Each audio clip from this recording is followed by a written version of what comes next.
Good morning and welcome to Elections Online 2023. 5 independent digital media news organizations have come together once again to give you election results as they roll out. Stay with us for the next 8 hours as we give you calm, steady, reliable commentary and analysis on election results across 4 states. You heard me right. We're going to be live for the next 8 hours straight up without any ad breaks because this show is powered by people.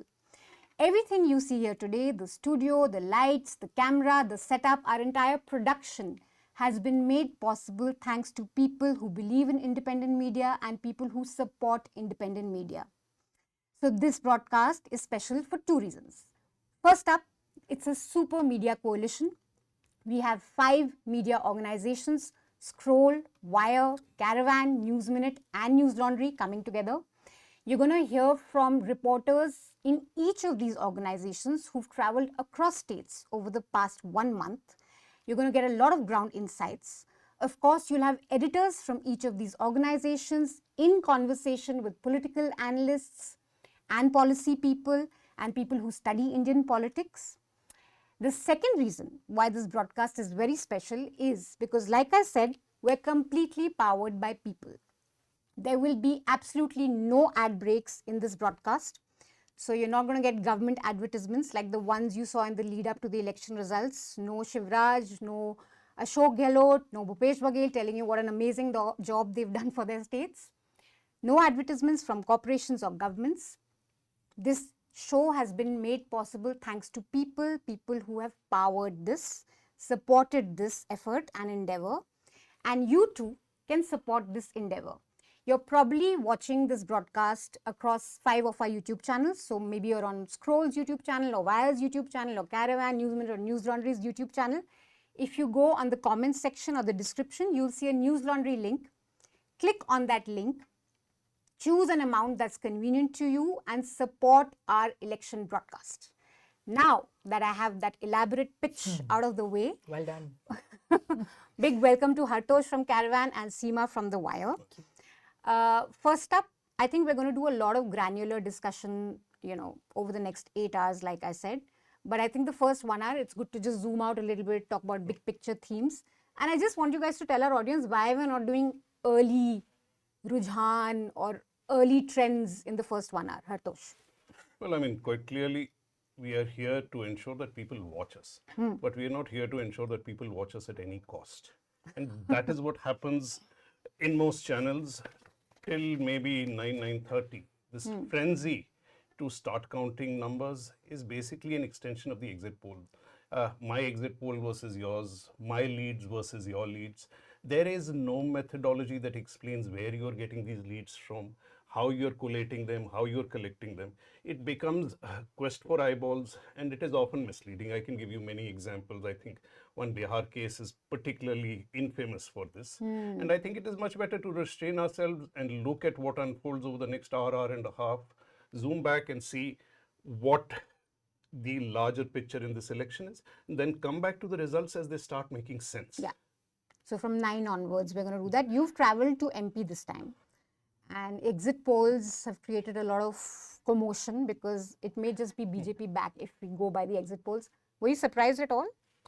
Well, at least 1 or 2 of the exit polls, but since we have now 10 or 15 exit polls, I think 3/4 of them are going to be very surprising.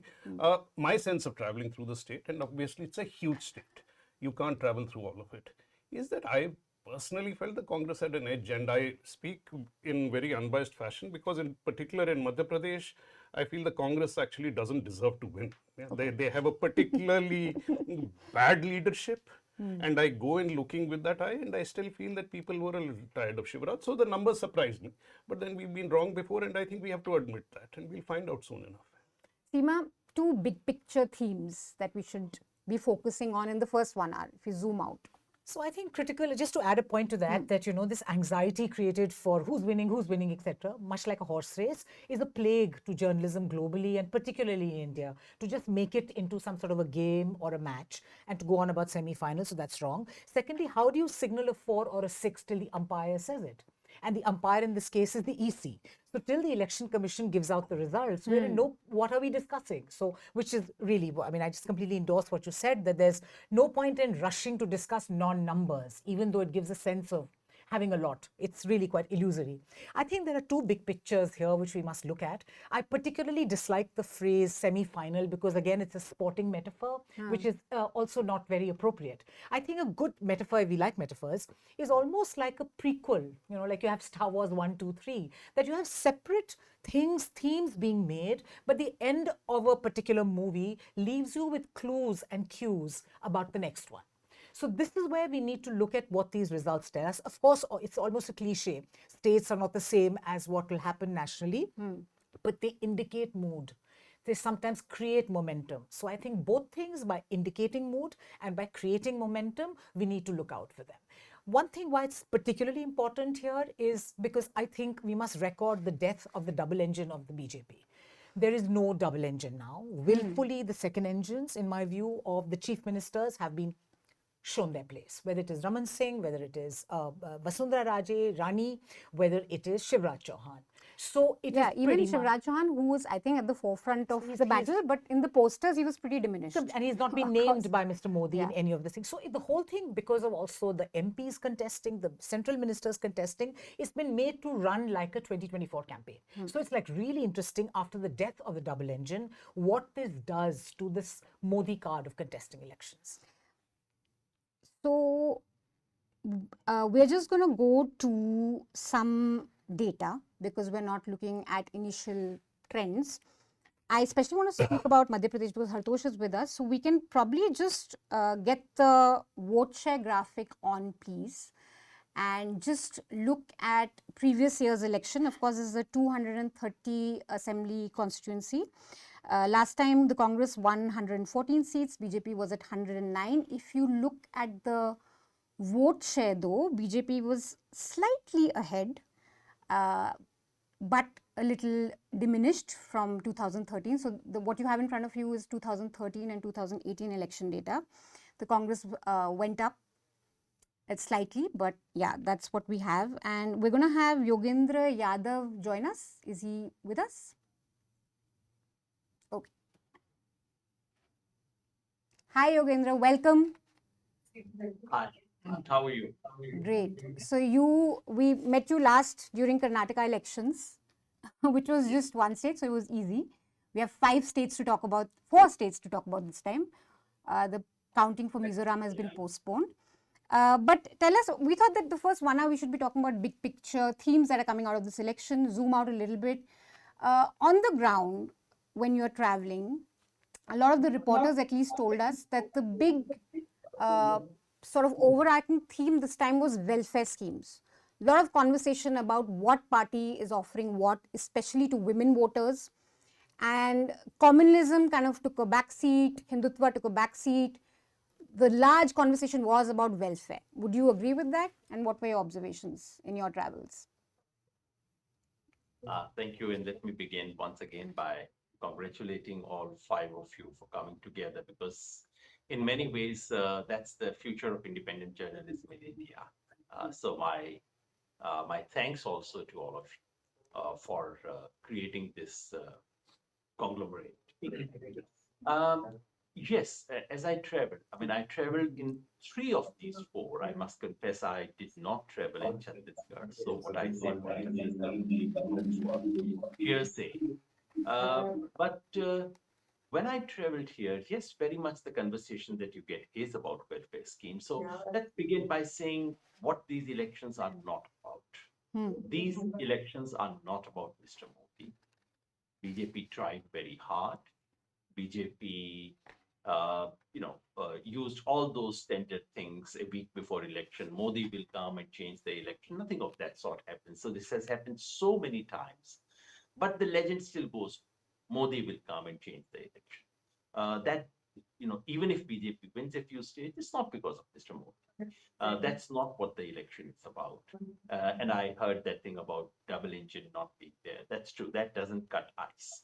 Now, in all the 4 states, it is not that people are saying the government didn't do any work. Let's begin with Telangana, where I expect nothing short of a wave this time, and that's what I saw. So let's see what the results say. My observation, as I said, then I wrote and said this is clearly a wave. But even there, voters do not say that, look, he didn't do anything. So that standard thing of throw the rascals out did not exist. They said, yes, he brought current, he brought water, he brought roads, but that's all right. Ho gaya iska kaam. Now it's turn for someone else to come. So there was that sense. There was that sense in Rajasthan too, where Ashok Gehlot could well win this election. However, the mood was, yes, he's done a few things. Yes, his schemes are very good. मगर यहाँ तो रोटी पलटती.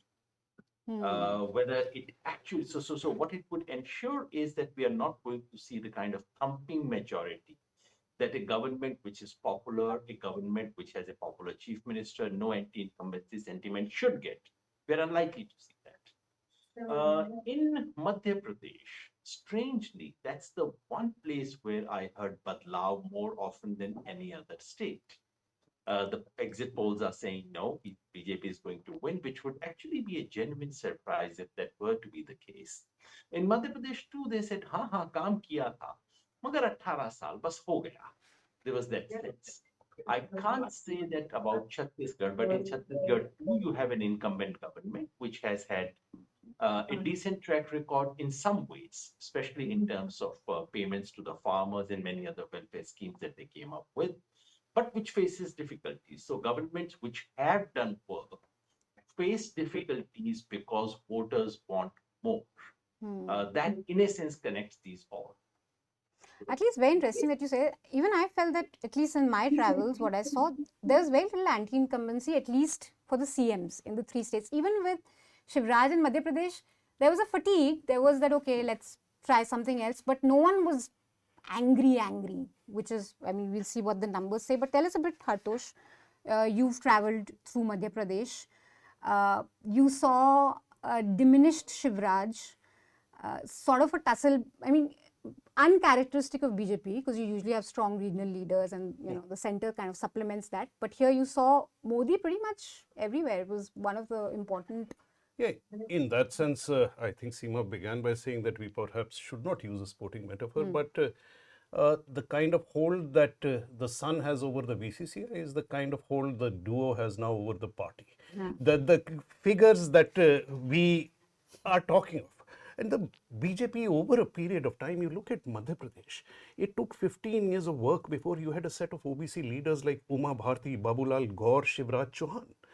Today you look around and you are still in that era. Modi is doing what the Congress has done over the last 40 years, starting from the Indira Gandhi era, diminishing leaders with their own support and their own base, and this is being deliberately done. Shivraj is not to be projected. No projection in Chhattisgarh. Vasundhara, who by far is the most popular person on the ground, is not the person who's projected in the BJP. So the idea is very clearly that in these results, as ever, you will see that there will be a lot of credit that will go to Modi if the elections come through. And if the elections are lost, of course, I mean, these people, there was this anti-incumbency, Gehlot has done great work, Baghel has done great work. So there's always this excuse that is available. And in Madhya Pradesh, this was particularly the case. Here, people are tired of Shivraj, but nobody dislikes Shivraj. That is one of the things that has quite evident in what has come out. And I think in all these states, while we are seeing a lot of focus on delivery, I think it's only in Rajasthan that you are seeing schemes that have been crafted out with some care for the future, health, education. Otherwise, there's a competition for distributing resources, which I don't think is clearly thought out. It is that everybody must offer something and you must offer it in competition. So in some senses, it was like not an election of competing visions. And it is only in Rajasthan that the Congress avoided falling into the trap of Hindutva over and over again. Kamal Nath is a man, RSS people in Madhya Pradesh told me will be very happy that he wins the elections. And in some ways, the language he speaks is the language even the BJP was not speaking in Madhya Pradesh. So you see that there are no competing visions in states like Madhya Pradesh. It's a very interesting point you make of lack of competing visions. I'm going to quickly come to Seema, and then Gilles Vernier has joined us, so we'll go to him. Somebody actually in Rajasthan, so we talk about BJP diminishing, regional leaders, but Congress, at least if you look at the Rajasthan election, very out of character election, because Ashok Gehlot, even his campaign didn't have INC colors, it was pink. It was his face throughout. Sonia and Rahul Gandhi made an entry very late, I think maybe on posters 2-3 weeks before the election. It was really very much about Gehlot. So, I mean, I thought Rajasthan was like really interesting because all the state leaders had almost delinked from the central leadership, whether it is Sachin Pilot, Gehlot or Vasundhara Raje. They had very little sort of backing, if you like, or the back of central leadership. So it almost seems like, I mean, Rajasthan is emerging as a very interesting autonomous model almost in the Hindi belt. Because as Hartosh said, we need to differentiate between just offering a Ladli Behna in Rajasthan to offering health, to having a completely different vision about gig workers. So there is a kind of a thought through idea of an economic model. And also we must not forget what Gehlot told, I think, the Hindu, that he believes in a gardener's model, which is a very interesting mixed metaphor, which is a reference to the community he happened to be born in as well, that I believe in a Mali model where all kinds of flowers should blossom. So, I think Rajasthan sort of offers a lot to the Hindi belt, which is why for reasons of, as you said, leaderships kind of running on their own, as it were, not really looking up to some ala kaman. And the kinds of schemes in the Hindi belt, it's the first time. So we should be looking at that very closely. But I think Ashok Gehlot's campaign got probably the least amount of kind of support from the centre in terms of rallies, at least. The central leadership's rally. Yes, precisely. Yeah. So it'll be interesting to see. We have Pooja Prasanna joining us from the news unit. And Gilles. Hi, Pooja. Hi. Where are you joining us from? We can't hear you. You have to unmute yourself. I hope I'm audible now. Yes, you're audible. Where are you joining us from? Bangalore? I am back in Bangalore, yes. Oh, great. So, Tracking Telangana from Bangalore. how excited are you about Telangana? Because when we were there, my God, I think we got trolled quite a bit because of the 2 videos we put up, because it was mostly people just unhappy with the BRS, and we were accused of being like, I don't know, paid trolls or something. But there was a lot of, clearly you could, we, obviously journalist's job is not to predict who's going to win or not, but we could clearly sense that there's dissatisfaction, unhappiness. And now if the exit polls are anything to go by, it's going to be a Congress sweep, at least some are claiming so. We'll see what the results say. But tell me, how excited are you and what are you looking out for Telangana? If we'd had this conversation 4 months ago, we wouldn't even consider Congress being in the reckoning. It was almost given that BRS will perhaps come back to power for a third term. So the very fact that Congress has come this close, whether they win or not, I'm not going to predict. But that in itself, I think, is a huge indicator of what's been happening in Telangana the last 10 years. Quickly, I want to just touch upon the Telangana sentiment that is spoken about so much. What I found on the ground is it's very much still present, but it's kind of evolved from what it was, say, 10 years ago or 5 years ago. Because the statehood has been achieved. So the question is, what next? Has there been uniform development? Hyderabad is one place where BRS still has a lot of backers because they have developed the city. It has changed from what it was before, but it was work in progress. Chandrababu Naidu developed Hyderabad, so did YSR Reddy. So, outside of Hyderabad, people still feel that they're being ignored and neglected. The very core of Telangana was that they were being ignored when they were a part of the larger Andhra Pradesh. So there is that sentiment in nooks and corners of the state. And I feel like that is one of the main reasons why people have come out and spoken against KCR in such large numbers. Because in the past, when I have reported from Telangana, there was anger, Manisha, no doubt. The kind of people that we spoke to in the panel, they have been people who have been speaking out against KCR. But there was this impression that he is invincible. Yeah. So what if you're angry with him? He cannot be defeated. Now, that image has been shattered, I think, this election. A question for Pooja. Yeah. Pooja, how significant is it that, the Congress doesn't do brilliantly versus people who've left its party and set up regional outfits, especially those who are so powerful that they change their name from Telangana to the Bharatiya, who have very clear kind of national Though ambitions. everyone still says TRS there. Well, okay, that's interesting. So how do you see the Congress kind of running up from behind and getting into this position to challenge the BRS or TRS? Yeah, a whole host of factors have worked in favor of Congress, but yes, it is mostly anti-incumbency vote that the Congress is leveraging. We saw several other parties, smaller parties, including Y.S. Sharmila's YSRTP, and also an outfit that supported, that fought for the Telangana movement led by Professor Kodandaram. All of them put their weight behind the Congress. So that would have done them a lot of good. That was, I think, the primary reason. Bharat Jodo, in small measures, could have not, if not in terms of public perception, it could have at least, built the morale of the cadre, because this is a state.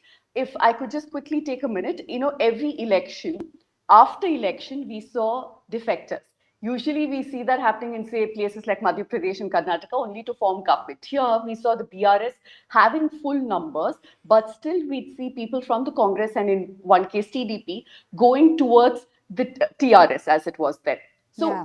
there was no opposition. So for the Congress, they had to build it almost from scratch. The cadre had left because they thought it's a lost cause. The leaders had left. There was a joke saying that, the Congress has sleeper cells of KCR whenever he wants them to just come to TRS and they just walk. That's not happening this time around. The swing is the other way.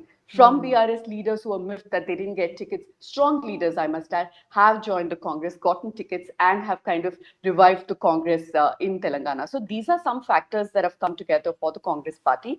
But the fact remains that even their most prominent face, Revant Reddy, is not originally a congressman. He was from the ABVP TDP, leader, yes. came and worked really hard on the ground. I must give him credit for that.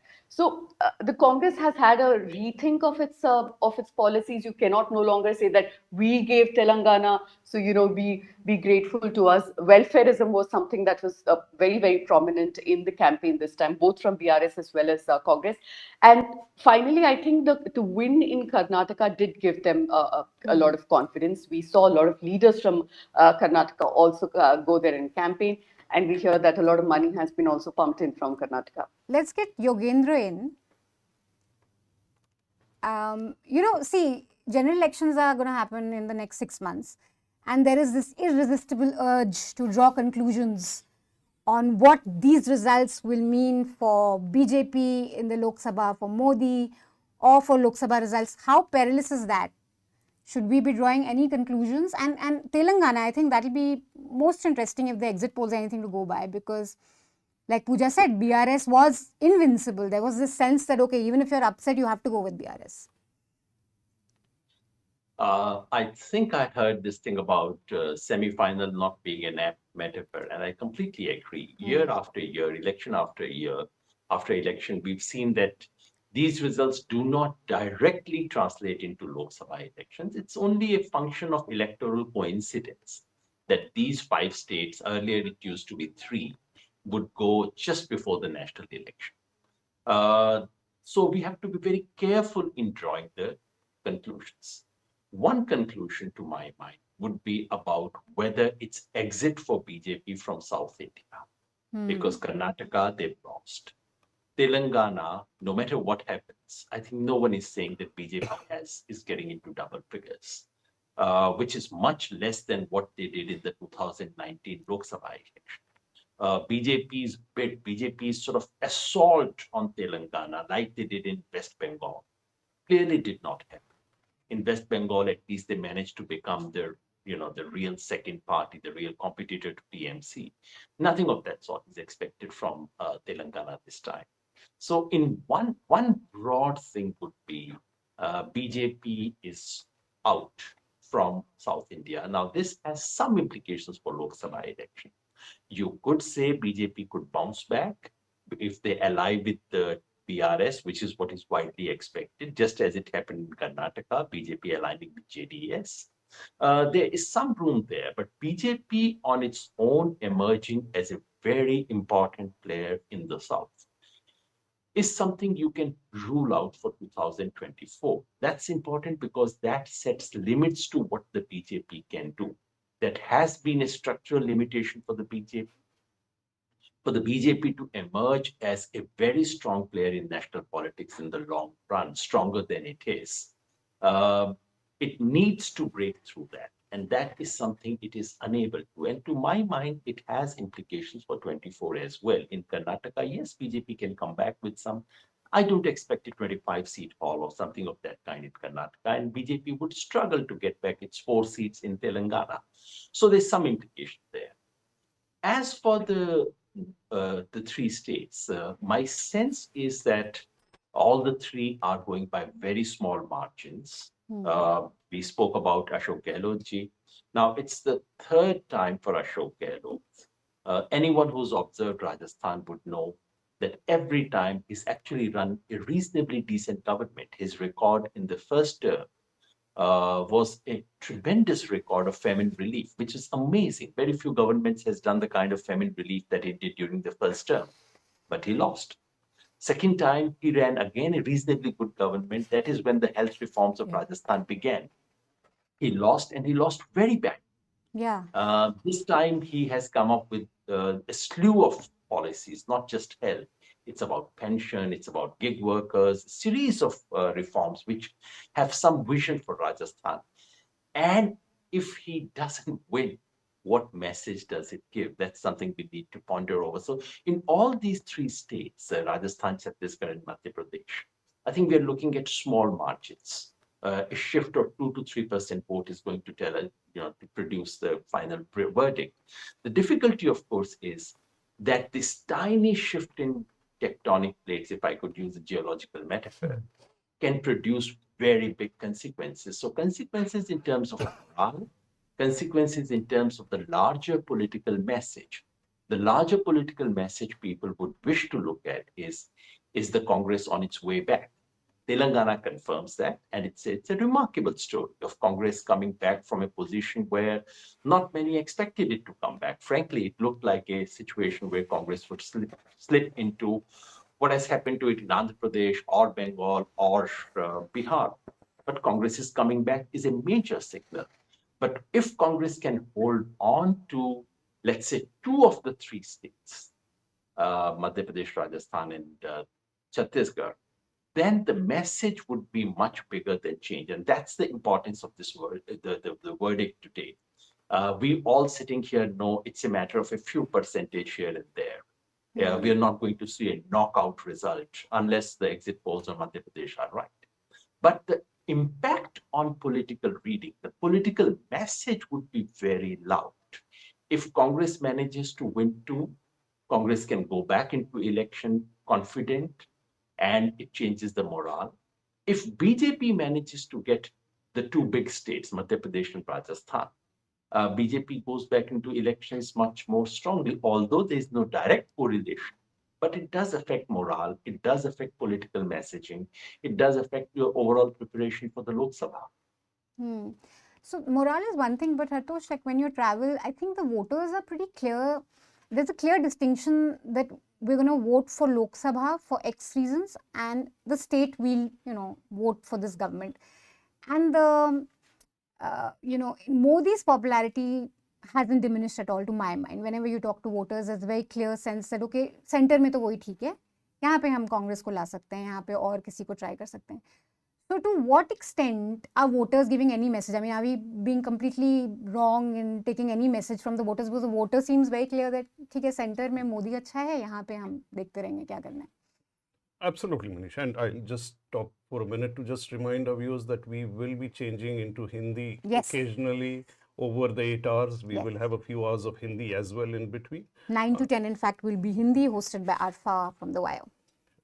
I think what is clear from conversations, and I mean, these are anecdotal, but from small villages to sort of towns, bazaars, offices, Modi remains undiminished in at least the Hindi belt, in the sense that I know, I think it's probably true of Rajasthan, but in Madhya Pradesh, it is certainly the case.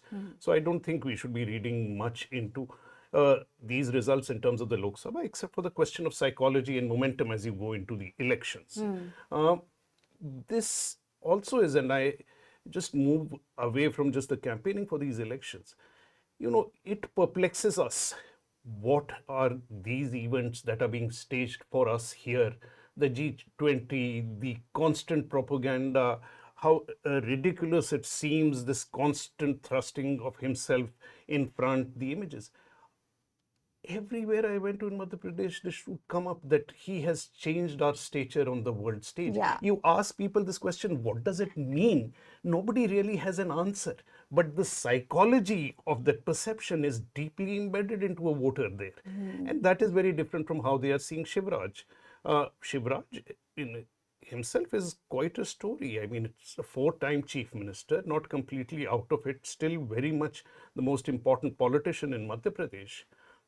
And I think it would be interesting to see post the results, however they come out, how the BJP handles who today, in a genuine sense, in terms of being tied to his community, the most important OBC leader they have in the Hindi belt in this side. I'm not talking of UP, because I think OBC politics, and we haven't yet come to that, is going to be one of the central themes as we go into the Lok Sabha, and we have seen glimpses of that in these elections. I think we will discuss that a bit further as we go along. In fact, I just want to underscore this point that Hartosh made about this sentiment of India having arrived at the global stage, that we've made it and that somehow this will percolate down to us and we'll also do well. And Modi is taking care of the big picture India story. Chief ministers, states can then take care of our needs. It's a big sentiment. Would you agree with that? It's a great strategy. So I agree that that's a strategy in place. But I have views on for how long can I play the same card on the table. So I'm still thinking about it, that is it capital that diminishes? Is there diminishing returns to it? Or is it something you can keep throwing on the table and people will keep buying it? And I think our own political history tells us that there is some sort of a limit to that kind of capture. Because even when Indira Gandhi in 1977 loses the election, she doesn't really lose her popularity. So she, of course, like stages a remarkable comeback in 1980, but that's quite dramatic. But she doesn't really lose her popularity. So in India, there is a certain amount of tensile strength that cult leaders or phenomenally charismatic politicians do acquire, which doesn't mean that they don't lose the election. So I think what's a big change in terms of governments, should it happen, and the defeat of the BJP in states would do is, it just kind of creates chaos. Like here in the studio, if people standing behind the camera started jumping around, there were suddenly things happening. It may not interrupt our broadcast, but it shifts. I mean, I like the geological metaphor that Yogendra used. Tectonic plates also play a role. And also, we must remember one thing. Holding on states for Mr. Modi is very important. This is something that has been learnt by the BJP after 2017, because he derives his power from saying that I am elected by the people. All other institutions, whether they're courts, media, whatever, don't say that. They cannot say that because they're not elected by the people. The only ones who can say that are the state chief ministers. We've been elected by the people too. So that offers a counter. So I don't think Mr. Modi relishes to be the sole BJP sort of elected person, to be surrounded in this sea of non-BJP chief ministers. So that sets into motion other things. Other pieces of the chessboard start walking around, you see. Even the king feels that he's safe in the castle. So I think it's interesting, and politics is all about the art of the possible, or the momentum, as Hartosh says, that gets triggered by events. So Yogendra Yadav has to leave, but let's just quickly go to him. Thank you so much for joining us. He'll be back. Yeah, you'll be back. But do you want to just add in on this sentiment of India doing well under Modi? And isn't that, I mean, we call out the propaganda on television news, we look at the real numbers, but it's fantastic politics in some ways, right? To instill this sense of hope. And like Hartosh said, when you question them why, how has India arrived, what are the reasons, there's just a belief. There's a strong sense of belief, and that really is what seems to be working for them. Well, propaganda works. And true, it works. Yeah, that's exactly what I get to hear when I travel. 2 or 3 things. And people would say, अच्छा यादव जी, बाकी सब बातें तो ठीक है, इतना तो आप मानते हैं ना कि देश की इज्जत बढ़ गई है. I say, अच्छा मान लूंगा, आप बताइए कैसे? So देखिए, जब प्रधानमंत्री जाते हैं, इतनी बड़ी रैली होती है.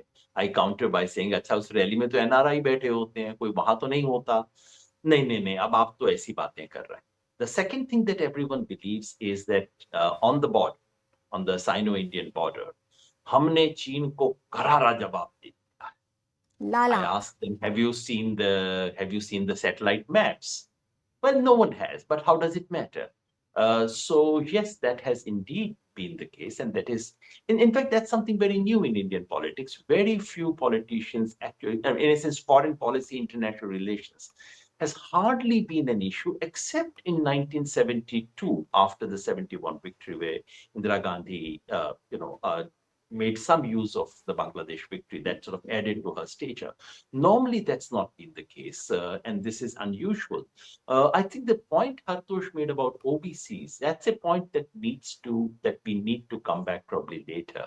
But it's an important point because in Madhya Pradesh, for the first time, I sensed a little OBC wave. So Mandal is entering Madhya Pradesh for the first time. The real question was whether Congress would be able to connect to that. I personally felt that Congress didn't manage to connect to that possibility very well. There was a possibility. Congress didn't do that well. In Chhattisgarh and Rajasthan, on the other hand, Congress has seemed to have a better connect with the OBC. In Telangana, BJP made the BC into a question. They don't call it OBC, it's the BC in Telangana. BJP tried to make that into a question. Didn't work that well for the BJP, but BC question is going to dominate Telangana politics because that's actually the dominant community. It's not seen in the leadership, but it is very much going to be the question of future of Telangana politics. So in some ways, the rise of the OBC and connected to this demand of caste census, which didn't play out very well in this particular election, but for the national election, caste census, OBC, that's a question that we should pick up some signals about during the course of the day. Great. Thank you so much, Yogendra, for joining us. We'll see you again when we have some numbers streaming in. For those of you who've just tuned in, we're not going to talk about early election results or early trends because postal ballots are being counted right now. There's no point getting excited about it. Sometimes it goes horribly wrong also because people get very excited about the numbers that are just streaming in and already call elections at 9 o'clock. We're not doing any of that. We're just going to have some big picture conversations from 8 to 9. That was our idea. And we have Giles joining us now, who's Senior Fellow at Center for Policy Research. Is he with us? Hello. Hi, Giles. Welcome. Hi. Good morning. It's good to be back. Yeah. So we've been talking about, personality politics, the cult of Modi, how it hasn't been diminished at all. And one could argue that, regional elections are pretty much about different competing models of governance. But is that really true if you look at this election? Because you see a Shivraj, who the exit polls are anything to go by, he may just come back. He fashions himself as this mama, who cares about women, who's their protector. The bulldozer mama, I think, didn't really work because he started off with that, but then close to the election, that disappeared. It became more the caring, loving mama that you can look up to. You look at the advertising by state governments, it's been stunning, I think, in the lead up to this election. All Chhattisgarh, Rajasthan and Madhya Pradesh and BRS also. So there is that sense that you have to project yourself as this person and fashion yourself in that Modi kind of, state alternative. Your thoughts? No, you're right. And in many ways, everyone is sort of emulating, the same model and producing, their own version of the same kind of, political figure. What strikes me is that there seems to be more differences of model of governance between states than within states. And that within states, BJP and Congress may not be as differentiated as one, can imagine.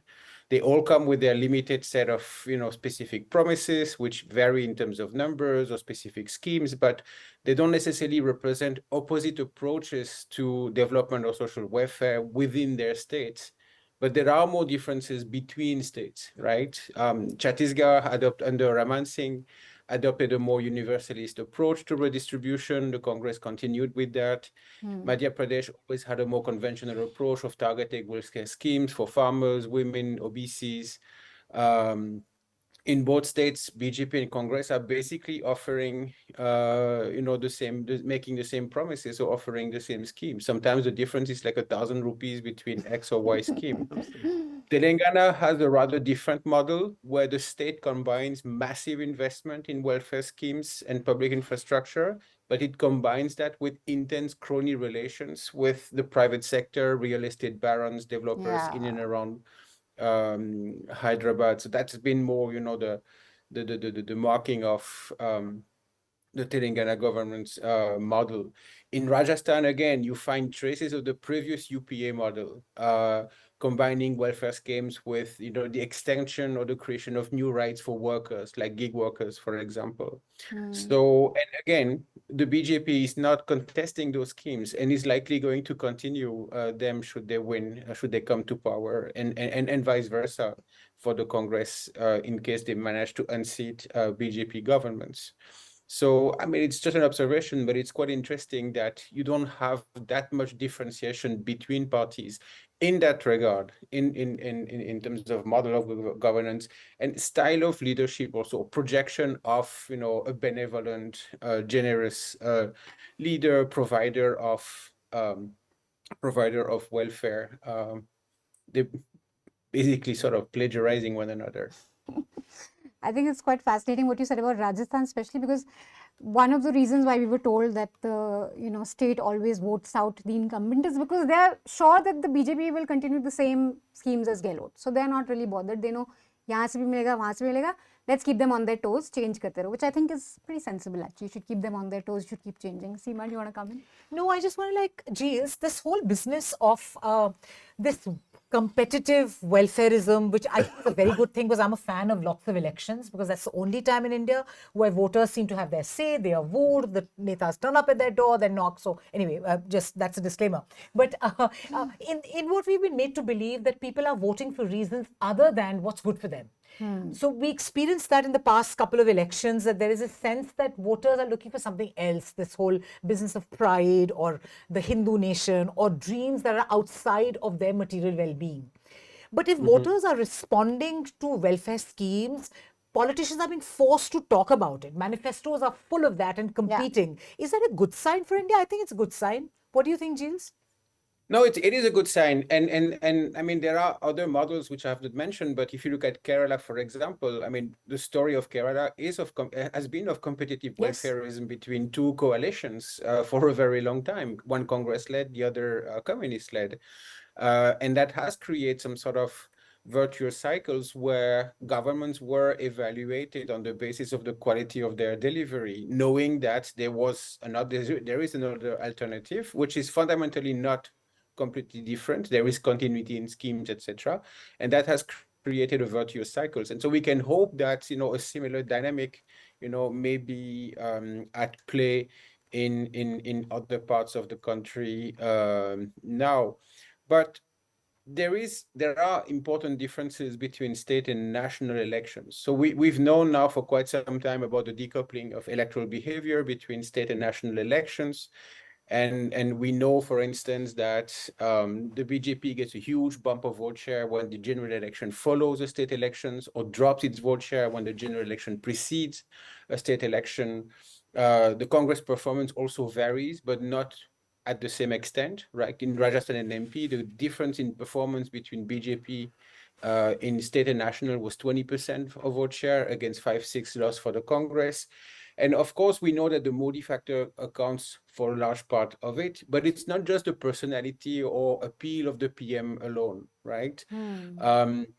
One argument that we could make is that state and general elections are fought along different logic of mobilization and accountability. So national versus regional issues.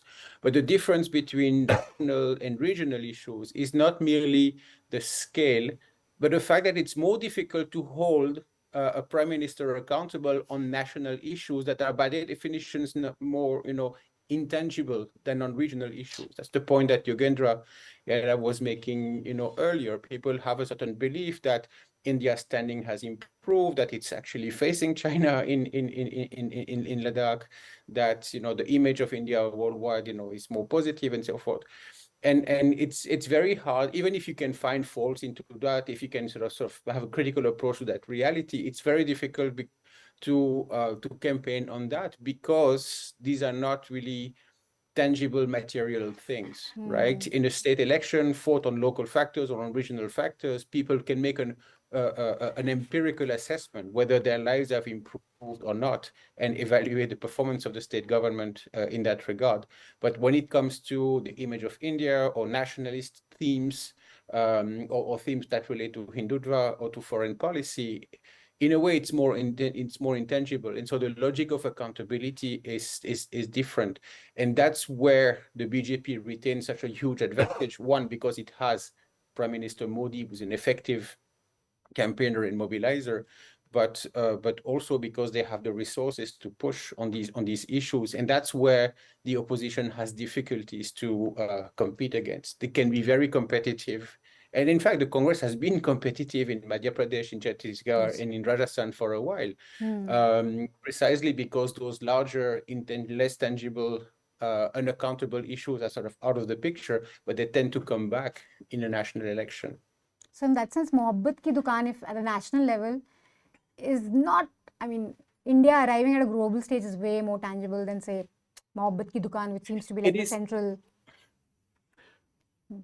Well, of course. Yeah, it is Yeah, Gilles, go ahead. Tangible in the sense that it's hard to counter with, empirical evidence or empirical fact, right? It's tangible. It's real in terms of perception, right? The belief is real, and therefore it performs its effect, right? But it's much harder to sort of confront the prime minister on the fault in the approach to the Ladakh situation, for example, than to criticize the chief minister on the functioning or dysfunctioning of a scheme, right? In a way, it's maybe tangible is not the best word, but maybe material versus immaterial. I don't. Hartosh, you coming? Well, yeah. I mean, one is, of course, I think people will keep asking us for results, yes, and I think we have to repeat that it doesn't make sense to look at it. I understand the curiosity. I'm driven by it myself. So I would suggest please switch to some channel, look at the numbers now, laugh at them later, and come back to hear what makes sense right now. But are the results even there? I'm trying to no, the election commission, but the channels are all showing their numbers, of course. But the umpire has not. But the umpire has not signaled anything, right? Yeah. So but we will have results. Doesn't mean we won't have results. There will be a curiosity. When there are results, we will have them. But there is, I think in all this talk about development, etc., and that there is something still substantial at stake going ahead in what we take away from these elections. Whatever the results of these elections, look at the differences in the states. And I want to emphasize this, even if it's a point that will be made over and over again, that in Madhya Pradesh, you have a 4-time chief minister, people tired of it, and the Congress is still struggling to take that state. In Chhattisgarh, in Rajasthan, you have something else. You have 2 chief ministers already in power making a fight of it. Is there a difference? Yes, there are substantial. Both are OBC leaders from the state. Kamal Nath is an outsider, an upper caste leader with no direct connect. You are also in desperation in Madhya Pradesh, and to some extent in Chhattisgarh, Gehlot has largely steered clear of trying to sound exactly like the BJP on the Ram Mandir. So the question is, what is the messaging that the Congress will take out of this? Yeah. In the end, the BJP is still messaging. Shivraj started as the bulldozer mama. He realized that because there is an anti-incumbency feeling, that is not going to work. But there was Balaknath riding a bulldozer to filing his nomination in. And once the election results are in, the BJP may fight on development. If you go back to 2014, the BJP was supposedly fighting this election on development. They've given anything but. It's a core Hindutva message that they delivered to the country. If Balaknath is your chief minister tomorrow, what was the point of the messaging of development that we are dwelling on today? So there are substantial issues at stake. And I don't think the Congress has clear answers of vision to that at all. And they are doing mixed messaging in a way that does not suggest that they have the ability, unlike in Karnataka, to actually understand how to deal with this particular issue. Great. So we're quickly going to go to Pooja. Thank you so much for joining us. But one very, very quick question, if you can answer very quickly.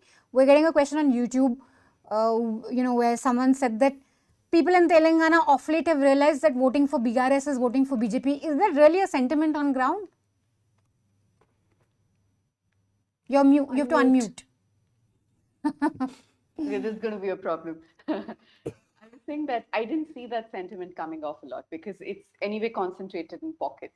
And there isn't as much anger against the BJP on ground either. So even if people did think that, oh, unlike in Karnataka, we did see Congress calling JD as the B team of BJP, and that did work in swaying the minority votes. So to that extent, yes, maybe the minorities outside of Hyderabad did vote for Congress because they did not want to vote for BRS. But beyond that, I do not see Not voters such a strong being sentiment. really, not Great. really Thank you so much for joining us, and we're going to see a lot of you in the coming few hours. Giles is still with us, so we can just have one last quick question thrown at him before I leave for my coffee break. This irresistible urge to link 2024 to the results and read messages that the voters may not be giving to anyone. How perilous is it? Yeah, I mean, we have to be, you know, extremely cautious because there are fundamentally different elections. We know that there are great variations in how people vote between state and national elections. They're not fought exactly, you know, on the same issues. And also, I mean, in this particular case, for the most part, these were, at least, you know, in the Hindi belt, these were BJP Congress head-to-head contest. Yeah. Major Congress allies remain distant spectators. And experience from the past shows that the BJP tends to get a bump unless, you know, the Congress does something dramatic in the next, you know, few months. In all likelihood, this is going to happen again, but Indian voters always retain a capacity for surprise. And so being, you know, neither an economist or an astrologer, I would refrain of making any Or a geologist. prognostic Yeah. in 2020. Oh, that reminds me, we're missing an astrologer on this show. We should have we an can always do astrologer like some moon television gazing. news channels. Yeah. So sorry, Manisha, just before you wind up, Yeah. you have half a second, is to just kind of make a pitch again to what Hartosh said, to make a case again for the importance of these elections. They may not be semi-finals, but imagine a scenario if the Congress loses all states. Or, you know, how does will it do its to the campaign card? be? What does it do to the mood? There's a message there. If the BJP loses all, there's a clear message there. In case Congress loses Rajasthan, wins Madhya Pradesh by a huge margin, there's a message then what the Congress campaign would be for 2024. So, you know, with Telangana, I think it goes beyond the south. It's like a gateway to the east. It's a message to all other regional leaders who are sitting on the fence. They suddenly need to be wary of the Congress. So I think there's a lot of like important cues which will be thrown out by these polls. So we must really pay attention. Yes. What those are is the, I think will unfold in the hours to come. And we're going to do a lot of that granular discussion in the coming hours as the results roll out. You will have numbers thrown at your screen and we will be discussing them as soon as we start getting reliable numbers. Like I said, calm, steady and reliable. That is what our attempt is going to be. I'm going to go now for my coffee break, and Arfa from The Wire is going to be hosting the next segment in Hindi. So that segment is going to be purely on Hindi. You're going to get a lot of numbers. And we're going to leave you with some ground reports that reporters from each of our organizations have done. Do catch them. Remember that we've been able to do this, a lot of our reporting, because we've been supported by people who believe in independent media, who believe, more importantly, in paying for independent news and independent media. So do support us. There will be a link wherever you're watching this video. There'll be a message in the description of the YouTube. There'll be a link. Click on it. Choose an amount that you like and support our election coverage. Thank you so much for tuning on at 8 a.m. in the morning while we're not screaming and shouting and telling you who's winning. So thank you for that. Stay tuned. We'll have a lot coming for you in the next 7 hours. I'm in Chhattisgarh and it's election season in this central Indian state. And behind me, as you can see, is the crop that is central to the election campaign this year, paddy. In fact, paddy has always played an important role in Chhattisgarh politics. In 2018, the Congress managed to dislodge the BJP on the basis of a paddy-related promise. It said that it would procure paddy at rupees 2,400 from farmers in the state. That's rupees 600 more than the minimum support price that the centre offers. And it's a promise that the Congress government has lived up to in the state, as farmers here acknowledge. हाँ वो तो 2 साल के bonus है रमन देवे नहीं करी और तेने मुहारी से का ये बेचारा सबोल दे दे। बघेल जी से हम खुश है सर, बघेल कुछ अभी तक नहीं रोका है, धान का बोनस भी दिया है sir. In response to that, the BJP this time has, in its Ghoshna Patra manifesto, has said that it would buy paddy at rupees 3,100 per quintal. But not to be left behind, the Congress in its manifesto has now said it will buy paddy at rupees 3,200, 100 more than the BJP has offered. Paddy, as you see, is at the heart of the elections this year in Chhattisgarh, and it's probably this crop that will decide the fate of the political parties in the state.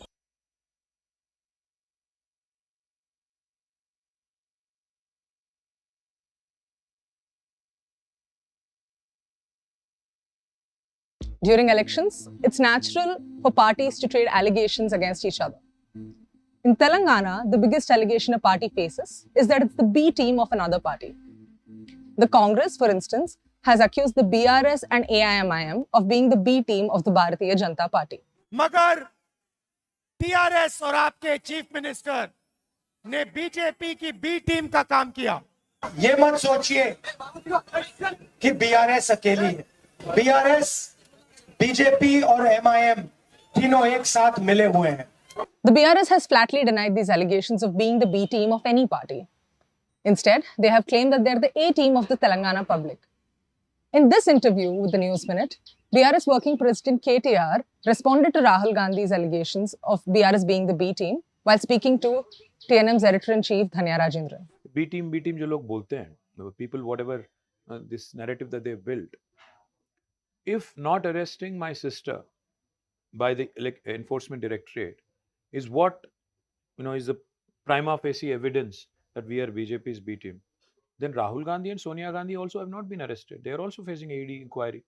So इसका मतलब क्या हुआ? BJP के B team है Congress. While the Congress has accused the BRS, the BJP and the AIMIM of being hand in glove, the BJP has thrown a counter allegation of its own, claiming that the BRS, Congress and AIMIM are the ones who are working together. What does the AIMIM make of these allegations? Listen to what its party chief Asaduddin Owaisi has to say. But the fact that it is forcing the Prime Minister and the Congress leaders to talk about us, to criticize us, I feel that, we have hit the arrow where it hurts. But the B team saga does not end there. Owaisi has accused Congress President Revant Reddy of being the B team of the RSS. Revant was a member of the ABVP during his college days, and Owaisi alleges that association has still continued. In fact, in this election, he nicknamed Revant Reddy RSS Anna. But who is whose B team? Well, that is for the Telangana electorate to decide while they cast their vote.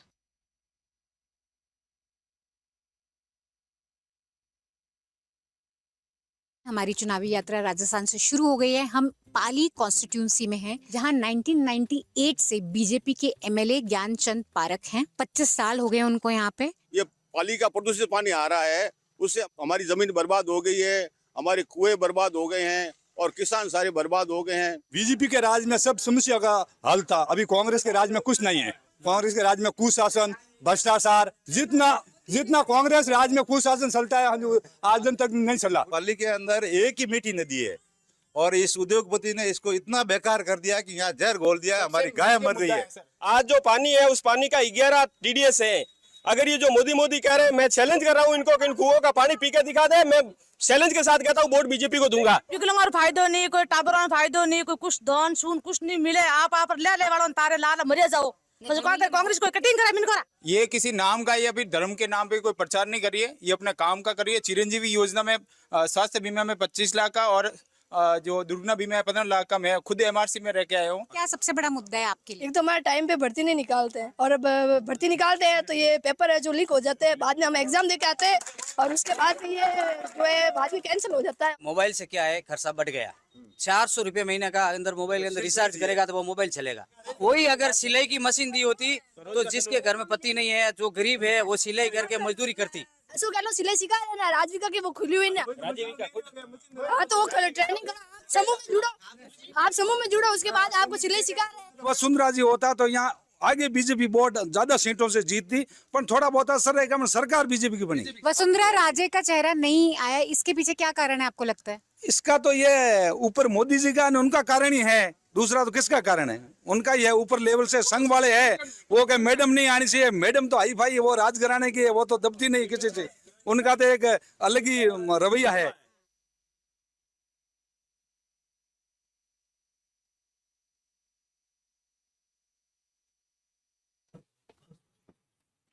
नमस्कार, बहुत बहुत स्वागत है आपका इस खास चुनावी coverage में। आपने सत्ता का राजनीतिक गठबंधन तो बहुत सुना होगा, लेकिन ये मीडिया का गठबंधन है। अक्सर आप लोग कहते रहते हैं कि क्यों नहीं गोदी मीडिया के खिलाफ आप तमाम सच्चे ईमानदार पत्रकार एक हो जाइए। हमने आपकी बात सुन ली और आज हम यहाँ हाजिर हैं।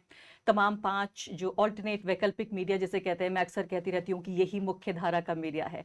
आज जब 5 राज्यों के चुनाव हो रहे हैं तो हम कोशिश आपको करेंगे सटीक खबरें देने की। हम बहुत जल्दी रिजल्ट्स देने की कोशिश नहीं करेंगे, क्योंकि हम जानते हैं कि हम बहुत ज़्यादा दौड़ भी लें तब भी जो हमारी मंजिल है वो वही है, तो मंजिल करीब नहीं आएगी सिर्फ दौड़ लेने से। राजस्थान, मध्य प्रदेश, तेलंगाना, छत्तीसगढ़, ये 4 राज्यों में कम से कम जो चुनाव हो रहे हैं महत्वपूर्ण, उनके नतीजे हम आपको आज बताने वाले हैं। कई खास मेहमान हमारे साथ स्टूडियो में मौजूद हैं। जो 5 न्यूज़ ऑर्गेनाइजेशंस हैं उनके नुमाइंदे यहाँ हमारे साथ स्टूडियो में मौजूद होंगे, जिनके जरिए मुद्दों को हम समझेंगे। तो स्टूडियो के गेस्ट के अलावा हमारे साथ फील्ड में रिपोर्टर्स भी मौजूद हैं। तमाम तरह के आंकड़े हमने आपके लिए जुटाए हैं, ये सब तो बताने के लिए कि कौन जीत रहा है, कौन हार रहा है। लेकिन लोकतंत्र में और लोकतंत्र की चुनावी प्रक्रिया की सबसे खास बात यह है कि इस जीत और हार में छिपी हुई जो महत्व है, जीत और हार का जो महत्व है लोकतंत्र के लिए, उसको समझाने की हम कोशिश करेंगे। कहा जा रहा है बार बार कि सत्ता का सेमीफाइनल है, 2024 से पहले 2023 सब कुछ तय करने जा रहा है। लेकिन मैं कह सकती हूँ ज़रूर कि फील्ड में ज़मीन पर उतरकर जब जनता से बात करते हैं तो लगता है कि मीडिया की कहानी अलग है, जनता की कहानी अलग है। जनता इस बात को बिल्कुल अलग तरीके से देख रही है। स्टूडियो में मेरे साथ हरतोष सिंह बल मौजूद हैं कैरावान से, इसके अलावा अतुल चौरसिया न्यूज़लॉन्ड्री से, शुएब दानियाल साहब मेरे साथ स्क्रोल से मौजूद हैं, और ग्राउंड पे मेरे साथ 2 रिपोर्टर्स इस पूरे 1 घंटे के दौरान मौजूद रहेंगे, इरम आगा कैरावान से और प्रतीक न्यूज़लॉन्ड्री से। तो ये 5 मेहमान और मैं द वायर से, तमाम लोगों के जरिए आप तक हम सही खबरें पहुंचाने की कोशिश करेंगे।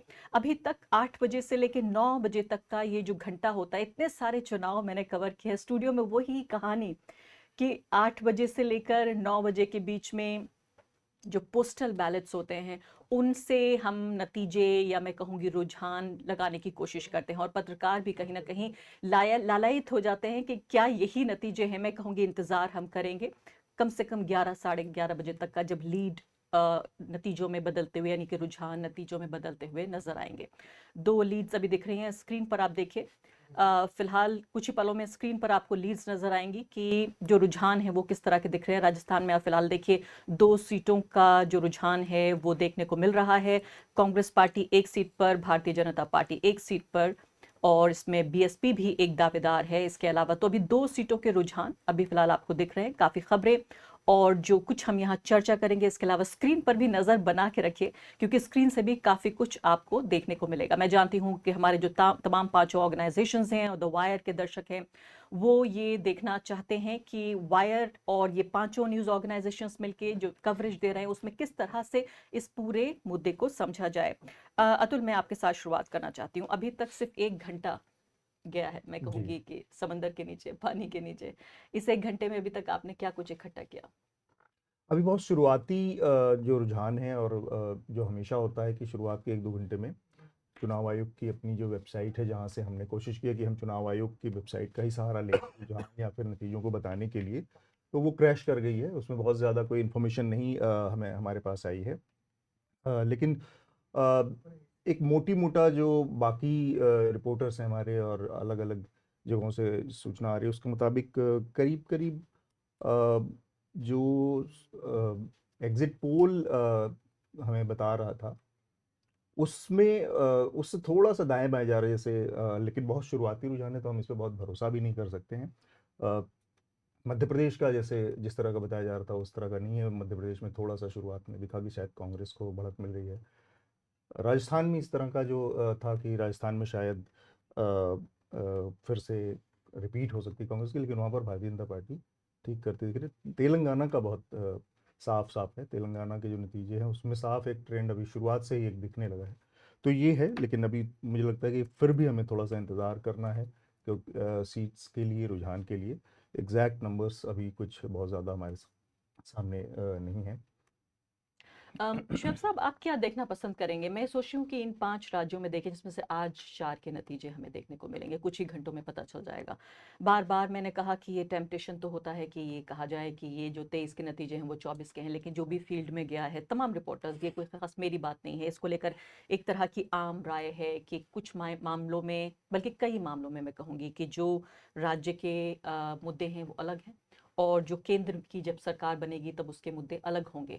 अभी मैं मान लेती हूँ कि अगर ये पूरी जो हिंदी हार्टलैंड जिसे कहा जाता है, हिंदी पट्टी, काउ बेल्ट भी जिसे हम कहते हैं मजाक में, इस काउ बेल्ट में अगर इन 2 राज्यों को खासकर मैं देखूँ, छत्तीसगढ़ साफ तौर पर निकलता हुआ नजर आ रहा है, लेकिन जो असली कॉन्टेस्ट है इस वक्त वो राजस्थान और मध्य प्रदेश का, या मैं कहूँ बिल्कुल साफ साफ तो सिर्फ मध्य प्रदेश का कॉन्टेस्ट इस वक्त नजर आ रहा है, क्योंकि राजस्थान की वो रिवायत है, न बदले तब भी ठीक है। कांग्रेस पार्टी बहुत पहले, राहुल गांधी, आपको याद होगा, कुछ ही हफ्तों पहले की बात है, वो लोग कह रहे थे कि इतनी भी ईमानदारी अच्छी नहीं है, जो उन्होंने कहा हम शायद जीत जाएंगे। तो कैमरे पे कभी आपने ये कहते नहीं सुना होगा, लेकिन उसके बावजूद भी इस शायद का मतलब उन्हें भी अंदाजा था इस बात का। अब इस वक्त राजस्थान की भी एक और लीड आ रही है। फिलहाल आप ये देखिए कि 4 सीटों पर कांग्रेस पार्टी आगे बढ़ती नजर आ रही है, भारतीय जनता पार्टी 1 सीट पर। सवाल के बीच में आपको रुझान भी बताते हुए चलते हैं। शुएब साहब, ये बताइए कि अगर मान लेते हैं कि मध्य प्रदेश 18 साल के शासन के बाद फिर से बीजेपी लेने में कामयाब हो जाती है, और राजस्थान अगर मान लेते हैं कि उसी तरफ जाता है, बीजेपी की तरफ, अगर ये 2 बड़े राज्य कांग्रेस पार्टी लूज करती है, पहले मैं लूज से शुरुआत करती हूँ, तो आप इसे कैसे देखेंगे? देखिए, ये जो आपने कहा आरफा जी, ये बहुत ही इंपॉर्टेंट क्वेश्चन है कि इज दिस, ये क्या सेमीफाइनल है लोकसभा के लिए? क्योंकि आजकल क्या हो रहा है, जो इंडियन वोटर है वो बहुत ही अक्लमंदी से वोट दे रहा है। वो राज्य में एक जगह वोट देता है और तब सेंटर में जाके दूसरी जगह वोट देता है। तो अगर आप मान लीजिए कि बीजेपी जीत गया इस बार, तो बीजेपी के लिए तो बहुत एक मनोबल के लिए एक होगा कि वो लोकसभा में बहुत हाई स्पिरिट्स में जाएंगे। मगर अगर कांग्रेस जीत गई, इसका क्या मतलब हुआ वो कहना थोड़ा मुश्किल है, क्योंकि एक तो ऑब्वियसली उसके स्पिरिट्स हाई हो जाएंगे, मगर इसका ये आप अगर याद करिएगा, यही हुआ था 2018 में, ठीक है? कांग्रेस ने कई सारे स्टेट इलेक्शन जीते थे, उसके बाद 2019 में मोदी साहब वापस आ गए थे बहुत भारी बहुमत से। क्योंकि अभी इंडियन जो वोटर है वो स्प्लिट टिकट वोटिंग जिसको कहते हैं, वो राज्य में एक जगह वोट देता है ऑन सम इश्यूज, वेलफेयर वगैरह पर, और जब स्टेट नेशनल इलेक्शन आता है तो नेशनल सिक्योरिटी वगैरह पर मोदी जी के जो ये है फिगर है उस पर वोट देता है। तो ये इलेक्शन का मतलब क्या है, ये हम लोग को एक्चुअली 2014 में जाके ही समझ में आएगा। यानी आप ये कह रहे हैं कि ना तो सत्ता की ना ही मीडिया की बात नहीं सुनती है जनता, उसका अपना दिमाग है, तमाम प्रोपेगेंडा के बावजूद उसे पता है क्या करना है। वो सिर्फ अपनी देखता है कि उसके और उसके परिवार के लिए क्या फायदेमंद होगा, स्पेशली स्टेट इलेक्शन में, क्योंकि नेशनल इलेक्शन में तब थोड़ा सा सेंटिमेंट आ जाता है, ठीक है, कि नेशनलिज्म ये वो वगैरह वगैरह, हिंदुस्तान का जो स्टेट है वर्ल्ड में वगैरह। मगर स्टेट इलेक्शन में इट इज़ अ कम्प्लीटली पूरा वेलफेयर बेस्ड और मतलब अपने लेन देन का इलेक्शन है। वो बहुत ही चालाकी से सोचता है कि मुझे किससे ज़्यादा मिलेगा, ठीक है? तो मतलब जैसे मैं तेलंगाना में रिपोर्ट मैंने किया, तेलंगाना में तो मतलब 1000 रुपए के लिए लोग उस पर वोट डाल रहे कि अच्छा इसने मुझे 1000 रुपये दिया, केसीआर ने मेरा 1000 रुपये डिसेबिलिटी पेंशन बढ़ाया, तो इसलिए मैं उसको वोट दूंगा। तो ये मतलब बहुत मोल तोल के वोट दिया जा रहा है। और शुएब साहब, इस दौरान मुझे पीसीआर के जरिए तमाम रुझान भी मिलते जा रहे हैं। कोई आकाशवाणी नहीं है जो मुझे हो रही है, पीसीआर के जरिए हमारी जो प्रोडक्शन कंट्रोल जो रूम है वहां से पता चल रहा है कि जो नतीजे तो नहीं, जाहिर है रुझान ये भी हम बता सकते हैं। अपनी स्क्रीन पर देखते जाइए। सवालों के साथ साथ ये भी अहम है क्योंकि इन्हीं जो रुझान हैं उनसे हमारे सवाल भी निकलेंगे और सवालों के दौरान आपको रुझान भी बताते रहेंगे। इससे पहले कि मैं हरतोष सिंह बल की तरफ जाऊँ, एक और बहुत महत्वपूर्ण बात जो मेरे जैसे एक ऐसे नागरिक के लिए, एक पत्रकार के लिए जो देखना चाहता है कि आम जनता के मुद्दे ही सर्वोपरि हों, उनके लिए बहुत अहम बात यह है कि जब जमीन पर उतरकर मैंने देखा कि कितना भी सांप्रदायिकता का और झूठे राष्ट्रवाद की कोशिश की कि इस प्रोपेगेंडा में फंस जाए जनता और ये भूल जाए कि उससे बिजली, सड़क, पानी, बैंक अकाउंट, उसे अपने बच्चों के लिए कपड़े, शिक्षा, रोजगार, ये तमाम चीजें चाहिए। मैं हैरान हूं इस बात को आपको बताते हुए, खुश भी हूं कि काफी हद तक इस पूरी हिंदी पट्टी में भी देख लें, मैं तेलंगाना तक तो नहीं गई लेकिन राजस्थान, मध्य प्रदेश में अगर आप देखें, छत्तीसगढ़ में भी मेरी सहयोगी सहयोगी गई थी, उन सब के जरिए पता ये चलता है कि ये राष्ट्रवाद का मुद्दा या फिर जो सांप्रदायिकता का मुद्दा है, इसे काफी हद तक कांग्रेस पार्टी के कैंपेन ने कंटेन किया है, इसको काबू में रखा है और योजनाओं के बदले योजनाओं की बात हो रही है। अभी छत्तीसगढ़ का भी आप जिक्र कर लें तो उधर बात हो रही है कि किस तरह से हम किसानों को बेहतर वो देंगे, बेहतर दाम देंगे धान के, तो दूसरी तरफ बात हो रही है जो न्याय स्कीम की बात हो रही है। राहुल गांधी देश से बाहर जाकर दुनिया भर में छत्तीसगढ़ और राजस्थान का मॉडल जो इंटरनेशनल यूनिवर्सिटीज हैं उनको बता के आए हैं। हरतोष, ये भी एक मेरे ख्याल से एक तरह से बहुत प्लेजेंट सरप्राइज है कि राहुल गांधी जैसा नेता जो केंद्र में जाहिर है उनकी सरकार नहीं है, जिन राज्यों में उनकी सरकार है, मैंने कई उनके लेक्चर सुने और उसमें जिस तरह से उन्होंने खासकर जो बीमा स्कीम है उसे एक हेल्थ मॉडल के तौर पे पेश किया कि अगर हमारी सरकार बनती है तो हम राजस्थान का ये मॉडल लागू करेंगे। या छत्तीसगढ़ का बात करें तो न्याय जो स्कीम है उसका उन्होंने जिक्र किया। राजस्थान में कम से कम मैं ये कह सकती हूँ कि मैंने ज़मीन पे इस स्कीम को, क्योंकि ये बात सिर्फ ये नहीं है कि सरकारें स्कीम बना दें, उन्हें ज़मीन पर उतार दें, जनता को समझा दें, मीडिया के इस पूरे ब्लैकआउट के बावजूद, तो बहुत शान की या काम की बात है। देखिए यार, जो कुछ हमने जिक्र किया, मेरे इन कई चीज़ों से मैं असहमत हूँ। एक तो मेरे को नहीं लगता कि हमें ये प्रिजम्पशन से चलना चाहिए कि राजस्थान में हार रही है या मध्य प्रदेश में जीत रही है। अभी रुझान आ रहे हैं, मेरे को नहीं लगता कि हमें इसे तय करके ये कह सकते हैं। दूसरी बात है कि अगर हम सिर्फ डेवलपमेंट के इलेक्शन लड़ रहे होते, आप इस इलेक्शन के बाद भी देखेंगे कि आप कम्युनिटीज़ की वोटिंग पैटर्न देखेंगे, वो काफ़ी अलग रहेंगे। अगर डेवलपमेंट ही सिर्फ एक मुद्दा रहता तो आप ये नहीं कह सकते थे कि ओबीसी के वोट ज़्यादा यहाँ क्यों पड़ रहे हैं या ट्राइबल्स के वोट यहाँ क्यों पड़ रहे हैं। उनमें पैटर्न जो डिफ्रेंसिएशन आ रहे हैं वो कई कारणों के आ रहे हैं। और अगर आप सिर्फ डेवलपमेंट पे फोकस रखेंगे तो इंडिया के किसी भी इलेक्शन को आप पूरी तरह से एनालिसिस नहीं कर सकते। तीसरी बात कि मेरे को नहीं लगता कि राहुल गांधी इस इलेक्शन में कोई ज़्यादा मुख्य फैक्टर थे। जो कुछ राजस्थान में हुआ है गहलोत के सिर पे हो रहा है। राहुल गांधी राजस्थान ना गए हैं, इररेलेवेंट रहे हैं राजस्थान में, और इनफैक्ट उनको सेंटर से गहलोत को जो सपोर्ट इलेक्शन में मिलना चाहिए था नहीं मिला है। जो भी उन्होंने बातें की हैं मध्य प्रदेश में जाके, खास करके जो कास्ट सेंसस को लेके, वो मैसेजिंग इफेक्टिव नहीं रही है। ओबीसी इशू लोकसभा के लिए बहुत ज़रूरी रहेगा, पर उसको कैसे कम्युनिकेट करना है, उस मैसेजिंग को लोगों तक कैसे पहुंचाना है, कांग्रेस को इसके बारे में बहुत कुछ अभी सीखना पड़ेगा। अभी तक वो मैं यहाँ पे ये कहने का मतलब नहीं था कि तमाम जाति धर्म की दीवारें लांघ कर और भारतीय वोटर वोट दे रहा है। मसला ये है कि मैं जो कहने की कोशिश कर रही हूँ कि एक जो ओवर आर्चिंग जो थीम होती है चुनाव की, कि क्या सांप्रदायिकता हावी रही, क्या ध्रुवीकरण हावी रहा, क्या तमाम तरह की समाज कल्याण की योजनाओं पर क्या एक एजेंडा हावी रहा। मैं ये कह सकती हूँ कम से कम राजस्थान मध्य प्रदेश में कि ऐसा देखने को नहीं मिला।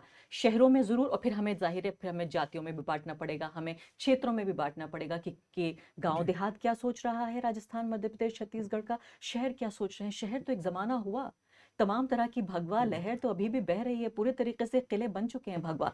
यहाँ सवाल यह है कि क्या जो एक आम जनमानस है जो इस भगवा पूरे रंग से दूर रहता है, क्या वो इस बार उसने इस मुद्दे पर वोट डाला है या नहीं। तो अब अगर हम कांग्रेस की देखें, आप राजस्थान देखिए और मध्य प्रदेश देखिए। राजस्थान पे गहलोत ने इन मुद्दों से दूर रह के सीधा डेवलपमेंट पे फोकस रखा है। कमलनाथ ये फोकस नहीं रख पाए। उनको हनुमान की मूर्ति याद आ रही है, उन्हें राम मंदिर याद आ रहा है। मैं देखिए इंदौर का मैं आपको उदाहरण दूंगा, सौरभ शुक्ला है शायद जो कैलाश विजयवर्गीय के, उनका मुख्य क्या बोस्ट क्या रहा है कि मैंने पिछले 3 साल में हर वार्ड से 600 लोगों को राम मंदिर के दर्शन के लिए भेजे हुए हैं।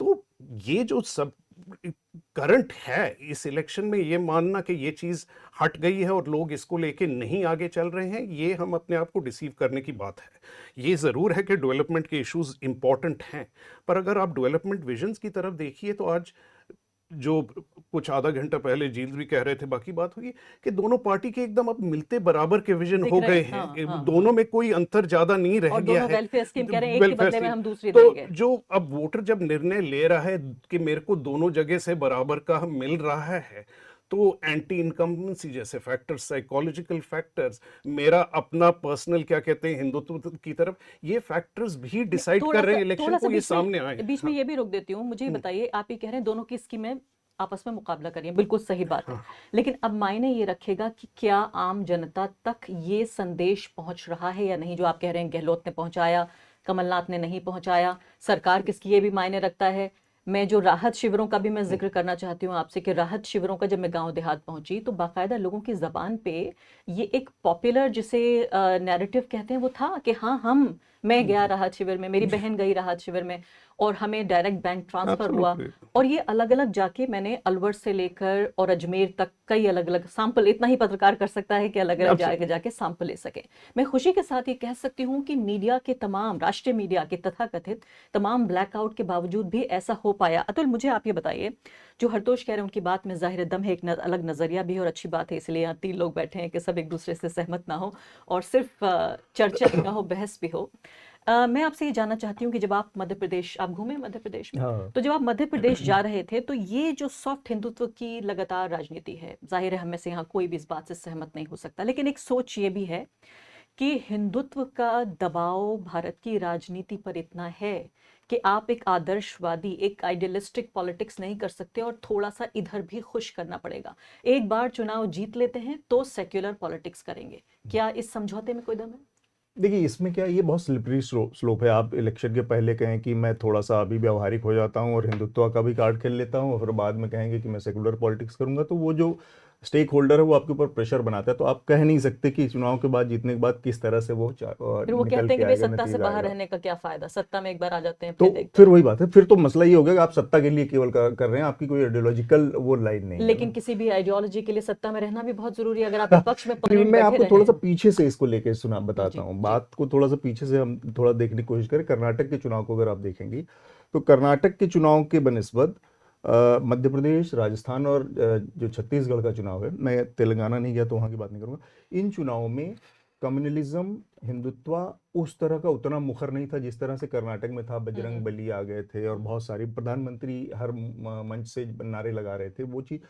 लेकिन उसकी वजह दूसरी थी। उसकी वजह ये थी कि यहाँ पर भाजपा के अंदर जो लीडरशिप की क्राइसिस चल रही थी कि यहाँ पर मोदी शिवराज को प्रोजेक्ट नहीं करना चाह रहे थे, वहाँ पर वसुंधरा को प्रोजेक्ट नहीं करना चाह रहे थे। उस वजह से उन सारी चीज़ों को, वो सारे मुद्दे जो थे जो कम्युनलाइज करते हैं या जो पोलराइज करते हैं वोटर को, उससे बीजेपी शायद बच रही थी। वो खैर एक दूसरा मुद्दा है। तो नो डाउट इसमें एक बहुत बड़ा हिस्सा था कि उसमें उसमें कम्युनल जो टोन होता है वो टोन डाउन था पिछले चुनावों के मुकाबले। लेकिन जो दूसरा उसका तरीका, जो उसके काउंटर करने के लिए जो अल्टरनेट था, वो था वेलफेयर के नाम पर। आप देखिए कि एक तरह का विजनलेस कंपटीशन चल रहा था। आप एमपी को केवल अगर देखेंगे तो मैं 450 का गैस सिलेंडर दूंगा, वो कह रहा है मैं 500 का दूंगा, वो कह रहा है मैं 150 रुपए दूंगा हर महीने, तो वो कह रहा है कि मैं 3000 तक इसको बढ़ा के ले जाऊंगा। कहने का मतलब है कि आप पूरे भोपाल की सड़कों पे हमने देखा कि पटी हुई थी केवल और केवल छूट की स्कीमों से, मुफ्त की स्कीमों से। हम फ्रीबीज कह के वेलफेयर को गाली नहीं देना या उसको डिमीन नहीं करना चाहिए, लेकिन क्या कोई पॉलिटिक्स ऐसी हो सकती है कि केवल 2 बड़ी पॉलिटिकल पार्टियों के बीच में एक इसी चीज का केवल कंपटीशन है? इसके अलावा कोई ऑल्टरनेट पॉलिटिकल बहस हो ही नहीं रही है कि लोगों की और क्या मुद्दे हैं। सामाजिक न्याय का मुद्दा है। दूसरा आपके बेरोजगारी इतनी ज़्यादा, मतलब बेरोजगारी की दर, उसी समय सीएमएआई की रिपोर्ट आई है कि सबसे ज़्यादा बढ़ी हुई है बेरोजगारी, बच्चों के, यूथ इस समय अनएम्प्लॉयमेंट इतना ज़्यादा। तो ऑल्टरनेट बाकी चीज़ों को छोड़ के केवल इमीडिएट लक्ष्य दोनों पार्टियों का है कि किसी भी तरह से मुफ्त या कैश इंसेंटिव देकर और वोट ले लिया जाए। एक तो ये बड़ी प्रॉब्लम इस पूरे कैंपेन लेकिन हो में सकता है यही विश्वगुरु की सच्चाई है कि गरीबी की रेखा के नीचे इतनी बड़ी आबादी है कि कैश देना बहुत जरूरी है। वो कहते हैं कि हम बराबर रिसोर्सेज को बांटने की कोशिश करें। आपको नहीं लगता कि ये मुकाबला देखने में अजीब लग रहा है, लेकिन ये अच्छा सा मुकाबला है कि आम जनता तक, गरीब लोगों तक कम से कम कुछ योजनाएं पहुंचे? ये नहीं, वो ठीक है, लेकिन वो ठीक बात है कि लोगों तक पहुंच रहा है, लेकिन वो किस वजह से, किस मकसद से पहुंच रहा है, उस मकसद को पकड़ना ज्यादा जरूरी है। वो मकसद कोई बहुत नेक मकसद नहीं है, मेरा ये कहना है। और उसको करने की जरूरत। हाँ, आप वेलफेयर नहीं बन रहा है, आपका कैपेसिटी नहीं बन रहा है, कैपेसिटी नहीं बन रही है, आप स्कूल नहीं बना रही, अस्पताल नहीं बना रहे, आप सिर्फ पैसे दे दे रहे हैं और लोगों को निर्भर रख रहे हैं सिर्फ सरकार के रहमो करम पर। बीजेपी का तो वर्ड भी है लाभार्थी, जो आप निर्भर हो जाए आप पर, क्योंकि वो राजस्थान के नजर से राइट नहीं है। तब राजस्थान के लिहाज से मैं एक और बात कहूँ, जो राजस्थान में जो पूरी लड़ाई है, ये जो भी आपको रुझान दिख रहे हो या एग्जिट पोल्स के आधार पर हम जो बना पाए,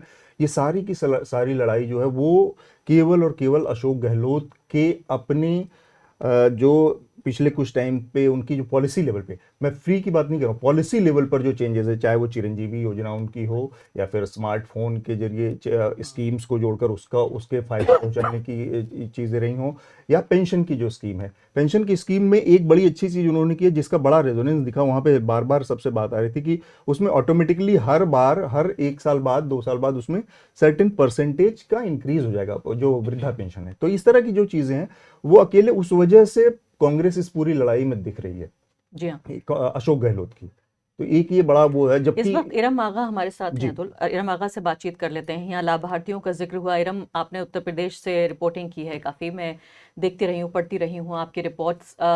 लाभार्थी के अलावा नुकसानार्थी भी एक शब्द है जिस फ्रेज को हमें लाना चाहिए इस पूरे डिस्कोर्स में, इस पूरी बातचीत में। क्या क्या नाम बताया आपने?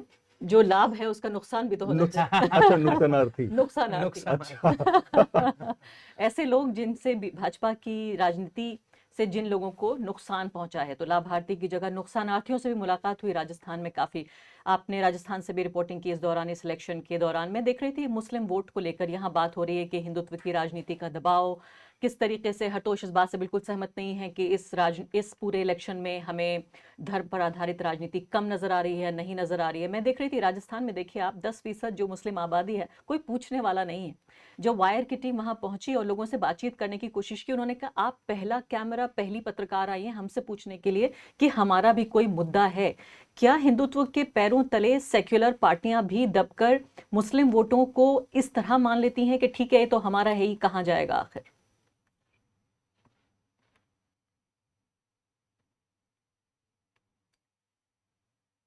इरम आगा से बातचीत हम करने की कोशिश कर रहे हैं, हमारे साथ वो जुड़ गई थी दोबारा। जब इरम, अपना अनम्यूट कर लीजिए अपने को।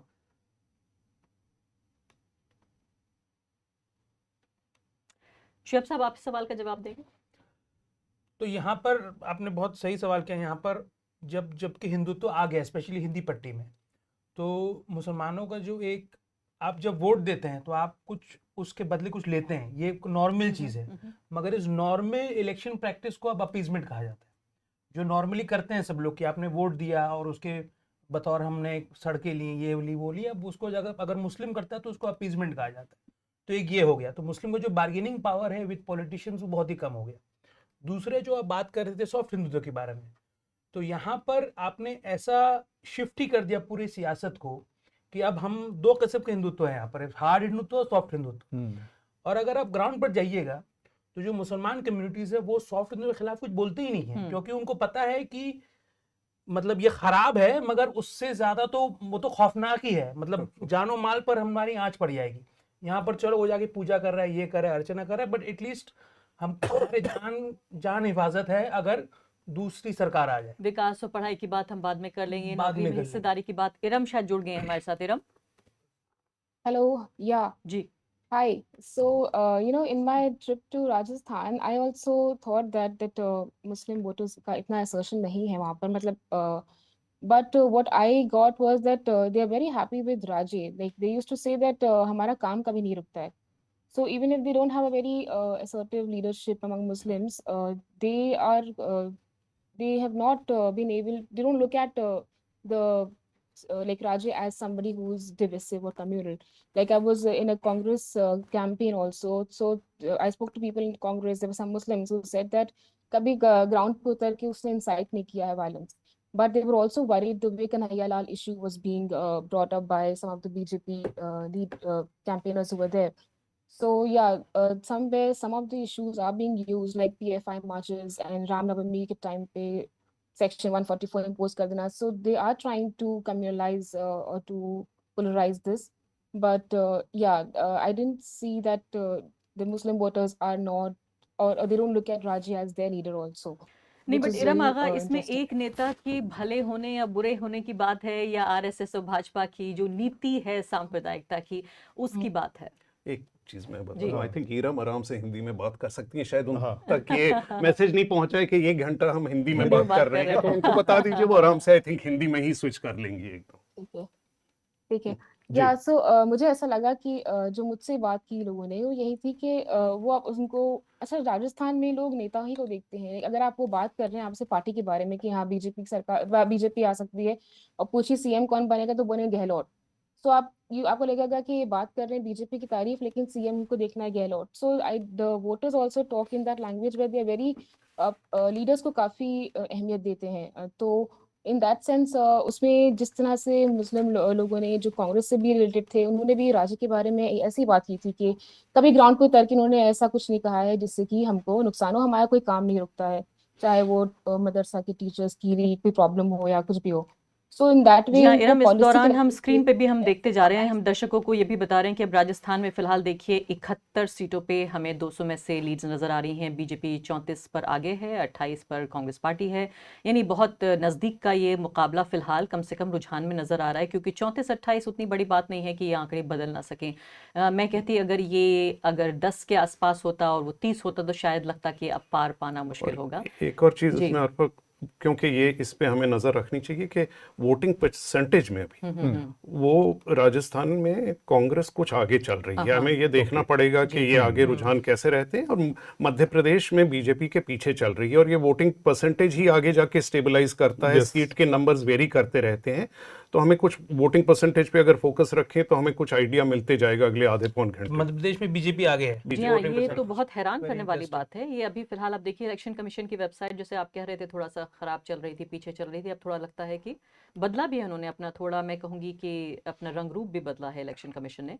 यहाँ पर देखने को मिल रहा है कि पार्टी वाइज जो वोट शेयर है वो भी यहाँ दिख रहा है, और उस लिहाज से आप ठीक कह रहे हैं, मध्य प्रदेश में भाजपा आगे नजर आ रही है और कांग्रेस पार्टी पीछे है। ये अपने आप में बड़ी ही चौंकाने वाली बात है। इरम, आपने क्या सफर किया, आपने ट्रैवल किया मध्य प्रदेश?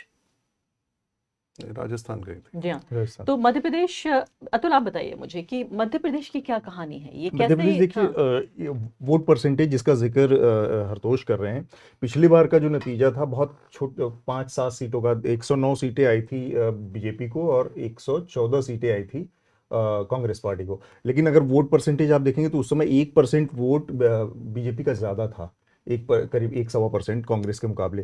तो ये जो है, अभी मुझे नहीं मालूम कि कितने परसेंटेज वोटिंग हो गई है। रुझान तो बता रहे हैं 13 सीटें बीजेपी और कांग्रेस पार्टी 2 सीटें, यानी फर्क तो काफी है, लेकिन ये बात सही सीटों है का है, लेकिन हाँ, परसेंटेज अभी अगर नहीं जी। है हमारे पास, तो ये यही अल्टीमेटली डिसाइड करेगा जो परसेंटेज वोट कितना बीजेपी कांग्रेस ने कुछ बढ़ाया है एक्स्ट्रा, उसमें कुछ जोड़ा है या नहीं। एक चीज मैं यहाँ पर जोड़ना चाहूंगा हरतोष, और आपने जो जिक्र किया हरफा की सोशल जस्टिस वाला जो चीज, वो स्टेट के इलेक्शन में शायद उतना बड़ा मुद्दा नहीं, मुझे लग रहा है कि ये स्टेट भी नहीं है। अगर राजस्थान को देखें या फिर मध्य प्रदेश को देखें, छत्तीसगढ़ की बात नहीं करूंगा, फिर भी वहां पर राहुल गांधी का ये कहना कि हम कास्ट की जनगणना कराएंगे, जातियों की जनगणना कराएंगे, और ये हमारा लोकसभा का मुद्दा हो सकता है वो, लेकिन ये दो के दोनों नेचुरली फ्यूडल स्टेट हैं बहुत ज़्यादा। मतलब वहाँ पर पूरी पॉपुलेशन चंबल, वो ग्वालियर के रीजन में आप चले जाइए तो राजा साहब के दाएं बाएं कोई जाता ही नहीं, वहाँ पर कोई अवेयरनेस उस तरह की नहीं आपको दिखेगी कि कोई कास्ट के लेवल पर अवेयरनेस है। राजस्थान के बड़े हिस्से में आप जाएंगे तो ज़्यादातर राजे रजवाड़ों की पॉलिटिक्स है वहाँ पर पूरा। तो ये जो फ्यूडल स्टेट बाय नेचर है ना, इनको बदलने में अभी बहुत समय लगेगा। तो यहाँ पर कांग्रेस जो ये मुद्दा लेकर गई है, राहुल गांधी जो मुद्दा लेकर जा रहे थे, वो मुझे नहीं लगता कि कोई बहुत बड़ा उनको चुनावी फायदा पहुंचाने की स्थिति में था। सोशल जस्टिस का जो उनका वो तो अभी कांग्रेस पार्टी को मध्य प्रदेश में 58% के आसपास और 71% वोट लग रहे हैं इस बार बताया जा रहा है बीजेपी के लिए। तो नहीं, ये वो तो नंबर्स हैं, 50% है 41% और 50%, जी हाँ, 45 और 50%, तो काफी 41 और 41 और 50 तो काफी 41% और 50। अभी तो 1 लाख वोट आए हैं, तो अभी तो ये तो बदलेगा। जी हाँ। प्लस एनीवे क्योंकि 2 पार्टी इलेक्शन है, वोट शेयर में बहुत ज्यादा फर्क भी नहीं होगा, नहीं होगा हाँ, क्योंकि 3-4% का ही होगा दोनों जगह में, 2 ही मुस्लिम में सारा पासा पलट। थोड़ा तेलंगाना की तरफ आगे बढ़ना चाहती हूँ मैं, यहाँ सीधे तौर पर आगे निकलती हुई नजर आ रही है कांग्रेस पार्टी। ऐसा लगता है कि बिल्कुल सीधी जीत की तरफ आगे बढ़ रही है तेलंगाना में। शुएब साहब, ये क्या खेल हुआ आखिर? कुछ दिनों पहले तक एक ऐसी पार्टी जिसको 20-22 सीटें मिली, अचानक ये है कि बिल्कुल छप्पड़ फाड़ के उसकी लोकप्रियता आगे बढ़ी। क्या कहानी है तेलंगाना की? तो तेलंगाना में रिपोर्ट किया, सबसे हैरत अंगेज बात तो ये है कि वहाँ पर रूरल एरिया में इतनी अमीरी है, ठीक है, आप बिहार से तेलंगाना जाइएगा लग रहा है कि यूरोप से कहीं और चले गए, ठीक है, तो और आधा वहाँ यूरोप पहुँच गए। तो इतनी अमीरी है वहाँ पर रूरल एरिया में। जो स्टेट का जो बंटवारा हुआ, हैदराबाद गया तेलंगाना के पास, उस रेवेन्यू से केसीआर ने रूरल एरियाज में काफी प्रॉस्पेरिटी फैलाया है। मतलब कम गरीबी नहीं, अमीरी अमीरी है आप बहुत, सही बोल रहे हैं अमीरी बात, है अच्छा। बिल्कुल, मतलब इंडिया के आपको लग रहा था मुकाबले। व्यंग में बोल रहा नहीं बिल्कुल कुछ व्यंग नहीं है। मैं खुद हैरत हो गया कि मैं बंगाल में रिपोर्टिंग किया, मैंने हिंदी पट्टी में रिपोर्टिंग की है, तो अमीरी है वहाँ पर। वहाँ कच्चे घर नहीं दिखते। फॉर एग्जाम्पल एक मिसाल के तौर पर कहूँ, आप बिहार बंगाल में ये कच्चे घर देखेंगे, वहाँ तो कच्चा घर है ही नहीं। अब जैसे खत्म। केरला में आप जाइए, गांव देहात में मैंने देखा कि कमाल है। पहली बार जब जाके देखा तो लगा कि ये भारत का शायद हिस्सा ही नहीं है, क्योंकि मैं आदत है मुझे उत्तर प्रदेश, बिहार, मध्य प्रदेश देखने की। पहुंच गए केरला, पक्के बड़े बड़े घर बने हुए वहां पे। वहाँ तो गाँव भी नहीं है, छोटा हाँ। टाउन है और सिटी है हाँ, बेसिकली। तो एक तो वो हुआ है, तो बहुत सारा वेल्थ गया है रूरल एरिया में। मगर अब 10 साल हो गए हैं और जो तेलंगाना का वोटर है वो उसमें बहुत एंटी इनकम्बेंसी चला गया है। और ये बात हकीकत है कि हालांकि बहुत सारे स्कीम केसीआर साहब ने लगाए हैं, मगर इस पर ये एक इम्प्रेशन है कि बहुत खाया भी है केसीआर ने। तो it is an anti incumbency vote. और कांग्रेस तेलंगाना में अनलाइक हिंदी बेल्ट में स्ट्रांग है, उनके स्ट्रांग लीडर्स है, स्ट्रांग एमएलएज है, तो वो कर पा रही है। मुझे बस ये देखना था कि लास्ट डे में, क्योंकि वहां पर पैसे का बहुत बड़ा खेला होता है, लिटरली 10-15 हज़ार रुपए देते हैं पर वोट, ठीक है, तो वो भी एक मतलब अमीरी का एक साइन है। तो आपको 15,000 रुपए की एक वोट के लिए, मतलब आम भारतीय के वोट की इतनी कीमत हो गई अब, इतनी कीमत हो गई है, ठीक है। 100, तो 200, 500 रुपए नहीं, 10-15 हजार। 5 घर का परिवार को 75,000 रुपए मिलेंगे वोट देने के। इलेक्शन कमीशन की वेबसाइट बराबर वोट शेयर बता रही है तेलंगाना में। बीआरएस और कांग्रेस पार्टी के लिए दोनों 39% पर दिख रहे हैं फिलहाल। बीआरएस और कांग्रेस दोनों? जी हाँ। तो मतलब वोट परसेंटेज करीब, लेकिन इसको शुरुआती अभी इसमें थोड़ा सा और बदलाव होगा। पर तेलंगाना के लिहाज से एक चीज़ बहुत महत्वपूर्ण है मुझे लगता है कि तेलंगाना में बीआरएस अगर हारती है तो ये बीआरएस के लिए तो सेटबैक है ही है, मतलब केसीआर के लिए तो सेटबैक है ही है। ये बहुत बड़ा सेटबैक मोदी के लिए भी है। मतलब अगर आप देखें तो जो पिछले दिनों का जो घटनाक्रम था, जो डेवलपमेंट थे, उसमें अचानक से ईडी आती है सीन में और फिर केसीआर, उनकी बेटी को यहाँ पर बुलाया जाता है, सुनवाई होती है अचानक से। और उस समय का जो वो पूरा पीरियड है, आप देखिए कि केसीआर घूम घूम के पूरे देश में एक माइनस कांग्रेस और एंटी बीजेपी अलायंस बनाने की कोशिश कर रहे थे। वो बिहार जा रहे हैं, वो अलग अलग जगहों पे जाकर एक अलायंस कुछ ऐसा फॉर्म करने की कोशिश कर रहे थे, और लग रहा था कि वो उनकी अपनी एक नेशनल जो एम्बिशन थी उसको हवा देने की कोशिश कर रहे थे। उसको अचानक से उनकी बेटी को बुलाया जाता है ईडी के बाद, और फिर वो उनका जो नेशनल अलायंस बनाने की पूरी मुहिम थी वो ठप पड़ जाती है। तो उसके बाद से जो सिग्नल उनकी तरफ से आ रहे थे वो सिग्नल ये थे कि स्टेट में जो है बीआरएस किसी तरह से अच्छा करे, और उसमें और सेंटर में फिर जब इलेक्शन होंगे उसके, तो वहाँ पर वो बीजेपी को सपोर्ट कर सकती है, उसका अलाई बन सकती है किसी भी तरह के। वो अगर कुछ था तो उसके लिहाज से ये बीजेपी के लिए भी बहुत बड़ा सेटबैक है। शोएब साहब, वापस मैं तेलंगाना पे ही जाना चाहती हूँ और इसमें तेलंगाना की कहानी समझना चाहती हूँ कि कर्नाटका के बाद अब ये तेलंगाना में आ जाना। हैदराबाद, पहले बेंगलोर और फिर हैदराबाद, ये दोनों ट्विन सिटीज़ भी कहलाए जाते हैं। तो ये कहानी क्या बयान करती है? क्योंकि एक तरफ कॉन्ट्रास्ट हम ये देख रहे हैं कि 18 साल के राज के बावजूद, और जहां लोगों में बाकायदा वायर की तमाम रिपोर्टर्स मध्य प्रदेश जाके वापस आके बता रहे थे कि थकान है वहाँ जनता में, तो उस थकान के बावजूद भी बीजेपी आगे बढ़ती हुई नजर आ रही है। कम से कम लीड्स अभी तक की देखें 9:30 बज चुके हैं। मैं बहुत हैरान नहीं होंगी कि अगर यही जो रुझान है ये नतीजों में तब्दील होते हुए नजर आए, क्योंकि फर्क बहुत ज़्यादा नजर आ रहा है। बीजेपी को इस वक्त हम देखें तो 123 सीटों पे मध्य प्रदेश में लीड कर रही है और कांग्रेस पार्टी सिर्फ 95 पर। तो इस लिहाज से अगर देखें तो काफ़ी फर्क नज़र आ रहा है। वोट शेयर का भी हम बार बार अगर देखते जाएं, उसको भी एक पैमाना माने तो भी वोट शेयर भी ज़्यादा नज़र आ रहा है कांग्रेस पार्टी के मुकाबले। वो 50 को पार कर रही है और इधर ये 40 के आसपास नज़र आ रहे हैं। तेलंगाना में भी उल्टा देखें तो ये कहानी वोट शेयर से लेकर और सीट शेयर तक बिल्कुल अलग नज़र आती है। 67 सीटों पर कांग्रेस पार्टी आगे नजर आ रही है तेलंगाना में। तो इन 67 सीटों को किस तरह से देखा जाएगा 2018 के मुकाबले? ये तो बिल्कुल कहानी ही बदल गई। तो यहाँ पे जो अतुल जी ने कहा कि केसीआर साहब ने एक पलटी खाई। पहले उन्होंने एंटी बीजेपी अलायंस बना रहे थे, तब उन्होंने बनाना बंद कर दिया। इसकी एक वजह ये भी है कि 1 साल पहले तक बीजेपी तेलंगाना में उभर रही थी, मगर कर्नाटक इलेक्शन के बाद कांग्रेस पे एक नई उत्साह आ गई। Might be many reasons, but एक रीजन था कर्नाटका विन। और उसके बाद अब अगर ये नतीजे देखिएगा, यहाँ पर तो बीजेपी सीन पर ही नहीं है, बीजेपी है ही नहीं। नॉर्थ में कुछ 1, 2, 4, 5 सीट जीतेगी मैक्सिमम से मैक्सिमम। ये कांग्रेस वर्सेस केसीआर है। और ये भी हमें समझा दीजिए, तेलंगाना नॉर्थ की कहानी और हैदराबाद की कहानी है कि नॉर्थ इनका गढ़ रहा है बीआरएस का, इस बार नॉर्थ पे ध्यान न देकर हैदराबाद की तरफ रुख किया। तो बीआरएस पूरा पैन स्टेट पार्टी एक तरीके से, बीआरएस ने तेलंगाना बनाया था तो थोड़ा सा ईस्ट में उनका दबदबा नहीं है, ईस्ट में कांग्रेस तभी भी है वहां पर। और कांग्रेस को थोड़ा बहुत श्रेय मिलता है या नहीं कि उनके राज में बना? नहीं, तो ये हैरत अंगेज वाली बात है, कांग्रेस ने तो बनाया। मिलता तो 2 बार हारते क्यों? तो मैं एक कांग्रेस राज्यसभा एमपी से मिला तो वो साहब कह रहे थे कि मैंने ही तो वोट डाला था, मगर हमको ही कुछ क्रेडिट नहीं मिलता है। केसीआर के पास तो उससे कोई एमपी नहीं थे, वो कह रहे थे कि राज्य तो बनता है सेंटर पे, तो केसीआर तो उस वक्त साहब तो कुछ थे ही नहीं सेंटर में, अभी भी नहीं है, बट एनीवे तो कांग्रेस ने बनाया मगर कुछ क्रेडिट नहीं मिला। उल्टा आंध्र प्रदेश में मार खा गए, आंध्र प्रदेश में खत्म हो गए और तेलंगाना में क्रेडिट नहीं मिला। मगर अभी देखिए क्या होता है। जी हाँ, हटोश, ये देखिए पूरी कहानी। मैं यहाँ पर एमआईएम को भी लाना चाहती हूँ। ये एक ऐसी पार्टी है भारत में जिसकी सीटें बहुत कम है लेकिन दबदबा बहुत है। टीवी पर आप देखें तो ऐसा लगता है कि बीजेपी के खिलाफ कांग्रेस पार्टी सबसे बड़ी पार्टी नहीं है, बल्कि एमआईएम जो है ओवैसी साहब की बड़ी पार्टी है। अभी तक रुझान में पता चल रहा है कि अपनी 7 सीटों में भी बचा पाना मुश्किल लग रहा है। 4 सीटें अभी उनको रुझान में मिलती हुई नजर आ रही हैं। मुझे लगता है कि फिर भी हो सकता है ये खींच के ले जाएंगे और अपनी 6-7 सीटें बना लेंगे, लेकिन कोई गेन उन्हें नजर नहीं आ रहा है। क्या एमआईएम का नुकसान कांग्रेस का फायदा है? एमआईएम का अलायंस था ना बीआरएस के साथ, एक अंडरस्टैंडिंग, एक उनकी अंडरस्टैंडिंग अलायंस, बट जहां एमआईएम मीम लड़ता है मजलिस में, वहाँ टीआरएस नहीं लड़ता है और वाइस। जैसे कांग्रेस पार्टी के कई अहम जो कैंडिडेट्स हैं उनके मुकाबले बाकायदा एमआईएम ने अपना कैंडिडेट उतारा है। पिछले चुनाव में ये कम देखा गया था ये रुझान कि कांग्रेस पार्टी से भी एक उनकी बैकडोर अंडरस्टैंडिंग होती थी, लेकिन इस चुनाव में सीधे सीधे उन्होंने उतारा है अपना कैंडिडेट। जी, तो अब ये कहना, क्योंकि उनका एक दायरा लिमिटेड है, उस दायरे पे लड़ रहे हैं, उस दायरे में अभी तक ये कहना कि उनको गेन या लॉस होएगा अभी कुछ देर में ही पता चलेगा।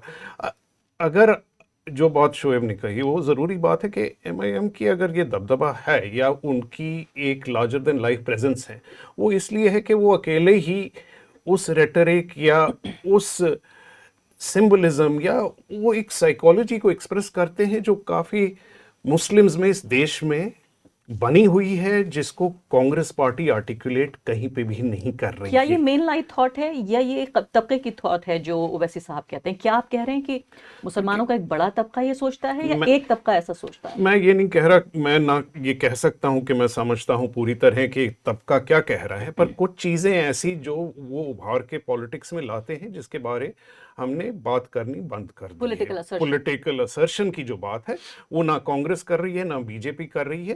तो कुछ percentage of Muslim voters across the country में इसका रेजोनेंस है, क्योंकि उनको जो लगता है आप बार बार दब के ऐसे जिंदगी नहीं जी सकते हैं कि सॉफ्ट हिंदुत्व तो हमें कायम रखना पड़ेगा क्योंकि वहाँ पे एक वो लार्जर थ्रेट है, वो समझते हैं। उसके बावजूद कोई ना कुछ आर्टिकुलेशन की एक ज़रूरत पड़ती है, एक साइकोलॉजी है जिसको कोई ना कोई एक्सप्रेस कर रहा है। उसको बार बार हम लोग ये कह देते हैं कि ये बीजेपी से यहाँ मिले हैं या वो मिले हैं, वो उसका जो भी सच्चाई होए, बट एक जो वर्बल आर्टिकुलेशन है जिसकी ज़रूरत है कई जगहों पे और जहां एक सेंटिमेंट एक्सप्रेस करता है वो एमआईएम ज़रूर कर रहा है। मैं इसी बात को मैं आप तक ले जाना चाहती हूँ, क्योंकि आप तेलंगाना में आपने ट्रैवल भी किया, इस पूरी पॉलिटिक्स को भी अच्छे तरीके से समझते हैं। इससे पहले कि जो प्रतीक गोयल हैं न्यूज़ लॉन्ड्री के, वो भी हमारे साथ जुड़ गए। प्रतीक, एक सेकंड में आपके पास आती हूँ, लेकिन इस जो पूरी दलील है इसको यहाँ पर मैं आपके साथ काउंटर करना चाहती हूँ। एक तरफ एक पॉलिटिकल पार्टी है जिसका काम है इलेक्शन लड़ना, इलेक्शन जीतना, लेकिन अब हम देखते हैं कि ओवैसी साहब पार्लियामेंट में तो एक अच्छे पार्लियामेंटेरियन है, इस बात में तो कोई शक नहीं है। तमाम आंकड़ा ये बताता है, उनकी कितनी अटेंडेंस है, जो उनकी स्पीचेस हैं, जिस पॉलिटिकल असर्शन का जिक्र कर रहे हैं हटोश, इस बात से असहमति नहीं है। लेकिन जब जमीन पर उतरकर उनकी इलेक्टोरल पॉलिटिक्स को आप स्टडी कीजिए, एक एक सीट देखने की कोशिश कीजिए कि उत्तर प्रदेश में मान लेते हैं इलाहाबाद सीट पर उन्होंने किस तरह से चुनाव लड़ा। अब आप बिहार आ जाइए, बिहार में वो किस तरह से चुनाव लड़ रहे हैं। तेलंगाना में यहाँ किस पार्टी के खिलाफ कहाँ उन्होंने अपना कैंडिडेट रखा। मैं आपको गुजरात तक ले जाना चाहती हूँ। गुजरात में आप ये देखिए, फिलहाल एक अकेला मुस्लिम एमएलए वहां पर मौजूद है जो कि कांग्रेस पार्टी का है, 3 से अब वो भी कम हो गया।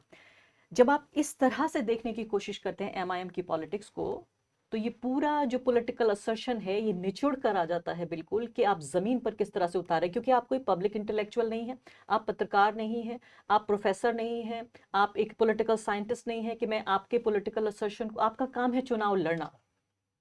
तो मैं 3 चीजें कहना चाहूंगा अर्फा जी एक तो जो मजलिस है, मीम है, वो बहुत ही छोटी पार्टी है, हैदराबाद शहर का एक हिस्से में वो ऑपरेट करते हैं, ठीक है, 7 या 8-9 सीट है, इस बार अजहरुद्दीन के खिलाफ भी उन्होंने कैंडिडेट दिया है, they only operate in a very small area, पहले तो ये पिछली बार नहीं दिया था, ठीक है, तो अभी तो ये एक समझना पड़ेगा, तेलंगाना में अगर आप रूरल एरिया में जाइएगा तो वहाँ मजलिस नहीं है, तो रूरल क्या आप हैदराबाद के दूसरे एरिया में जाइएगा वहाँ मजलिस नहीं है, उसमें दलील बोल देते हैं कि भाई देखिए बीआरएस के साथ हमारी अंडरस्टैंडिंग है तो इसलिए हम नहीं जाते हैं। तो ये है, पहले कांग्रेस के साथ अंडरस्टैंडिंग थी, तो ये मीम का स्ट्रेटेजी की जो रूलिंग पार्टी है उनके साथ अंडरस्टैंडिंग होता है। सेकंड, आप जो मीम के सीट्स में देखिएगा ओल्ड सिटी में, वो वोटिंग परसेंटेज बहुत ही कम होता है, 30-40% जाता है, ठीक है, ये दूसरा रीजन है।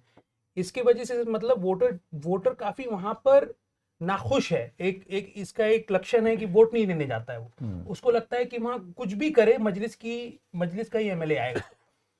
तीसरा पॉइंट है कि वहां पर जो मैंने देखा हैदराबाद में, वहां जो थोड़ा सा एजुकेटेड तबका का मुस्लिम है वो कांग्रेस की तरफ जा रहा है, और उसका यहाँ पर थोड़ा सा इफेक्ट हुआ है भारत जोड़ो यात्रा का। भारत जोड़ो वहां से गया था, तो राहुल साउथ में मैंने कवर भी किया था, राहुल भारत जोड़ो साउथ में एक अलग उत्साह था भारत जोड़ो के लिए कंपेयर टू नॉर्थ।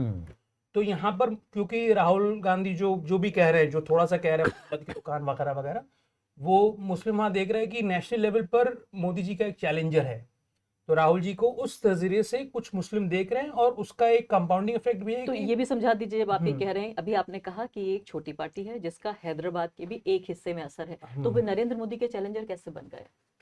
तो अब वो कैसे बन गए वो देखना पड़ेगा। मीडिया ने बना दिया है, मीडिया ने बना दिया। तो एक्चुअली वो तेलंगाना पार्टी भी नहीं है, मतलब एक थोड़ा सा मजलिस जैसा कोई पार्टी नहीं है इंडिया में कि आप जैसे देखिएगा, अगर मध्य प्रदेश में सिर्फ इंदौर में एक पार्टी लड़ती, सिर्फ भोपाल में एक पार्टी लड़ती, भोपाल का भी एक हिस्सा मेरी समझ में ओवैसी साहब की पार्टी और उनका एक इस्तेमाल जरूर है, जिस फिक्र की तरफ हम इशारा कर रहे थे कि राजस्थान में टेकन फॉर ग्रांटेड, कहाँ जाएगा आखिर मुस्लिम वोट, वो एक काम उन्होंने अच्छा किया है कि मुस्लिम वोट को लेकर सेक्युलर पार्टियों में, सेक्युलर स्पेस में एक कंपटीशन पैदा किया है। मैंने खुद पॉलिटिकल पार्टियों में, चाहे वो कांग्रेस पार्टी हो, समाजवादी पार्टी हो या बीएसपी हो, एक डर देखा है कि मुसलमानों को भी अच्छा है कि मुसलमानों को भी जरूरत है, जो साइकोलॉजी ऑफ असर्शन और एक्सप्रेशन है, मैं उसी की बात कर रहा हूँ। कुछ दे दीजिए ना, वो वैसे आ जाएगा। वो आप उनका जो नुकसान, कई जगह पे लोग कहते हैं ये नुकसान हो रहा है, वो नुकसान उनका मिनिमल है, मैं नहीं कह रहा कि नुकसान नहीं कर रहे हैं वो, बट ये आर्टिकुलेशन अपने पॉलिटिक्स में जरूरी है, क्योंकि ये आवाज कहीं ना कहीं से आनी पड़ेगी। अगर कांग्रेस ये आवाज नहीं उठा रही है, आपको कोई ना कोई कहीं से मिलेगा जो ये आवाज उठाएगा, वो अपने पर्सनल उसके लिए करे, पर्सनल गेन के लिए, पर पॉलिटिक्स पर्सनल गेन के ही लिए लड़ रहे हैं। कोई कांग्रेस देश की भलाई नहीं चाह रही है, पहले तो वो पावर सत्ता में आना है, एआईएम भी वही कर रही है, ये एक्सप्रेशन जरूरी है। जब तक चुनाव में टानाटूनी ना हो तब चुनाव नहीं है। लेकिन प्रतीक भी हमारे साथ जुड़ गए हैं, और हमेशा ओवैसी साहब ये कहते हैं कि भाई मुझे आप आंकड़ों में बताइए कि कहाँ मैं सेक्युलर पार्टियों को हरवा रहा हूँ, अगर मैं वोट कटुआ हूँ, जिसे स्पॉइलर कहें अंग्रेजी में, तो फिर आम आदमी पार्टी क्या है, फिर बीएसपी क्या है, और जितना अग्रेसिवली अगर आप ओवैसी साहब के खिलाफ कहते हैं तो ये बात बीएसपी के लिए। अब आप गुजरात का पूरा चुनाव नतीजा देखिए पिछले असेंबली इलेक्शन का, उसमें सीधे स्पॉइलर का काम आम आदमी पार्टी ने किया है, लेकिन अगर ये ओवैसी ने किया होता तो बहुत सारे इल्जाम लगते। प्रतीक गोयल, ये बताइए, मध्य प्रदेश के हम देख रहे हैं फिलहाल जो ये रुझान हमें मिल रहे हैं, और साफ साफ हम ये भी बताना चाहते हैं कि अपनी स्क्रीन पर जो आप देख रहे हैं ये रुझान आपको कम जो सीटों पे नजर आ रहे हैं, हम इलेक्शन कमीशन को फॉलो कर रहे हैं, तो स्लोली बट श्योरली आपको रुझान सही मिलेंगे, कोई भी चीज़ बहुत ज़्यादा रफ्तार से आगे बढ़ती नजर नहीं आएगी। तेलंगाना में सिर्फ 25 लीड्स दिख रही हैं हमें, और इन 25 लीडों पर जाहिर है इन रुझानों में कांग्रेस पार्टी आगे नजर आ रही है। उसके बाद अब स्क्रीन पर दूसरे स्टेट का देखिए, छत्तीसगढ़ के फिलहाल रुझान नजर आ गए, इसमें भी कांग्रेस पार्टी आगे नजर आ रही है, यानी रिटेन कर रहे हैं। मध्य प्रदेश की ये कहानी बिल्कुल समझ में आने वाली नहीं है। जो एग्जिट पोल्स थे, चाहे उनको हम जितना भी कुछ कह लें, कभी गलत भी होते हैं, अक्सर सही भी होते हैं। इस बार लगता है कि मध्य प्रदेश की ये पूरी कहानी कुछ और बयां कर रही है। प्रतीक, आप इसे कैसे देख रहे हैं? जमीन पर क्या नजर आया था कि मध्य प्रदेश थके हुए शिवराज सिंह चौहान को फिर से वापस लाने की तैयारी कर रहा है? और इसमें हैरानी की बात तो ये है कि ये शिवराज सिंह चौहान अब इतने बड़े कद के नेता बन जाएंगे कि मोदी का मुकाबला करेंगे। मतलब देखिए, एमपी में जो ग्राउंड पे था, तो जैसे वो बदलाव की बात चलती है, वो तो चल ही रही थी, और इलेक्शन मतलब हम 3 महीने पहले जाते हैं इलेक्शन डेट से, तो जो बीजेपी की हालत थी एक्चुअल में सही नहीं थी। वहां पे उन्होंने जो सेंट्रल लीडरशिप है, उन्होंने 7 बिल्कुल सेंट्रल लेवल के लीडर्स को मैदान में भी उतारा, शिवराज सिंह चौहान को काफी साइडलाइन भी किया उन्होंने।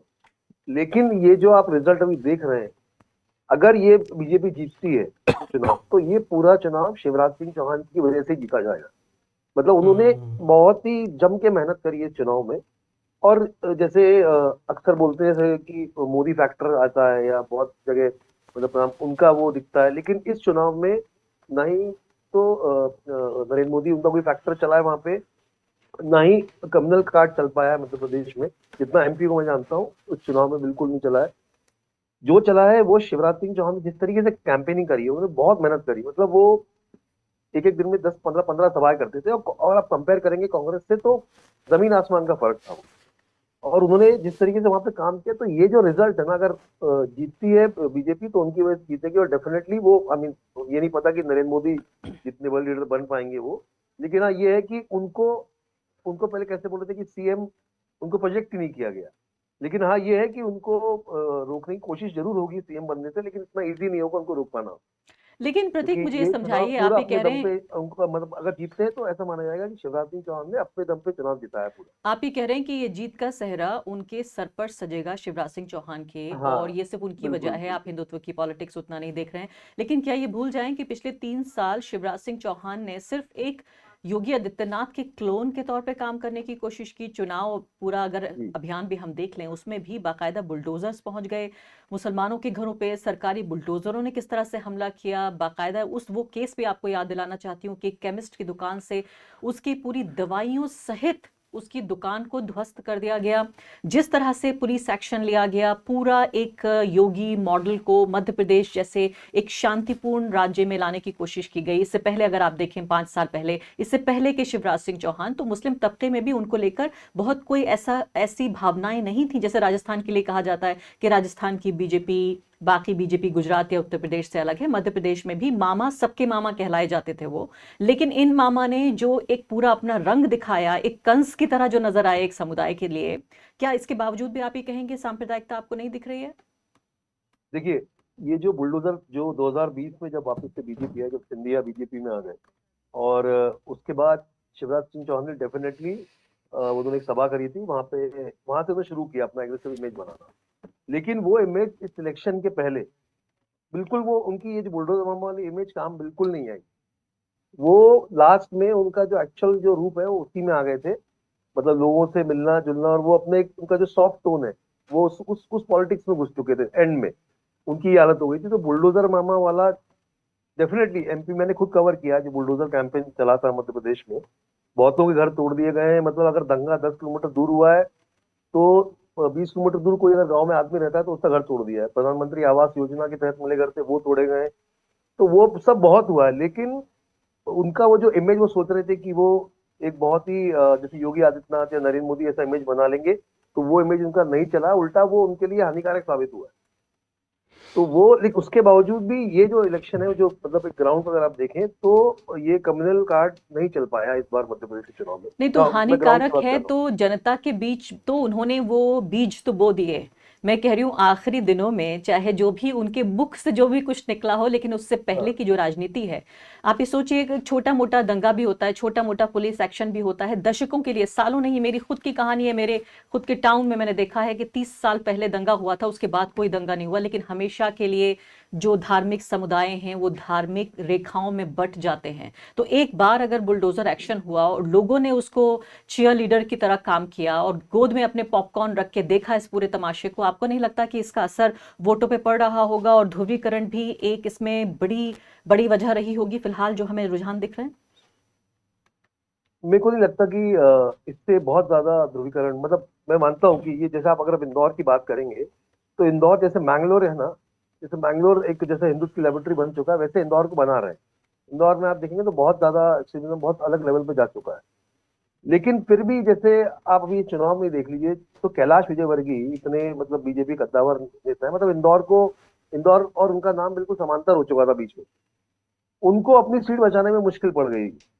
मतलब वो अपनी सीट उन लोग को वहां पे लेके आया था कि भाई मालवा निमाड़ा में घूमेंगे, आप बाकी सीट्स पे भी बीजेपी का वो करें। लेकिन वो अपना सीट खुद से मतलब उस सीट को अच्छी तरह छोड़ नहीं पा रहे थे।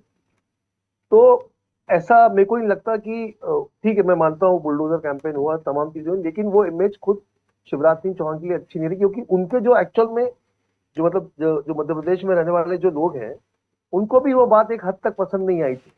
एक हाँ मैं मानता हूँ जो बिल्कुल अतुल लोग शायद इस हैं पे जो कुछ कहना पार्टी से चाहते जुड़े हैं। लोग हैं। हरतोष, हाँ, आई थिंक एक हरतोष। मैं कहता हूँ कि 2 मिनट अगर हम वो क्या कहते हैं रिजल्ट्स पे अभी देख जी। ले तो हाँ। राजस्थान में बड़ा क्लियर लग रहा है कि फाइट है, बहुत हाँ। बराबर जी, की जी, है। जी, वोट वही देख रहे परसेंटेज में अभी कांग्रेस आगे है, वही देख रही हूँ मैं। लीड्स कुछ बीजेपी की ज्यादा है, बट खास करके ये बात क्लियर हो जाती है यहाँ पे बीजेपी की कोई वेव नहीं है और गहलोत लड़ाई पूरी तरह से लड़ रहे हैं। अब हम ये जी। कह सकते हैं हाँ। राजस्थान में काफी क्लियरली। मध्य प्रदेश में आप देखेंगे तो कुछ अभी रीजन्स उभर के आ रहे हैं, पर देखेंगे कि आप कांग्रेस को सिर्फ आपका जो निमाड़ में ट्राइबल एरियाज के अलावा कोई ज्यादा ऐसा एरिया नहीं है जहां पे गेन्स हो रहे हैं। पर अब जो कुछ रुझान आ रहे हैं उसमें कांग्रेस थोड़ा सा सर्च कर रही है, गैप अब भी जरूर है। एक ही मेरे को रिपोर्टर हमारे कैरावान के सुनील कश्यप ने एक बात बोली थी, और वो यूपी इलेक्शन में भी सही थे, कि बीजेपी के पीछे, शिवराज के पीछे ईबीसी मोबिलाइजेशन बहुत स्ट्रांग हुई है मध्य प्रदेश में इस तरह।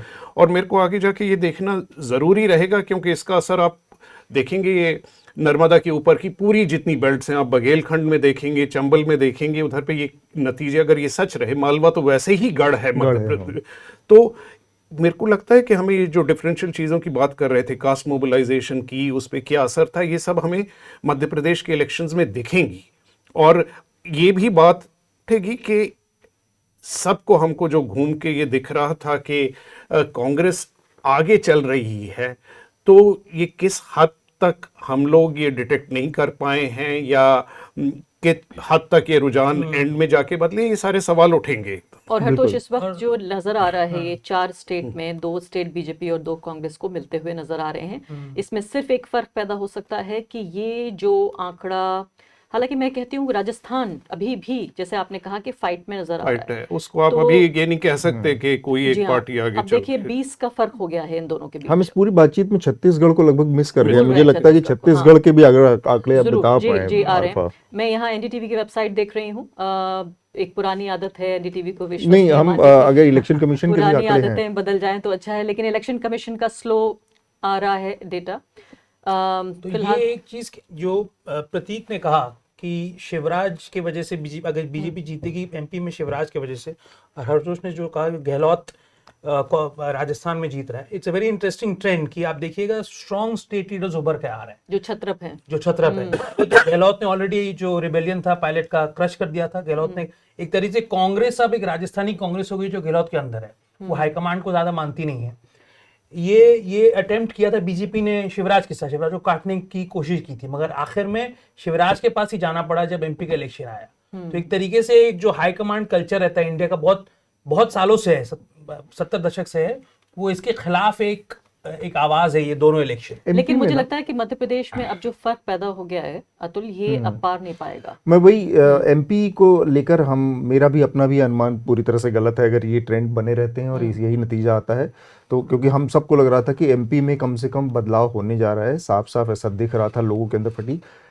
जो बदलाव कुछ हुआ है, एक तो प्रतीक ने काफ़ी डिटेल में बताया कि क्या हुआ हो सकता है। एक है कि लाडली बहला ने शायद काम किया है, जो इंसेंटिव गए हैं, 1-2 परिवार जैसे लोगों ने बताया कि एक ही घर में 4 महिलाएं हैं अगर, तो अचानक से उनके घर में 5,000 रुपये महीने का आने लगा। तो एक तो ये इस चीज़ ने अंतर किया। दूसरा, इसमें कोई डाउट नहीं कि शिवराज सिंह चौहान अब पिछले चुनाव या 5 साल पहले वाले शिवराज सिंह चौहान नहीं है। शिवराज सिंह चौहान एक तरह से बीजेपी में, मोदी शाह की जो बीजेपी है उसमें एक रिबेल कैंडिडेट हैं, वो उनके चुनौती देने वाले कैरेक्टर बनकर उभरे। अगर आपको याद हो, शिवराज का पूरा कैंपेन वहां से बदला जब तीसरी लिस्ट में उनका नाम नहीं था बीजेपी की, और उन्होंने अपनी कंस्टिट्यूएंसी में जाकर सीधे सीधे लोगों से कम्युनिकेट करना शुरू किया था कि मुझे मुख्यमंत्री, पीएम मोदी जी को बनना चाहिए कि नहीं, सीएम शिवराज को बनना चाहिए कि नहीं, ये लोगों से डायरेक्ट कम्युनिकेट किया। इसके बाद आखिरी लिस्ट में उनका नाम, तीसरी चौथी लिस्ट में उनका नाम शामिल किया गया विधानसभा चुनाव के, और वहां पर एक किस्म का सेंट्रल लीडरशिप के साथ उन्होंने अपना वो दिखा दिया था कि वो उससे एग्री नहीं करते, या कम से कम उसको चुनौती दे रहे थे। अगर कोई ऑल्टरनेट प्लान शिवराज के लिए था सेंट्रल लीडरशिप के पास, तो अब इस नतीजे के बाद और उसके बाद लगातार एक दिन में हमने खुद देखा, हम 2 दिन 3 दिन उनके पीछे कोशिश भागते रहे, पड़े रहे कि कम से कम शिवराज का एक इंटरव्यू किया जाए, पर वो आदमी सुबह 6 बजे 7 बजे के आसपास निकलता है, रात में 2 बजे आता है, और कोई कांग्रेस 20 साल से बाहर है सत्ता से, लेकिन जो भूख होनी चाहिए या जो लड़ने की और वापस आने की वो चीज़ होनी चाहिए, वो पूरी तरह से नदारद है। 3, 4, 5 2-3 सभाएं हो रही हैं या ये हो रहे हैं, और उसके बनिस्बत हम शिवराज का आप देखें तो दिन भर में 10-10, 12-12 जनसभाएं और रोड शो अतुल, कर इस रहे वक्त थे। हम एक बार नजर डाल लेते हैं दर्शकों को, ये घंटा खत्म होने वाला है। इस घंटे यानी 10 बजे के आसपास, अभी 10 बजने में कई मिनट बाकी हैं, लेकिन मध्य प्रदेश का आंकड़ा आप देखिए। फिलहाल इलेक्शन कमीशन की वेबसाइट के जरिए हमारे पास ये जरिया है जिसको आपको बताने की कोशिश कर रहे हैं। भारतीय जनता पार्टी को 80 सीटों पर रुझान मिल रहा है और 33 फिलहाल नेशनल कांग्रेस पार्टी को। तो यानी ये लगता है आंकड़ा इतना फर्क हो गया है कि 10 बजे के बाद लगता है कि यही रुझान आगे नतीजों की तरफ आगे बढ़ेंगे। अब राजस्थान में आप देख लीजिए, राजस्थान में बीजेपी 81 और कांग्रेस पार्टी 60 सीटों पर आगे है। ये लगता है अभी भी पूरी तरीके से कंटेस्ट है, मैं ये नहीं कह सकती कि इसमें बीजेपी जीत रही है। अब आप तेलंगाना में देख लीजिए, कांग्रेस पार्टी एक क्लियर विनर, एक सीधे तौर पर उनका जो घोड़ा है वो जीत की तरफ आगे बढ़ रहा है तेजी से, तेलंगाना का हम देख रहे हैं। और इसके अलावा आप छत्तीसगढ़ में भी देख लें तो कांग्रेस पार्टी की जीत मिलती हुई महसूस हो रही है। और ये दोनों चीज़ों को नज़र में रखकर हम ये बात कह रहे हैं कि वोट परसेंटेज भी देखते रहिए और साथ साथ जो रुझान है वो देखते रहिए। अभी तक ये महसूस हो रहा है कि कम से कम राजस्थान और मध्य प्रदेश, राजस्थान में अभी फाइट है, मध्य प्रदेश लगता है कि बीजेपी सीधे तौर पर जीतती नजर आ रही है। राजस्थान बदल सकता है, तेलंगाना और छत्तीसगढ़ कांग्रेस पार्टी की तरफ जा रहा है। तो या तो इन 4 में बीजेपी को 1 या फिर 2 राज्य भी मिल सकते हैं, और मैं कहूँगी अगर 2 राज्य मिलते हैं तो ये बहुत बड़ी जीत होगी बीजेपी के लिए, क्योंकि पूरा जो हिंदी पट्टी है, हिंदी हार्टलैंड है, हम सीधे तौर पे ये कह सकते हैं कि बीजेपी का जो कब्जा है न सिर्फ कि लोकसभा के चुनाव के लिए बल्कि जो राज्यों के चुनाव हो रहे हैं वहाँ पर भी जो हिंदुत्व की राजनीति है, सांप्रदायिकता की राजनीति है, उसके साथ साथ जो अति पिछड़ा वर्ग है जिसके बारे में यहाँ कई बार इसी टेबल पर, इसी डिस्कशन में यहाँ पर चर्चा हुई कि ये जिसको सोशल इंजीनियरिंग हम कहते हैं, उसमें खासकर उसका जो पूरा जो चेहरा है वो ज़रूर नज़र आता है कि जो गलाफ ओढ़ा हुआ है वो सांप्रदायिकता का, लेकिन उससे पीछे सीधे तौर पर जो राजनीति है वो सोशल इंजीनियरिंग की राजनीति है। तो अभी छोटा सा ब्रेक हम लेंगे।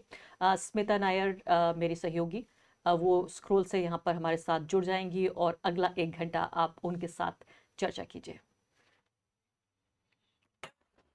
राजस्थान जैसे शांतिप्रिय राज्य में बीजेपी की ध्रुवीकरण की राजनीति को समझने के लिए द वायर हवा महल से उम्मीदवार बाल मुकुंद आचार्य तक पहुंचा। बाल मुकुंद से जब मैंने बयानों की जवाबदेही मांगी तो उनके समर्थकों ने इंटरव्यू को बीच में ही रोक दिया। उनके समर्थक धार्मिक और राष्ट्रवादी नारे लगाने लगे और हमें इंटरव्यू को बीच में रोकना पड़ा। के सांसद ने कहा भारत पाकिस्तान की लड़ाई हो रही है, आप सहमत हैं इस बात में? सांसद ने कहा कि भारत पाकिस्तान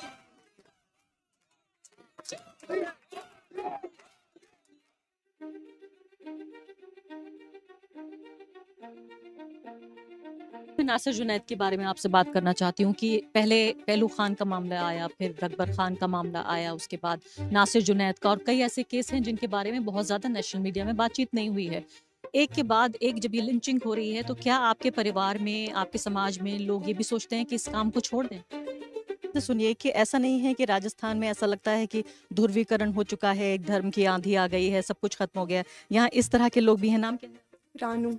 रानू जो है ये बता रही हैं कि खुद एक हिंदू होने के नाते वो ये कह रही हैं कि या तो हर धर्म को प्रमोट किया जाए या किसी धर्म को प्रमोट ना किया जाए। हमने देखा कि प्रधानमंत्री मोदी ने रोड शो किए और तमाम भारतीय जनता पार्टी से जुड़े नेता राजस्थान में नजर आए, तो क्या लगता है उसका कुछ इफेक्ट पड़ेगा? देखिए, वो बदले की भावना से उन्होंने टूर किए सारे, वो धावा बोल दिया राजस्थान पे उन्होंने, क्योंकि उनको दिल में दर्द है छिपा हुआ कि सगा गिरा नहीं पाए वो। आप ईडी का इस्तेमाल देखिए। अब आप ईडी के इस्तेमाल में 95% जो लोग हैं जिनके ऊपर मुकदमे चल रहे हैं वो विपक्ष के नेता हैं। क्या आप जनता को ये बताना चाहते हैं कि भ्रष्टाचारी सिर्फ विपक्ष में है? कौन से ऐसे मुद्दे हैं जो राजस्थान की जनता के मन मस्तिष्क को छू रहे हैं? अब की बार जो बेर आ सकती है, कांग्रेस सरकार आएगी। कांग्रेस तो वापसी नहीं होगी इस साल। राजस्थान सरकार में कौन सी नौकरी पाना चाहते हैं? अब इस टाइम ये सफाई कर्मचारी वाली चल रही है, इस पर आचार संहिता के लिए ये बंद करती है। क्योंकि लोकतंत्र अपने आप में सिर्फ एक चुनावी प्रक्रिया नहीं है कि 5 साल में एक बार वोट डालने का मौका मिलता है। लोकतंत्र की और जो लोकतांत्रिक प्रक्रिया है उस प्रक्रिया को समझने की कोशिश होती है जब पत्रकार बाहर निकलते हैं। छत्तीसगढ़ की कांग्रेस सरकार विधानसभा चुनाव में धान खरीद को बड़ा मुद्दा बना रही है। क्या किसानों को वास्तव में उसका लाभ मिला जो खरीद की गई, और किसान कितने खुश हैं, हम उन्हीं से बात करेंगे। इस बार फसल कैसा हुआ है, और सरकार जो कह रही है कि हमने जो वादा किया था कि 2500 रुपये क्विंटल धान खरीदेंगे, हमने उस वादे को पूरा किया। वो तो बाकी किस्त मारा है पैसा, बाकी वही 2000 आसपास कुंटल में दे रहा है। 3 किस्त तो डल गया है, अब ये किस्त बचा है।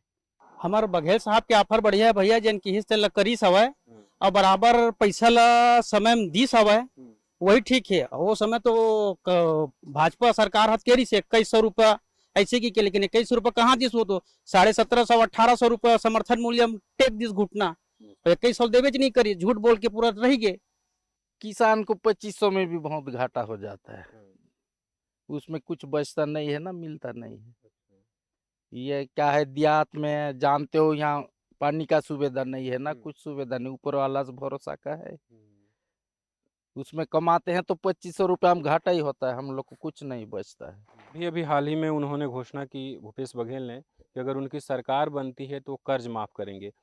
ना, इस बार तो माफ होना चाहिए, कोई भी सरकार आए, क्योंकि नुकसान बहुत हुआ है ना, पानी भी नहीं गिरा। हाँ, कोई भी सरकार आए, इस बार कर्जा माफ होना चाहिए, क्योंकि बारिश ही नहीं हुई। बारिश ही नहीं हुई। पिछले बार क्या वही 29 कुंटल बेचा था मैं, इस बार क्या वही 10-12 कुंटल होगा आसपास। ये तो है, इस साल का सूखा ग्रसित में कर्ज माफ तो होना चाहिए। आपने भी कर्ज लिया हुआ खेती के लिए? जी, मैं भी लिया। कितना? 90,000। आप पे 90,000 का कर्ज है, तो आप चाहते हैं कि माफ हो? जी, हम तो कर्जा माफ नहीं चाहते हैं, बस अपना बस्तर में कुछ ये रोजगार देना चाहिए, उसको चाहते हैं, कुछ प्लांट व्लांट बनना चाहिए, उसको चाहते हैं हम लोग। In 2018, Congress won 11 of the 12 assembly seats in Bastar region on the back of several promises, one of which was the implementation of the Panchayat Raj Extension in Scheduled Areas, or PESA Act, in which Adivasi villages would have a say on the kind of projects implemented on their land. Now, the Congress did frame the rules after a gap of over 2 decades. However, they were strongly diluted. There was sharp anger across the region against the government. I visited several villages in Bastar where Adivasi youth were staging protests against the establishment of security camps, laying down of wide roads and mining contracts without taking the consent of the Gram Sabha, a provision mandated in the PESA Act.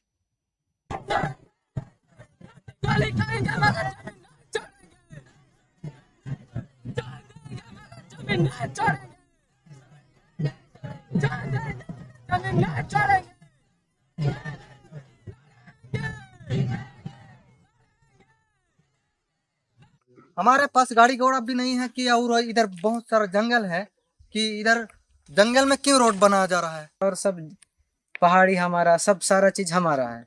अब अपना अधिकार है, पहले से जो पूर्वजों ने ये सब बचा के रखा है। अब हम लोग का जंगल है तो फिर यहाँ नहीं जाएंगे तो फिर कहाँ जाएंगे? कल उठाएंगे, कल उठाएंगे।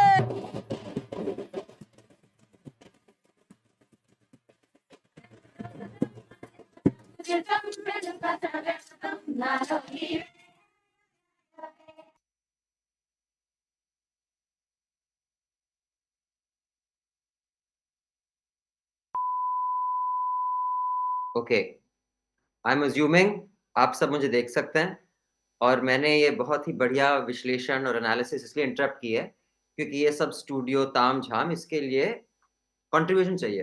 अब जैसे कि आप जानते हैं, हम सब सरकारी ऐड तो लेते नहीं, ना वो हमें देंगे ना हम लेंगे। हमारा पूरा इलेक्शन कवरेज आप आम आदमी से पावर्ड है।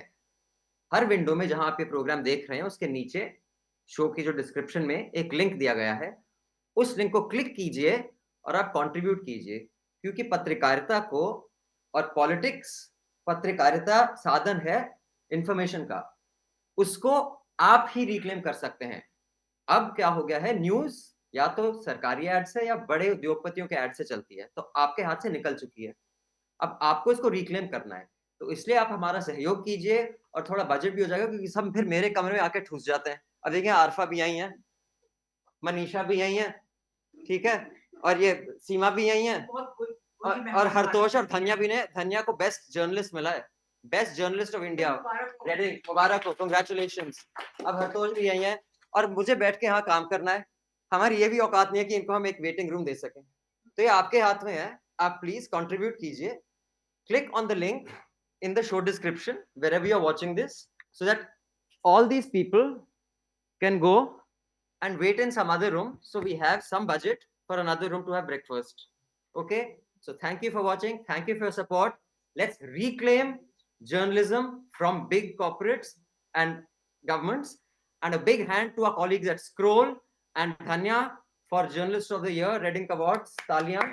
And I hand over to our colleague Smita, who will tell you things of more consequence, while I will keep coming and telling you to pay. Thank you.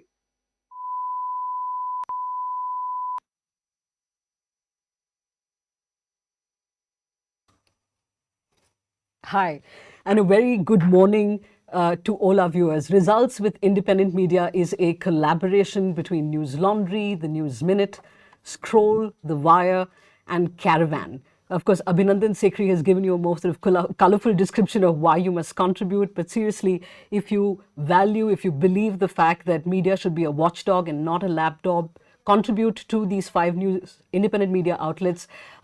Details of contribution are in the show notes below this screen that you're on. We'll also sort of try and flash them on your screens right now. For those of you who are just logging in, a quick sort of lay of the land, who's the incumbent in these 4 states. In Rajasthan and Chhattisgarh, we have the Congress that is in power currently, led of course by Ashok Gehlot and Bhupesh Baghel.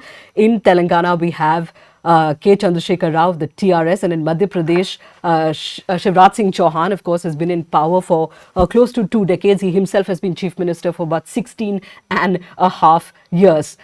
These are the leads that are coming in from the Election Commission of India. And if you're wondering why our leads aren't updating as thick and fast, aren't coming in as thick and fast as other perhaps television news networks, it's because we are relying essentially on data from the Election Commission. We're not extrapolating on the basis of the data that's already come in. So Rajasthan is on your screens. 200 assembly seats. We have leads for 180, and this is what the ECI is definitively telling you about leads. The BJP in 100 seats, the Congress leading in 68 seats. The tally of others is also fairly big, and we're going to discuss that. In Madhya Pradesh, we have leads for 152 out of the 230 seats, the BJP leading in 104. Again, consistent perhaps with exit polls, the Congress in 44 seats, others in 3. The BSP is yet to open its tally. Remember, there was no tie-up with the Congress and any of the other parties in the India bloc. In Chhattisgarh, we have leads only for 28 seats as of now out of the 119. The Congress party leading in 15 seats, the BJP in 13. The BSP hasn't opened its seat tally yet. This appears neck and neck right now. Of course, those of you who are also sort of going through other tabs on your laptops right now are seeing perhaps that Chhattisgarh is also playing out consistent with what most exit polls seem to suggest, that the Bhupesh Baghel government is in with a good chance to come back to power. In Telangana, 118 seats, we have leads only for 25. The Congress party leading in 15 seats. The BRS of KCR, which is the incumbent, has been in power since the state was formed in 2014, leading only in 9 seats. I don't have the vote share up. We'll try and bring that up as well at some point. The BJP, which had a seat in 2018, is leading, not one, is leading in 1 seat as well. For those who perhaps didn't read your newspapers in the morning or didn't check up on Twitter, the reason why we're not giving you leads from Mizoram is because the ECI has delayed counting on the basis of an appeal by all political parties in that state to 1 day. So Mizoram numbers will come in only tomorrow on Monday. Now, all these states, parties have been banking on welfare schemes to beat anti-incumbency. And of course, the challengers in all these states have also adopted the same sort of political approach, the same strategy. How do these cash transfer regimes or proposed cash transfer regimes, how do they square off with more traditional welfare models of investing in healthcare and in education? Is this indeed a race to the fiscal bottom, as some seem to be suggesting? Also, like, what is the exact correlation between these schemes and electoral fortunes are some of the questions thematically that I hope to sort of discuss in the next 1 hour. But of course, we'll keep giving you numbers. Don't worry about that. I have a great panel with me. Joining me on the broadcast here in the studio, Siddharth Varadarajan. You're familiar with this face. He is, of course, the founding editor of The Wire. We have Professor Nilanjan Sarkar, who I go to very often for election analysis. He, of course, is from the Center for Policy Research. At some point in the broadcast, I'm hoped to be joined by Professor K. Kailash. He is joining us from Telangana. He's there as well. Thanks, Professor Kailash, for joining us. He is a political scientist. We'll also have a reporter from Newslaundry who's extensively traveled in Rajasthan and filed some fascinating reports. Before I go to Nilanjan Sarkar with the numbers, Siddharth, a question to you. We know that cash transfers aren't new, particularly in the state of Tamil Nadu. We have seen some kind of sort of dole, or what you may. But would it be correct to say that in this batch of state elections, we are seeing a definitive shift, that state welfare is being reoriented in a big way to cash benefits? With some differences, I would say. And I think it's, in a way, not unsurprising that the one state where the Congress is doing better than others, right? And perhaps better than it expected at the start of the campaign, was Telangana. Now, Telangana is Telangana. Telangana is, of course, a place where there's been lots of discussion of subsidies, cash, but it's, I was struck by the attempt the Congress has made to redefine the Raitu Bandhu scheme, which currently provides welfare essentially for landowners. Right. Right? So, and if you understand the reality of Indian farming, the cultivator is often not the landowner. Right. And tenant farmers and agricultural exactly, laborers. exactly, Yeah. right? Yeah. So you have, I mean, the vast majority, in fact, are perhaps not owning any land. So in trying to redefine Raitu Bandhu, so there's some attempt to anchor welfareism or cash transfers, because at the end of the day, this is still a cash transfer, but anchor it in the specific requirements of the state's political economy, right? But otherwise, everywhere else, and actually even in Telangana, I mean, it's a competition for who can give the best price for rice, who will have the most attractive pension scheme, the most attractive scheme for women, and somewhere down the line, one would have thought that Indian politics would allow for the calm and careful design of a long-term, public welfare, social insurance scheme that would not be subject to the vagaries of elections in this way. But the nature of competitive politics in India is such that that conversation has become virtually impossible. Which was going to be a question that can we arrive at a democratic consensus on, where we are heading economically as a country, what should policy be? I'll come to that in a short bit because we need to keep going to numbers as well. Professor Sarkar, you and I have chatted a lot over the last week and we've spoken about Rajasthan. Can we pull up Rajasthan numbers, please? There you have it on your screens. The BJP leading in 100 seats, the Congress in 68. We have leads for 187 out of 200. Perhaps the most number of leads coming in on the Election Commission of India website is from Rajasthan, and which is to suggest that perhaps Rajasthan is following its revolving door politics of 5 years Congress and 5 years the BJP. Could you speak to the numbers on the basis of the travels you've had in that state? And could you also comment about, because Ashok Gehlot, most sort of pollsters and political analysts seem to suggest that Ashok Gehlot perhaps has done enough by way of welfare schemes. The Chiranjeevi health insurance scheme, for instance, has been talked about so much in the analysis in the lead up to this election that perhaps he will be able to do what he was not able to do in 2013, yet that the data suggests is not happening. So look, I mean, there is of course one folk wisdom in which, every 5 years Rajasthan flips. This time it's true that when you went on the ground, Gehlot is the single most popular politician in Rajasthan. At a personal level, you're not seeing an extraordinary level of anti-incumbency. Unlike Telangana, also you don't really have a concern that the delivery was unfair, right? That is, been one of the critiques that was made against the BRS in Telangana.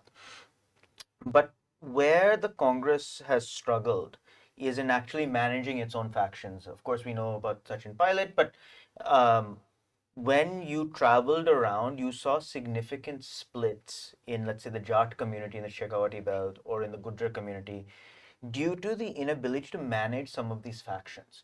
So I think one of the challenges of analyzing a state like Rajasthan is that in addition to personal popularity, distribution of benefits, there are still these sort of structural caste-wise factors.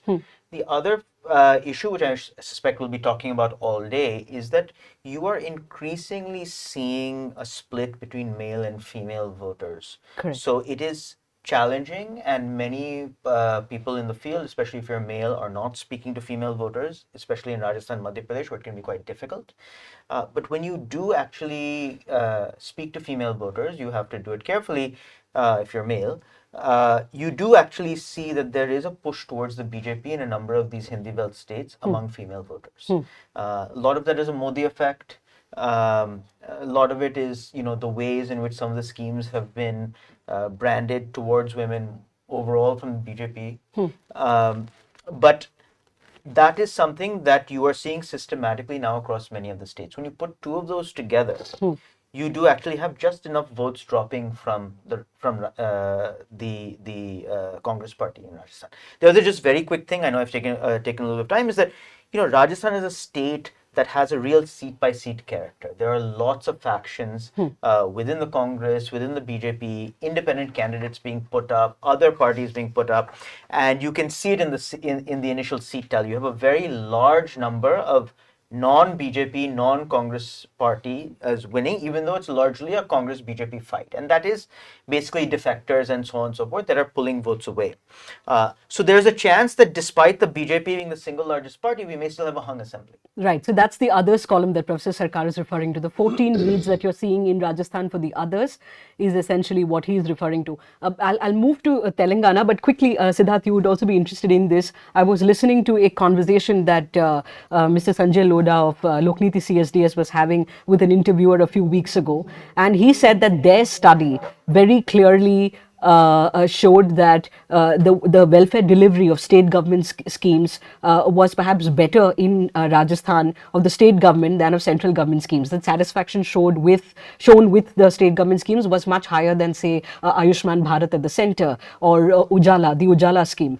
And he said Ujala scheme, I beg your pardon. And he also said that it has never happened before. 3/4 of the respondents said that not only had they heard of the Gehlot government schemes, that they personally had been beneficiary of these. Even so, we're not seeing that play out in the results, at least looking at the leads right now. But can I just add a caveat though? Sure, In the sense that, to explain the mystery, as it were, right? Right. In both in Rajasthan and in Chhattisgarh, but let's stick to Rajasthan. Actually, you have a large difference in seats, but the vote percentages of both the Congress and the BJP are remarkably stable, right? Right. You've got the data in front of you. Yeah. I mean, I noted earlier that in 2018, the BJP was 38%, Congress was 39%. Right. Both are at roughly 40% today. Right. So it's neck and neck in terms of vote shares, right? But clearly the way in which these votes are distributed across constituencies can often make all the difference. In the last election, with the vote share difference of barely 1%, the Congress, ran away with the state, winning 100 seats. Correct. So I would just say that the seat result does not necessarily contradict what you heard about the delivery of schemes. It's just that the way in which this gets manifested in terms of actually the seat distribution is the sort of the magic source of first past the post. Right. And also a health warning, I think even with Election Commission data, there's a stats reason for this, but vote shares converge before seat shares. Correct. So in the next hour and a half, we could likely see a change in how that is translating into seats. We don't know yet. Okay, with that caveat in place, can I bring in Professor Kailash from Hyderabad? Thanks, Professor, for joining us. I want to read to you from a report filed by my colleague, Scroll's political editor, Shoaib Danial. This is with regard to the welfare schemes in Telangana. He wrote, "So extensive is the spread of cash transfer schemes in the state that the BRS government has even crafted schemes for Brahmins as well as castes and communities across the spectrum. This incredible reliance on cash transfers and transfer of private goods in general is KCR's main weapon as his party hopes to win a third term. That may not be happening looking at the numbers. Cash transfers have an immediate and visible impact among voters in a way that traditional welfare, for example, building hospitals and schools, just cannot. Yet it would seem, as we pull up the numbers from Telangana on your screens, Professor Kailash, that the TRS is perhaps unable to battle anti-incumbency. What does this say for the manner in which these cash transfer schemes, a massive sort of cash transfer schemes that we saw in Telangana, how do you see the correlation with the numbers that we're seeing play out right now? Okay, so thank you for having me here. Let me just put this whole issue of cash transfer and the type of welfare that we see in India in context. So the first thing is that I think we need to see the type of welfare delivery that is happening here as part 2 of the economic reform program. So the first set of economic reforms that we had since 1991 largely focused on issues like licensing, financial services, export laws, and so on. So this largely left out the ordinary people, whereas the second level economic reforms that actually begin focus on welfare delivery. Here again, the state is sort of withdrawing and there is more space for the market. So this is also the dominant thinking that happens in economics as such when you say that you move away to you sort of incentivize or you give cash transfer so that this then leads to increases demand in the economy and then there is a entire runoff that happens. So I think this is the idea behind the cash transfer schemes that have happened, and every across India, that is this whole idea of how welfare delivery should take place has changed. Now, the Andhra Pradesh and Telangana have been, I think, one of the first few states to actually experiment with this sort of mechanisms in India. A lot of these welfare schemes are first experimented in Andhra, Telangana, and then it sort of moves over to the rest of the country. One good example of this would be, let's say, the whole health insurance scheme, which was started by YSR, then it went on to become the RSBY, and today now you have the Pradhan Mantri Arogya Health Scheme or something around that. So I think in the context of Telangana, there is a very big difference between having these schemes that is promising a lot and then when it comes to delivery, there's a big gap between this. So whether it is the famous Right to Bandhu scheme or whether it is the Grihalakshmi scheme, which gave money to women for building houses, or whether it is with regard to the Dalit Bandhu scheme, which gave money to Dalits to build for self-employment. In each of this, there is a gap between what is promised and what is fulfilled. Okay, right. So, and then I think Congress has picked up on all the gaps and then made a good chance out of it, or made promise much more than what KCR has been promising. I think that's where the Congress has sort of benefited. How much of the Congress's Doralu versus Prajalu, which is essentially saying that the BRS is more sort of saying that they are more sort of feudal, still feudal in nature, something that perhaps resonates very well with the people of Telangana given the history of the Telangana movement. The Congress seem to be sort of reiterating this point that the BRS are Doralu versus we are speaking for the Prajalu, the people. Again, making a reference to the fact that the Raitu Bandhu scheme essentially that gives 10,000 odd rupees per season per acre only benefits rich farmers and doesn't really do so for tenant farmers and agricultural laborers. Did that have a sort of, did that strike with the voter, you think? As we say that, and as you answer that question, Professor Kailash, maybe look at the trends that are coming in from the Election Commission of India. These are fairly sort of significant leads that are coming in right now. From Chhattisgarh, we have leads on 90 seats. These are the 90 seats, of which we have leads, the BJP leading in 24. The Congress in 22. So, that seems to be neck and neck again, Chhattisgarh. Surprising. Madhya Pradesh, the BJP in 115 seats, the Congress in 44. In Rajasthan, the BJP leading in 99 and the Congress in 72. Again, consistent with what is being said this morning. In Telangana, the Congress seem to be definitively ahead on 46 seats and the BRS on 28. Professor Kailash, could you answer that question of Doralu versus Prajalu in the Congress's campaign? Yeah, so if you remember, this Right to Bandhu scheme came out just before the last election in 2018, and it's a flagship scheme of the TRS and now the BRS government, and this is what gave the TRS or the BRS now the space to sort of go all India. And if you look at his campaign, subsequently, he would talk of Abki Bar Kisan Sarkar, and it sort of spread to Maharashtra, etc., to cash in on the disenchantment of the farmers there. So the BRS scheme, when it started, and as Siddharth also rightly mentioned, it was mainly for only the landowners. It is, but when you look at there have been a lot of civil society organizations that have done surveys around in Telangana and found that uh, the number of tenant farmers is actually very huge, and they do not necessarily benefit not only from the Bandhu scheme but also from the insurance scheme, and also they have problems when it comes to procurement. So this unhappiness with a large section of the population, I think, has also benefited the Congress.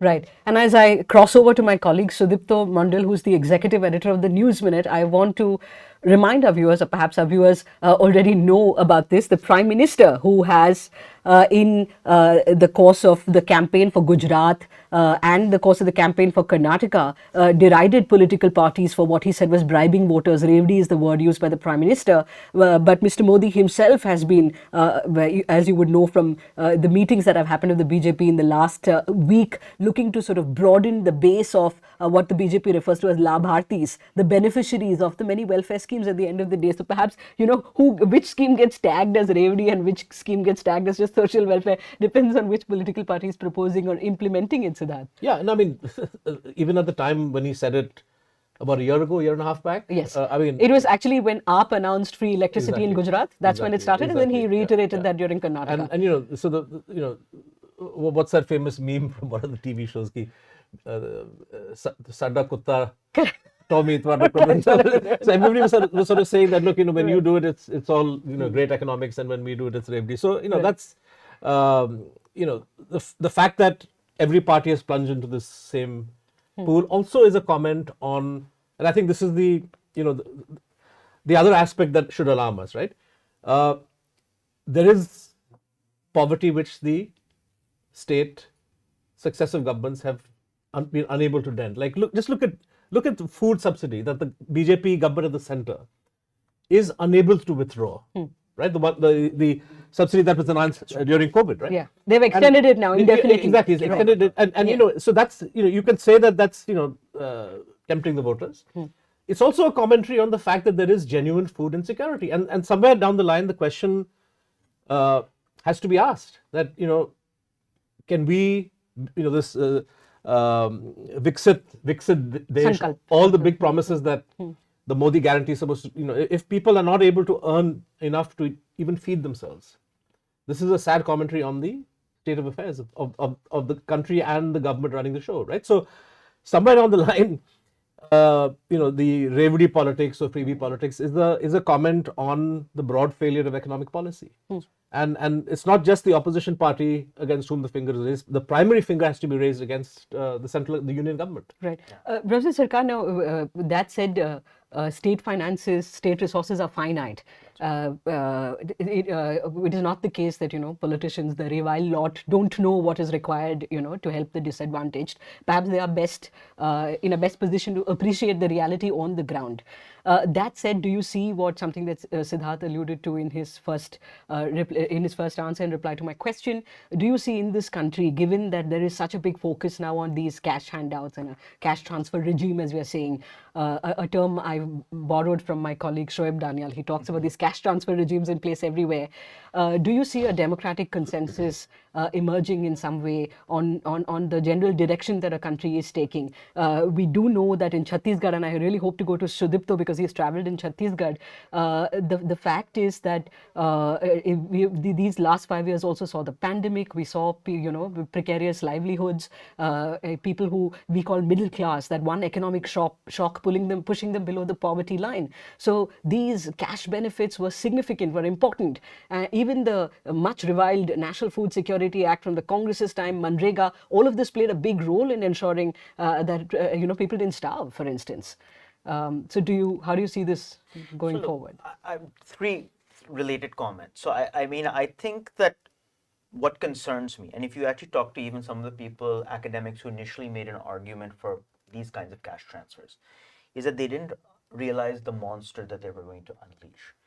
what I think has been unleashed on the system is a certain cynicism about what the state can do. So there are certain characteristics about many of these cash transfers. First, there's an attempt to make them universalistic, right? Which is a cynicism about the ability to target, let's say, the poorest people, right? So if I'm giving a cash transfer, I'm often giving cash transfers, free rations, scholarships, not just to the poorest people or the most needy, but basically to everybody, because the conditions for meeting these, for getting these benefits is typically very permissive. The second is that a cash transfer does not need to be spent on the purpose for which it's being given. For instance, if I'm giving a scholarship and putting it in the bank account of the mother, there's no requirement that money be spent on education. Can be spent on consumption anyway. Right. So when you talk to people in, let's say, the education department in many of these states, they're actually quite upset. And the reason is, it's education money, but that money need not be spent on education. So how these schemes are framed and the manner of delivery, something that we'll talk about bureaucrats and how they. Sudipto Mondal, the News Minutes executive editor who travelled in Chhattisgarh, is with us. Sudipto, if you're going to, we are there. We have the numbers from Chhattisgarh. 61 leads of the 119 seats. And about 7 minutes ago, I told you that the Congress appeared to be in the lead, but now the BJP has inched slightly ahead in 31 seats to the BJP, to the Congress's 28, others in 2 seats. Sudipto, a question about political alliances. There was much talk about how the Congress couldn't come to an understanding with the Samajwadi Party in Madhya Pradesh.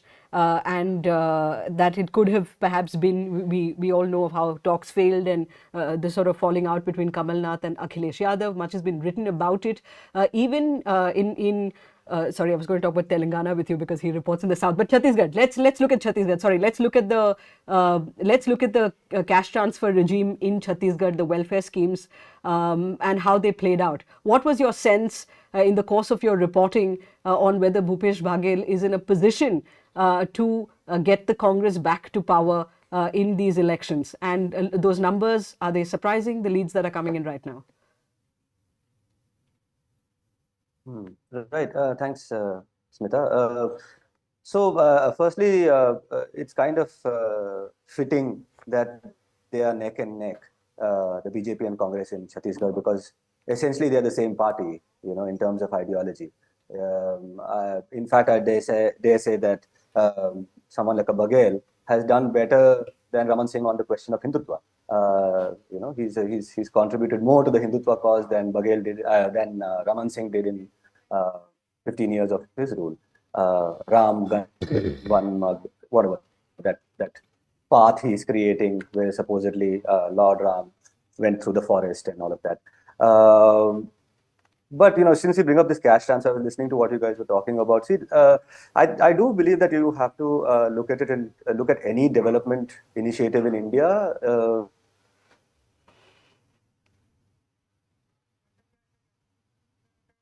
Right. Hi. So it appears our link with Sudipto Mondal briefly broke. Can you hear me, Sudipto? Yeah, all right. We're going to go back to him in a bit again. Let's take a look at the numbers. Chhattisgarh, again, as I said, leads in 61 of the 119 seats. The BJP has got its nose ahead very slightly, leading on 31 seats. The Congress party on 28 seats. 2 to the others, we don't know. No, BSP hasn't opened its tally. Can we look at the other states, please? If the PCR can pull up the numbers coming in from the Election Commission of India. In Madhya Pradesh, we have leads for 197 of the 230 seats. That's a substantial number. The BJP leading on 137, the Congress only on 57. That lead appears to be far too big for the Congress to make up. So it would seem that remarkably, the BJP coming back again to power. Remember, they came to power first in 2003. They have continually been in power. 2018, of course, the Congress won in Madhya Pradesh and the BJP engineered a defection which resulted in the party forming a government in Madhya Pradesh again. Rajasthan, 194 of the 200 leads in, the BJP leading in 98, the Congress in 76. This lead also looks fairly big, maybe not as big as Madhya Pradesh, but the BJP certainly ahead here. Others, 18 seats, that's big. And so the BSP... Still be hung. You believe it could be, right? It could be, right? I mean, it's right. that 50-50 mark. Right. Yeah. Rajasthan, it appears we'll have to wait till later today to get a better sense of how this is going to be. At some point, I'll try and go to our reporter from Newslaundry, Shiv. Shiv is on. Shiv is on. All right. I'm told Shiv is on. Shiv, there was a fascinating report you filed from Rajasthan on. You traveled across 4 districts, you went to about 15 villages, and you were trying to track down these young people in the state who are part of these BJP WhatsApp groups that were looking to seed the ideology of Hindutva. And what is it that you found? Could you tell our viewers through the insight you gained from many of these young people who perhaps will be voting for the first time or voted for the first time in this election? Yeah, so for this story, I traveled to 5 districts, and I traveled to mostly tribal areas in Udaipur division. I went to Udaipur, I went to Pratapgarh. So the story was basically about how BJP is using WhatsApp groups, how big their machinery is. So I tried to reach out to only youths who are recent converts or people who are slightly older but who have recently converted to who have recently started voting for the BJP. So and by the time I was already part of BJP's WhatsApp group, so I was looking at the content also, what kind of content BJP pushes out on daily basis. So I saw that the content that they push out, it's not only about the schedule, the itinerary of leaders. It's also about it's also hateful content, Islamophobic content that they push out. When I met these youths in these areas, in these 15 odd villages, they were saying the same thing what I had been saying in WhatsApp groups. For example, they were saying they were convinced that Rahul Gandhi is a Muslim. They were convinced that Congress didn't want the construction of Ram Temple, and they fielded some 25 lawyers. Wow. And yeah, and they also said that look at Priyanka Gandhi, wherever she goes, if she is in Kerala, she wears the cross. If she is in UP, she wears Janeu, she wears Rudraksh. So they are hypocrite. So look at Modi, wherever he goes, he doesn't wear religious symbols of other religions. So these were the instances where I mean these were only anecdotal evidence, but it shows me to what extent BJP has sort of brainwashed youths in some sense. Maybe everybody may not be convinced by what BJP is pushing out in WhatsApp group, but to some extent it confirms to their bias, and it also helps BJP in pushing their agenda, what kind of India they want. In fact, I met one class 12 student, and who was just 2 months shy of the age of 18, and there was an essay competition in his school where the essay was on how how do you see Rajasthan in 2013. So he wrote in the essay that he wants India to be a Hindu Rashtra. Wow. So even school students are saying these things. Of course, apart from that, he must have written so many other things. But the first thing that he came to his mind was like, I want India to be Hindu Rashtra by 2013. That's my idea of India. So it was so since you were discussing welfare schemes, to what extent welfare schemes can help political parties. Right. I think unless political parties have emotive issue other than the welfare schemes, these welfare schemes will always fall short of what the particular party expects expects after the polls. So I think the Congress, I mean, most of the welfare schemes came in the run-up to the polls, or maybe the Congress didn't have much time to implement these schemes. It was only Chiranjeevi scheme, the insurance scheme, health insurance scheme, which had a good run of 2 years or 3 years. But I think rest of the schemes ran only for 2 months or 3 months. So see, these welfare schemes have to be gelled with some emotive issue that the Congress feels that, yeah, because people do vote on emotive issues. It's not only welfare schemes. I've met a lot of people, a lot of girls. I mean, I saw in Pratapgarh, I was at one place where there were 2 girl students. They got smartphones, but their father and and their brothers, they were saying they are going to vote for BJP because Narendra Modi is building Ram temple in Ayodhya. Right. Shiv, you know that was an eye opener. I mean, one knows that misinformation campaigns are carried out by political parties. In particular, the BJP has been in the dock for doing so. But the extent to which these WhatsApp groups that you refer to in your reporting, and it is important for our viewers to recognize here that Shiv had to seed himself in these WhatsApp groups. Then he had to go and track down people who are part of these WhatsApp groups and try and understand from them, you know, to what extent, why did they join the group in the first place? To what extent are they being influenced by the kind of propaganda, if I may, that is being sort of given to them, fed to them day in and day out. And this sort of reporting takes time. You know, he puts in the hard yards, so do all of us here. If you watch me on Scroll, you know, I say this time and again, in a democracy, nothing is more important than an informed electorate. That's what we're trying to do here. Unfortunately, a lot of media outlets have now just become props for the powerful. So if you want to help us do the kind of reporting that Shiv is doing, go and check that report out. I mean, it is an eye-opener. Please do contribute to these five independent outlets. Like I said, the show notes below the screen, you will have details on how you can contribute and how you can help us, you know, put in these, as I said, hard yards and go get the information from various corners of the country. Those numbers continue to be on your screen. I was partially distracted by the conversation that was going on here between Siddharth and Professor Sarkar. Can you tell us what is it about the numbers that's either surprising you or is it the vote share? Siddharth, what is it that you're looking at? No, I mean, we're seeing a massive increase in the vote share of the BJP in Madhya Pradesh. Okay. Up about 8 percentage points compared to the last election, and actually up even compared to 2013. Wow. Right, so okay. 2013, the BJP got around 44-45%.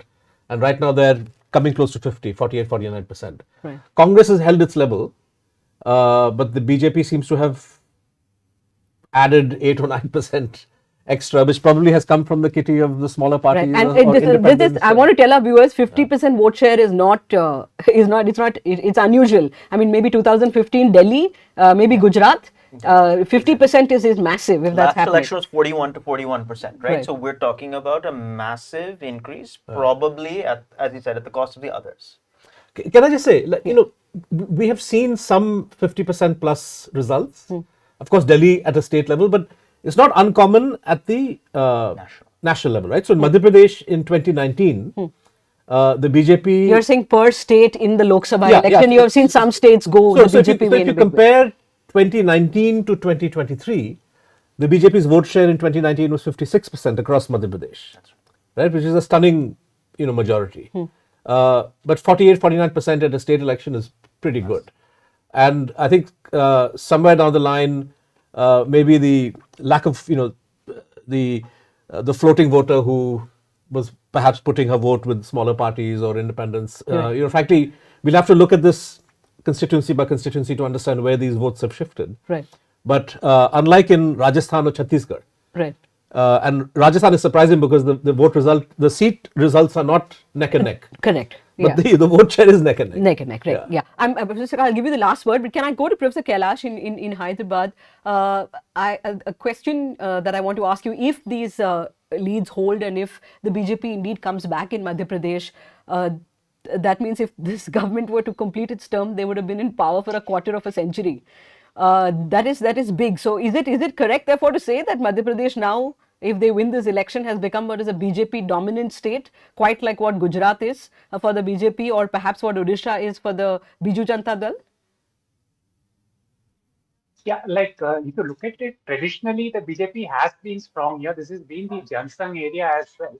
So it's basically between the Congress and the BJP. So I think it has always been a BJP dominated state, and plus I think there is actually no difference between the BJP and the Congress when it comes to its the way in which they sort of campaign, the issues they take up, and it's a very conservative state. So I think there's no difference between the BJP and the Congress, and yes. Right. Yes, Professor Kant, you were saying.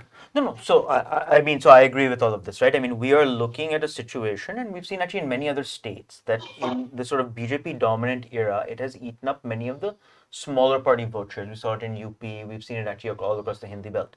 That seems to be happening in Madhya Pradesh as well. Just quickly looking ahead to the national elections, which we've not talked about. If we take the 3 Hindi belt states this time, which 65 seats, the BJP and Allied have won 62 out of 65 seats in the last 2 national elections. These are places where this version of the BJP does very well. How these state elections will translate to national elections, who knows? Because it's very hard to predict 95% plus strike rates. But in the Hindi belt in general, in the national elections, the BJP has had a 90% strike rate. And so we are talking about a situation in which there's already a BJP lean among the voters, and insofar as that national benefit the BJP gets from Modi is able to be translated into state elections, you're going to start seeing safer elections for the BJP in the Hindi belt. And I think some of that you see in Rajasthan. Actually, Vasundhara Raje has been kind of pushed aside, right? And they're running the election on Modi. Right. And it's doing reasonably well. Right. Siddharth, I don't, the state elections don't necessarily map on to Lok Sabha. Always, it doesn't always 2013 and 2018 being different pictures. But what do you see the Congress and the India bloc? What are they going to do in 2024 that is different from how they individually sort of prepared for 2019? Do you see a narrative? How do you counter? No, that's a great question. And I would answer it at 3 levels. First, each individual party in the state where they are the strongest needs to get their act together. Organizationally, in terms of leadership, I think one of the biggest problems for the Congress in Rajasthan, the X factor, if you will, because I got a question from a viewer on my WhatsApp that if the Congress vote share is roughly the same as last time, and the schemes seem to have performed reasonably well, what went wrong, right? And what went wrong is the fact that you were a divided house. You papered over the Gehlot versus Pilot,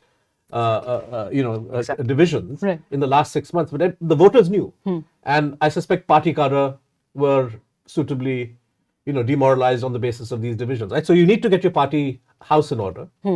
Secondly, and this is the silver lining for the Congress and for the India Alliance, if they're feeling a bit disheartened, because if the Congress had romped home the way Rahul Gandhi had said, ki we're winning 4 out of 5, he excluded Mizoram, right? About a month ago. If that had really happened, you can imagine the effect this would have had on seat sharing talks within the India Alliance, right? Congress would have said, no, we're not going to share. We want more seats. So I think that in a funny sort of way, this result, which is quite good for the BJP, today's state election results, will galvanize the India Alliance to get serious about seat sharing. I know that since the Bombay meeting, there's been virtually no progress. And this result is a wake-up call. Third point, and this ties together the discussion we've been having on quote-unquote freebies, welfare schemes, etc., and what the reporter who was in the WhatsApp groups was saying. People want a vision, right? And I fear that some of the observations that he has picked up from Rajasthan, their effect is going to be even more, will be magnified at the national level in 2024. The Congress and the India Alliance have to come up with an alternative vision. And, it's good to have a hard-hitting, concrete, practical economic program for jobs, for other kinds of economic insecurity. But in terms of the broad direction that the country is taking, if you don't have a narrative that can counter the line that the BJP is clearly going to push, which is of Hindutva, Hindu Rashtra, in various ways, I think the India Alliance will have a problem. So I think they need to work on these 3 aspects. To what extent, as we look at the numbers coming in from Madhya Pradesh and Telangana, these are, of course, in one you have the Congress having something to cheer about, leading in 51 seats, the BJP in the Bharatiya Rashtra Samiti, I beg your pardon, on 29 seats, and the BJP in 6. They had only 1 in 2018. And Madhya Pradesh, of the 211 seats that we have, leads for the BJP leading in 147. They're just like storming ahead. And this is true to, at least some of the exit polls seem to say that it's going to be a fairly big sort of lead. And the Congress party with only 30, in Chhattisgarh you have the BJP on 36, the Congress on 33. That seems to be neck and neck. We have leads for 71 of the 119 seats and 2 for the others. The BSP isn't able to open its account in Chhattisgarh yet. The counter narrative to the BJP sort of overarching Hindutva narrative, coupled with what they call Pradhan Mantri ke guarantee, Modi ke guarantee. On my way here from the airport, I saw that everywhere as well. What did the Bharat Jodo Yatra do for the Congress and its potential India bloc allies? The Mohabbat Ki Dukaan and all of it seemed to, I know he spent a fair amount of time in Telangana, for instance, at the Bharat Jodo Yatra, more than what was initially envisaged. Sort of his program went on longer, and some people would say that perhaps you can credit Rahul Gandhi to that extent for the manner in which the numbers are playing out for them in Telangana. But that doesn't seem to have sort of, and there's no tangible electoral benefit. Is that correct to say, or? I mean, look, the Hindi belt is a tough nut to crack for the Congress. I think that's the simple fact, right? In the last 2 national elections, the BJP versus Congress head to head, the BJP's had a 90% strike rate. In the Hindi belt, the BJP's had a 90% strike rate. These are places where the combination of Modi, Hindutva politics, and what the BJP represents has really surged ahead and has built a large core vote bank. You see what is happening in Madhya Pradesh. So I think it's a bit unfair actually to say that Bharat Jodo Yatra hasn't worked even in North India. It just has to go much further. In the South, where there was actually room for the Congress to come back, it seems to have had some impact, right? So maybe, right? I mean, but I think like we see that in Rajasthan, there were local factors that hurt the Congress. We see that in Madhya Pradesh, you have an ascendant BJP vote bank.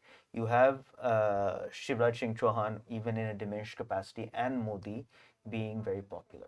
Just to give you one sort of thing, because I look at a lot of surveys. When you look at the South and you ask who is responsible for delivering benefits to you, you typically get a much lower percentage for the Prime Minister. When you look at the North, in the Hindi belt, you'll typically get a much higher number. So the combination of a chief minister that is reasonably popular, even in diminished capacity, and the overwhelming popularity of the Prime Minister makes the BJP very formidable in the Hindi belt. Right.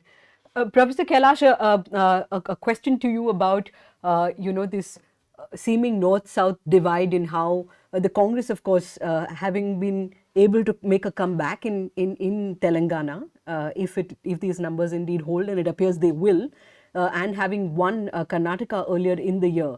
This is obviously significant for the party, for the cadre morale, and frankly for campaign finance, for raising money. I mean, you need to be in power somewhere to get money, do you not?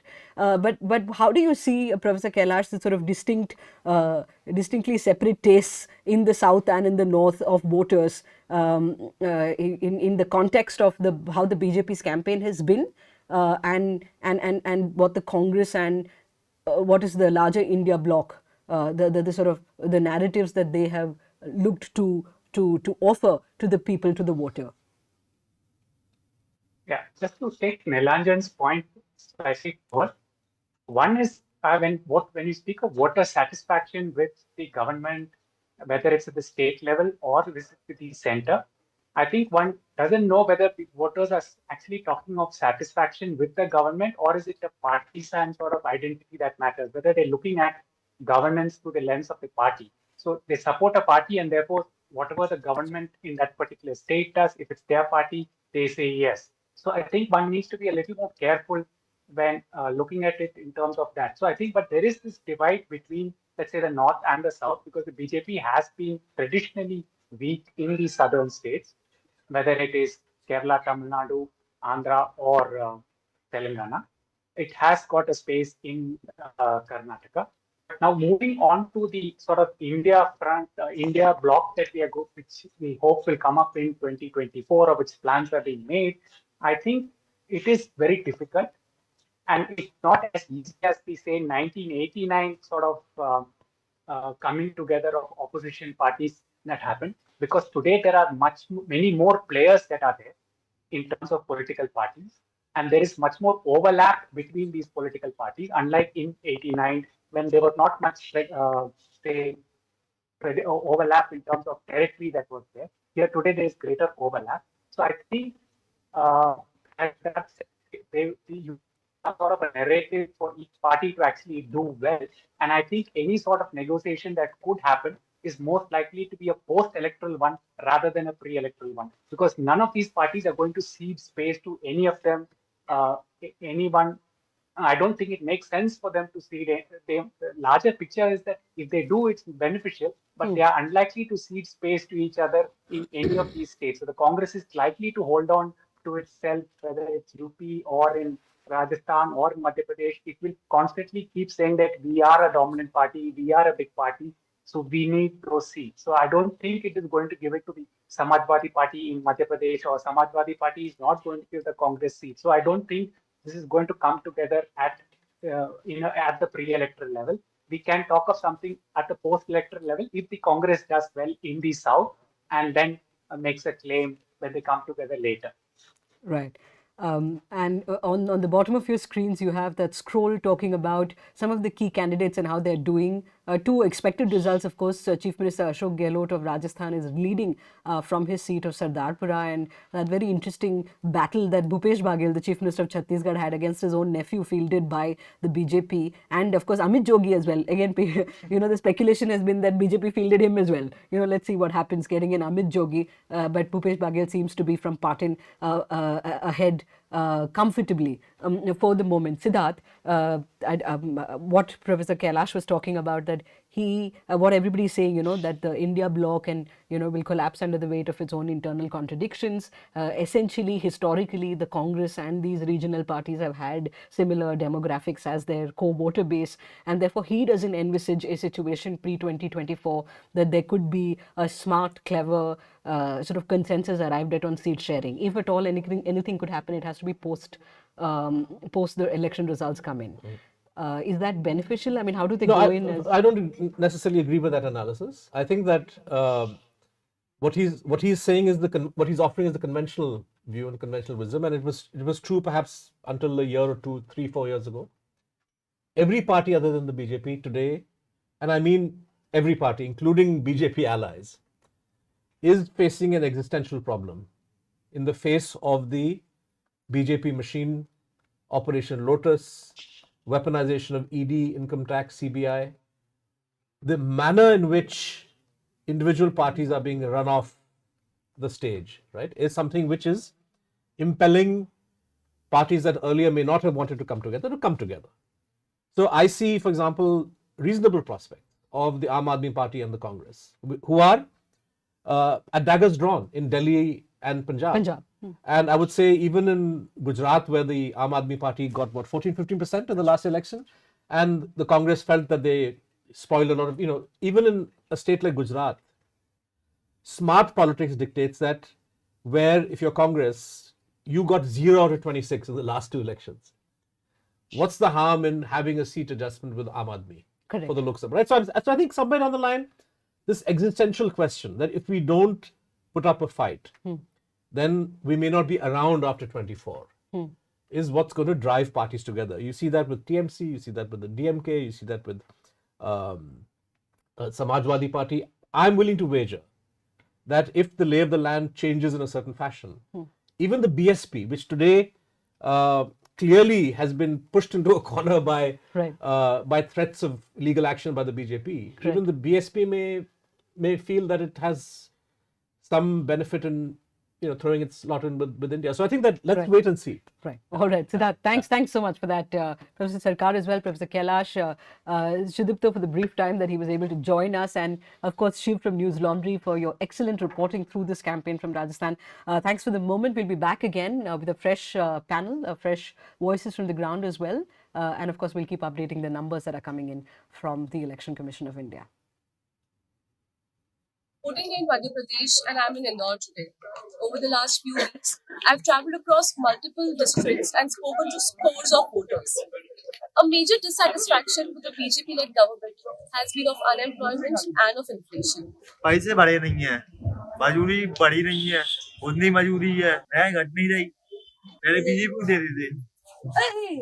इस बार फिर क्या विचार है, महंगाई बढ़ गई है तो आप देखेंगे जब देंगे वोट, जब क्या महंगाई देख रहे हो, बेरोजगारी देख रहे हो। खुद देखो पोस्ट ग्रेजुएट बैठा हूँ मैं, फिर भी ना किसी कई समस्याओं की वजह से ये है ना क्या जॉब नहीं लग पाई। तो अपने घर पे खुद का धंधा डाल के अब काम कर रहा हूँ। उस टाइम चाह रहे हैं अब बार बदलाव, कांग्रेस की सरकार आए।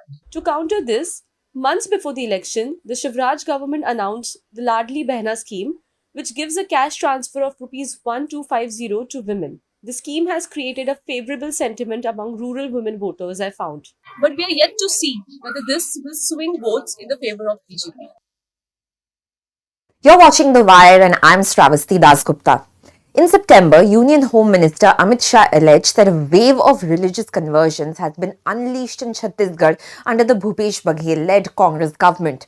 The Congress, on the other hand, has called these allegations baseless and said that the BJP has no issues to highlight and was hence polarizing the people in the elections. In November, I travelled to Chhattisgarh's Narayanpur district, which has emerged as the epicenter of the BJP's claims of forced conversions by Christian missionaries in the tribal regions of the state, and I found that the Christian Adivasis in the area are facing increasing attacks from other villagers, some of whom are backed by Hindutva groups. Narayanpur is in the Adivasi-dominated Bastar region, which went to the polls on November 7th. We found that Christian Adivasis living in the forest areas are struggling to bury their dead, facing social boycott of these claims of forced conversions. On November 2nd, 13-year-old Sunita from the Brehebeda village of Chhattisgarh died of typhoid at the district hospital in Narayanpur. Her brother, Manu Potai, said that when her body was brought home, a large number of villagers arrived and stopped the family from burying the teenager's body on the village land using Christian rituals. Instead, they insisted that the family bury the body using traditional Adivasi customs and traditions. On March 6th, Santer Nag's 36-year-old elder brother died of a heart attack in Sulenga village.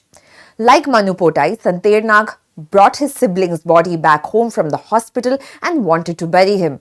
However, about 5 to 6 people prevented the family from accessing the burial ground, saying that they would only allow it if the family followed the traditional Adivasi customs. These villagers said to us that there is no force behind their conversions and that they have adopted the Christian faith because of their own free will and beliefs. However, it's not just the burial of the dead. Christian Adivasis there are also facing social boycott. 24-year-old Sarita, who lives in Kokri village, said that she has been boycotted by her family for adopting Christianity back in 2012. She claimed that she is also being stopped from working on her family land by her brother and has to travel outside the village to work as a labourer. Over 20 instances of anti-Christian violence were reported from the Narayanpur district in December last year alone. Things came to a boil at the turn of the year when the Sacred Heart Church inside the Vishwadipti High School in Narayanpur was vandalized on 2nd January 2023. The attack took place shortly after the police held a meeting with the tribal community over religious conversions in the area. When we visited the school, we found that the church is now being rebuilt. However, scars of the attack remain, with several glass windows still damaged and yet to be fixed. The incident resulted in a police officer being injured. Following the attack, 5 individuals, including BJP District President Roopsai Salam, were arrested. While the residents are paying the price for the bogey of conversions, the Congress and the BJP leadership in the district have resorted to pointing fingers at each other. Chandan Kashyap, the Congress candidate from Narayanpur, who is also the sitting MLA, said to us that the BJP is only talking about forced conversions as it has no other issues to highlight. Roopsai Salam, who was arrested in connection with the vandalism of the church in Narayanpur in January, however, said that conversion is not just a social issue. The Adivasis in Narayanpur who have converted to Christianity are looking at these elections for a chance to get their right to life, livelihood and dignity restored. You can head to our website thewire.in to read our full story and support our journalism so we can bring you more such ground reports. No loudspeakers, no rallies, no processions, no door-to-door campaigns, and very few posters. Elections in Mizoram look and feel very different compared to the rest of the country. Are you wondering why? The Mizoram People's Forum is a church-backed poll watchdog that was started in 2006 to ensure fair and free elections in the state. The Mizoram People Forum was formed way back in 2006 in order to achieving the free and fair election, clean elections in Mizoram. We try to watch the election campaigns. We try to prevent candidates from distributing this money. The MPF consists of 7 churches and 5 NGOs, including the powerful Young Mizo Association that nearly half the Mizo population is a part of. When election is near, this MPF, Mizoram People Forum, is organizing a meeting with all political parties. In that meeting, they have signed an agreement regarding this, not to carry out house-to-house campaign, not to organize these grand fees, not to, give freebies to the community. That kind of agreement we have signed. If they do not obey, then we will announce publicly what they do. That will be harmful for their winning. No? Rahul Gandhi's Padyatra in the state last month may have been talk of the town, but it violated MPF's rules and the MPF publicly condemned it. The Congress party later issued an apology to the MPF. We announced it through the media. And sir, I read that there is also... And then the Mizoram Pradesh Congress Committee president apologized in the media, through the media.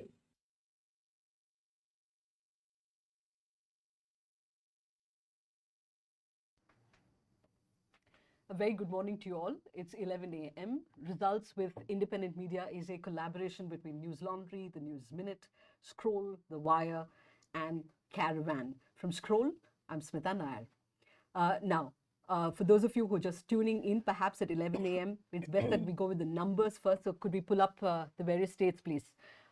We have numbers coming in thick and fast, at least from the Hindi belt. I know a substantial leads from substantial number of seats in Rajasthan are available. In fact, 196 of the 199 seats that are being counted today. One seat, of course, it's been put off the election. Here are the leads. The BJP leading in 100 seats. The Congress party in 78. Others with 15. The Bahujan Samaj party leading in 3 seats. The general trend that was being suggested in the exit polls done by the various news networks seemed to suggest it was neck and neck. If these leads are to be believed, it certainly isn't. The BJP seems firmly in the lead. In Chhattisgarh, we have numbers coming in from 81 of the 90 seats.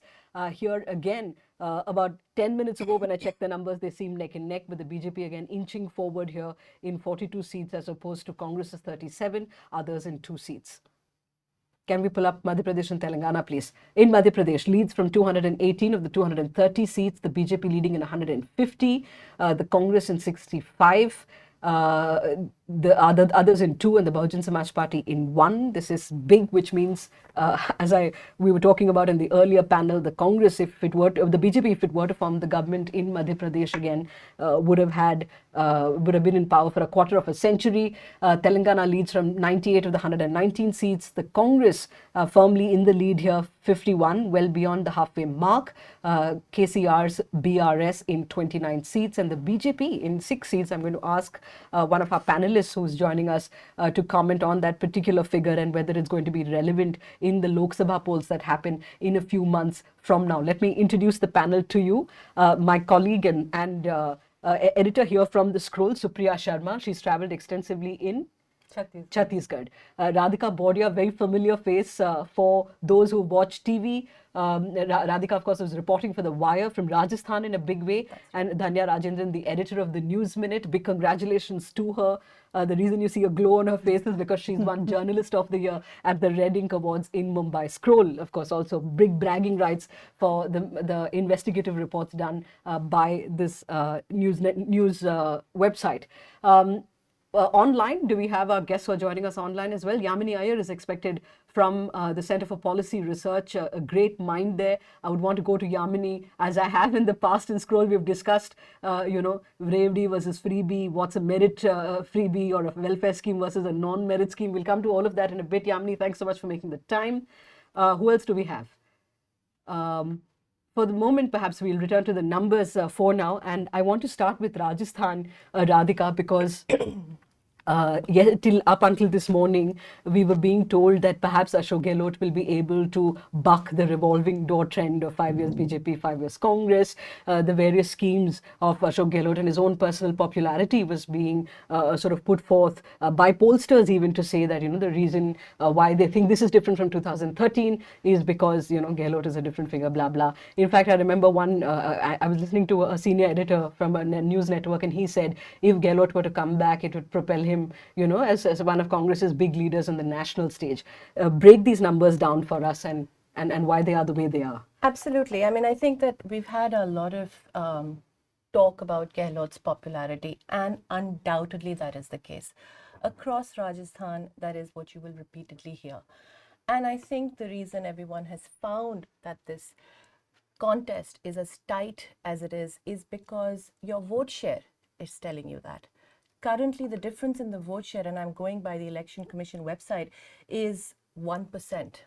That was also the margin that the Congress won with in 2018.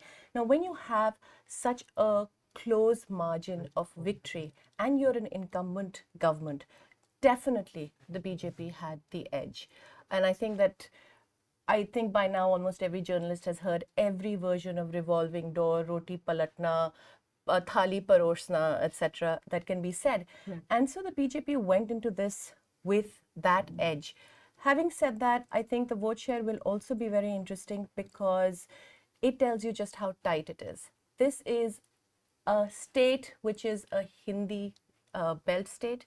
It's also a Hindu belt, and it's got a long history of that as well. And some of that is manifesting if you look at the numbers from the BJP stronghold, which is Mewar. Mewar is Udaipur, it's Nathdwara, it's Rajsamand, and there the BJP did very well even when the Congress won last time. That consolidation, I would say, has an underlying communal tinge to it. Having said that, look at what's happening with the tribal vote in Mewar. And that's actually, you have 4 seats where the Bharatiya Adivasi Party is leading. And I think we need to, because not much will be said about them. And that's a very important force to recognize, because the Bharatiya Adivasi Party is doing something which the Congress is not doing in that region.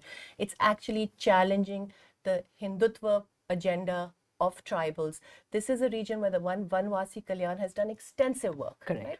So I think Mewar is where they're getting gains. Eastern Rajasthan, a lot was said about the whole pilot and Gehlot dispute and how the Gujars are going to move away.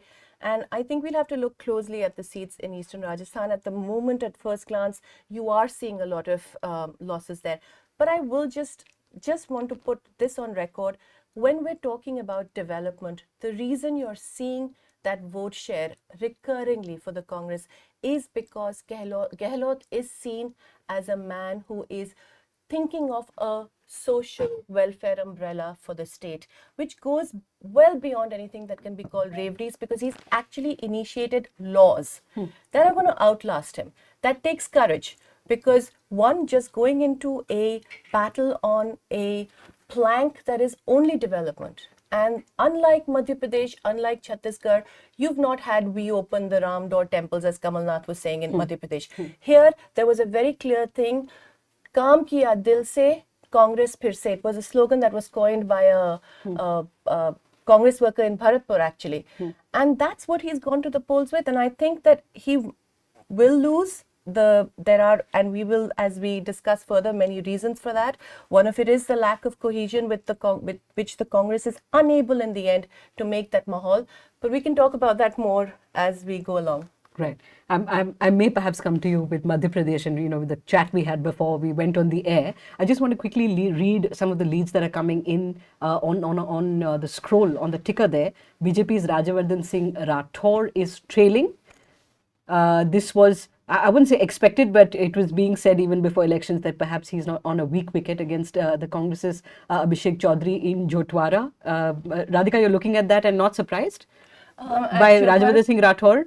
Trailing? Yes, trailing. Absolutely. That was something that many people were seeing on the ground. On the ground as well. There is actually there are a lot of the inner politics and factionalism has also come to fore. So Right. that's something that was Right. not surprising at all. I have to bring in I have to bring in Dhanya here. Dhanya, I don't know whether you obviously you're on the phone throughout, so you've already heard this. I don't know by how many votes, but we are being told by the PCR that K. Chandrasekhar Rao, who fought who's fighting from 2 assembly seats, Gajwel, of course, that he is the incumbent, and Kamareddy as well. In Kamareddy, his challenger, Mr. Revanth Reddy, potential chief ministerial candidate for the Congress, is actually leading against him.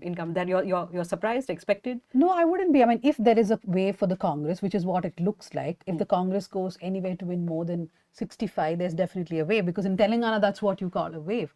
I think then Revanth Reddy has to win from Kamareddy. There's, I was actually thinking that the seat which KCR may lose could be Gajwel, more than Kamareddy, because on ground in Gajwel, there was a lot of anger. I mean, that's across Telangana.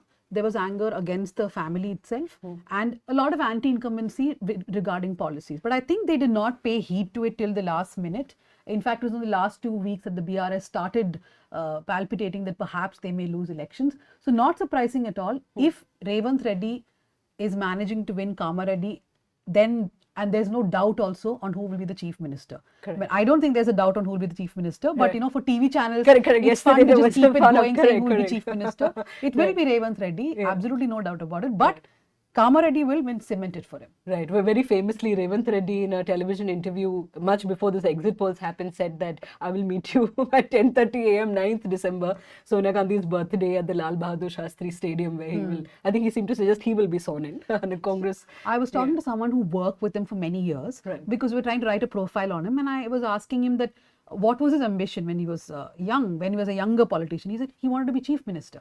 I said, but how can a young politician with the TDP, when Chandrababu Naidu is alive and he has a son who may take over, how can he think of becoming chief minister? He said Revanth Reddy has been clear. He wants to be chief minister, and he was very open about it. He apparently used to give sound bites saying that after Naidu, there will be time for younger people, then I will become. So this is a man who was also created by KCR in one way. During the whole Telangana struggle, there was this whole incident where he was arrested. That is, of course, post-Telangana, but even during Telangana movement. So KCR created Revanth Reddy is what a lot of people feel. Right.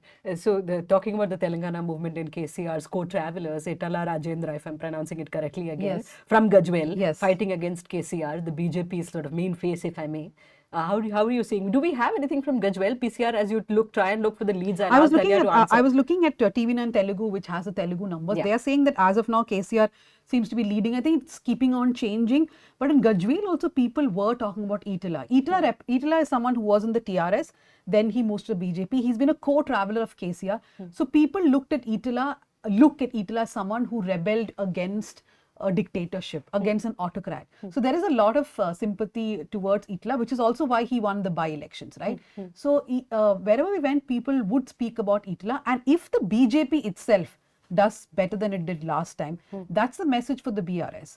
That they gave away a lot of space to the BJP. And if the BJP walks away with those numbers, it's not just the Congress that poses a challenge for the BRS anymore. It is going to be the BJP too in 2024. Yeah, if I forget, remind me, we are going to talk about BJP, okay, and what it means. I want to go to Yamini before I speak with Supriya. Yamini, I'm not specifically asking you only about welfareism or about, the OBC caste census promised by the Congress party in various states.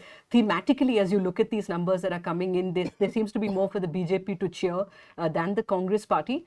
Give us your sort of big picture of what you make of the numbers coming in from the 4 states that we're counting today.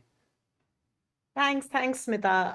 I think it is interesting. There was, I think the Congress was expecting to do a lot better in Madhya Pradesh than they have. But it tells us, if I look at it from the broad trend perspective, I would say a few things. I think it tells us very clearly that there is a lot more political space for Congress in southern India at this moment in time than in North India. And in a way, the Congress has more or less played the BJP game in both places.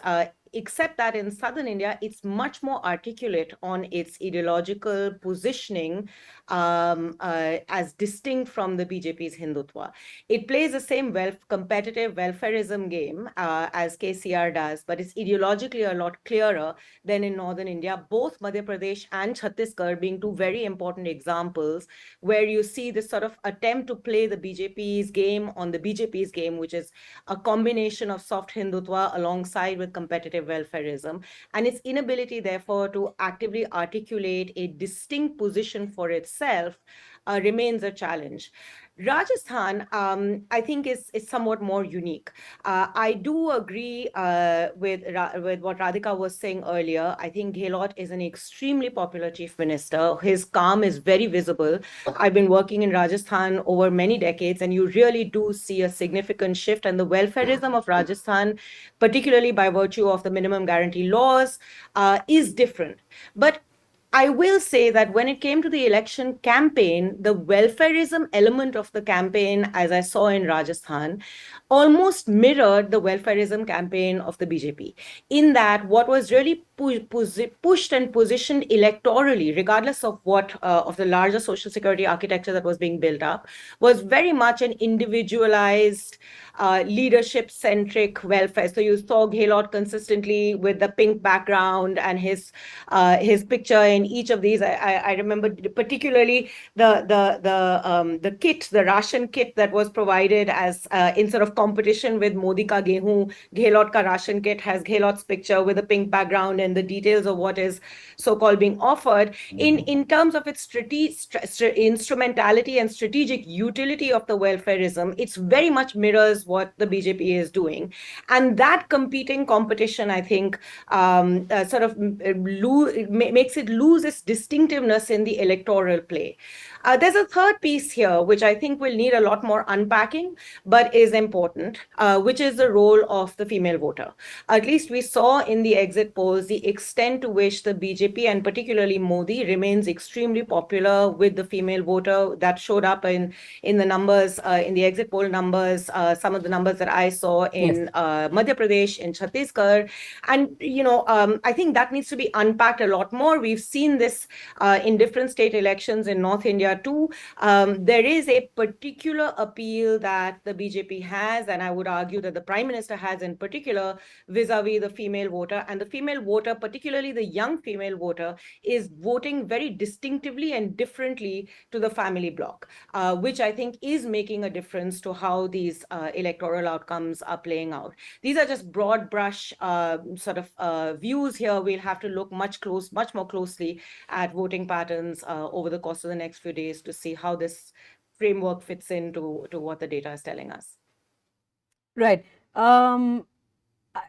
I know you have to go, Yamini, at 11:30, so I want to ask you, because I know you have sort of debated this and written so much about welfare politics or competitive welfareism, when the RBI put out its data, or when the Prime Minister sort of repeatedly since the Gujarat election and then in the Karnataka election spoke about Revdi, dissing other political parties for doing so, at the same time looking to broad base his own, labhartis or beneficiaries of the schemes. You answered some of it already, but is there a direct sort of tangible outcome to what is being offered, if I may, in terms of welfare schemes, or does it matter how it's been tailored? How, for example, a panelist in the hour that went by said the manner in which the scheme has been designed by the bureaucrats at that particular state perhaps is also key to how it's being perceived by the voter. On the basis of the numbers you're seeing right now, Yamini, is this the new sort of political idiom, the political narrative going into 2024? We've seen the Prime Minister in hoardings talking about Modi ke guarantee as well, even as he derides other parties for so-called bribing the voter or Revdis. How do you see welfare and welfare politics in the run-up to 2024 and the results on the basis of the numbers that are coming in from the states? So, I think we are definitely seeing a very clear political consensus that cuts across political parties. There are obviously regional prioritizations that and sectoral prioritizations that occasionally make themselves visible. And I think here Rajasthan to a degree stands out, Chhattisgarh stands out a wee bit as well. But there is an overarching political consensus that has emerged about the kind of welfareism that is now getting increasingly popular within political parties and the kind of electoral offerings and positionings of welfareism that we are seeing. And that is the use of the technology-enabled direct benefit transfers as a means of establishing a very direct emotive connection between the political party and in more cases than not, the political party leader and the voter.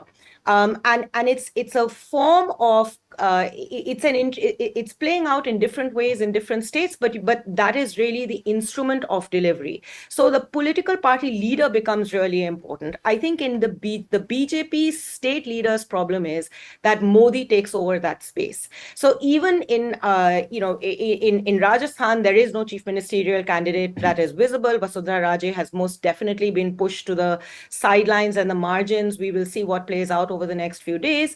In Madhya Pradesh too, an active attempt was made to sideline Shivraj Singh Chauhan to a greater degree. I think his ability to fight back is a lot more visible than, say, Vasundhara Raje's ability to fight back. But even so, it's a double engine with Modi winning, and it is Modi's visibility that is able to establish that direct connect with the voter. In Rajasthan, the attempt was made by Gehlot to do exactly the same, but bypassing other political leaders, the Gandhis most visibly, but also seeking to bypass the local political challenges that he was competition that he was facing with Sachin Pilot to become the established figure that is establishing the emotive connect. That is why his image or his photograph was so central to the way in which the welfare offerings were delivered. In Telangana, this was being done much more so within the framework of the Gandhis, who played a much more visible role, I would say, in the political campaign there than they did in Rajasthan, for example. But in each of these, so you see differences, but in each of these, you see an attempt to bypass the local structure of delivery and establish this very direct connect between the cash transfer, the DBT, and the voter. And it is an attempt to build out an emotive relationship between the voter and the leader and the political party, rather than a more broad-based discourse about welfare, poverty. And what's also distinct about this is how distinguished it is from the discourse on jobs. So you find in conversations with voters that the question of unemployment is a very, very visible question that you see all across the country. But but unemployment doesn't translate into a discourse about whether welfare is supporting that unemployment. It is mostly a two completely different realms, which is very unique. Most welfare states across the world have developed within the framework of the labor market. This one is developing as a compensation for a labor market that is simply failing to employ workers in ways that workers would like to be employed. Right. I think Radhika wants to reflect on that. And Radhika, in fact, that was going to be my question to you, because the unemployment crisis and the paper leak sort of, I tie all that in too. Actually, interesting enough, I didn't actually find the paper leak as a resonant theme. You didn't? As I was traveling across. Okay. I do see it a little differently. I think both Yamini and I agree on the importance of these schemes and the act. But I'd say that this entire issue of it being leader-centric, I think we have to look at what the Gehlot-Sachin dispute actually did to Rajasthan. Here you have a chief minister. At the end of the day, the voters do identify with the face. Even when you don't have a chief ministerial candidate in the BJP, it's Modi, right? So we are dealing with people. It is absolutely true that the Congress cadre as such needed much greater mobilization. We saw a beginning of that in Rajasthan this time, with the Congress starting Mandal Adhyaksh at positions at various levels. But I'd like to say this: you have a chief minister who is as popular and who's done good work. What do? You allow a challenge to him. The Sachin Pilot narrative is a narrative, and I want to say this emphatically, it is a Delhi narrative. Okay. It is not a narrative in Rajasthan. He worked hard as a Congress president. He had many years. He could have been a great chief minister in the years to come. The Congress had a great second-rung leader. Gehlot was being undermined constantly. In 2011, when Chiranjeevi was first announced, there was very little campaigning by the Congress on it. Today, again in the state, Congress sources will openly tell you that the Congress in Delhi wants Gehlot to lose. And have tried everything possible for what was seen as Gehlot people to sort of undermine them. Gehlot has done his own politics. He's we're not calling anyone a saint here. But I think that what pushed Gehlot to this sort of design box campaign strategy design box was an election management company which is responsible for all the pink packaging and Gehlot's faces and that I would agree with Yamini that I think there was too much of a reliance on something like the design box. Why? I will though understand what pushed him there, because does his party project him as the leader that he is? It doesn't. Even though, and I'd say that again, I go back to the vote share, where you see in all the other Hindi speaking states a complete consolidation of the OBC vote. In Rajasthan, yes, the OBCs have moved to the BJP, but it's not as total and complete as it is in all the other states. When we start looking at vote shares closely, I suspect whether it's Dalit vote share or Adivasi vote share, and that, of course, Adivasi is a different story we can come to later. Correct. So, net TLDR is that internal machinations of the Congress party in Rajasthan perhaps is responsible for the numbers you're seeing. Supriya, thanks for waiting patiently.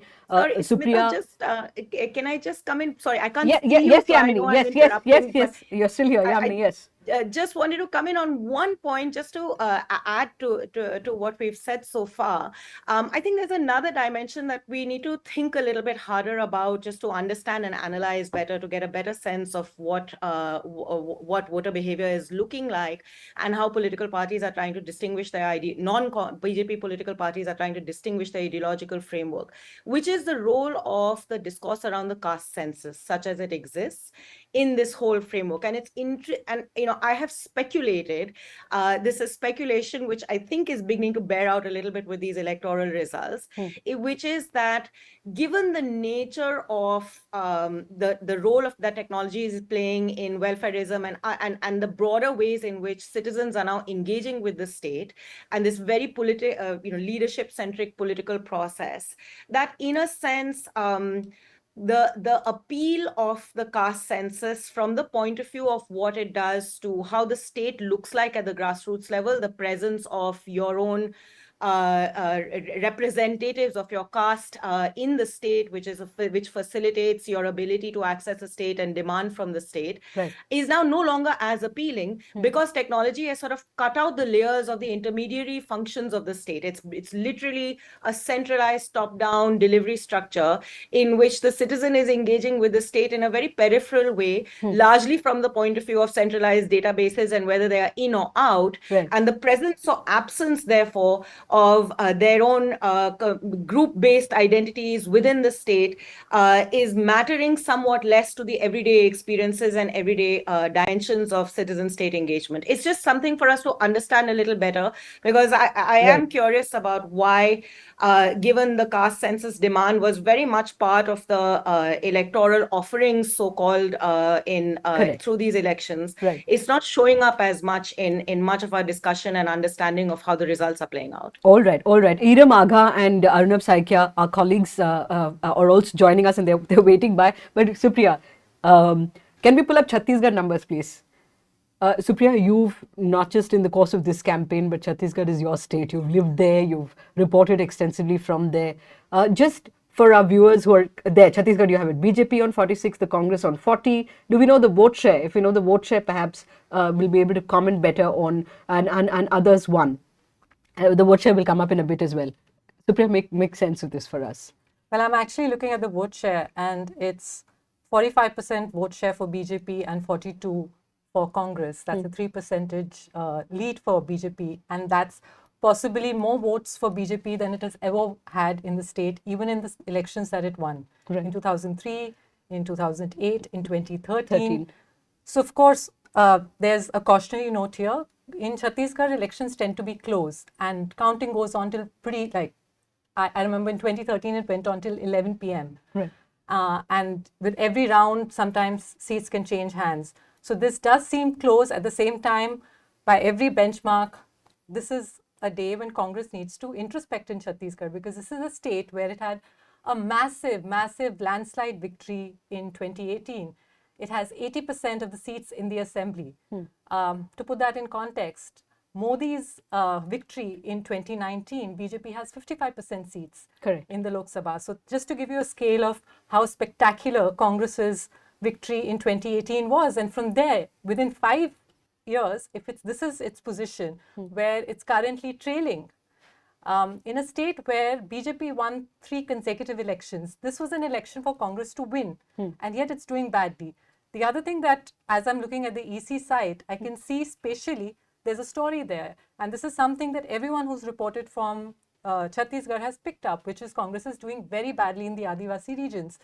And somewhere this larger interpretation of the 2018 victory of the Congress, I think, was off the mark, where everyone only spoke about paddy and about the fact that Congress won on the back of its promise to give farmers a paddy bonus.